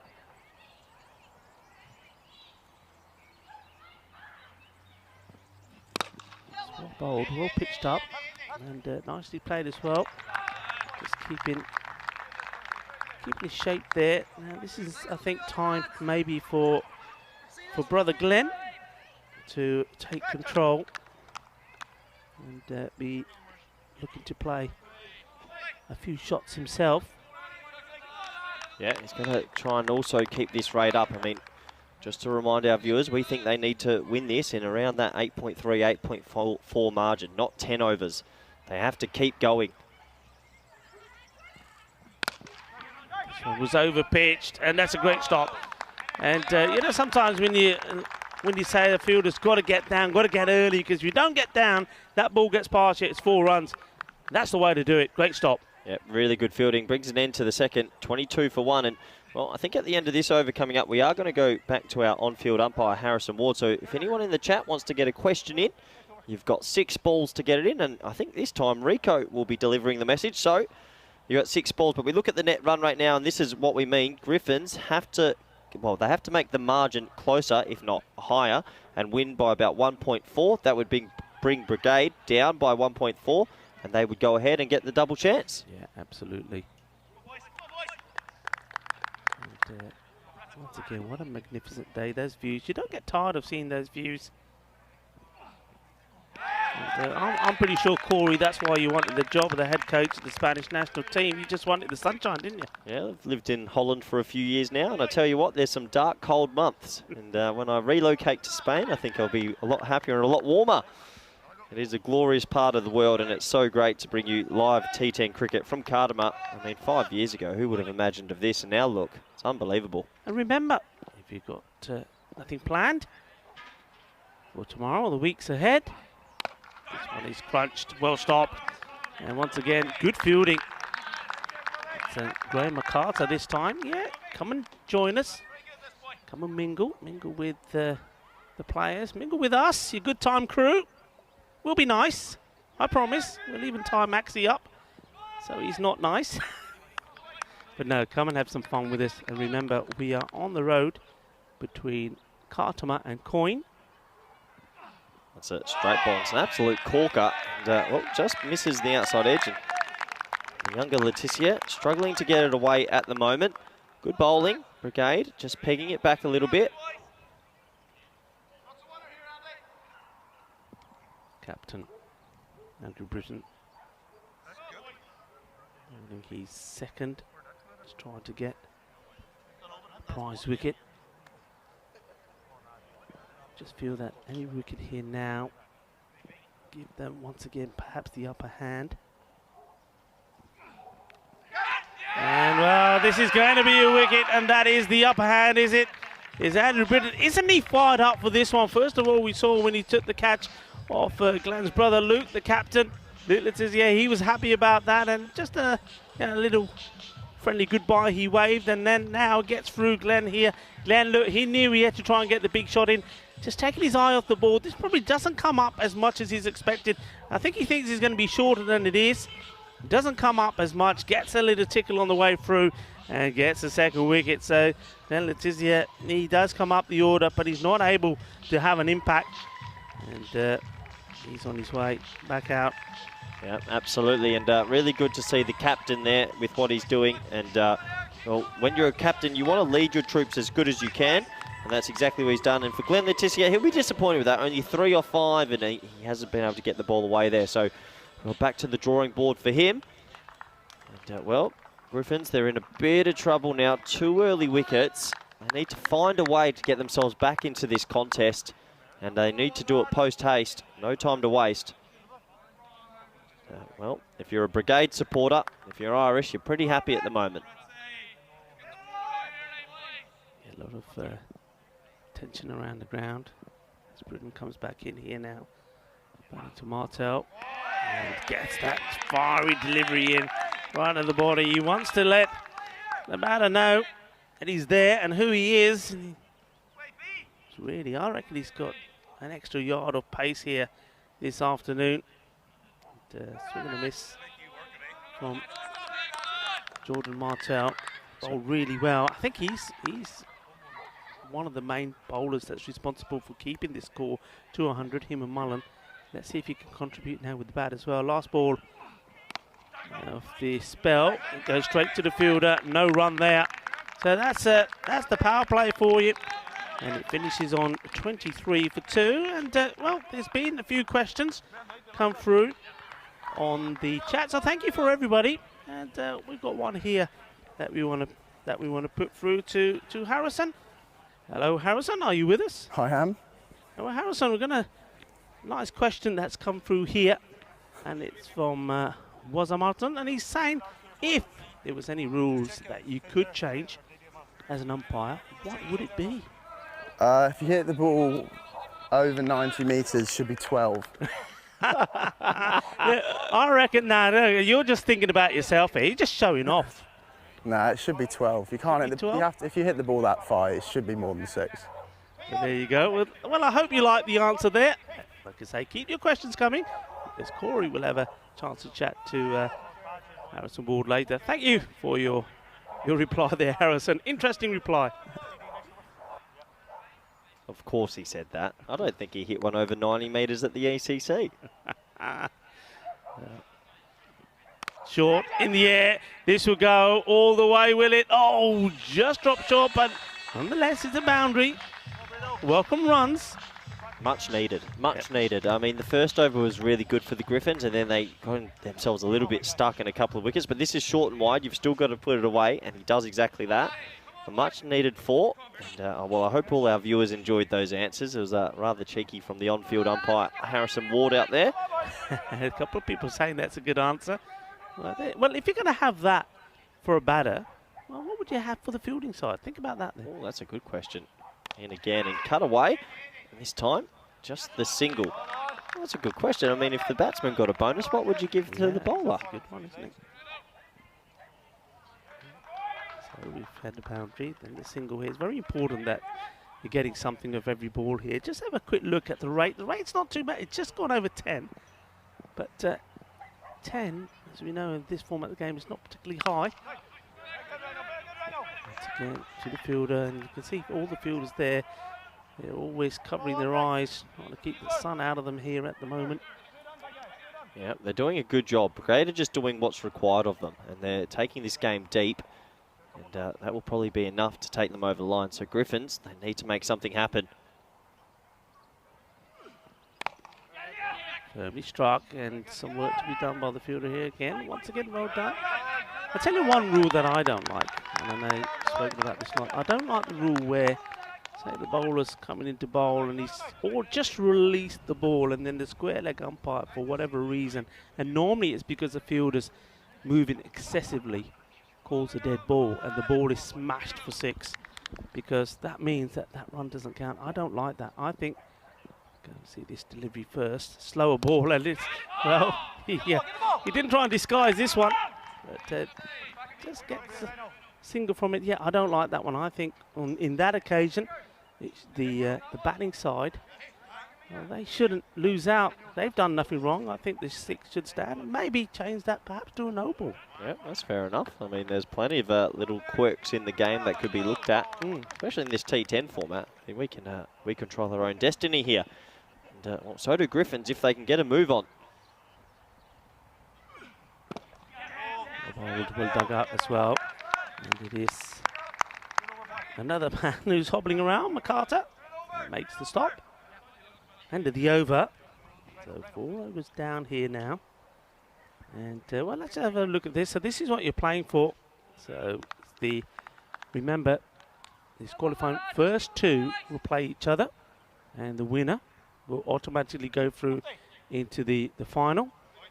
And the one who loses tomorrow then will play the team that's finished 4th, and we know who that is. Porvica. Dangerous. That is not going to be an easy fixture. That's the last thing you want. Elimination game versus Porvica, who are starting to find some really good form. Yeah. Evenly balanced. We knew this match would be 32 for 2 after 4. That's a powerful shot, but straight out to mid-wicket. So here we go in the spin operation, and this is something that Brigade have done all tournament. They'll bowl probably 4 overs of spin here in the middle, and usually it's Iftikhar Hussain and with Barr, and they do a really good job, this David Barr. He just those little away swingers, a little bit of off-spin, taking all the pace off the ball. That's one for me that I've always been frowned upon, is David Barr does it quite a lot, and he's talented. He stops in his run-up to bowl. I don't think, I mean, for a batsman, it's hard to line that up. Why can a bowler do that? For me, I've always thought, how can a bowler do this little stop and then bowl? Yeah, I've got my view on it, and I suppose maybe you're looking at it more as a batter's point of view. As that one, well, it's been thumped over mid-wicket. That's a good hit. They need that. I think if every so often they can pick up a boundary. Look, no pace on the ball, so this has to be absolutely thumped, and he does. This is all about brute force and power. 6 runs. This time his toe end is not going to be easy, but Carter's the man who's got the injury, but he hobbles along, he gets the dive in, and he takes a catch. And that is an important wicket. And it's a good comeback from David Barr. We know that he's going to be key. We know that he spin, has often been the one that's helped them win, and this time, well, is it going to be the same? This is a big wicket. Yeah, it really is, and a clever catch. I mean, we said he's injured, but he made good ground still to the right, and made sure he landed on the grass quite softly. Doesn't let the ball spill out, and another wicket falls, and once again, Bar with another wicket with those little away swingers / off spinners. And, well, Brigade, they take a stranglehold of this match. Griffins sort of struggling to get themselves ahead of the rate. Jordan Martin, he'll go 8 off 7. Just couldn't get that strike rate going. 1-6 in there, so he had to cut 4 dot balls. So that doesn't help. No, it doesn't help at all. He tries to get on with it, so he departs. Yeah, what I was going to say is, what you were saying about the bowler stopping and then bowling. Well, maybe that's similar to a batter that's taken a right-hand stance and then does the switch. Should they be allowed to do that? I don't know. Well, I think bowlers should be able to bowl with any arm without telling the umpire. I'd love to see a bowler running up to be a right arm offie and then didn't change. Yeah, well, it'll happen one day. Probably. That makes we've it seen a few. you can, We've seen this few on ECN. Yeah, if you can switch it, I can switch bowl without informing the umpire. Yeah. Okay. Fair dues. That's what we're talking about there. You see, he just gets ready to bowl, then just holds it there for a second before he does finally do that release. So that's the end of the over, and the key thing there is though is getting that wicket. It's wickets that they want, and 40 for 3, halfway point. So at this moment in time, they're just behind at that rate that was just over 10 a moment ago. Has gone up to over 12 now. Yeah, it's going to be difficult from here. Someone's going to have to play a pretty magnificent innings. I mean, they still want to win this game. You want to take some sort of momentum going into finals Friday. Iftikhar Hussain now, he's got the ball. He's been really good today as well. Yeah, he has, Corey. He's a man that's impressed. Certainly been a live wire in the field. His bowling's been good as well. Yeah, he's had a good day at the office, and he'll be wanting to give it one more big push for his team here. And this has been well hit. Nobody's stopping this one. This has gone big. And a lovely shot. Timing was epic. And the umpire, you know what he's doing there? He's putting them up in the air like he just don't care. Well, that's the Italian stallion, Suleiman Saeed, saying, Manas arriba, that's 6 runs. Yeah, glorious shot that. Wasn't the worst ball in the world, but the batting was even better. And they need a lot more of that. 6 runs. Will he be able to go again here?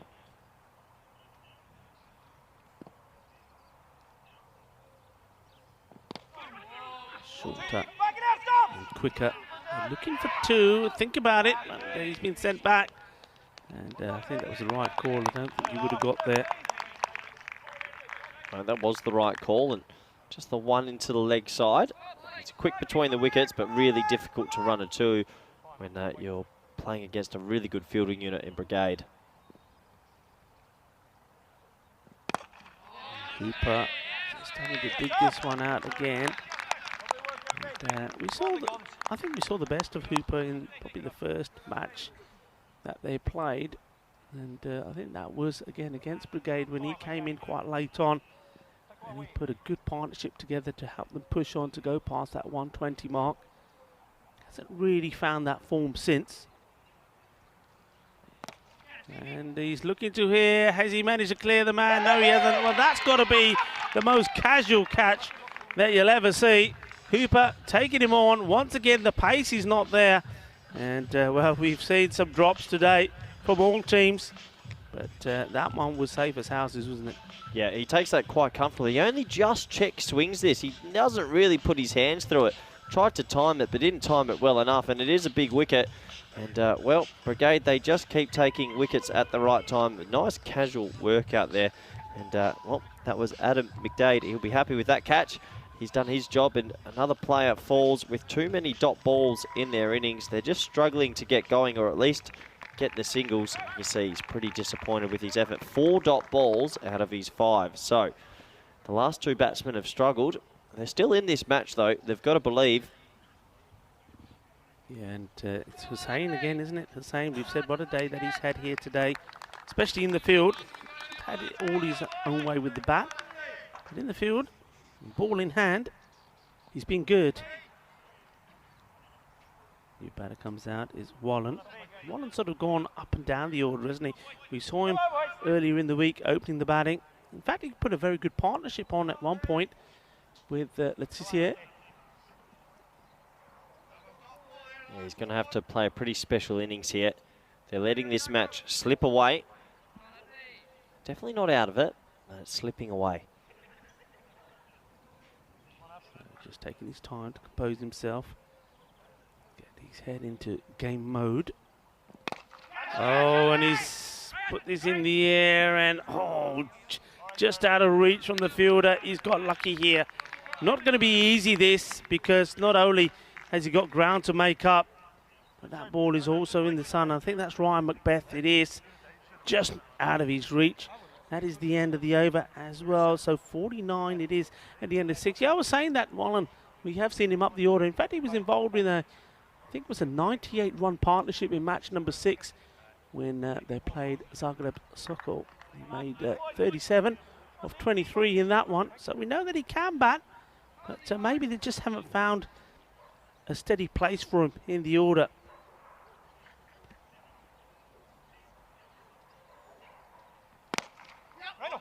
Flat bats this straight back past the bowler, and it eludes the man who slides in and stops it. But the key thing here is about keeping this ball from going to the boundary. That's a nice stop, and they've done that well. That's Ryan Barr out there. Yeah, another 3-run save. They've been really good in the field this game, Brigade, doing exactly what they need to do to make sure that they progress to the top 2. Shot. This one does go the distance. Yes, lovely shot. Good pickup. And he plays his shot on merit, doesn't he? A lot of players would have tried to look to hit this in other parts of the ground, but he just sort of, he just helps this on its way. Yeah, good batting. He just opened up a little bit, moved outside leg stump to access the offside. It goes the opposite way to a lot of players over, and they need to get him out soon because he's batting really well. He's hit that hard now. That could be 4 as well. That's an even better shot in my book. That's a lovely textbook cover drive. 4 runs. Martin, he's looking really good, Rico. Jason Martin, he's impressed us so much behind the stumps. But I tell you what, he's a pretty decent bat as well. And this is a really nice shot. Yeah, you're absolutely right. That was beautifully hit. Beautifully timed as well. Yeah, and he's forced a change from the bowler. Bowler's decide Bart to come around the wicket now. Oh, and it's a long hop down the leg side, which will be signalled wide. Didn't get too greedy and try catch up with it. Take the free run.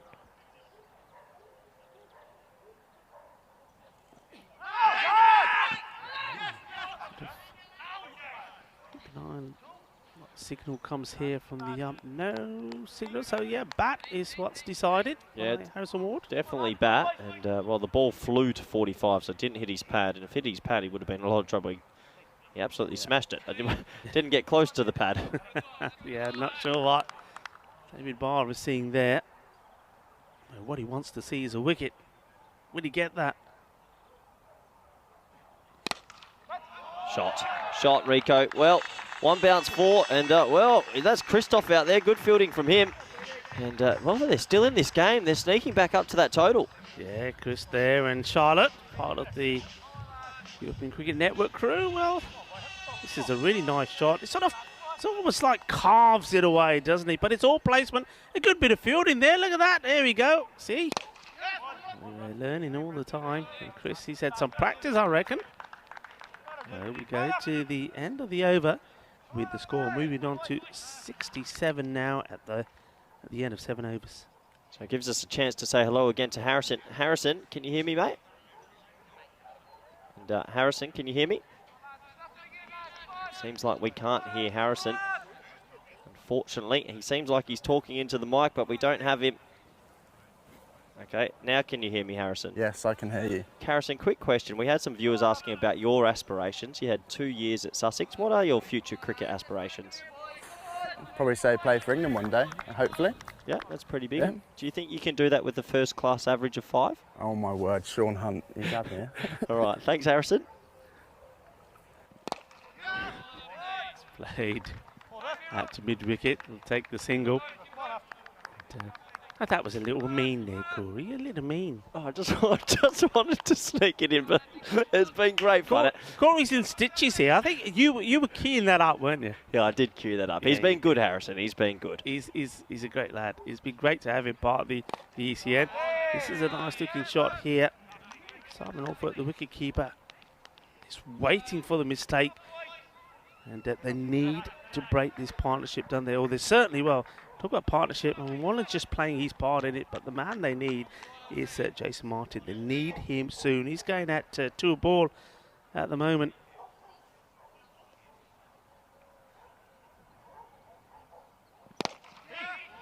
Struck well. Hussain. I think he's second. What they've done well, Rico, they've got themselves sneakily to this target. I mean, Martin's innings of 30 or 15 has definitely breathed some life into the contest. Yeah. I mean, they're only 1 or 2 big strokes away from really going close to this total.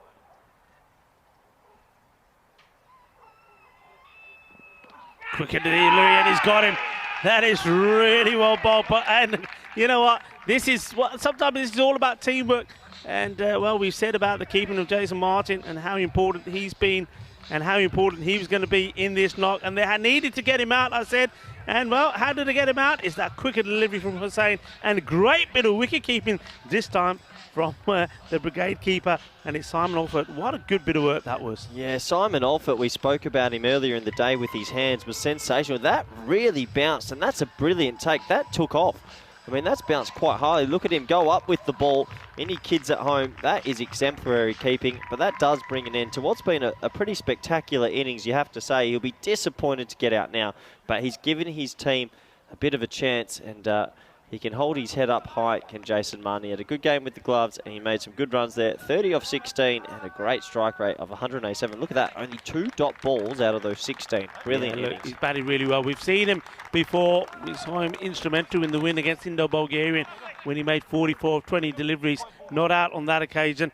And he almost took this home for his side, but he's now gone. So somebody else now has to get back in here. That's not a good delivery first up. And Hussain, well, he'll be disappointed. That was a bit of a gundy ball. And you bowl a gundy ball, you're going to get put away. And that's exactly what's happened. And, well, he's let himself down, Hussain there. And drops this one too short. And it's Adam Martel who puts it away. Well, Martel's got a chance here to play a hero innings, a cameo innings. And when you hit your first ball for 6, that's going to give you a lot of confidence. Oh, bowl. It's a good reply, isn't it? And I think that one is all about, okay, you want to move inside the crease, you want to try and give yourself some space. Well, see what you do with this one. And, well, it was well respected. I think there's 1 or 2 batters after hitting their first ball for a boundary probably still would have gone after that. Yeah, absolutely. So it brings an end to the 8th now, 76 for 5. And, well, Rico, it's going to come down to some net run rates later if Griffins do get up. But more importantly, I've got a little bit of a golden ball tingle. This is going right down to the wire. It's that sort of score, isn't it? I mean, at the moment, if you have a look at it, it's about 12 runs. Vinny always says when it's around 13 required per over, or 13 of the last, that's what it could be. So we got, well, you see it there on your screens, 25 is required of 12. This over is key. This is the over, I think, they're going to really go after. They've lost 5 wickets. They've got... Mummy Wallen is going 9 of 6 deliveries. Martel starts well, but somebody's got to really go after the bowler here. And, well, that'll do. That's one way to do it. Watch out, watch out. This is coming your way. Well, that's in the fan zone. And it's probably disturbed a few people. Well, look, this is where it all started this morning. I think that was exactly the place where Anand Shup took a great catch. Well, I don't know if anybody's in the zone to be catching this. This was really well struck. What an important key shot that is. Wallen, is he going to get big at the time required for his team? So Ryan Barr is going to pull this one back. Well, he can't. Oh, this is huge. This is one for his own teammates. Oh, my word. Volley, volley, volley. And, well, Luke Letizia, he doesn't put that down, does he, the captain? No, well, he does, but all of a sudden, this game has flipped on its head. He's gone bang, bang, and the boys are having a... Go away, he says. Sorry, Corey. We've got to have a bit of fun. He says, go away. Go, look, here he goes. A massive shot, but Letizia puts it down. And, well, that's one thing you don't want is the cameraman right there. It's in the air, Rico. This is half a chance. Oh, it falls short. Well, this is really interesting. The game, all of a sudden, flipped on its head. They're 12 off 9. Now, in a normal match, you would assume here that they would ease themselves to the victory. But in this game, we think they need to win by about an over or so. So they need to keep going. This is a funny situation to be in. Because in a normal game, you just win this game easily, but you probably need to try and hit the next 2 balls for 6. I wonder if that message is going out to them. Well, maybe. And asking the question. And, well, no. It's the big man himself, Harrison Ward. So look here, around the wicket. Yeah, I don't think there's anything there. I think with the ball going at that angle, if there's a little inside edge here. This is going to be so tight on the net run rates if Griffins get up here. This is going to be unbelievably tight. Every team might end up 1-1. Well, what a game.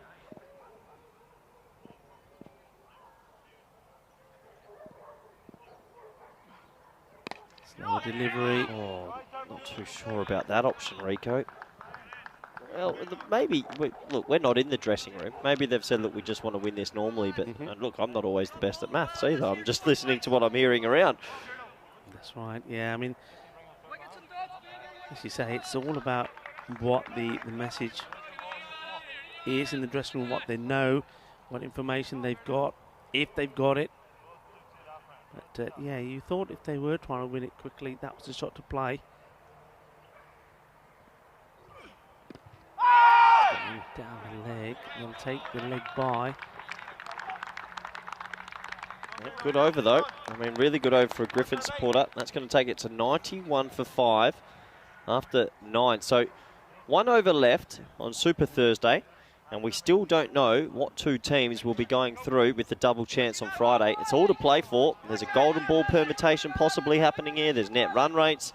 Either team could win this. It's pretty exciting to end Thursday. It's been an unbelievable day of cricket.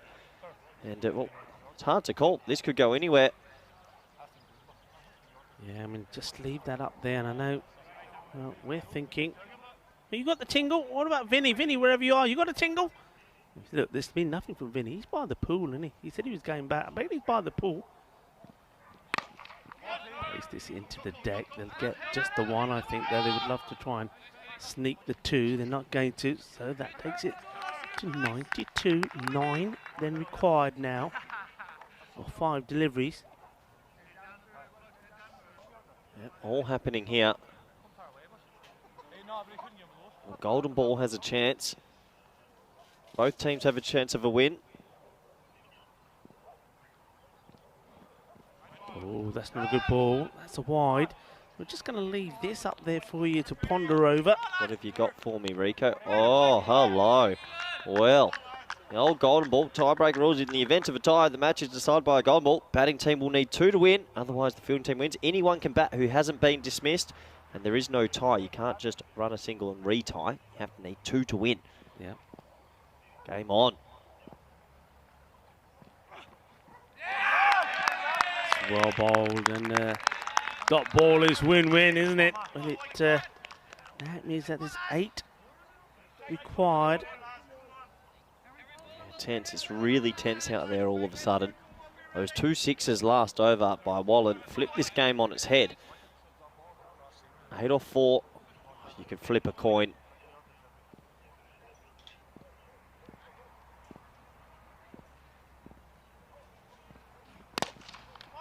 Great stop. What an important stop this is.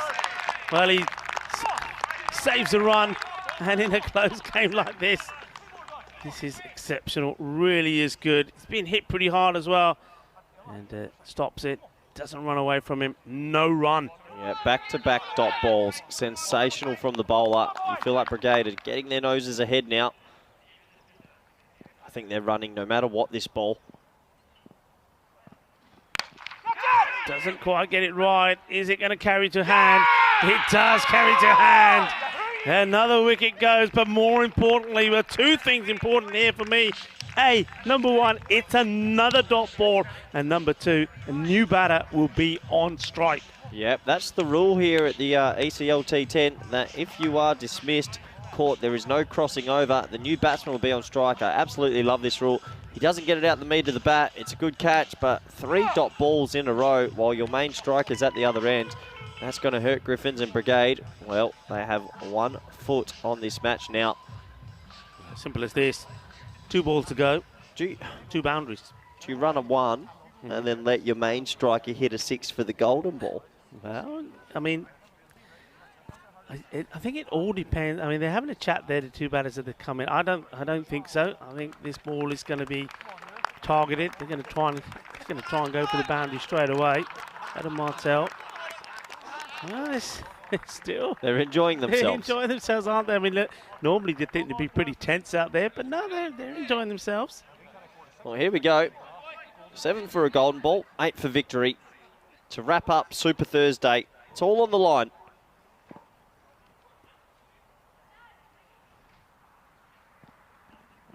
You've got to run. Oh, that's really bad match awareness. Oh, that's such bad match awareness from Wallen. I'm sorry, you have to run no matter what there. Why didn't they run? Well, you're the coach. You Oh, tell me. I don't know. I don't know. I don't believe they didn't run here now. All of a sudden. It's game over, isn't it? I mean, this has to be a legal delivery.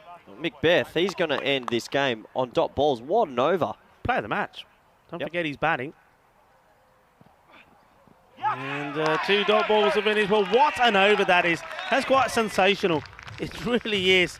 He's finished his 2 overs. He's just gone for 10 runs. But more importantly, how special was that last over? That was absolutely incredible. Read it out to me. What was the like? How did that go? Well, it was 93, I believe the score. No, hang on, let's get it right. 91 at the end of the 9th.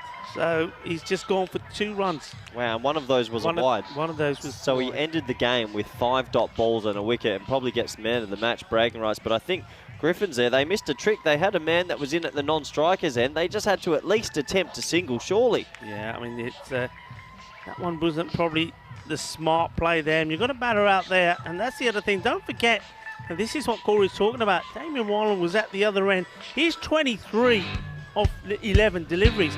You've got to try and get him on strike.